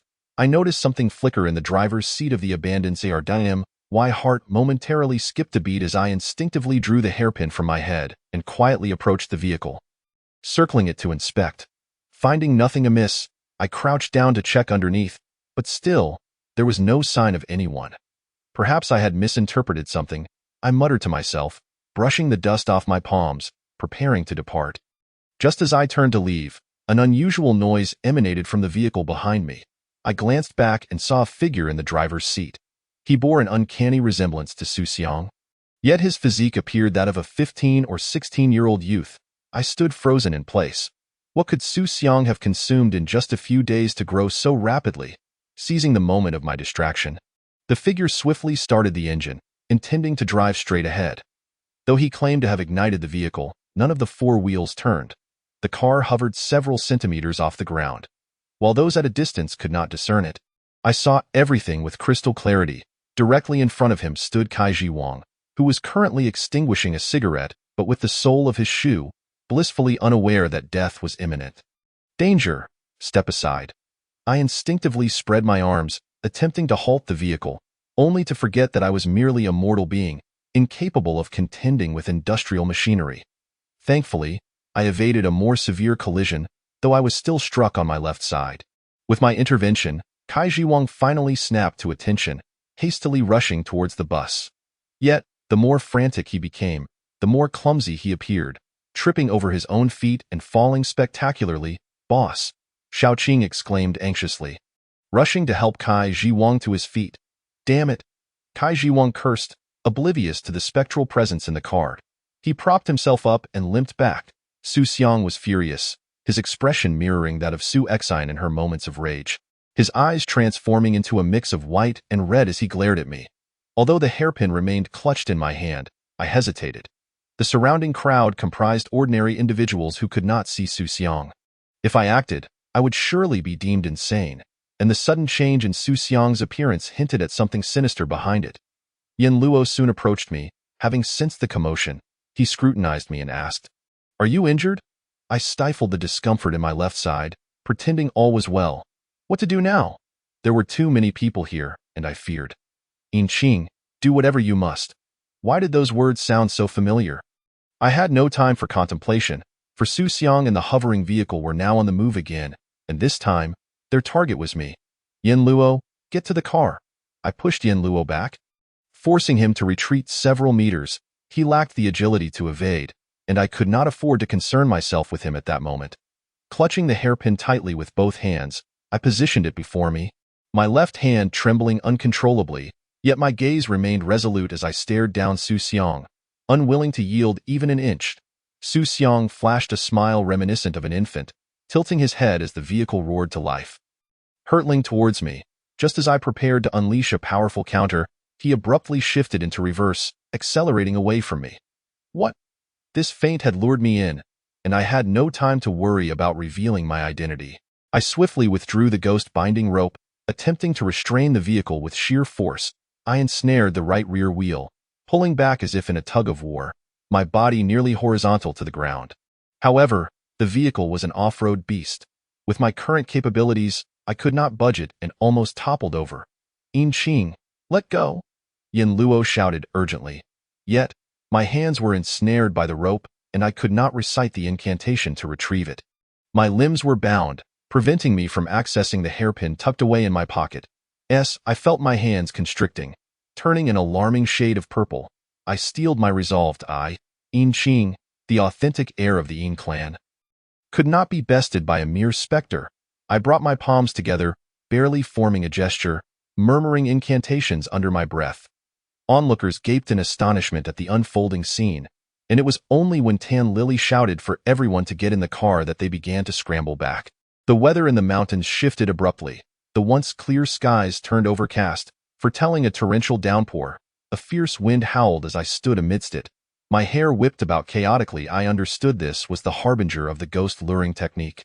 The technique was immensely powerful, causing the very elements to tremble, harnessing the force of the gale to draw spirits closer. This was the second chapter of the Een clan's ghost subduing technique, and while I could barely manage its execution, I had no alternative. The wind stirred a cacophony of debris, forming a horizontal vortex in the air. On one end stood me, and on the other, Su Xiang and his vehicle. Twigs and stones flew towards me, and I barely managed to squint through the chaos, evading the imminent threats while remaining vigilant of Su Xiang's movements. Su Xiang, too, was taken aback by the scene. He contemplated abandoning the vehicle. However, my ghost binding rope had altered its original anchor point, tightly ensnaring the car door, infuriating him to the point where his eyes seemed ablaze. "You little ghost, you think you can escape so easily?" I smirked, a hint of provocation in my gaze. Yet, I had overlooked a timeless adage by the great writer Gorky. Humility leads to progress, while pride leads to downfall. In simpler terms, I had underestimated the fact that this little ghost was driving a genuine vehicle. An off-roader capable of accelerating from 0 to 100 in under 8 seconds. My taunt succeeded only in enraging the spirit further. He slammed the accelerator, using the wind's force to propel himself forward. Shattering the vehicle's previous speed records, I stood at the eye of the storm, the ghost binding rope becoming the very tool he used against me. Su Xiang spun in circles, while I became a mere puppet, tossed about by the rope, darting chaotically down the mountain path, choking on dust, my throat raw, unable to articulate a complete thought, let alone cease the ghost luring technique. Een Qing. Yin Luo had somehow plunged into the tempest, standing perilously close as he shouted to me, wary of the danger. Yet, the cacophony drowned out his words. I suppressed the metallic taste of blood in my throat, shouting back, "I can't hear you. Just go." But instead of retreating, he seized the ghost binding rope, enveloping me in a protective embrace. "Have you lost your mind?" I gaped at him. "If I don't come, you'll be dragged to your death by this little ghost." He replied, "Partners in life and death. Who wants to die with you? Just go." I urged, knowing each second he lingered heightened the peril. Yet, he ignored my pleas. Seeing our precarious state, Su Xiang's laughter grew more deranged. He abruptly halted the vehicle and I, propelled by inertia, crashed violently into the swaying railing. "Oh no," I shouted. "All right," Yin Luo said, finally freeing his wrist from the binding marks. But in the next instant, the battered front of the vehicle loomed just a meter away from me. In the most dangerous moments, time seemed to stretch infinitely. I distinctly saw Yin Luo move at an unbelievable speed, positioning himself in front of me, extending his hand to push me aside. I rolled across the ground several times before finally coming to a halt. However, when I lifted my gaze to find Yin Luo, I discovered him sprawled several meters away, eyes closed, blood trickling from his mouth. Yin Luo, is he dead? Chapter 39. The King of Hell appears. The wind ceased. Su Xiang, with the purest visage of an infant, cackled with glee. I sprinted towards Yin Luo. "Yin Luo, don't scare me. Wake up." My voice trembled, my head spinning, as I grasped his hand, desperately seeking any remaining warmth. Yet, his eyes remained shut, his breath barely perceptible. "Yin Luo, wake up. You still have a wife waiting for you at home. What will happen to her if you die?" I lamented, overwhelmed by guilt. "I'm finished.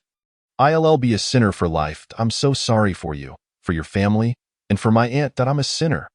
I wept profusely, consumed by remorse. "Cough, stop crying. I'm not dead yet," Yin Luo rasped, his voice hoarse, tears streaming down his face. The deep sorrow transformed into immense relief as I realized how disheveled I appeared. I wiped my face with a corner of my sleeve. "You almost gave me a heart attack. I thought you were gone."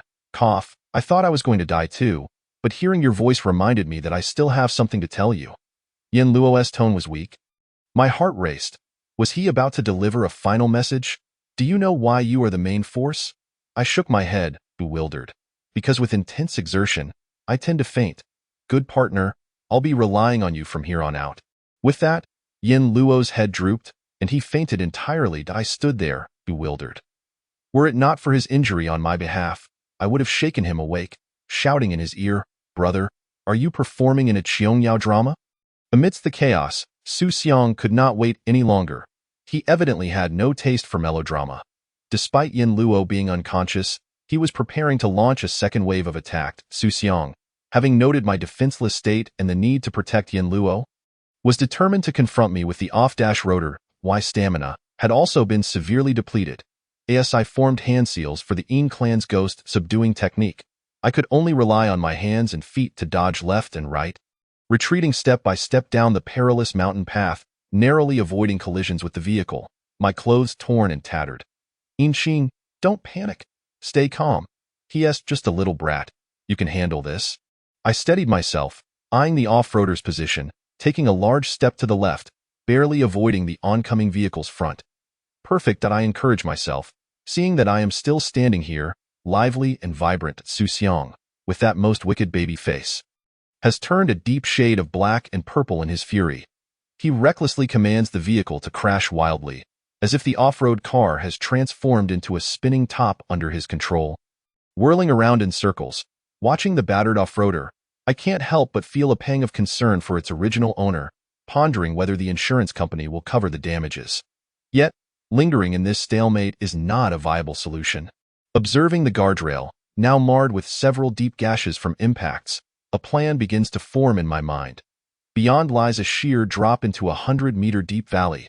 A ghost cannot perish from a fall. If I can ensnare Su Xiang with the binding ghost rope and trick him into driving off the cliff, he will surely be left powerless. Resolute, I hasten around the guardrail, intending to bait him, even mimicking lines from a television drama to provoke Su Xiang. "Come here.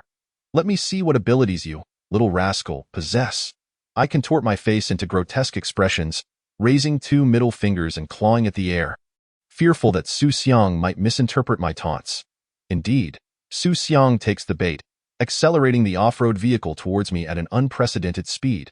I focus intently, my left hand readying the binding ghost rope while my right grips the hairpin sword, anxious to avoid any misstep. Just as I believe the timing is perfect, poised to evade and send Su Xiang tumbling into the abyss, the little devil unexpectedly bursts through the window, heading straight for the bus where Kai Jiwang is located.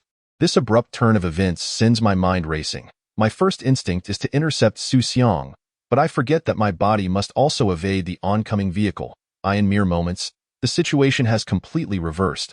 What was once a trap set for Su Xiang has become a disaster from which I cannot escape. My instinct for survival surges. The person I must rescue lies there, waiting for me to bring him back. I cannot die.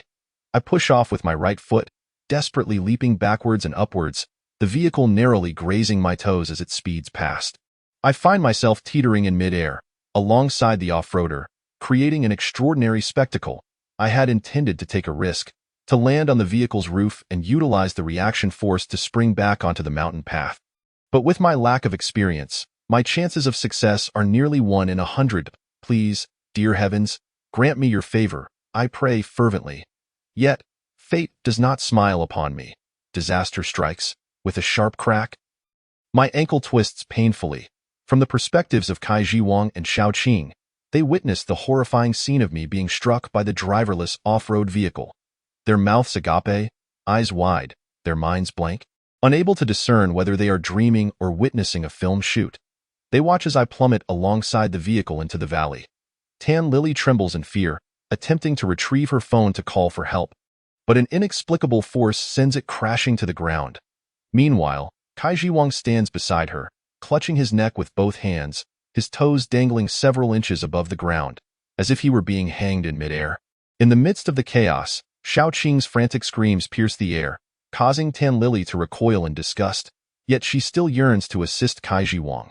Just as she reaches out, everything freezes. The events that follow are beyond their sight. They collapse to the ground, transforming from witnesses of absurdity into slumbering little warriors.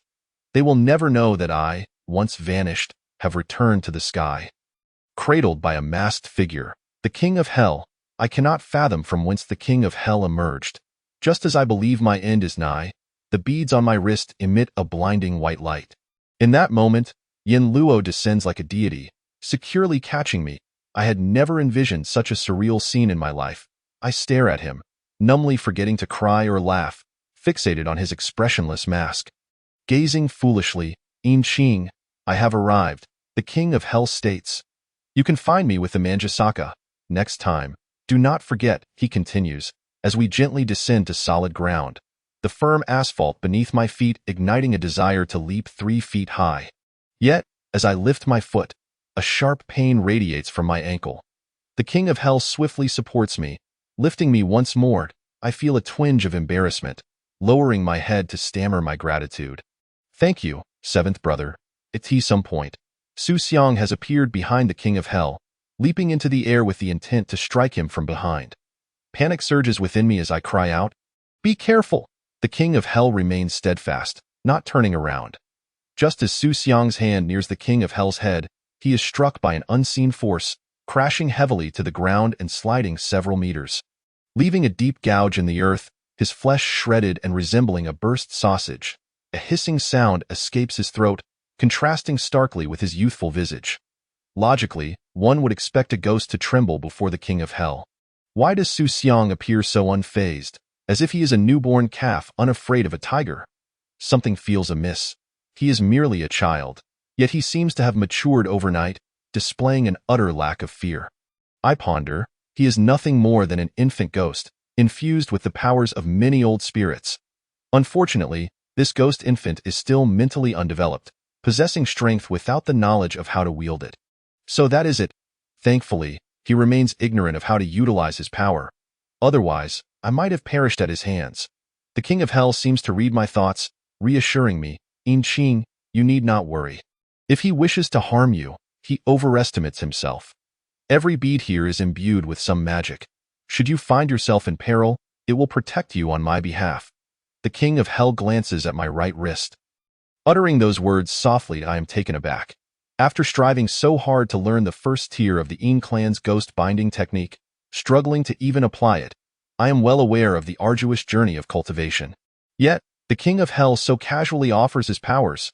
I had even foolishly wasted 2 beads earlier, and the thought stings my heart. This bracelet feels like a hot potato. I long to remove it immediately and conceal it in a safe. No, it must be returned to the king of hell. Such a precious item is not mine to keep. As I prepare to remove the bracelet and place it in his hands, he acts swiftly, gripping my wrist gently yet firmly, preventing any further actions. "In Qing," the king of hell says, "If you return this string, I will gift you 2 more. If you return 2, I will give you 4. If you still refuse, I shall have to take action against this Manjusaka." His seemingly threatening words cause my heart to race. I experience a profound and direct sense of concern for the first time. It comes from my nominal husband, the king of hell.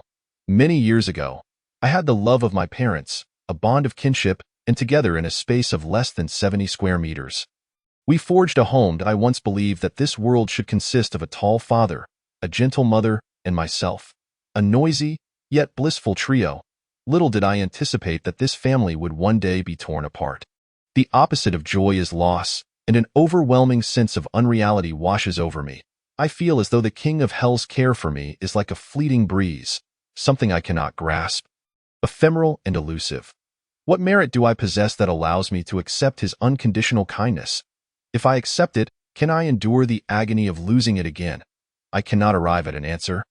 And the current situation leaves no room for self-pity. Su Xiang, in his reckless fury, forces the king of hell to soar up and down with me in his arms. Though Su Xiang possesses the mind of an infant, he is not foolish. He quickly realizes his immense strength, lifting another wrecked vehicle, uprooting a tree by the roadside, and tearing down a long section of guardrail, hurling them all at the king of hell and me. I cling tightly to the king of hell's neck, pressing closely against him, seeking refuge amidst the chaos. Su Xiang's rampage does not last long. Soon, he is utterly exhausted, the car he lifted nearly crashing down upon himself. The king of hell seizes the moment, protecting the back of my head with one hand, swiftly advancing towards Su Xiang and pinning him to the ground with a deft maneuver. Gazing at Su Xiang's twisted and contorted face, I recall my promise to Su Xian and blurt out, "Do not kill him." Chapter 40. The black and white impermanence, the king of hell, with no suspicion, quickly retracts his actions. Yet, due to this momentary relaxation, The grown Su Xiang suddenly reverts to an infant's form and scurries away in a flash. I watch in astonishment as he disappears at the far end of the road. The king of hell asserts, "What I have my eye on cannot escape. If you wish to pursue, it is not too late." That I decline. Should the king of hell intervene, he would not allow Su Xiang to escape a second time. Contradicting my earlier promise to Su Xian, the king of hell remains silent for a while, refraining from probing my reasons. He holds me closely, examining me with care, stating, "You are injured, but fortunately, it is not severe." The pain in my limbs radiates from my bones, yet compared to my own condition, I am more concerned for Yin Luo and the others in the vehicle. If I did not misjudge earlier, they now lie unconscious on the ground, for reasons unknown. Do not worry, the people in the vehicle have been enchanted. They will wake up naturally in an hour. As for your colleague, he has expended too much energy. When he awakens depends on his own condition. I want to check on Yin Luo first. The king of hell glances at me before carrying me towards Yin Luo's location. The situation was so urgent earlier that I could not attend to Yin Luo. My heart beats erratically. He was already injured before fainting, and with the delay, I fear the worst. I extricate myself from the king of hell's embrace, kneeling beside Yin Luo, repeatedly patting his shoulder and calling out urgently, Yin Luo, wake up!" Yin Luo did not respond to me. His complexion was pallid, and his body felt somewhat cold. The only indication of his continued existence was the faint rise and fall of his chest. Yin Luo, I felt an overwhelming sense of guilt. He should not be in this state. He is my partner, and this is our first mission together. He is a clever individual favored by my aunt. Surely, there are important people at his home awaiting his return. Yet now, upon witnessing my despondency, the king of hell crouched beside me, extending his right palm and tracing circles just 10 centimeters above Yin Luo's face. I could not decipher the king's intentions, yet inexplicably, I felt a sense of reassurance. Surely, he would be all right. His name is not yet inscribed in the book of life and death. Hearing this, I felt an unprecedented relief at knowing the king of hell. Moments later, the king retracted his hand, and I called out, Yin Luo, Yin Luo, Yin Luo. Yet, aside from appearing a bit more flushed, he remained unresponsive. I anxiously inquired of the king, what is wrong with him? His internal injuries are not severe, but his external wounds require treatment, the king replied. He then shouted into the distance, someone, take him to the ghost doctor. As his words faded, a man and a woman appeared before me. The man, dressed entirely in black, was one of the black impermanents I had encountered twice before, while the girl, wearing a white dress, was significantly shorter, her head barely reaching his shoulder, resembling a high school student. Could this be the white impermanent? She looked no different from a neighbor's younger sister. Subordinates Fan Wujiu and Xie Baiyan pay their respects to the king and the queen, they said, half floating in the air. Their toes barely touching the ground, bowing respectfully, I instinctively shuddered, still struggling to accept this form of address. The king shot me a glance, and as our eyes met, I felt an inexplicable sense of guilt and hastily redirected my attention to Yin Luo. Wujiu, go find the ghost doctor. Yes. With a flick of his right hand, the black impermanent conjured a long black scythe, using its tip to grasp Yin Luo's collar. Yin Luo floated upwards as if carried by a cloud. Suspended by an unseen force, I could not help but worry, Black General, you are taking him for treatment, not to the cycle of reincarnation. Please do not make a mistake that I feared that their dedication to duty might lead them to send Yin Luo directly to the path of rebirth. The white impermanent let out a light laugh, undeterred by the black impermanent's fierce gaze. Do not worry, my lady. With me watching over Fan Wujiu, there will be no issues. The king of hell seemed unperturbed by the white impermanent's audacity. Baiyan, you have your own duties here, he instructed. King, is it to be his last time? The white impermanent asked. The king nodded. Subordinate will comply. The white impermanent glided towards the bus, her skirt undulating not in the wind but as if by magic. She produced a silver curved knife from thin air, aiming it directly at the bus. Surely, this is not an attempt to silence someone? Seventh brother, what is she planning? I gaped in alarm. Baiyan is merely going to erase their memories. The realm of ordinary humans should not witness today's events. Erasing memories? Reflecting on this, I recalled that when Li Ji had taken his own life at school, no one remembered it. Could this also be the handiwork of the white impermanent? As she continued to brandish the curved knife, The king of hell posed another question to me. "In Qing, do you require my assistance?" I hastily declined. If the king intervened, Su Xian and Su Xiang would undoubtedly be doomed. Moreover, this was my first mission, and I was reluctant to rely on him so readily. "Very well, there will come a day when you will wish to call upon the code of Manjusha." I was at a loss for words and could only awkwardly shift the topic, requesting the king to return me to my temporary hotel. Once again, he lifted me into the air, and I craned my neck, uneasily glancing back at Yin Luo until he vanished from my sight, suspended by the scythe. Upon returning to the hotel, my mind was troubled, and I urged the king to depart. It seemed he had something to say. But I half forced, half begged him to leave. Just before he stepped out, I recalled something and called out to him, "Seventh brother." The king turned back to look at me, his expression hidden behind the mask. "Seventh brother, was it not said that ghosts cannot stray too far from the place of their death? Su Xiang died at the Chaoli building, yet today he appeared across an entire city. Why is that?" The king pondered for a moment before replying, "That only applies to ordinary ghosts. There are exceptions within the three realms." I was perplexed and asked, "Then where could he be now?" The king calculated with his fingers, surmising that he had returned to where he belonged. This meant Su Xiang had returned to the Chaoli building.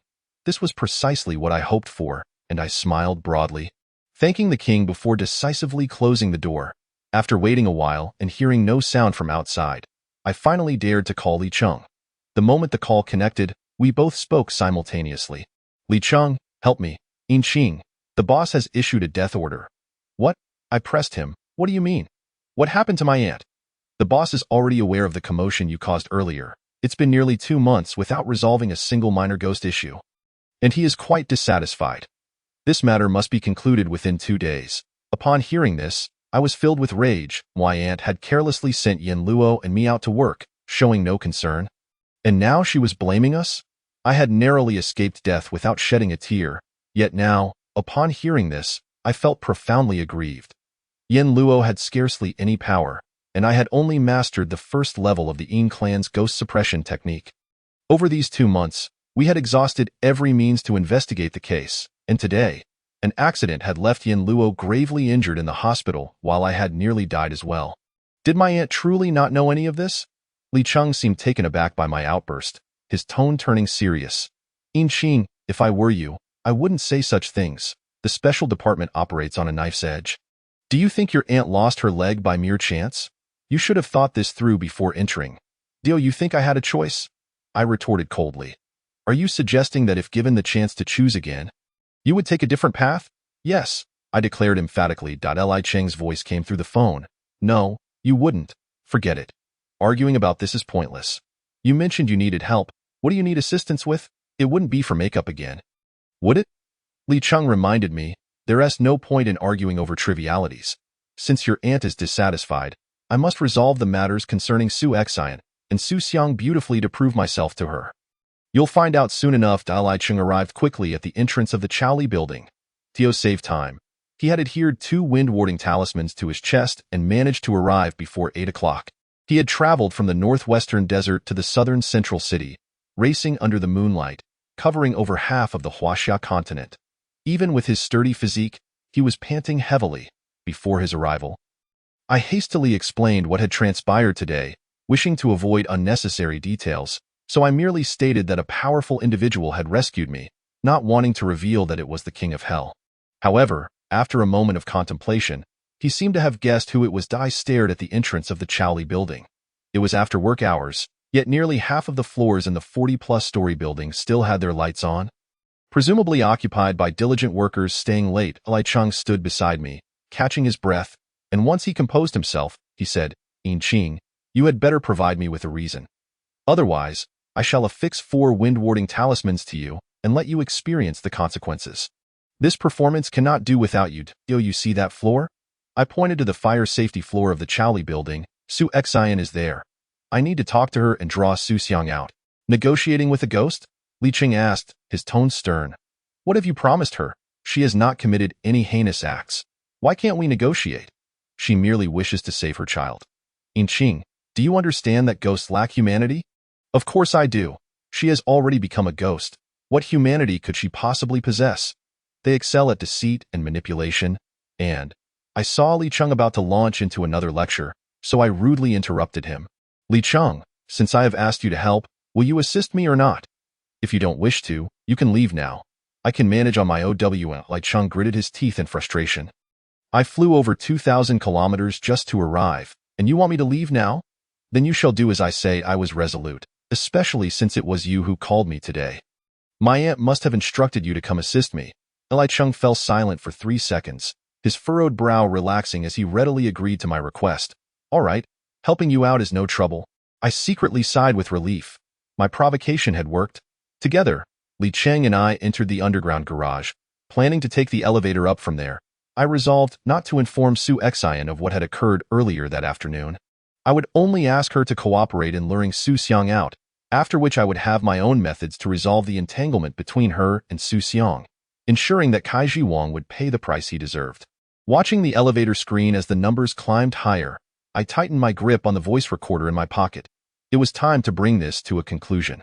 Just as the elevator neared our destination, Li Cheng suddenly asked from behind, I have one question. Why do you want to help this female ghost?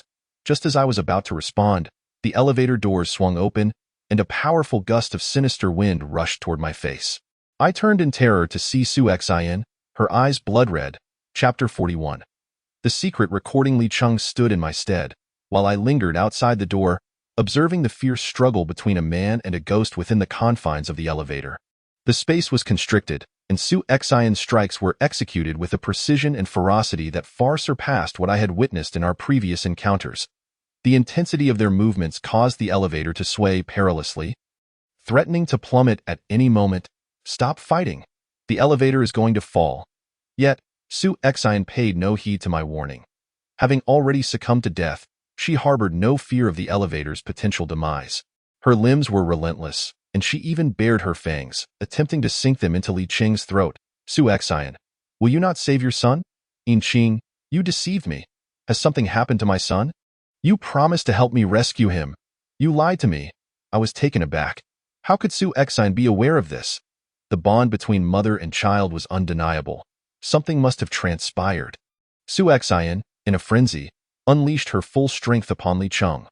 With each violent clash, the elevator emitted a series of urgent beeps, descending nearly half a meter. I watched helplessly as they fell inch by inch, shouting at Li Cheng, "Get out now!" But at that moment, Su Xian astonishingly split into 6 segments, her head, arms, torso, and legs attacking Li Cheng from various angles. Caught off guard by this chaotic assault, Li Cheng was forced to retreat into a corner. Struggling to defend himself, I was equally astonished, observing the wounds on her body oozing with a viscous black liquid, reminiscent of tar, emitting a foul odor akin to decayed meat, nearly inducing my gag reflex.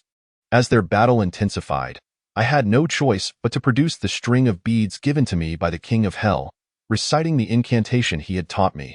Evil spirits and phantoms, vanish into oblivion. No sooner had I uttered these words than a red bead on the bracelet sprouted countless fine threads, extending rapidly like silk spun by silkworms, drifting through the air towards Su Xian, enveloping her dismembered body parts. As the threads made contact with the black liquid, they were initially assimilated into its darkness, before transforming into a fine gray powder that scattered across the floor. Yet the threads possessed an inexhaustible vitality. The red bead acted like an unceasing machine, continuously producing white threads. Faced with this overwhelming quantity, Su Xian found her movements increasingly hampered, ultimately compelled to relinquish her assault on Li Cheng and redirect her wrath towards me. Her fragmented form effortlessly slipped through the half-height elevator doors, her left hand and right foot approaching me in a menacing pincer movement, obstructing my path. But I had no intention of fleeing, nor of harming her. Su Xian, please regain your composure. We are here to assist you. Her face contorted in rage as her head lunged towards me, intent on smashing into my crown. I gripped the beads tightly, yanking the threads taut, halting her head mere inches from my own, while the other 5 dismembered limbs became ensnared mid-motion, twisting in a futile frenzy. Seizing the opportunity, Li Cheng crawled out, his feet barely escaping the elevator as it plummeted with a deafening crash. Colliding violently with the ground below, dust filled the air, assaulting our senses. Upon witnessing Su Xian's current state, Li Cheng swiftly gathered 6 talismans between his fingers, each one igniting with a flicker of eerie blue flame. Ready to affix them to Su Exan. Don't, I interjected, blocking his intent. She nearly killed us. I am aware, but she must not be allowed to kill. Li Cheng remained undeterred, the blue flames on the talismans flaring higher. Yin Qing, do you realize the consequences of repeatedly sparing this malevolent spirit? I will bear any consequences. If you are here to help me, you must not harm her. I am here to help you eliminate her. As someone from the special department, why do you continue to protect her? She is a mother. She has a child. I asked that not reason enough. Upon hearing this, Li Cheng fell silent for a moment, regarding me with a complex, unfamiliar gaze, as if he had never encountered someone like me before. An urgent discussion echoed from the elevator shaft, likely the property staff investigating the commotion. Time was of the essence. Remaining here would surely lead to our discovery. Li Cheng, trust me, I have a plan. The talisman in Li Cheng's hand burned down to a mere stub, and with a casual flick, the blue flames extinguished without a sound. I exhaled a sigh of relief, nodding at him in gratitude. At that moment, Su Exan, suspended in midair, appeared somewhat restored. I gazed upon her face, noting her eyes still flickering between red and white with my free hand. I rifled through my pocket, retrieving the recording pin I had prepared earlier. Su Exan, I possess evidence I recorded long ago. It can prove Kai Ji Wang's embezzlement, tax evasion, and maltreatment of employees. If made public, Joyful Dream will undoubtedly collapse. For someone like Kai Ji Wang, this would spell his doom. Even if I cannot cast him into the depths of hell, I can ensure he suffers greatly, avenging you. I pressed the play button, and the voice of Shao Qing emerged, the only trophy from our earlier endeavor to scare her alongside Yin Luo. Su Exan's expression shifted, the redness in her left eye fading further. A hoarse voice emanated from her fragmented head. But what of my son? You promised to help me find him. I contemplated, ultimately deciding to reveal the events of the day, while omitting any mention of the King of Hell, knowing that if she discovered my connection to him, she would surely lose all faith in me. He is just a child. How could he grow up overnight? What has happened to my child? Su Exan's heart was forever devoted to her son. I shook my head, unable to provide the answer she sought. Regardless of what has transpired, as long as he returns to your side tonight, all will be well. What do you propose? Su Exan inquired. Simply put, I need you to die once more.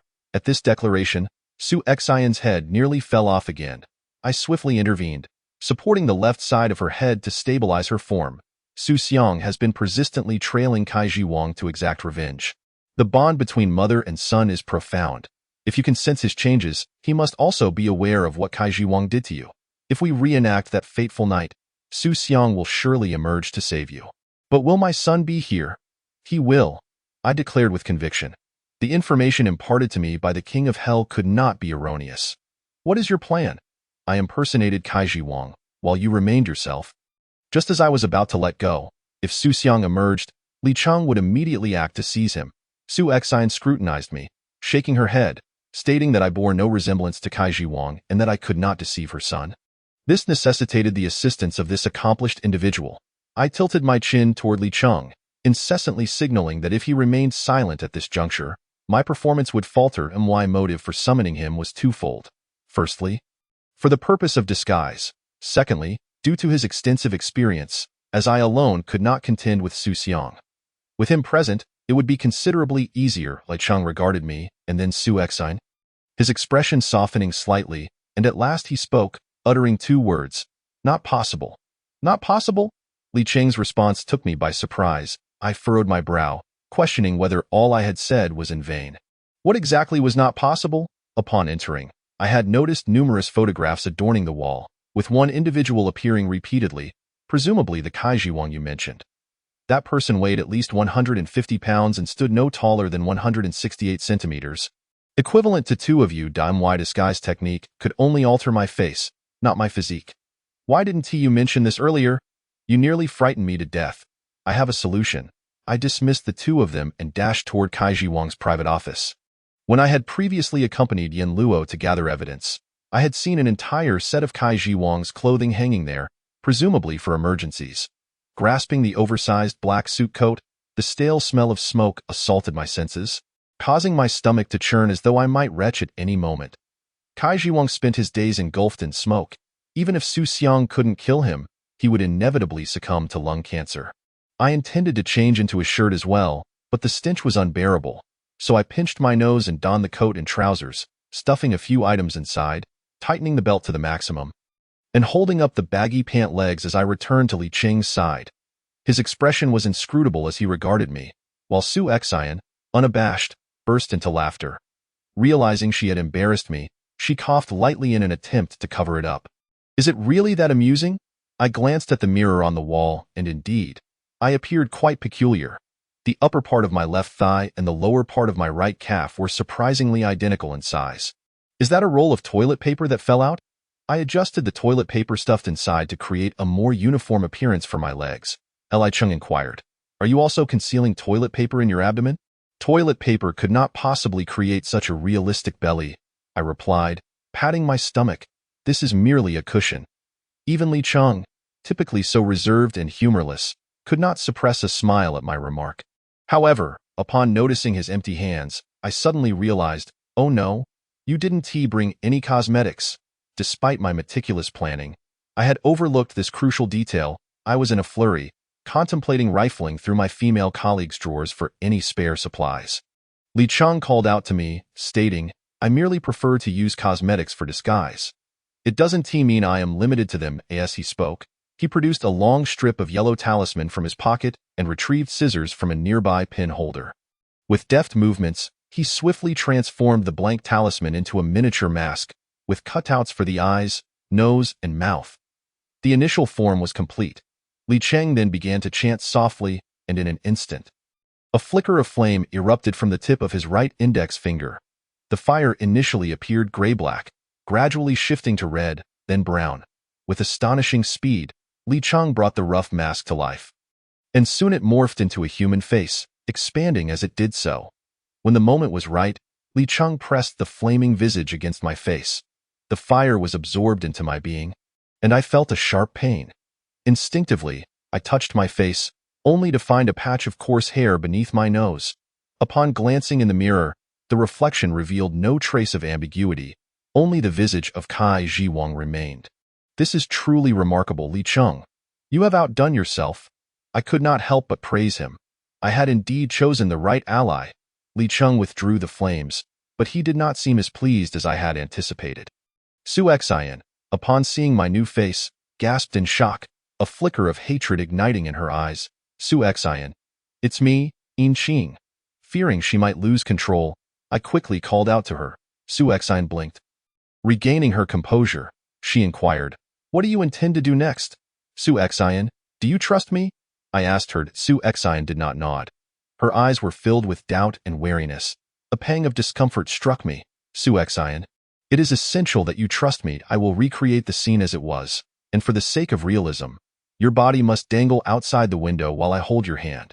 Su Xian trembled slightly, and I knew that without her, the plan would fail. That I urged her, you must regulate your breathing and refrain from using any spells. Rest assured, I will not release your hand as Kai Jiwang did.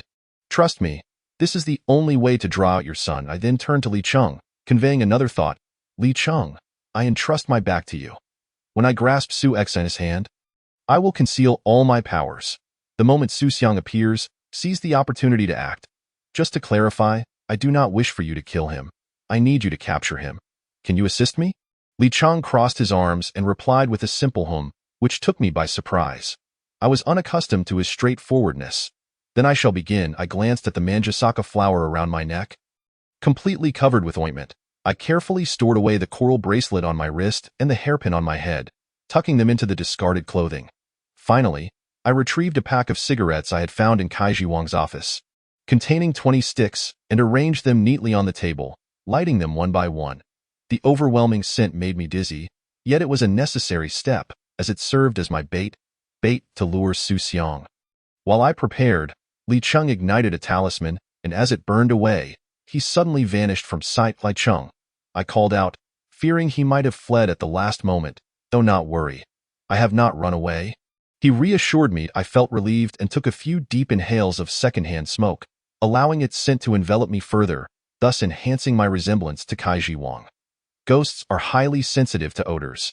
Yin Wang had once taught me the art of discerning spirits through color, fragrance, and taste, explaining that spirits often cling to individuals primarily through scent.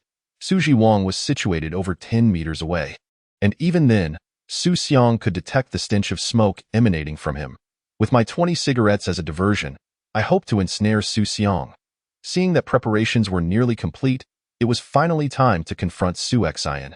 I took a deep breath and accompanied Su Xian to the window's edge. She lingered in place for a while before summoning the courage to climb onto the windowsill. Perched there, she extended her cold, stiff hand toward me. I met her gaze with determination, assuring her, Su Xian, I will not let go. Do not be afraid. Upon hearing this, Su Xian managed a faint smile, and her trembling hands gradually regained their composure. I raised my left hand, concentrating my energy. The ghost-attracting technique from the Yin family's ghost summoning arts began to take shape. Su Xian, I will use the ghost-attracting technique to draw Su Xiang out. Close your eyes and remain still. Yin Qing, can you truly help me? Su Xian asked. That I can. I answered with unwavering certainty. Su Xian smiled once more, though this smile held an enigmatic quality I could not interpret. With that smile, she slowly closed her eyes and leaped out the window, clutching my hand. Though her weight was slight, I was still pulled outward, half my body extending beyond the threshold, precariously supported by my legs. As my fingers shifted, the ghost-attracting technique fully activated, radiating an intense warmth that felt as if my blood were boiling. The surrounding aura of Yin energy surged, and in an instant, I sensed a formidable force approaching from behind. Li Cheng, it's coming. Yet in that fleeting moment, everything erupted like a volcanic eruption, taking me completely by surprise and veering entirely off my anticipated course. Upon shouting that warning, I immediately turned to see a youth resembling Su Xiang.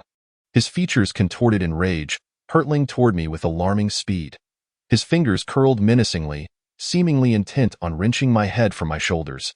Suddenly, Li Cheng emerged from an unknown location, trailing behind Su Xiang, holding a yellow talisman in one hand and a copper coin sword in the other. His expression was cold, with both the sword's tip and his gaze trained on Su Xiang's heart. I internally cursed. How could Li Cheng betray me at this critical moment? In my panic, I intensified the ghost-attracting technique, leveraging its powerful pull to draw Su Xiang within a meter of me. Li Cheng, propelled by inertia, lunged forward. I tilted my head sharply, narrowly avoiding his sword, which embedded itself into the wall, creating a sizable crack. Have you lost your mind? I shouted at Li Cheng. I'm not insane. It's you who's lost it. Li Cheng replied coldly, casting a glance in my direction before abandoning his sword and the now damaged talisman to launch an attack on the still-rolling Su Xiang. Su Xian dangled outside the window. Though she had not witnessed Li Cheng's assault on her son, her eyes suddenly turned crimson, her palms radiating heat akin to scorching iron, making it difficult for me to maintain my grip. On one side, Li Cheng pursued Su Xiang, the two of them wreaking havoc throughout the room, while on the other, Su Xian's emotions surged, seemingly on the verge of violence. I was overwhelmed, blood boiling with agitation. The situation spiraled further into chaos, my molars grinding painfully. This madman Li Cheng. How could I have called upon him for assistance? I am filled with profound regret, and now it seems there's no choice but to first rescue Su Xian. Just as I prepared to exert my strength to save her, I was taken aback as her body suddenly felt as though it bore the weight of 1,000 pounds. Had I not seen it with my own eyes, I might have thought that 7 or 8 individuals were hanging off her legs. What on earth is happening? At this moment, not only were Su Xian's eyes bloodshot, but her face began to undergo a gradual transformation. Her skin sprouted numerous fine lines that tore apart, and a foul, black liquid seeped forth, far more repulsive than Kai Jiwang's smoke. Su Xian. I called out to her, yet she smiled in an eerily strange manner. Her lips splitting along the lines of her muscles, sending chills down my spine. The burden on my right hand grew heavier and heavier. I could scarcely hold on any longer. I dared not release my grip. Instead, I pulled her with both hands, my toes pressing against the ground with all my might, intending to yank her up. Crack, crack. At that moment, I distinctly heard a strange sound emanating from the joints of my arms. Instinctively, I eased my grip, only to be propelled out of the window by Su Xian. We soared through the air together. Her smile was genuine, unmasked, and her tone dripped with mockery. Go die, Ingqing, with that, she released her hold. And as Su Xian ascended higher, the false mask on my face followed suit, while I plummeted relentlessly downward. The wind howled past my ears, and the pain in my arms paled in comparison to the anguish in my heart. Gazing at the sky, I murmured, Why? Why has it come to this? Just a moment ago, I was contemplating how to save this mother and child, and now, in the blink of an eye, I find myself on the brink of death? Why is it that despite my desire to resolve this case, to ensure a good outcome for everyone, it always seems to go awry? I willingly cast aside my hairpin and coral bracelet, knowing I wouldn't rise into the air like Li Qing, and now, with death looming, have I brought this upon myself? Countless questions flooded my mind, and countless faces flashed before my eyes. If there is a next life. I despairingly uttered my final words, closing my eyes and awaiting the arrival of death. If there is a next life, you will still be my wife. A familiar voice suddenly whispered in my ear. And I fell into a firm yet warm embrace. I reopened my eyes to behold the black mask. Once terrifying, it now appeared so endearing and dependable in my eyes. The tumult of great sorrow and joy left me overwhelmed. And I felt an overwhelming gratitude towards the King of Hell, yearning to repay him and draw from this hard-won warmth. I cried out in pain, having forgotten that both my arms were dislocated, hanging limply at my sides like two precarious sticks. Did she harm you? The King of Hell inquired urgently, hovering in midair, eager to assess my injuries. A tide of grievances welled up in my nose, and I could not help but lean my head against his chest, my voice laced with suppressed sobs as I called out, "Seventh brother." It hurts. I could not see his expression behind the mask. But he tightened his grip, pulling me closer. How could you forget the Manzhushawa around your neck? I told you, as long as you call for me, I will appear, and my mind had turned to mush at that moment. How could I have remembered such a thing? Moreover, in such a brief span of time, if I had uttered that phrase, would the King of Hell have definitely appeared? Was this merely a stroke of luck that saved me? My thoughts twisted and turned. I had never expected to receive a windfall from the heavens. Despite the king's words being so evident, I dared not delve deeper, believing it was merely coincidence that granted me another chance at life. The King of Hell saw through my thoughts and had no intention of indulging my avoidance. You let me go before, so I departed. You have your own opinions. That's commendable. However, Ingqing, you should not place yourself in perilous situations. I had no excuse to refute him and countered, "Seventh brother, have you been here all along?" The King of Hell nodded faintly. If you could handle it yourself, I would simply observe from the sidelines. But now, I understood the unspoken words left by the King of Hell. I had neither dealt with Su Xian nor narrowly escaped death, and everything had gone horribly wrong. His concern for me was palpable, nearly overflowing, and I could not help but sense it. However, I was unable to untangle this chaotic mess in my mind. I dared not think, nor could I afford to, so I feigned indifference. Moments later, I heard him say, "Wu Jiao, you will be safe. Take those two ghosts back." "Yes, my lord." The silhouettes of the black and white impermanents emerged from the shadows. "Wait, I want to go too." The black and white impermanents paused, glancing at the King of Hell, awaiting his command, yet he instructed them to proceed without me. "Seventh brother, my colleagues are still up there. Please take me with you." The King of Hell maintained his original posture, firmly holding me in his embrace, with both arms dislocated and feeling utterly drained. I knew that without relying on him, I would never make it back to Wonderland. I watched the black and white impermanents recede into the distance. I looked at him in desperation. "Seventh brother, I have already caused Yin Luo to be injured. I cannot let Li Cheng end up in the hospital as well. Moreover, I must confront Su Xian and demand an explanation. Why did she attack me when I had promised to help her? I cannot move past this hurdle without clarity. So, seventh brother, please take me there, will you?" After a moment, the King of Hell sighed softly and said, "Now you know to seek my help. If such a situation arises again, you should know what to do." I lowered my head, recalling the incantation for the Manzhushawa he had taught me. My face flushed slightly as I leaned against his chest. My lips parted, and in a whisper so soft that I once thought I would never utter it, I said, "King of Hell, please help me." Chapter 44. The Book of Sinful Ghosts. The King of Hell does not follow the conventional path. His entrance is particularly grand. He embraced me as we ascended, the exterior walls of the building reflecting our intertwined shadows, so intimately close. Fortunately, the wind was somewhat cool, perfectly masking the flush on my cheeks. Upon reaching the floor where I had fallen, I noticed figures darting past the narrow windows, with sounds of struggle and roars emanating from within, indicating a fierce battle. I craned my neck, anxious. Seventh brother. How do we get in? Just a moment, replied the King of Hell. Unfazed, I was unaware of his intentions and squirmed restlessly in his arms, but his stature was imposing, and with a mere shift of his weight, I found myself without support in mid-air. The sensation of weightlessness enveloped me, and when I regained my senses, I discovered I was seated upon his arm. The position was undeniably intimate, causing my heart to race. Yet I felt a warm current flowing from the site of my dislocated left arm. His hand covered the injury, his body heat and power seeping through my thin clothing, touching my skin. Ah! The sting jolted me back to reality, and I instinctively raised my hand to evade the discomfort, only to find that I could move it again. The King of Hell repeated the process.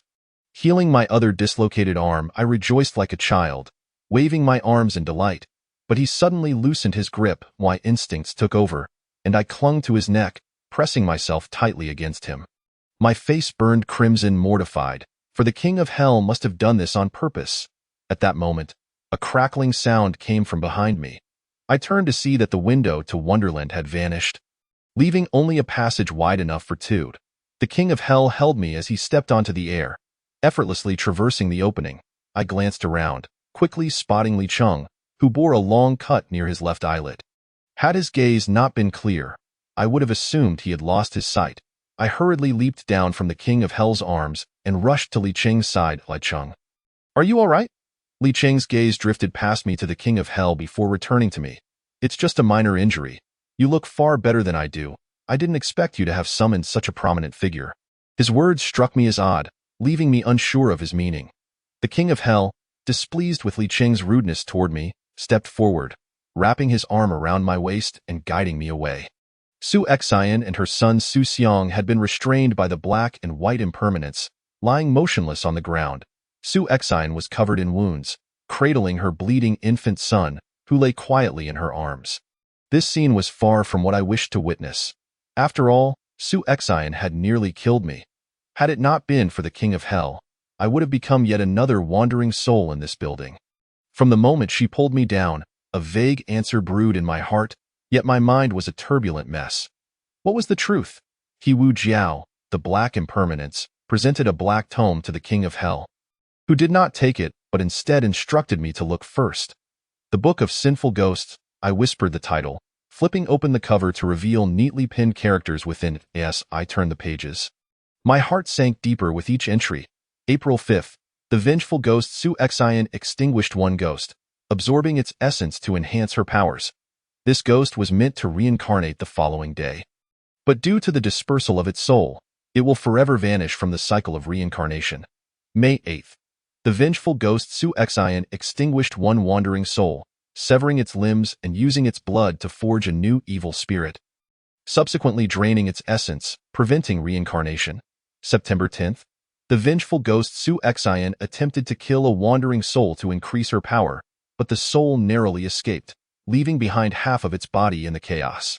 November 9th, the vengeful ghost Su Xian sought to slaughter Kaiji Wang due to his excessive yang energy, but failed to achieve her goal. November 10th, the vengeful ghost Su Xian aimed to kill Shao Qing for the same reason, but again, was unsuccessful. Subsequently, the pages were densely filled with text, all chronicling Su Xian's intentions to eliminate Shao Qing and Kaiji Wang. These meticulous records persisted until February of the following year. What significance does this time frame hold? Your Highness, He Wuchang elucidated, this female ghost is the most formidable vengeful spirit in this region, having consumed the essence of 43 souls. My hand trembled slightly, contorting the book I held. This was an entirely different Su Xian from the fragile person I had initially known. Why, Su Xian, why? Why deceive me? Was my sincere devotion and enthusiasm merely destined to be trampled upon? Why? Su Xian scoffed coldly. Do you think your pitiful sympathy is aiding me? No, it is only your demise that can truly assist me. I had no prior acquaintance with you, nor any grievances. Even if you harbored immense hatred, it should not be directed towards me. If not directed towards you, Then where else should it fall? To kill Kaiji Wang? I lack the means to kill Xiaoqing. I am equally incapable. Even you.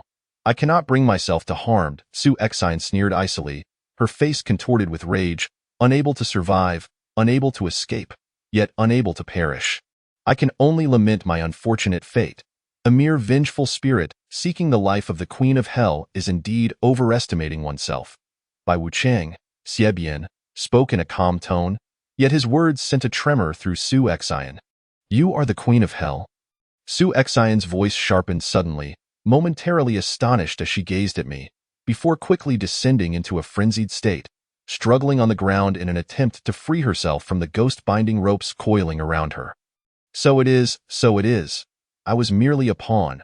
All promises were false. He deceived me, deceived me. Su Exine's emotions spiraled, her face contorted in agony, the ghost-binding ropes tightening with each struggle, embedding themselves several inches into her body. A vicious cycle that rendered her increasingly agitated. The scene startled me, causing me to step back, inadvertently retreating into the embrace of Yin Wang, a mere ghost, and she dares to challenge the Queen of Hell. How laughable!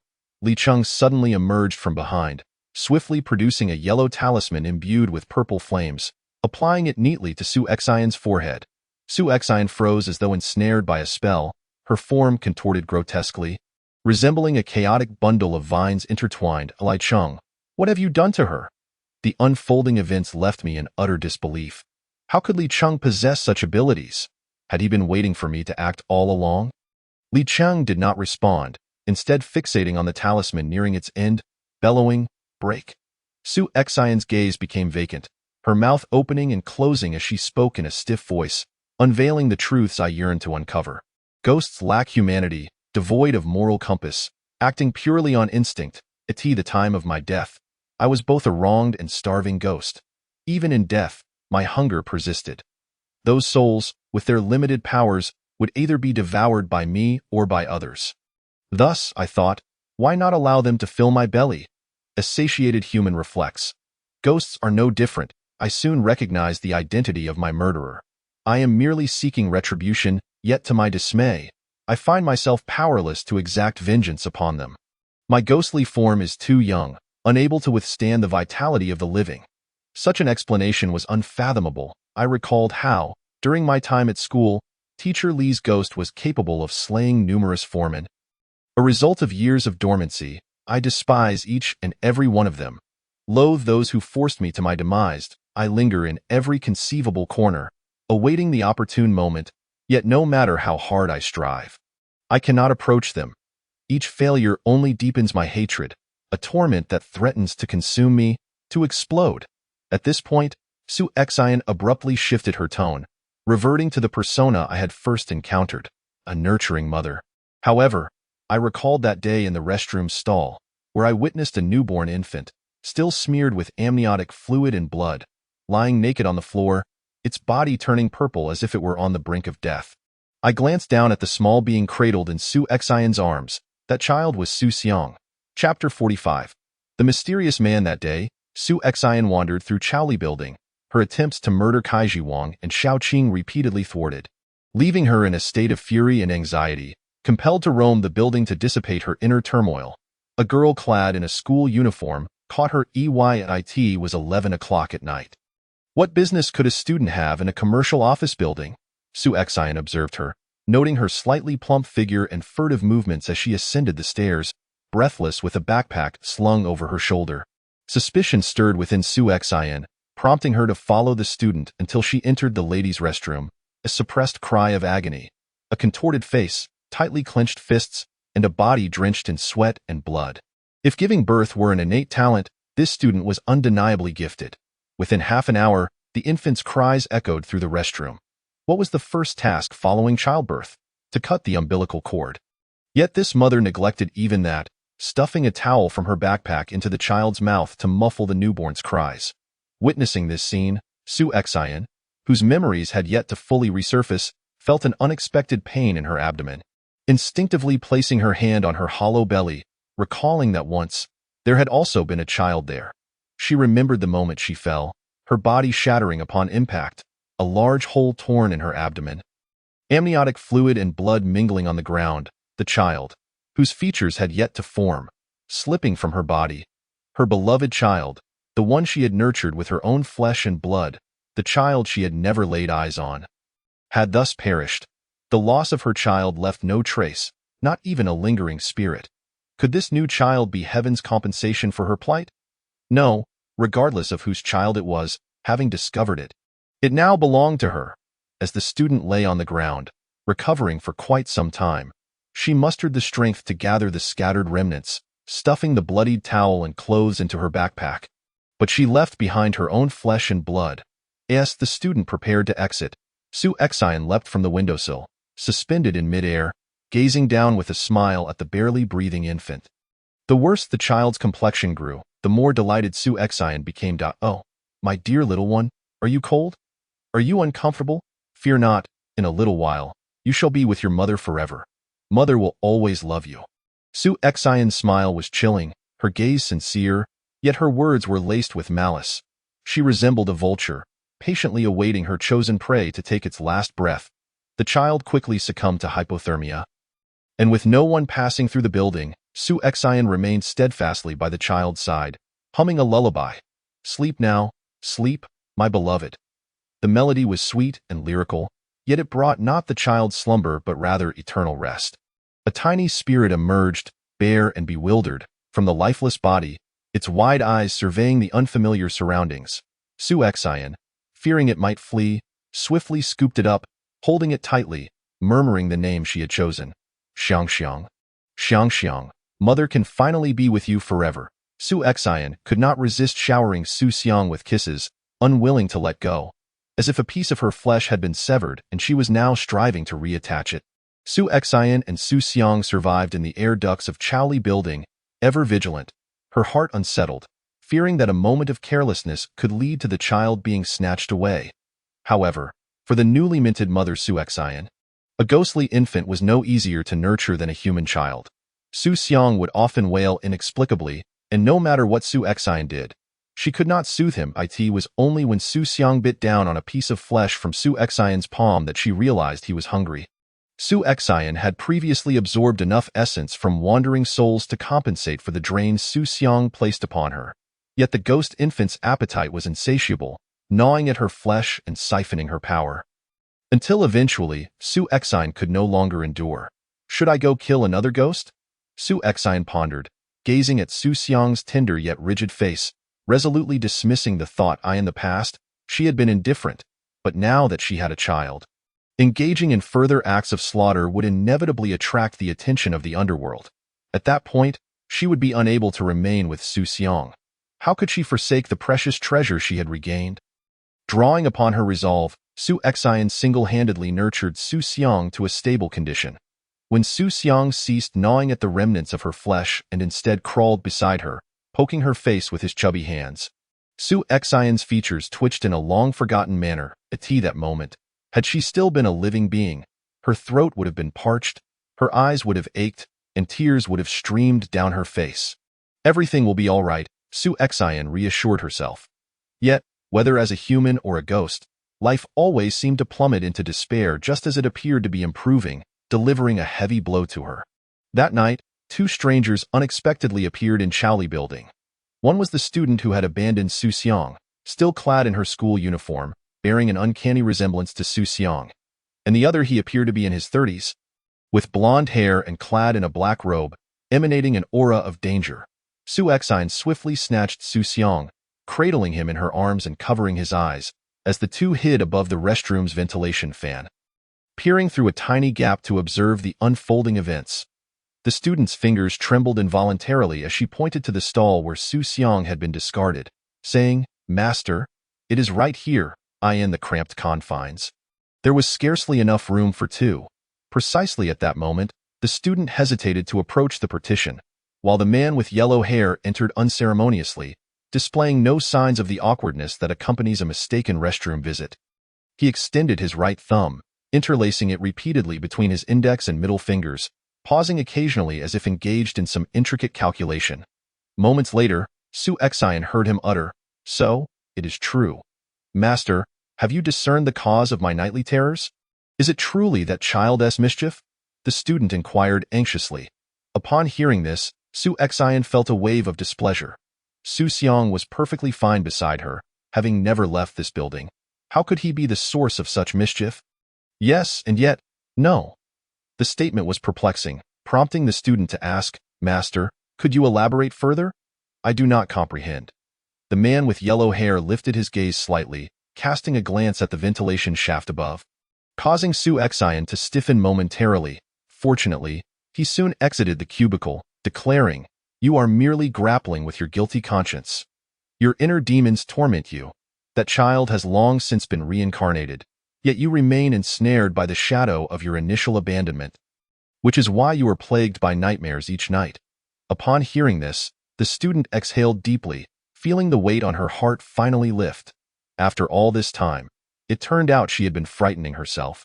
A smile blossomed on her face as she retrieved several crumpled pink bills from her pocket, respectfully handing them to the yellow-haired Taoist before departing without a backward glance. The man counted the bills, carefully stacking them before placing them into a cloth pouch and also making his exit. Once all was silent, Su Xian emerged with the child in her arms. Su Xiong, having held his breath for too long, clamored to climb the door frame. Su Xian, considering the absence of danger, allowed him to do as he pleased. She had initially thought the man possessed great powers, only to discover he was merely a charlatan. Su Xian mumbled derisively, her tone laced with disdain. Yet suddenly, a wave of malevolence washed over her, causing Su Xian's eyes to widen in alarm. She quickly turned around, only to find the yellow-haired man standing less than 2 meters behind her. A yellow-brown whisk in his arm, an eerie smile playing upon his lips. Oh, is that how you perceive it? He said, a vengeful spirit. Chapter 46.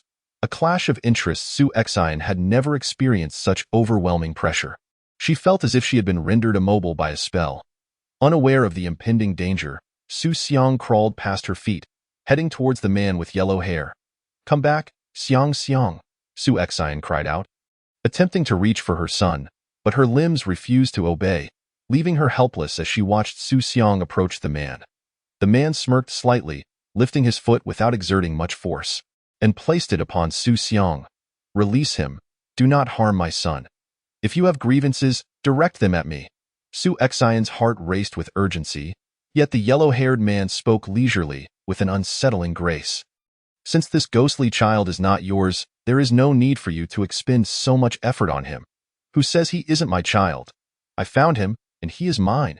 I would do anything for my son. The yellow-haired man scoffed. I never imagined a vengeful spirit like you could be so devoted.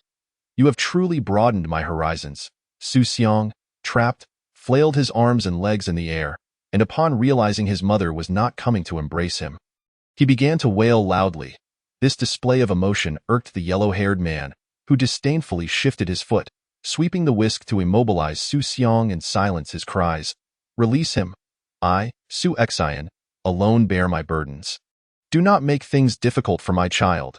Such naive delusions. You are no longer human. Su Xian's eyes blazed with fury, and a realization struck her, causing her to exclaim, Are you from the underworld? Did the king of hell send you to collect me? Humph, the underworld is not worthy of me. I hail from Qingshan Cave. Do not conflate me with those trivial black and white messengers. Su Xian was unfamiliar with Qingshan Cave, as her time as a ghost had been brief, and she had not ventured far from this place. Yet as long as he was not a grim reaper from the underworld, there remained hope. She resolved to negotiate with him. In that case, let us coexist peacefully. You shall walk your path, and I shall tread mine. Incorrect. Your previous attempt to hide and belittle me has sealed your fate. I detest such feelings. The corners of Su Xian's mouth twitched. This man was clearly being unreasonable. What do you intend to do? The yellow-haired man unscrewed the end of his whisk and poured out a small black pill. He crouched down, eyeing Su Xiong. I have recently refined a special pill. The Vajra pill that possesses miraculous effects, capable of enhancing one's intellect and amplifying one's powers. This little ghost seems to have the right constitution. It shall be his fortune. With that, he forced the pill into Su Xiong's mouth, compelling him to swallow it. The pill was the size of a pinky joint, far too large for Su Xiong, causing him to cough incessantly. Had he not already been a ghost, he might have suffocated on the spot. Seeing Su Xiang in distress, Su Xian tensed, desperate to break free from her constraints. Suddenly, she felt a release, crashing heavily to the ground. Ignoring the pain coursing through her body, she scrambled towards Su Xiang. She attempted to pry open his mouth with her fingers, hoping to extract the pill, but her efforts were in vain. The pill had dissolved into water, merging with Su Xiang's being. Su Xian longed to confront the yellow-haired man, yet he had vanished without a trace the moment her binding spell was lifted. After regaining Su Xiang, Su Xian watched over him anxiously, not daring to close her eyes for nearly a month. She held him tightly, but as time passed, Su Xiang exhibited no changes. Gradually, Su Xian's defenses lowered. Perhaps that man was merely a fraud, or maybe his potion had no effect whatsoever. Finally, she allowed herself to relax, letting Su Xiang crawl and play independently. He giggled, relishing the sensation of floating in the air, darting around like a rabbit, while Su Xian sat in a corner, singing his favorite song to accompany him. "Little rabbit, be good. Open the door, hurry and open. I want to come in. If you don't open." Then, Su Xian's melody abruptly ceased as Su Xiang vanished from sight, just as the man had done before, leaving no trace behind. Moonlight streamed through the large opening, illuminating Su Xian's pale face, rendering her already ashen complexion even more ghostly. Bound by the ghostly restraints, the talisman affixed to her by Li Cheng was nearing its end. As for what transpired next, you are likely aware. My son fixated on Kai Ji Wang. Appearing only when Kai Ji Wang was present, fixated on the notion of killing him, I feared he would make a grievous mistake, ending up in the underworld like I had, compelling me to rescue those who once sought my life. A silence enveloped me. I had never anticipated that the mother I revered could be such a person. The child was not hers. She had witnessed his demise. Yet, in a certain sense, she was far better than Su Xiang's biological mother, who had abandoned him. I found myself at a loss for words, standing numbly in place. Li Cheng broke the silence. What does this have to do with the yin and yang? If at the outset you had sought to retrieve your child, given Yin Qing's nature, she would have had no reason not to assist you. But you chose to resort to violence. It is illogical. At this juncture, I steeled myself, awaiting Su Xian's explanation. That man approached me after Yin Qing's arrival. He informed me that if I could compel Yin Qing to kill Kai Ji Wang or Shao Qing, he would return my child to me. What? Have my every action been under surveillance? Who is this person? And how have I possibly offended such a figure? A chill coursed through me as I recalled a message Li Jie had once relayed, urging me to exercise caution. Could it be? My heart raced, and I felt cold, prompting the King of Hell to quietly grasp my hand, allowing me to lean against him for support. Li Cheng continued, "You wish for Yin Qing to commit murder. She would not dare harm even a ghost like you, let alone a human." Su Xian let out a bitter laugh, her disdainful demeanor cutting deep into my heart. Yes, she was utterly powerless, and I could not rely on her. Furthermore, my son had undergone a transformation. Maturing overnight, I feared the potion would ruin him, leaving me to seek alternative methods. Thus, you devised a scheme, using Yin Qing to locate Su Xiang. If you eliminated her and me, no one would be the wiser about your affairs. Yet I failed. I never anticipated you would be the Queen of Hell, capable of wielding such power. Bai Wuchang, witnessing her audacity, stepped forth to chastise her, impudent, audacious, vengeful spirit. How dare you speak of the Queen of Hell in such a manner? The talisman finally burned away, and Su Xian was no longer subject to its control. Free from the necessity of speaking the truth, I gazed at her, reflecting on her earlier assessment of me. Releasing the King of Hell's hand to crouch down and meet her gaze, speaking deliberately, "Su Xian, you are mistaken." Su Xian lifted her head, furrowing her brow, awaiting my next words. "You are profoundly mistaken. First, I am not the omnipotent Queen of Hell. I am merely Yin Qing, a fool ensnared by your deception. Second, I genuinely wish to assist you. The bonds of familial affection in this world are fragile. I once believed that having a mother like you would be Su Xiang's greatest blessing." Su Xian countered my latter statement, asserting, "I indeed love my son. You have no right to accuse me. Yet love cannot be built upon the suffering of others. Good and evil cannot be balanced against one another. Su Xiang's current state will inevitably lead to a day when you will unleash a massacre on his behalf. Not to mention the countless lives he himself will take." I swiftly retorted, My voice unprecedentedly loud, imbued with pent-up anger and disappointment, unleashing the words from my heart in a thunderous shout. As my words hung in the air, the entire room fell into an oppressive silence. Chapter 47. A command from my aunt. Realizing my loss of composure, I rose to my feet and returned to the side of the King of Hell, standing before him with my head bowed. Resembling a flustered and helpless child, the King of Hell wrapped his arm around my shoulder, his deep voice emanating from behind his mask. Wu Jiao, you must ensure the two spirits are escorted back and handed over to the judge for sentencing. As you command, my lord. The pair of black and white impermanents swiftly took Su Xian and her son away, and before leaving, Su Xian merely let out a cold laugh without uttering a single word. I surmised that in her heart, she had always believed herself to be in the right. This matter should have concluded here, and my aunt's task was finally accomplished. Yet, I found no joy in it. My inner despondency was unparalleled. Inqing said, now that this is resolved, I shall take my leave. He cast a glance at the King of Hell and added, you too should return swiftly. Your aunt has been waiting for you for quite some time. My heart sank at the reminder of my earlier recklessness and anger, and I felt an overwhelming sense of shame. Li Cheng, having sustained a minor injury, assumed an awkward stance as he mounted his flying sword, but merely bid farewell and quickly headed in the direction of the moon. At that moment, only the King of Hell and I remained. Inqing, do not be disheartened. The King of Hell kept his grip on me. His hand was firm and strong, providing me with the greatest support. I held back my emotions for a long while, but with a single utterance from the King of Hell, I could no longer contain my feelings. The grievances I had suppressed for so long finally erupted, my nose tinged with a bitter sensation, and tears cascaded from my eyes. The King of Hell's hand stiffened momentarily, but he promptly pulled me closer, allowing my face to rest against the spot nearest to his heart.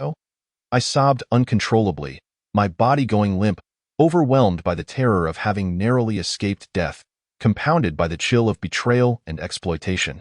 I stammered incoherently, not caring whether the King of Hell understood, only wishing to release the words I had kept hidden for so long. I just wanted to help her. How difficult it is to steadfastly choose to support a child's mother. I have endured this kind of suffering. I know the feeling of abandonment. I merely wanted to assist her. I admitted that Su Xian reminded me of my biological mother. My feelings towards her were exceedingly complex. After my father passed away, she remarried without ever inquiring about my feelings.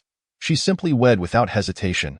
I knew she had the freedom to choose her own life, and as her daughter, I had no right to intervene. Yet I could not overcome the turmoil within my heart. Once, I too was a child blessed with a father and a mother in a happy family. Now, that home had been occupied by others. Even though the new occupants bore no fault, my stubbornness prevented me from accepting this reality. I was not magnanimous enough to easily forget my loving father and embrace a new life. Following the rift with my mother, I worked tirelessly, not only to sustain myself but also to numb my emotions. As long as I was exhausted enough to have no time to reminisce, sorrow would not assail me. Yet one day, I chanced upon her with Dong Jinyu, walking hand in hand, laughing and chatting as they passed by me. In that instant, tears streamed down my face, and I remained in a daze for the entire day. Scolded by my boss multiple times, yet I still could not muster the energy to recover. The following day, I resigned. I knew she was happy, but I could not bear to witness her joy again.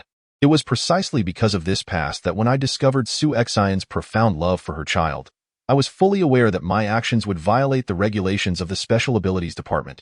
Yet I still took the risk to help her, even arguing with Yin Luo over this matter. Resulting in his injury and unconsciousness, I collapsed into the King of Hell's embrace, my hands clutching his clothing tightly. My sobs a muddle of chaotic emotions. I have harmed so many people. I have made countless mistakes. Why am I always so useless? I desire this and that, yet in the end, I am unable to achieve anything. I am foolish, I am simple-minded, and I deserve to be exploited by Su Xian. The King of Hell listened quietly, allowing me to vent my nonsensical ramblings without interruption. He rhythmically patted my back, comforting me as one would a child. If I had died just now, it would have been what I deserved. Inqing. As I spoke of death, the King of Hell interrupted me, his tone somewhat grave. I was taken aback, unsure of his meaning. Inqing. The king of hell extended his finger, somewhat clumsily wiping away the tears streaming down my face. His hand was somewhat rough, yet his movements were imbued with utmost tenderness. In this world, no one is born omnipotent. Each individual grows through a myriad of experiences, and these experiences shape them into different forms. You are unique. You are intelligent and kind. You are a descendant of the Yin family. You are my lawfully wedded wife, and you are precious. Do not easily deny your worth, nor should you punish yourself with thoughts of death. The king of hell's candid words left my mind spinning, as if I had consumed strong liquor and was on the verge of inebriation. You do not understand, but I will teach you. I will assist you with what troubles you. Pursue what you wish to do without hesitation. I will be there behind you, without any reservations. Whether you err or succeed, regardless of your choices, I will always accompany you. I seek no recompense. I merely wish to remember that you are my wife. The depth of emotion in his words made my heart feel as though it might leap from my chest. I stared at him blankly, recalling the first time I entered the underworld when that shadowy brother saved me, claiming I was the only one favored by the king of hell. Yet, I did not comprehend the origins of this sentiment, which is why I had always refrained from initiating contact with him. Instead, waiting for him to seek me out on this night, as emotions soared, I pondered whether I should muster the courage to inquire about his true feelings for me. After much hesitation, I gathered my resolve and began. But scarcely had I begun when the black and white impermanents returned, holding a broken binding rope. They knew they ought not to interrupt, yet they must have had urgent news that compelled them to seek the king of hell. Both black and white impermanents knelt on one knee, with the black impermanence, Fan Wujiao, stating, "My lord." Su Xian and her son suddenly broke free from the binding rope midway and fled to the mortal realm. By the time we located them, they had completely dissipated. What? The binding rope is not so easily escaped, especially with black and white impermanents present. This matter must be intricate. I recalled the pill Su Xiang had ingested and asked, "Is it because of Su Xiang that the binding rope broke?" The white impermanence, Xiaobian, replied, "Your Highness is correct. Su Xiang inexplicably matured into an adult form, possessing powers far exceeding those of Su Xian. Although the mother and son managed to break free from the binding rope, it was not to escape but to commit murder. Murder? Who did they kill? They seemed to harbor a deep-seated hatred for a man, seeking not only his life but also devouring his very soul. One man and two spirits, vanishing from the cycle of reincarnation henceforth. A vague answer began to form in my mind, yet I lacked the certainty to conclude. I could only beseech the king of hell to thoroughly investigate this matter. Seventh brother, regarding this incident, I know what you wish to ask. I will inform you once I have news. First, I will escort you back, and then I shall return to the underworld. That is unnecessary. Yin Qing is to accompany me. From a distance, voices approached. It was Li Cheng, with the return of black and white impermanence, bringing news of Su Xian and her son. What tidings would Li Cheng now bring? Yin Qing, the leader has ordered me to take you back to the Special Abilities Department immediately. There can be no delay. So it was my aunt who summoned me. The king of hell was displeased with Li Cheng's demeanor and wished to take me away, but I gently patted the back of his hand, signaling him to release me. Seventh brother, you continue with your tasks. Having been out for so long, I ought to provide my aunt with an explanation. I smiled and waved goodbye. Li Cheng handed me a swift travel talisman, which I placed on my back as I followed him away from the Chaoli building. After flying for a distance, I glanced back discreetly, discovering the king of hell still standing in place. Seemingly watching the direction of my departure, I sighed softly, retracting my gaze. The road ahead was long, and I knew not what awaited me. Chapter 48. Aunt's punishment. My aunt was tending to the flowers in front of the Special Abilities Department. Donned in a silver-white qipao, her prosthetic limb visible but not hindering her movements, Li Cheng greeted her and quickly departed, leaving only my aunt and me. A breeze picked up, carrying the fragrance of flowers through my hair. Gentle breeze, bright moon, blooming flowers, and a beautiful woman in a qipao. What a lovely scene. Yet I had no leisure to admire it. My aunt had been waiting for quite some time, displaying remarkable patience as she pruned the branches. I stood by, waiting for what felt like an eternity, before I could no longer restrain myself and called out to her. "Aunt, I am back." Upon hearing my voice, my aunt snipped off a meticulously tended white jasmine and handed it to me. My aunt was a lover of flowers, suddenly cutting one. What could it signify? Ching Ching, do you know how I lost my leg? This was a question I had never dared to ask. Even though my curiosity was piqued, I did not want to pry into my aunt's wounds out of mere curiosity. Please, have a seat. I have brewed some tea. We can talk over it. My aunt led me to the tea table, where the teapot contained an unknown type of tea, fragrant yet not cloying. Taking a deep breath, I could sense its slight bitterness. As my aunt poured the tea, she continued the previous conversation, as I mentioned before. When I was 26, I took over the Special Abilities Department, AT that time. It was not yet called the Special Abilities Department, but the rule of pairing up had been established from the very beginning.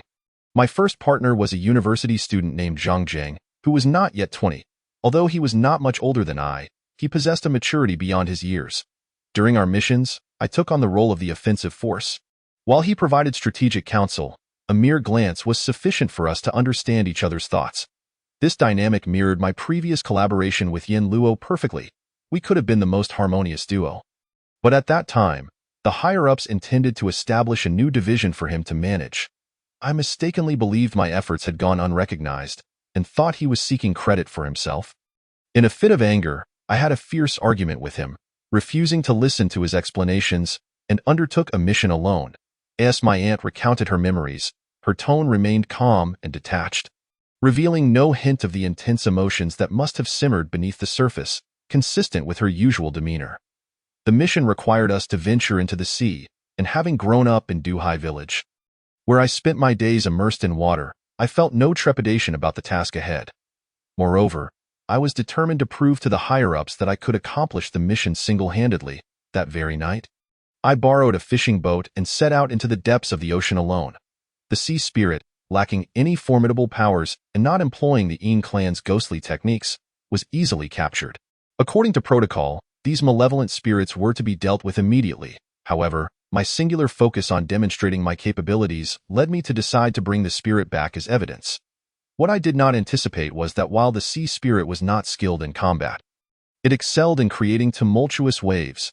The small wooden boat I had borrowed was no match for the two massive swells that struck, casting me into the water. Unprepared, I was dragged down by the sea spirit, and the pressure of the water made it impossible for me to move. As time passed, I nearly drowned. I understood my aunt's feelings well. I had nearly been pulled to the riverbed by a ghost in Duhai village before, and the recollection was enough to send chills down my spine. I asked her, what happened next? I believed I was doomed in that moment. I recalled the words your father once shared with me. I had yet to find a solution to the Yin clan's divine retribution.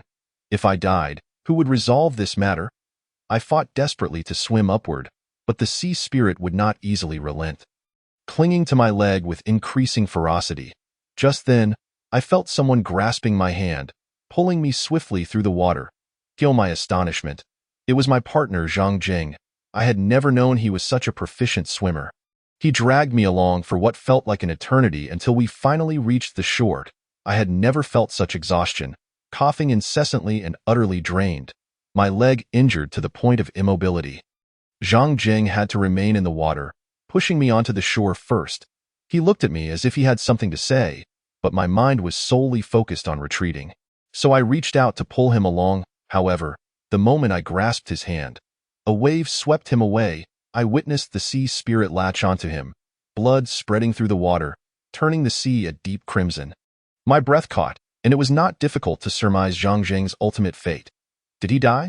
Yes, he died, and I contacted other departments and mobilized over 1,000 elite personnel to search for him. Yet not even his remains were found. They scoured the sea for 7 days while I waited on the shore, and eventually, the higher-ups sent a doctor to escort me back, but I refused.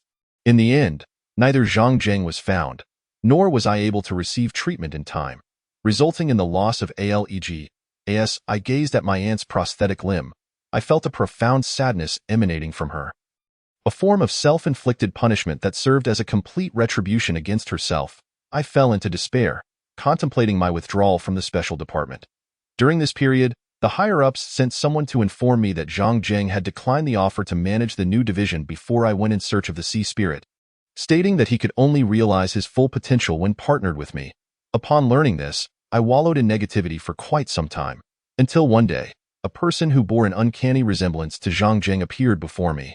For a fleeting moment, I believed he had survived, and that I had a chance to rectify my past mistakes. Yet, as he spoke, I realized he was not Zhang Jing, but his twin brother, Zhang Fu. The story unfolded like a thread, revealing that Zhang Fu was now my aunt's partner, and this connection had its own origins. Zhang Fu had been summoned by the higher-ups, who believed this approach would rekindle my fighting spirit. However, they did not understand me, nor did they comprehend Zhang Fu. His demeanor was markedly different from that of Zhang Jing, who had always been reserved and introspective. I often found myself bewildered by his face, and, for an extended period, I refused to see him. Yet it was through him that I ultimately found the strength to rise again, equipping myself with a prosthetic limb and learning to stand, walk, run, and even soar through the skies once more. Fate had favored me, granting me a second chance to start anew, while for Zhang Jing, his life was forever entombed beneath the waves. My aunt looked at the white jasmine in my hand and continued. People often say that partners in the special department share a relationship akin to that of flowers and leaves, but they do not understand. The truth lies in the bond of flowers and roots. A flower requires roots to thrive, and roots need flowers to flourish. Both are indispensable. If a flower believes it can exist independently and recklessly, it will wither away swiftly. As she spoke, a strong sense of foreboding surged within me, causing my heart to race. "In Qing," my aunt suddenly called my full name, jolting me to my feet. In a tone markedly different from before, cold and serious, she declared, "In Qing, the Yin clan's ghostly practitioner of the Yin family. A primary force in the 4th team of the Special Department, during the investigation of the Chowli building case, exhibited indecision, naively trusted the spirits, acted impulsively, and caused harm to her partner, making numerous errors. According to current regulations, she is hereby suspended for 3 months, effective immediately.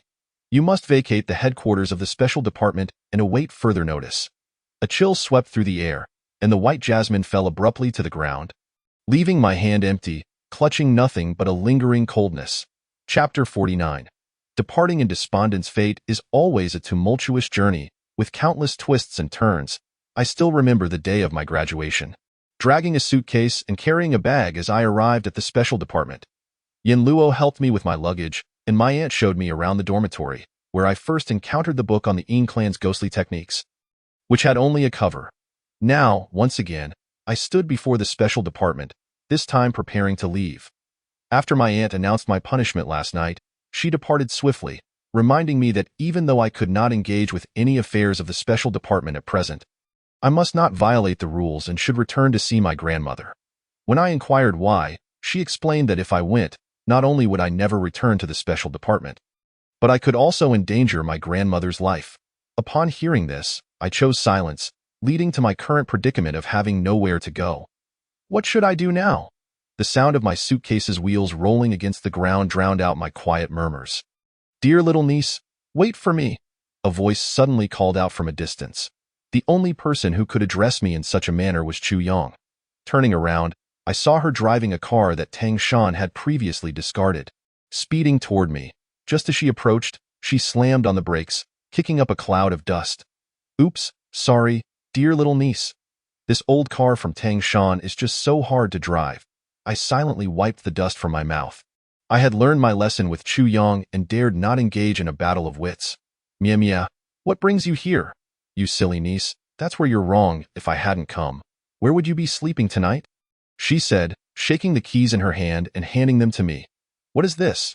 "This is a 100-square-meter apartment on Chang'an Avenue, just perfect for you to live alone." The name Chang'an Avenue was well known. It was the most coveted area in the city. I had seen celebrities frequenting that vicinity countless times and could easily surmise how expensive it must be. No, I can't accept this. Why are you refusing? It's not a gift. It's just a temporary arrangement until you buy your own place. I won't keep you here. Chu Yong feigned a fierce tone, but I could clearly discern the underlying sentiment. I was touched, but I truly did not wish to accept this kindness. After several rounds of polite refusal, Chu Yong stomped her foot and exclaimed, "It seems Tang Shan was right. He said you wouldn't agree. But I knew you would. Well, I guess I lost this round." Chu Yong appeared slightly annoyed, but quickly dismissed the thought. "So, what are your plans now? Where will you stay? I can give you a ride." The earlier commotion had sparked a memory of a potential refuge. During my time working and studying, I had occasionally taken on the role of a courier, a task that was not particularly difficult. Most of my work involved running errands for the elderly living in the old town. Although the old town was vast, it suffered from a significant aging population, resulting in a plethora of vacant homes. Many young individuals relocate from this place in pursuit of employment, leaving behind their elderly relatives to live here. However, the elderly inevitably require care at times, whether it be to obtain stamps at the community center, register at the hospital, or purchase goods from afar. I traversed that vicinity for nearly 2 months until I secured a part-time job that was closer and more stable, thus alleviating the need for constant travel. Upon reflecting on this, I promptly called an acquaintance, inquiring about rental options. Coincidentally, a reasonably priced and well-furnished apartment was available for rent. After perusing the images she sent, I hesitated not a moment before paying the deposit. With Chu Yang driving me, the transition from leaving the special department to settling into my new home took merely 2 hours. As Chu Yang departed, she kindly remarked that I could call her anytime should I need assistance. I nodded, overwhelmed with unexpressed gratitude. Since entering the special department, I had observed that although the personalities of the people varied greatly, at their core, they all possessed a benevolent nature, albeit a more tangible version of kindness than the blind goodwill I had once held. I sighed, recalling Su Xian's predicament. My phone vibrated several times, and the screen displayed Li Cheng's name. I pressed the answer button. Hello, I have handed the voice recorder you entrusted to me to the relevant authorities. An investigation will ensue, and according to the current legal minimum penalties, Kai Jiwang will face at least 10 years in prison, while Xiao Qing will also be implicated, as she assisted Kai Jiwang in numerous unscrupulous deeds, warranting a minimum of 3 years. This was what I had promised Su Xian. Although I was enraged to discover I had been manipulated and felt the urge to discard the recorder, I reconsidered. If there were to be a second, third, or fourth Su Xian, I could never forgive myself. Ultimately, before meeting my aunt, I entrusted the device to Li Cheng. Thank you, Li Cheng. You're welcome. Have you found a new place to stay? Yes, Chu Yang brought me here, in the old city. That area is decent. Although there are many spirits, they tend to be well-behaved and rarely cause trouble. When conversing with Li Cheng, I felt a lingering sense of indebtedness, haunted by my previous actions that had caused him harm. Yet he remained nonchalant, stating that in this line of work, losing one's life is trivial, let alone sustaining a few injuries. Upon hearing this, my discomfort deepened, and I hastily ended the call. Aunt, Chu Yang, Li Cheng, Tang Shan, Vice Zhang, and Yin Luo. These faces incessantly flickered through my mind, tormenting me throughout the night. As dawn approached, I finally succumbed to sleep. Though I awoke before 9, still engulfed in unrest, I opened my bloodshot eyes, staring blankly at the ceiling, recalling the figures of Yin Luo and the King of Hell from my dreams. Resolutely, I grabbed my keys and ventured out, seeking a secluded spot. Following the instructions imparted by the King of Hell, I summoned Bai Wucheng. Your Highness, you called for me? Bai Wucheng Xiebian appeared today in a white lace dress, intricately patterned and strikingly beautiful, reminiscent of a campus belle. The reason I sought her instead of He Wucheng Fan Wujiao was that summoning Fan Wujiao would inevitably alert the King of Hell to my expulsion by my aunt. Bien, I have a question for you. Where has Yin Luo gone? Indeed, where has Yin Luo disappeared to? I have been trying to contact him for several days, sending over 10 messages, yet he remains unresponsive. I cannot help but imagine the worst outcomes. Bai Wucheng immediately discerned my troubled thoughts. Your Highness, rest assured, Bien guarantees that his name is not currently listed in the death registry. Is that true? Indeed, as genuine as Wang's feelings for you. Bai Wucheng's eyes sparkled with mischief, and I found myself feeling bashful under her gaze. However, her audacity in jesting suggested that Yin Luo was unharmed, and I felt a wave of relief wash over me. Have they uncovered the identity of the person Su Xian and Su Xiang murdered? The individual in question is Su Xiang's biological father. This revelation did not come as a surprise. I suspected Su Xian had known the whereabouts of that man from the outset, yet was trapped within the confines of Chaoli Building and unable to seek him out. The return of the black and white impermanents to escort that mother and son back to hell was a dead end, as was their simultaneous avoidance of reincarnation. Given her character, she would undoubtedly opt for the latter. It remained uncertain whether her demise would be a release or a torment. Your Highness, what troubles you? By Wu Chang's voice broke through my prolonged silence, I regained my composure, realizing my lapse in decorum that it's nothing. Perhaps I simply did not sleep well. Bien, thank you. I have no further issues on my end. You may return. I worried that her prolonged absence might raise suspicion. Bai Wuchang, unsuspecting, was about to take her leave when her form began to fade. I called out to her. Wait, Bien. There's no need to inform the King of Hell about today's events. Understood, Your Highness. With that, her silhouette vanished entirely from sight, leaving me alone in the stillness. From a distance, the sounds of vendors in the market reached my ears. Someone rode by on a tricycle, broadcasting advertisements for old refrigerators. Computers and televisions, groups of 4- or 5-year-old children frolicked and laughed freely. It seemed as though everyone was living their lives in a predictable manner, adhering to their respective paths.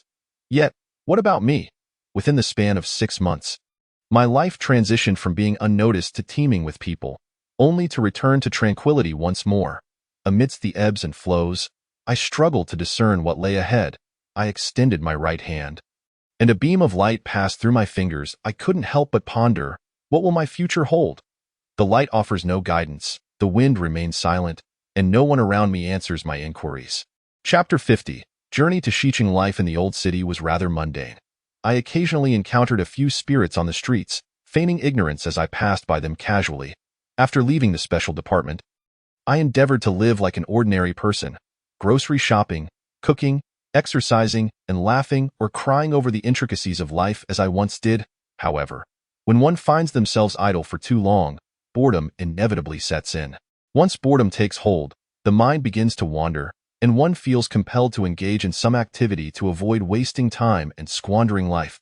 It was at this moment that the idea of a trip to Xiqing surfaced. Xiqing is a culturally rich ancient city, renowned for its historical significance and a must-visit destination for countless tourists. During my university years, I had an opportunity to intern in Xiqing, but as I would have to bear the costs of accommodation and meals myself, I ultimately declined, as I was barely managing to make ends meet at that time. Now, with some savings in hand, I hesitated not for a second before purchasing a train ticket to Xiqing, eager to clear my mind. Thus, the following day, upon seeing the name Xiqing at the train station, I felt a profound sense of satisfaction. I dragged my suitcase and refrained from wandering aimlessly, opting instead to call the innkeeper I had previously contacted to arrange for my luggage to be delivered. This inn, named Pet Paradise, was a serendipitous find. Located a fair distance from the train station, near a place called Dongdong Mountain, it would take approximately half an hour by taxi to reach.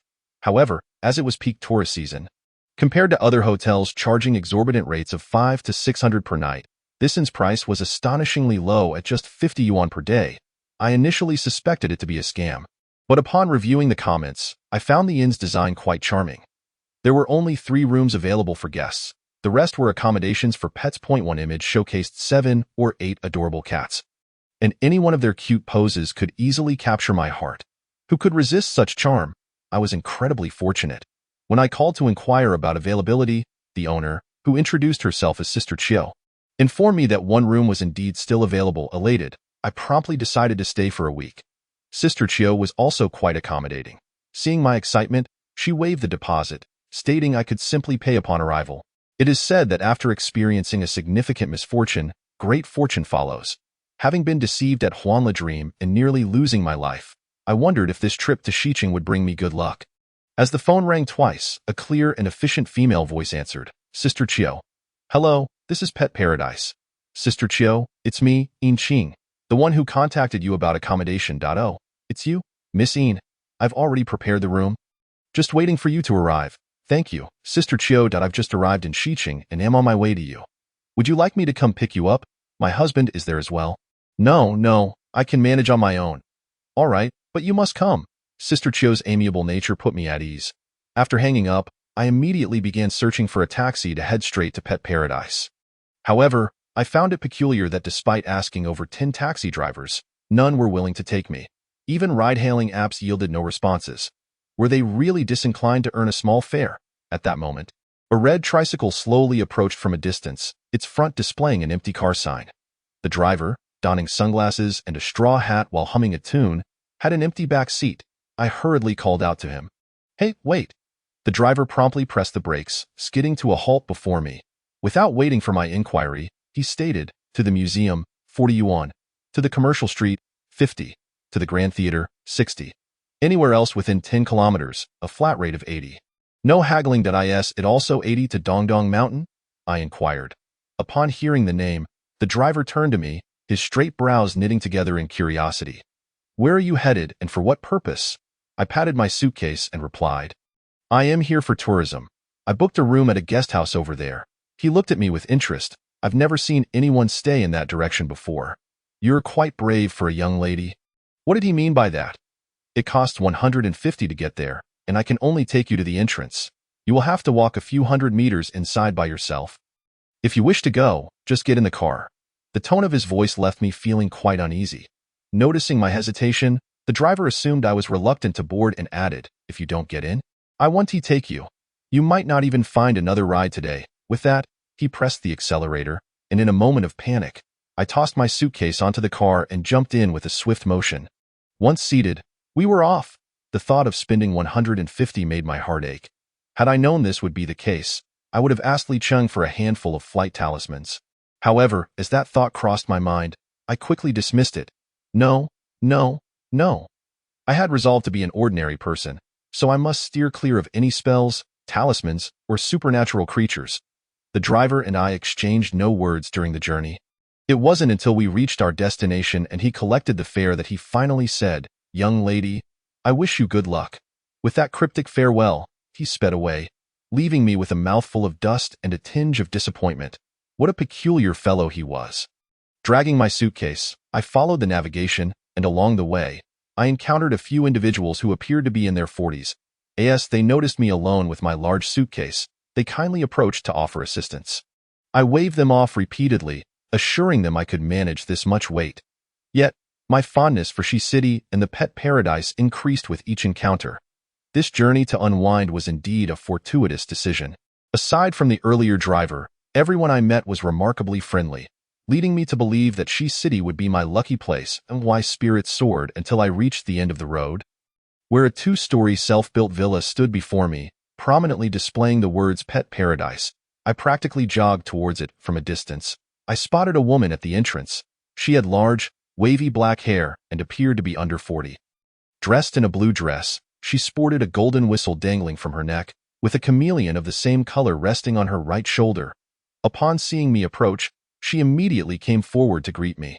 Miss Een, Sister Chiu, I've been waiting for you for so long. Sister Chiu's gaze upon me was akin to a cat spotting its prey, and I thought to myself, how overly enthusiastic. I walked alongside her, falling slightly behind, which allowed me to scrutinize her appearance. Her features struck me as somewhat sharp. Her pointed, prominent nose, sunken eye sockets, and protruding cheekbones created a peculiar proportion to her face. When she smiled, it seemed even more dissonant.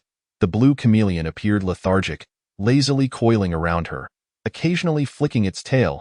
I have always been wary of reptiles. Even a mere glance can send shivers down my spine. The sight of a woman with a chameleon felt rather bizarre, and I unconsciously activated my clairvoyance to inspect her, scanning her from head to toe, but I found nothing amiss, while she continued to warmly welcome me. I couldn't help but question her identity, silently reprimanding myself for my suspicions.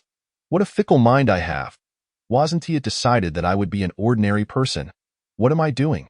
And judging others by appearances is unwise. I mustn't harbor such petty thoughts. Sister Chiu remained oblivious to my myriad of thoughts as she pushed open the grand door, revealing the general layout of the first floor and the courtyard. Miss Een, do you like it here? Even though I had seen quite a bit, I was still taken aback by the scene before me. A colossal iron cage lay before me, teeming with peacocks, rabbits, cicadere, and numerous other animals. Some familiar and some not. I exclaimed, Sister Chiu, your home is like a zoo. At that moment, a mottled sparrow swooped down towards me, and I instinctively sidestepped just in time as its wings brushed past my lips, sending my heart racing. Had it clawed me, I would surely have been disfigured. Sister Chiu, noticing the potential danger, seized the golden whistle from around her neck and blew forcefully. The sharp, short whistle pierced my ears, leaving them tingling, but as I glanced around, I saw that all the flying and running creatures had obediently returned to their cages. The courtyard was spacious enough to accommodate 3 helicopters, with the enormous iron cage occupying a significant portion of the area. I even speculated whether it could house a few elephants. Inside the cage, a small pond featured a foam mountain, atop which sat a quaint gazebo, surrounded by a diverse array of trees that, despite the autumn season, remained lush and vibrant. Typically, pets should not be mixed together for fear of territorial disputes, yet to my surprise, Sister Chio's pets seemed well-behaved and harmonious, coexisting peacefully. This scene was unlike anything I had ever witnessed. Standing outside the cage, I craned my neck and tiptoed to survey the area. Rabbits, hamsters, cats, peacocks, dogs, and geckos filled the space. Among the birds, I only recognized eagles and sparrows. "Wait, is that a pig?" I exclaimed. "Sister Chio, you have so many animals here." Sister Chio, clearly accustomed to visitors like myself, remained composed, responding, "This is just a portion. There are more inside." "Are you really running a bed and breakfast?" I asked. "Aside from lacking ferocious beasts like tigers, lions, or crocodiles, you seem to have everything else. It's merely a hobby, nothing more. Most of these animals are homeless, so I bring them in to care for them." Sister Chio then inquired, "Missine, what kind of pet do you like?" "Hamsters," I replied. I had one in my childhood, but unfortunately, it succumbed to poison from a street vendor within a month, and since then, I haven't owned any pets. The memory of that little yellow and white hamster brought a wave of melancholy. "Hamsters, is it? Wonderful." Upon hearing my answer, Sister Chio beamed like a warm spring day, her eyes sparkling with an inscrutable light. Perhaps it was the affection of a true animal lover. Sister Chio urged me to stow my luggage first, and together we entered the villa. I soon discovered that the first floor was filled with countless glass enclosures resembling those found in pet shops, occupying the entire space. The animals within were no less lively than those outside. Yet as I glanced around, I found them all asleep. One ragdoll cat to my right even had bubbles forming from its nose. However, I noticed that its right hind leg appeared crooked, with faint traces of red staining its fur. Just as I intended to approach for a closer look, Sister Chio blocked my path, saying, "The first floor is for the pets. The second floor is for people. Come, let us head upstairs." Reluctantly, I followed her. But not before complimenting, "Sister Chio, I've truly broadened my horizons today." She smiled behind her hand, acknowledging my remark. As Sister Chio guided me up the staircase, my perspective widened, and I gradually realized the grandeur of the mansion I had entered. The stairs were paved with marble, adorned with gold-threaded designs of magnificent peonies. Each step felt precarious, as I feared I might inadvertently damage something so exquisite, and I couldn't help but marvel at the value of each step I had taken. The walls were lined with various paintings and calligraphy, featuring both traditional Chinese landscapes and Western oil paintings. Though I lacked the knowledge to appreciate these works, I keenly observed that the signatures belonged to renowned masters, giants of the art world. Having lived a life of modest means, I felt like Lu Lao Lao wandering through the Grandview Garden, unable to suppress my excitement and curiosity, gasping in awe at every turn. "Here we are," Sister Chio announced, pushing open the door to reveal a room steeped in antiquity, yet exuding elegance, more refined than the ancestral hall I had seen in Du Village. A moment of hesitation washed over me as I thought about the cost of my stay. And I hesitantly asked, "Sister Chio, aren't you worried about losing money with this business? Loss?" "Not at all. This bed and breakfast has been quite profitable for me," she replied, her tone suggesting she was quite serious. However, lacking a keen business acumen, I couldn't fathom how a place charging only 50 per day could yield substantial profits. Sister Chio continued, "Look at the time. It's already 5 in the afternoon, and the sun is about to set. You won't have time to go out today. That's all right.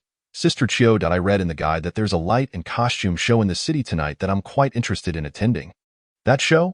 Don't bother. It's a waste of money." Upon hearing the words waste of money, I recalled the 150 I had just spent, which made my heart ache anew. Is it really that disappointing? I've seen many online reviews praising it. Online reviews are often just marketing ploys. There are paid promoters everywhere. Nobody tells you that you need to purchase props to enter the show, do they? The ticket is only 20, but the props cost 200. Indeed, the locals know the ins and outs of tourism best. Had Sister Chio not informed me, I would have been left feeling regretful once more. "Thank you, Sister Chio." I almost became a fool, however, at this hour. I found myself in a bit of a quandary, as any place I could go felt inappropriate. Perfect for dining. I already asked my husband to fetch groceries. You've had a long journey, so just relax in this room while I prepare dinner. Sister Chio would not allow me to refuse. She gracefully pivoted on her toes and then exited the room.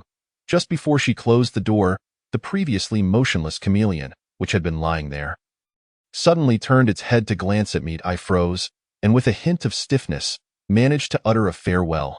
After Sister Chio departed, the goosebumps on my arms lingered, refusing to dissipate, while my mind, still reeling from the opulence I had just encountered, gradually began to cool down. Perhaps it was due to my prolonged stay in the unusual department. I had developed a habit of keenly observing and contemplating my surroundings at any moment. While Sister Chio was present, I restrained myself from overthinking. However, once she left, the peculiarities I had just witnessed resurfaced in my mind. For instance, the large cage in the courtyard, the iron bars barely sufficient for a person to pass through. Utterly incapable of containing those diminutive creatures, how could they possibly comply and remain inside? What was so special about Sister Chio's golden whistle that commanded obedience? Furthermore, with so many animals mingling together, one would expect an unpleasant odor and a filthy environment. Yet these creatures were not only clean but devoid of any foul sense. If one were to close their eyes, they might very well believe they had entered a freshly cleaned bathhouse. The driver's reluctance to approach the cavernous mountain, the inexplicable animals by the sprawling villa, and the solitary owner of the inn. All these factors revealed an unsettling strangeness.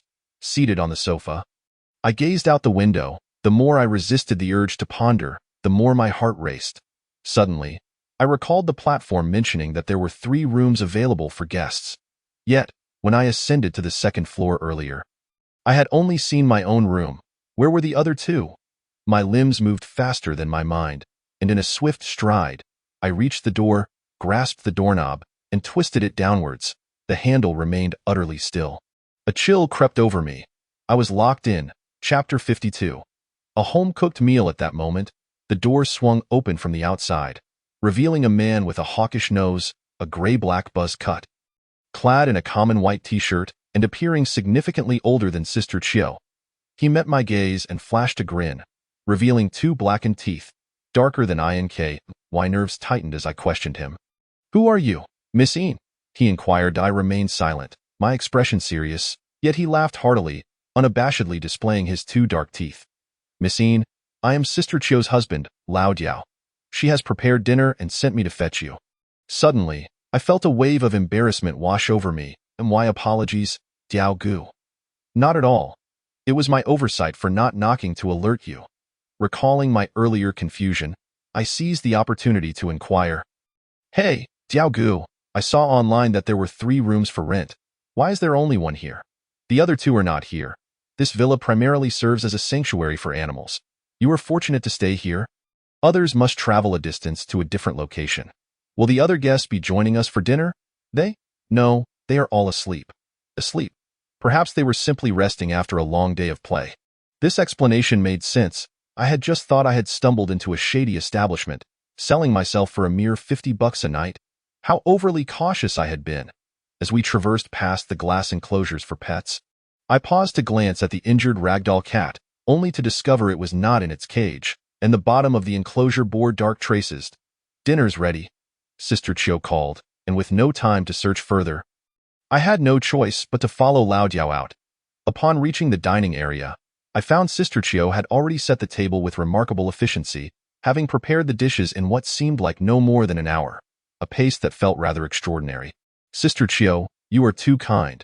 I feel quite embarrassed." "Not at all. Help yourself to chopsticks and a bowl, and sit down to eat." As I took my seat, the aroma of the dishes intensified, surpassing even the delectable Mei Kai Ko roe my grandmother used to make. I gazed eagerly at the 6 bowls before me, 4 meat dishes, 1 vegetable, and 1 soup. A truly sumptuous feast. "Don't be shy. Eat plenty," Sister Chio encouraged, as she placed a generous portion of meat into my bowl. "All right, thank you, Sister Chio." However, as I examined the meat before me, it bore no resemblance to pork, chicken, or fish. The dark soy sauce failed to mask its pink hue, leaving me unable to identify it, and I found myself struggling to swallow. "Eat, hurry up," Sister Chio urged, Reluctantly, I took a bite, only to discover the meat was remarkably tough, requiring considerable effort to chew. Eventually, I resorted to swallowing it whole, only to find it lodged in my throat, cutting off my breath in an instant. My face flushed crimson, tears welling in my eyes. Was it truly my fate to meet my end here today? How would I explain my demise to the king of hell when I finally descended to his realm? Lao Jiao, quickly! Sister Chiu commanded, as Lao Jiao rushed behind me, his fists pressed against my abdomen, lifting me upwards, applying pressure to the offending spot. Just as I felt myself drifting into unconsciousness, the culprit, the piece of meat, finally dislodged itself from my throat, flying out in a parabolic arc and landing on the floor. Cough, cough, cough. I gasped, narrowly escaping death, inhaling the fresh air with desperation, my heart still racing. Sister Chiu gently patted my back to help me regain my breath, offering me a glass of warm water, saying, "Thank goodness, all is well. How could you eat so hastily during a meal?" The warm water coursed down my throat, washing away the metallic taste, and I finally managed to respond. "Thank you, Sister Chiu and Diao Gu. That meat was far too tough. I swallowed it without realizing it would get stuck. If it weren't for you, I might have lost my life." Sister Chiu suddenly understood. My fault for not cutting it smaller, but that meat is inherently difficult to slice. I won't serve that again. Curiosity piqued, I asked, "Sister Chiu, what kind of meat is this? I've never tasted anything like it." "Why is it so tough?" "Cat meat. Ragdoll cat." Sister Chiu replied nonchalantly, causing my mind to go blank in an instant. Kind of meat?" My voice trembled. "Cat meat? Missine, you've never had it before. Have you? No worries. First-timers always have that expression." Images of the crooked-legged ragdoll cat in its cage flashed through my mind, my heart pounding like a drum as I swallowed hard. Was it the very cat I had seen by the entrance? "You remember it?" "Yes, that's the one. But cat meat is too tough. It won't soften when cooked. In the future, I won't serve cat meat again." Ugh. I could no longer contain myself, pressing my hands against the floor as I began to retch, producing an unpleasant sound.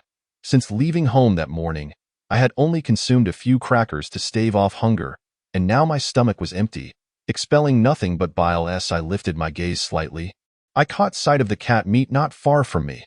The mere sight of it intensified the sensation of obstruction in my throat. What has become of the young ladies of today? So frail? You haven't even finished what's left on your plate. This dish is cat meat, that one is peacock meat, and there's venison and snake meat, none of which you find appealing? I hesitated for a moment, responding with an even louder retch. Sister Chiu sighed in disappointment. "I had hoped to treat you to a fine meal before you left. It seems you do not appreciate my culinary skills." What a waste. When I glanced at her and Lao Jiao, I noticed their expressions had completely transformed, their eyes gleaming with a calculating light. "Sister Chiu, what do you mean?" "What do I mean? Surely you don't believe this is merely an inn.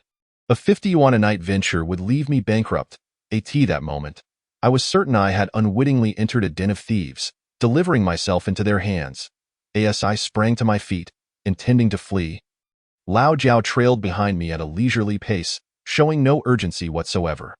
This villa was spacious, yet cluttered with boxes of all sizes, obstructing my escape.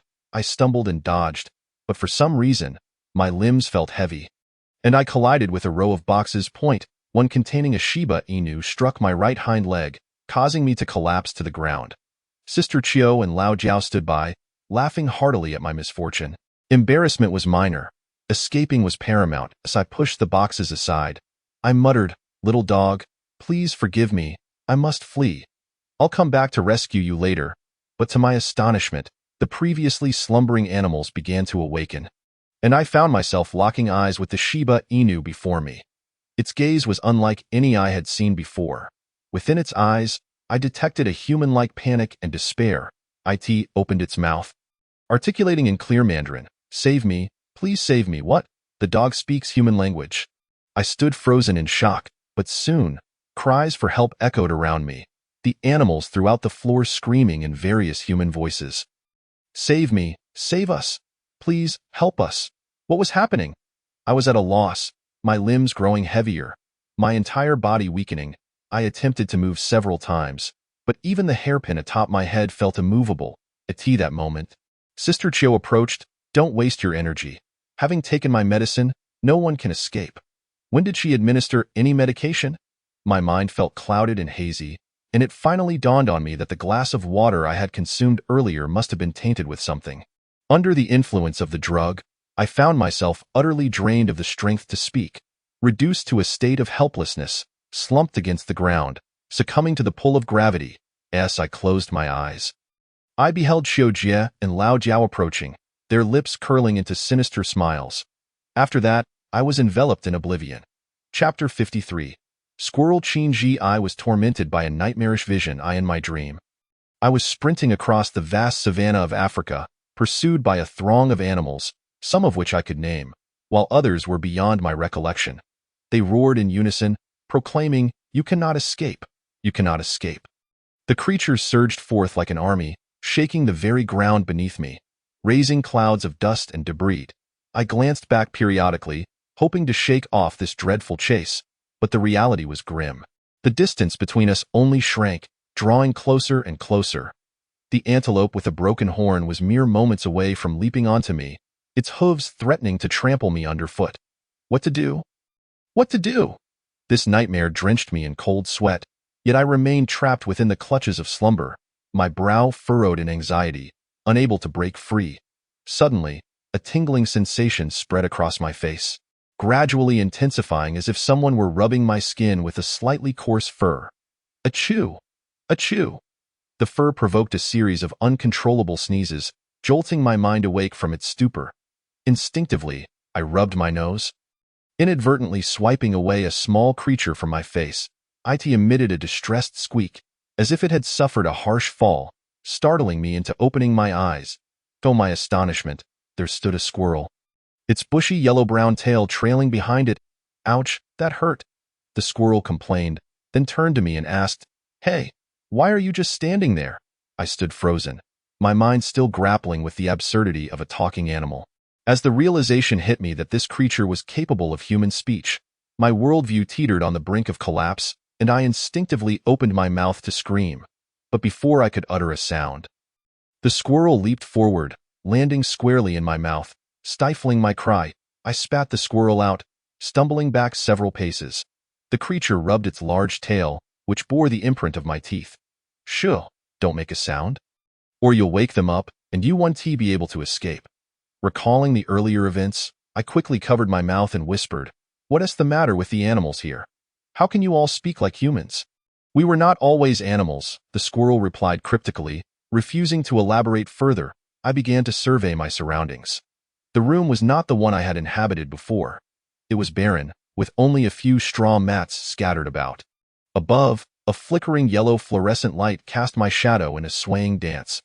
The straw mats were coarse, leaving my hands with several small cuts, and the air was tainted with an unpleasant odor. Feeling increasingly uncomfortable, I stood and attempted to distance myself from the mats.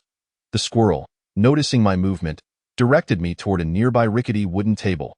It urged me to move it aside, revealing a dark, narrow opening beneath, barely large enough for a person to crawl through. "Stop dawdling, follow me. They've all gone out to collect their goods. If you don't run now, you'll never get the chance again."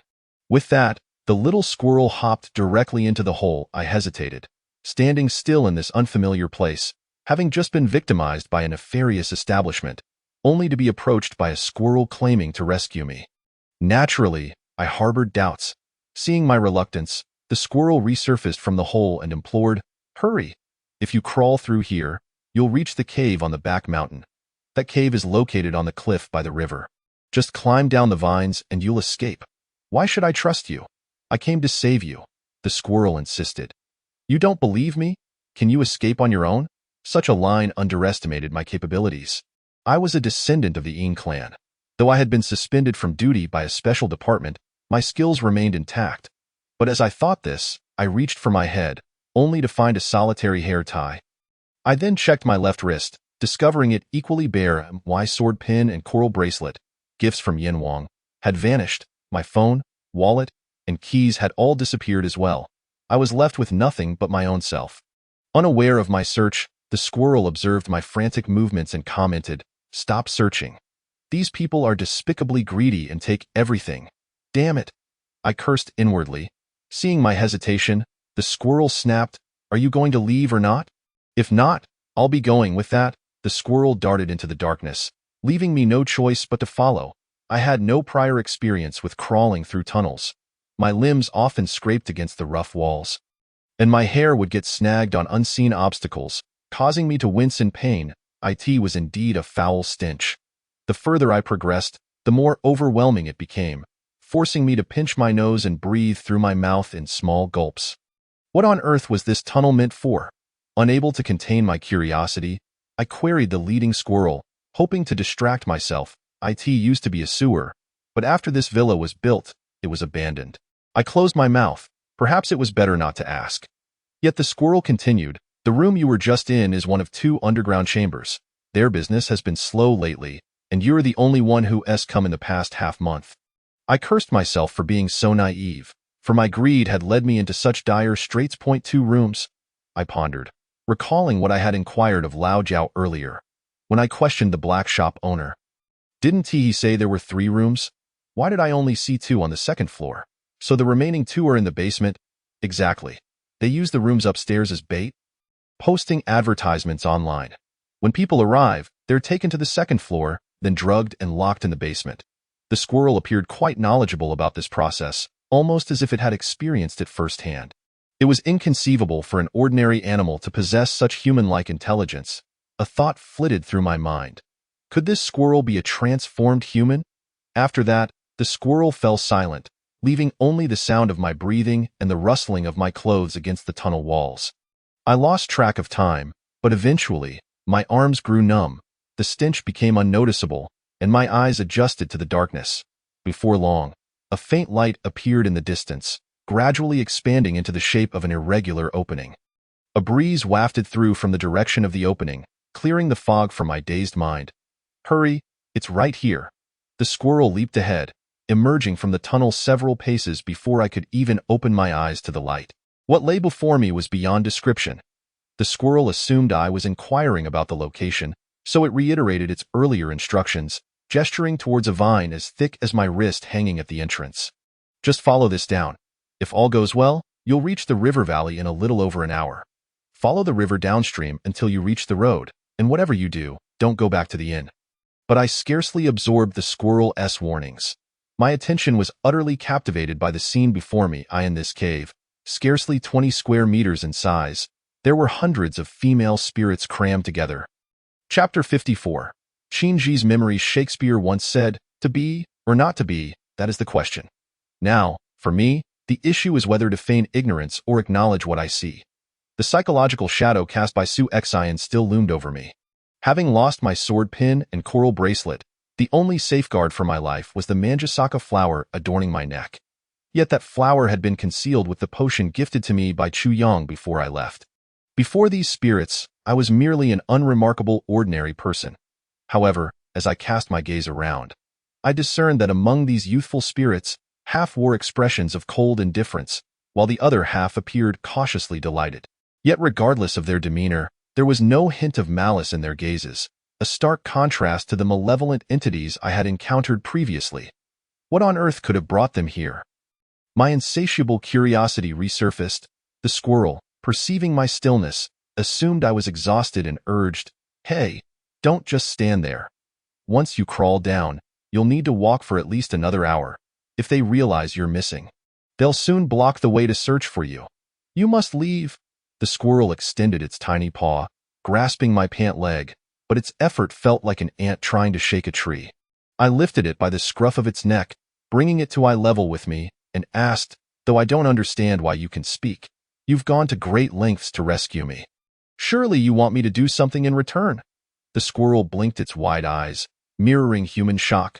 It fidgeted restlessly in my palm several times before ultimately choosing to leap down, somewhat dejectedly stating, "I don't need your help. Just go. If you don't leave now, it'll be too late." I glanced once more at the female specters before me. The indifference I previously wore remained unchanged. Yet the joy I had felt had transformed into sorrow.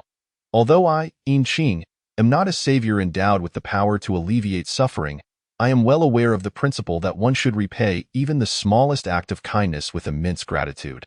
As a descendant of the Yin clan, I find it impossible to stand idly by in the face of such circumstances. Little squirrel, are you certain? Even if that is your perspective, do the multitude of female ghosts in this cavern share the same sentiment? Squirrel straightened its neck, taken aback by my response. Why you? How can you? I am Yin Qing, a practitioner of the Yin clan's ghost summoning techniques, and a member of the Special Abilities Unit, Group 4, responsible for addressing extraordinary incidents. I can see at least 100 female ghosts in this cave, all of whom, like you, are gazing at me with wide-open eyes. The female ghosts covered their mouths in silence, yet I heard not a single gasp escape their lips. In fact, they had uttered not a sound from the outset. Meanwhile, Squirrel, in a fit of excitement, leaped back into my palm, tears as large as beans streaming from its eyes, plopping down onto my hand.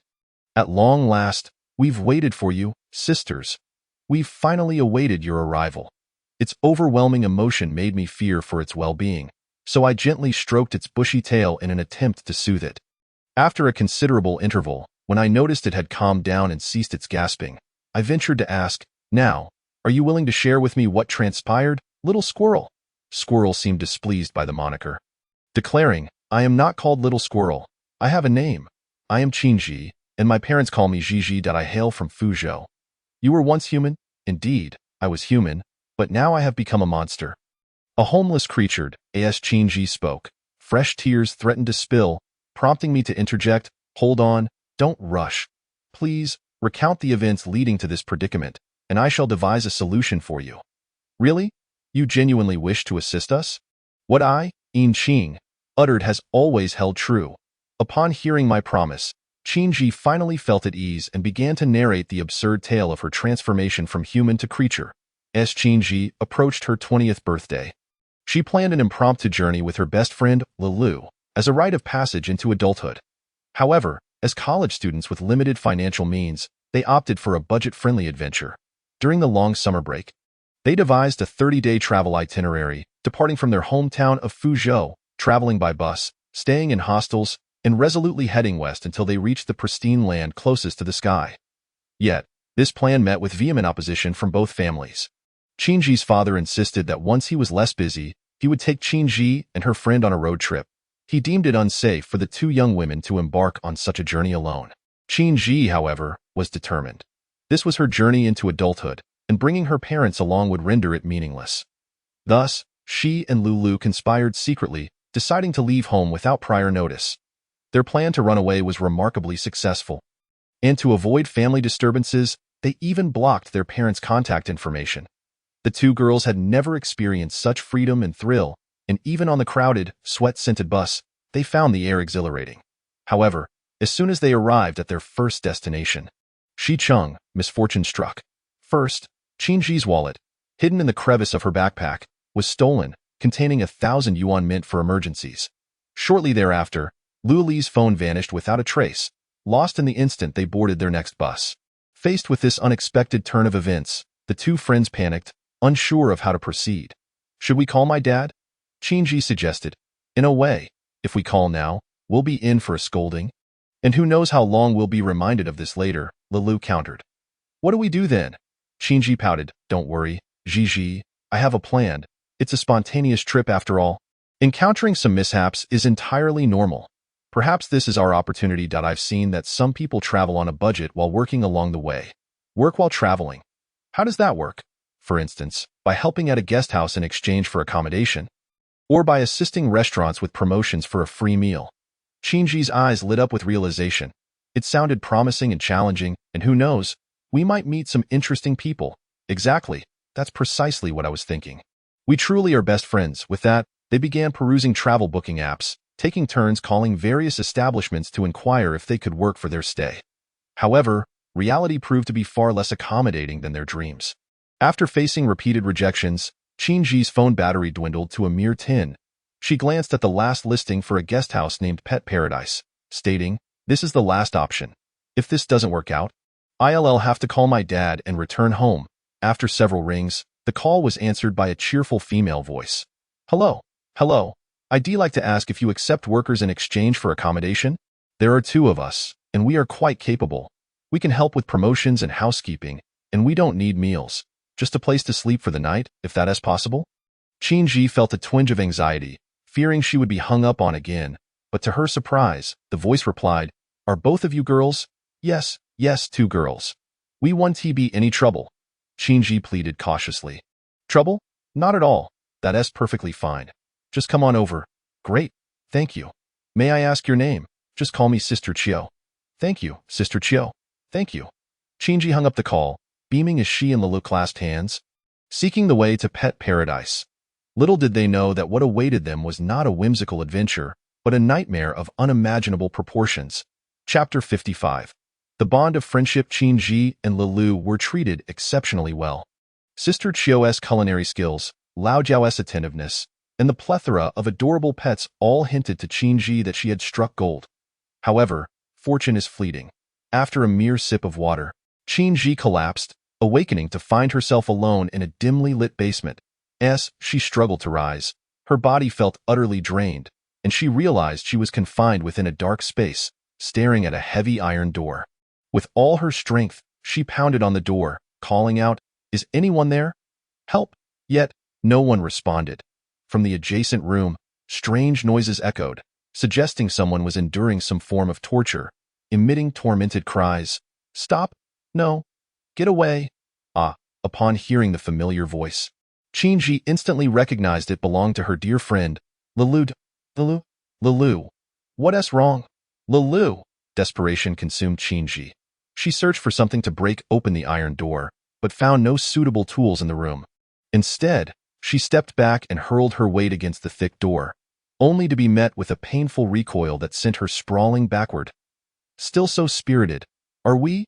The door swung open, revealing Sister Chiao. Drawn by the commotion, young people are always so full of energy.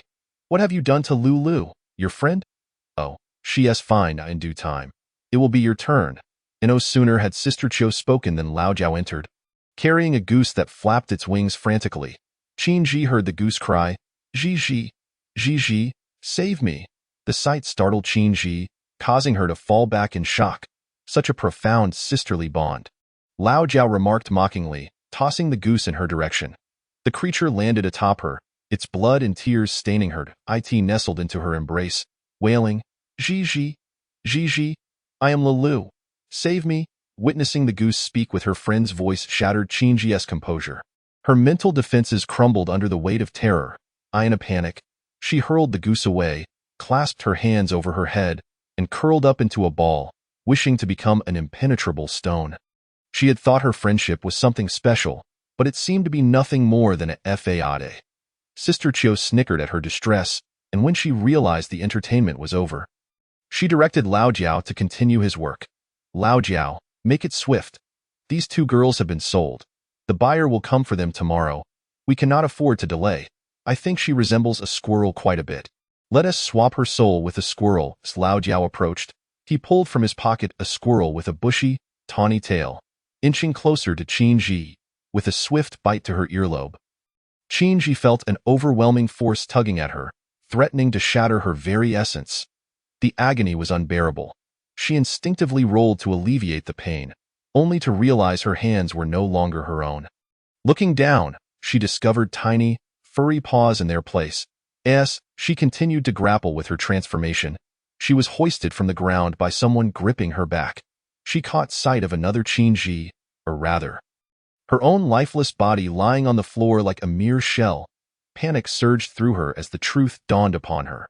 She understood why the goose possessed her friend Lulu's voice. Lao Jiao spun her around, assessing her new form. "The squirrel appearance is quite fitting. Once it's rendered mute, we can sell it for a good price." Qin was oblivious to the devious intentions swirling in his mind. Yet a singular thought dominated her consciousness: escape. Lao Jiao, perceiving Qin's sudden stillness, mistakenly believed her to be paralyzed by fear and thus lowered his guard. Little did he anticipate that the small squirrel would fiercely bite into the flesh of his palm, compelling him to relinquish his grip. "Damn it, you little bastard!" Lao Jiao yelped in pain, swiftly seizing a knife and furiously hacking at the ground beneath him. He was ruthless. He would not hesitate to take a life. So what was a mere defenseless squirrel to him? "There's nowhere for you to flee," Lao Jiao pursued her relentlessly. Qin, having only recently inhabited this body, had yet to fully acclimate, but the urgent desire to survive was firmly anchored in her mind. She summoned the stamina she had once harnessed during the 800-meter run at the school sports meet, deftly dodging left and right. Suddenly, a sharp cry escaped Qingji's lips as she came to an abrupt halt. Her tail had been cruelly stepped on by Qiu Jia, robbing her of all strength. A filthy squirrel has reduced you to such a pitiful state. Lao Jiao, you are growing increasingly ineffectual with age. Perhaps I should brew you a couple of tiger whips to bolster your vitality.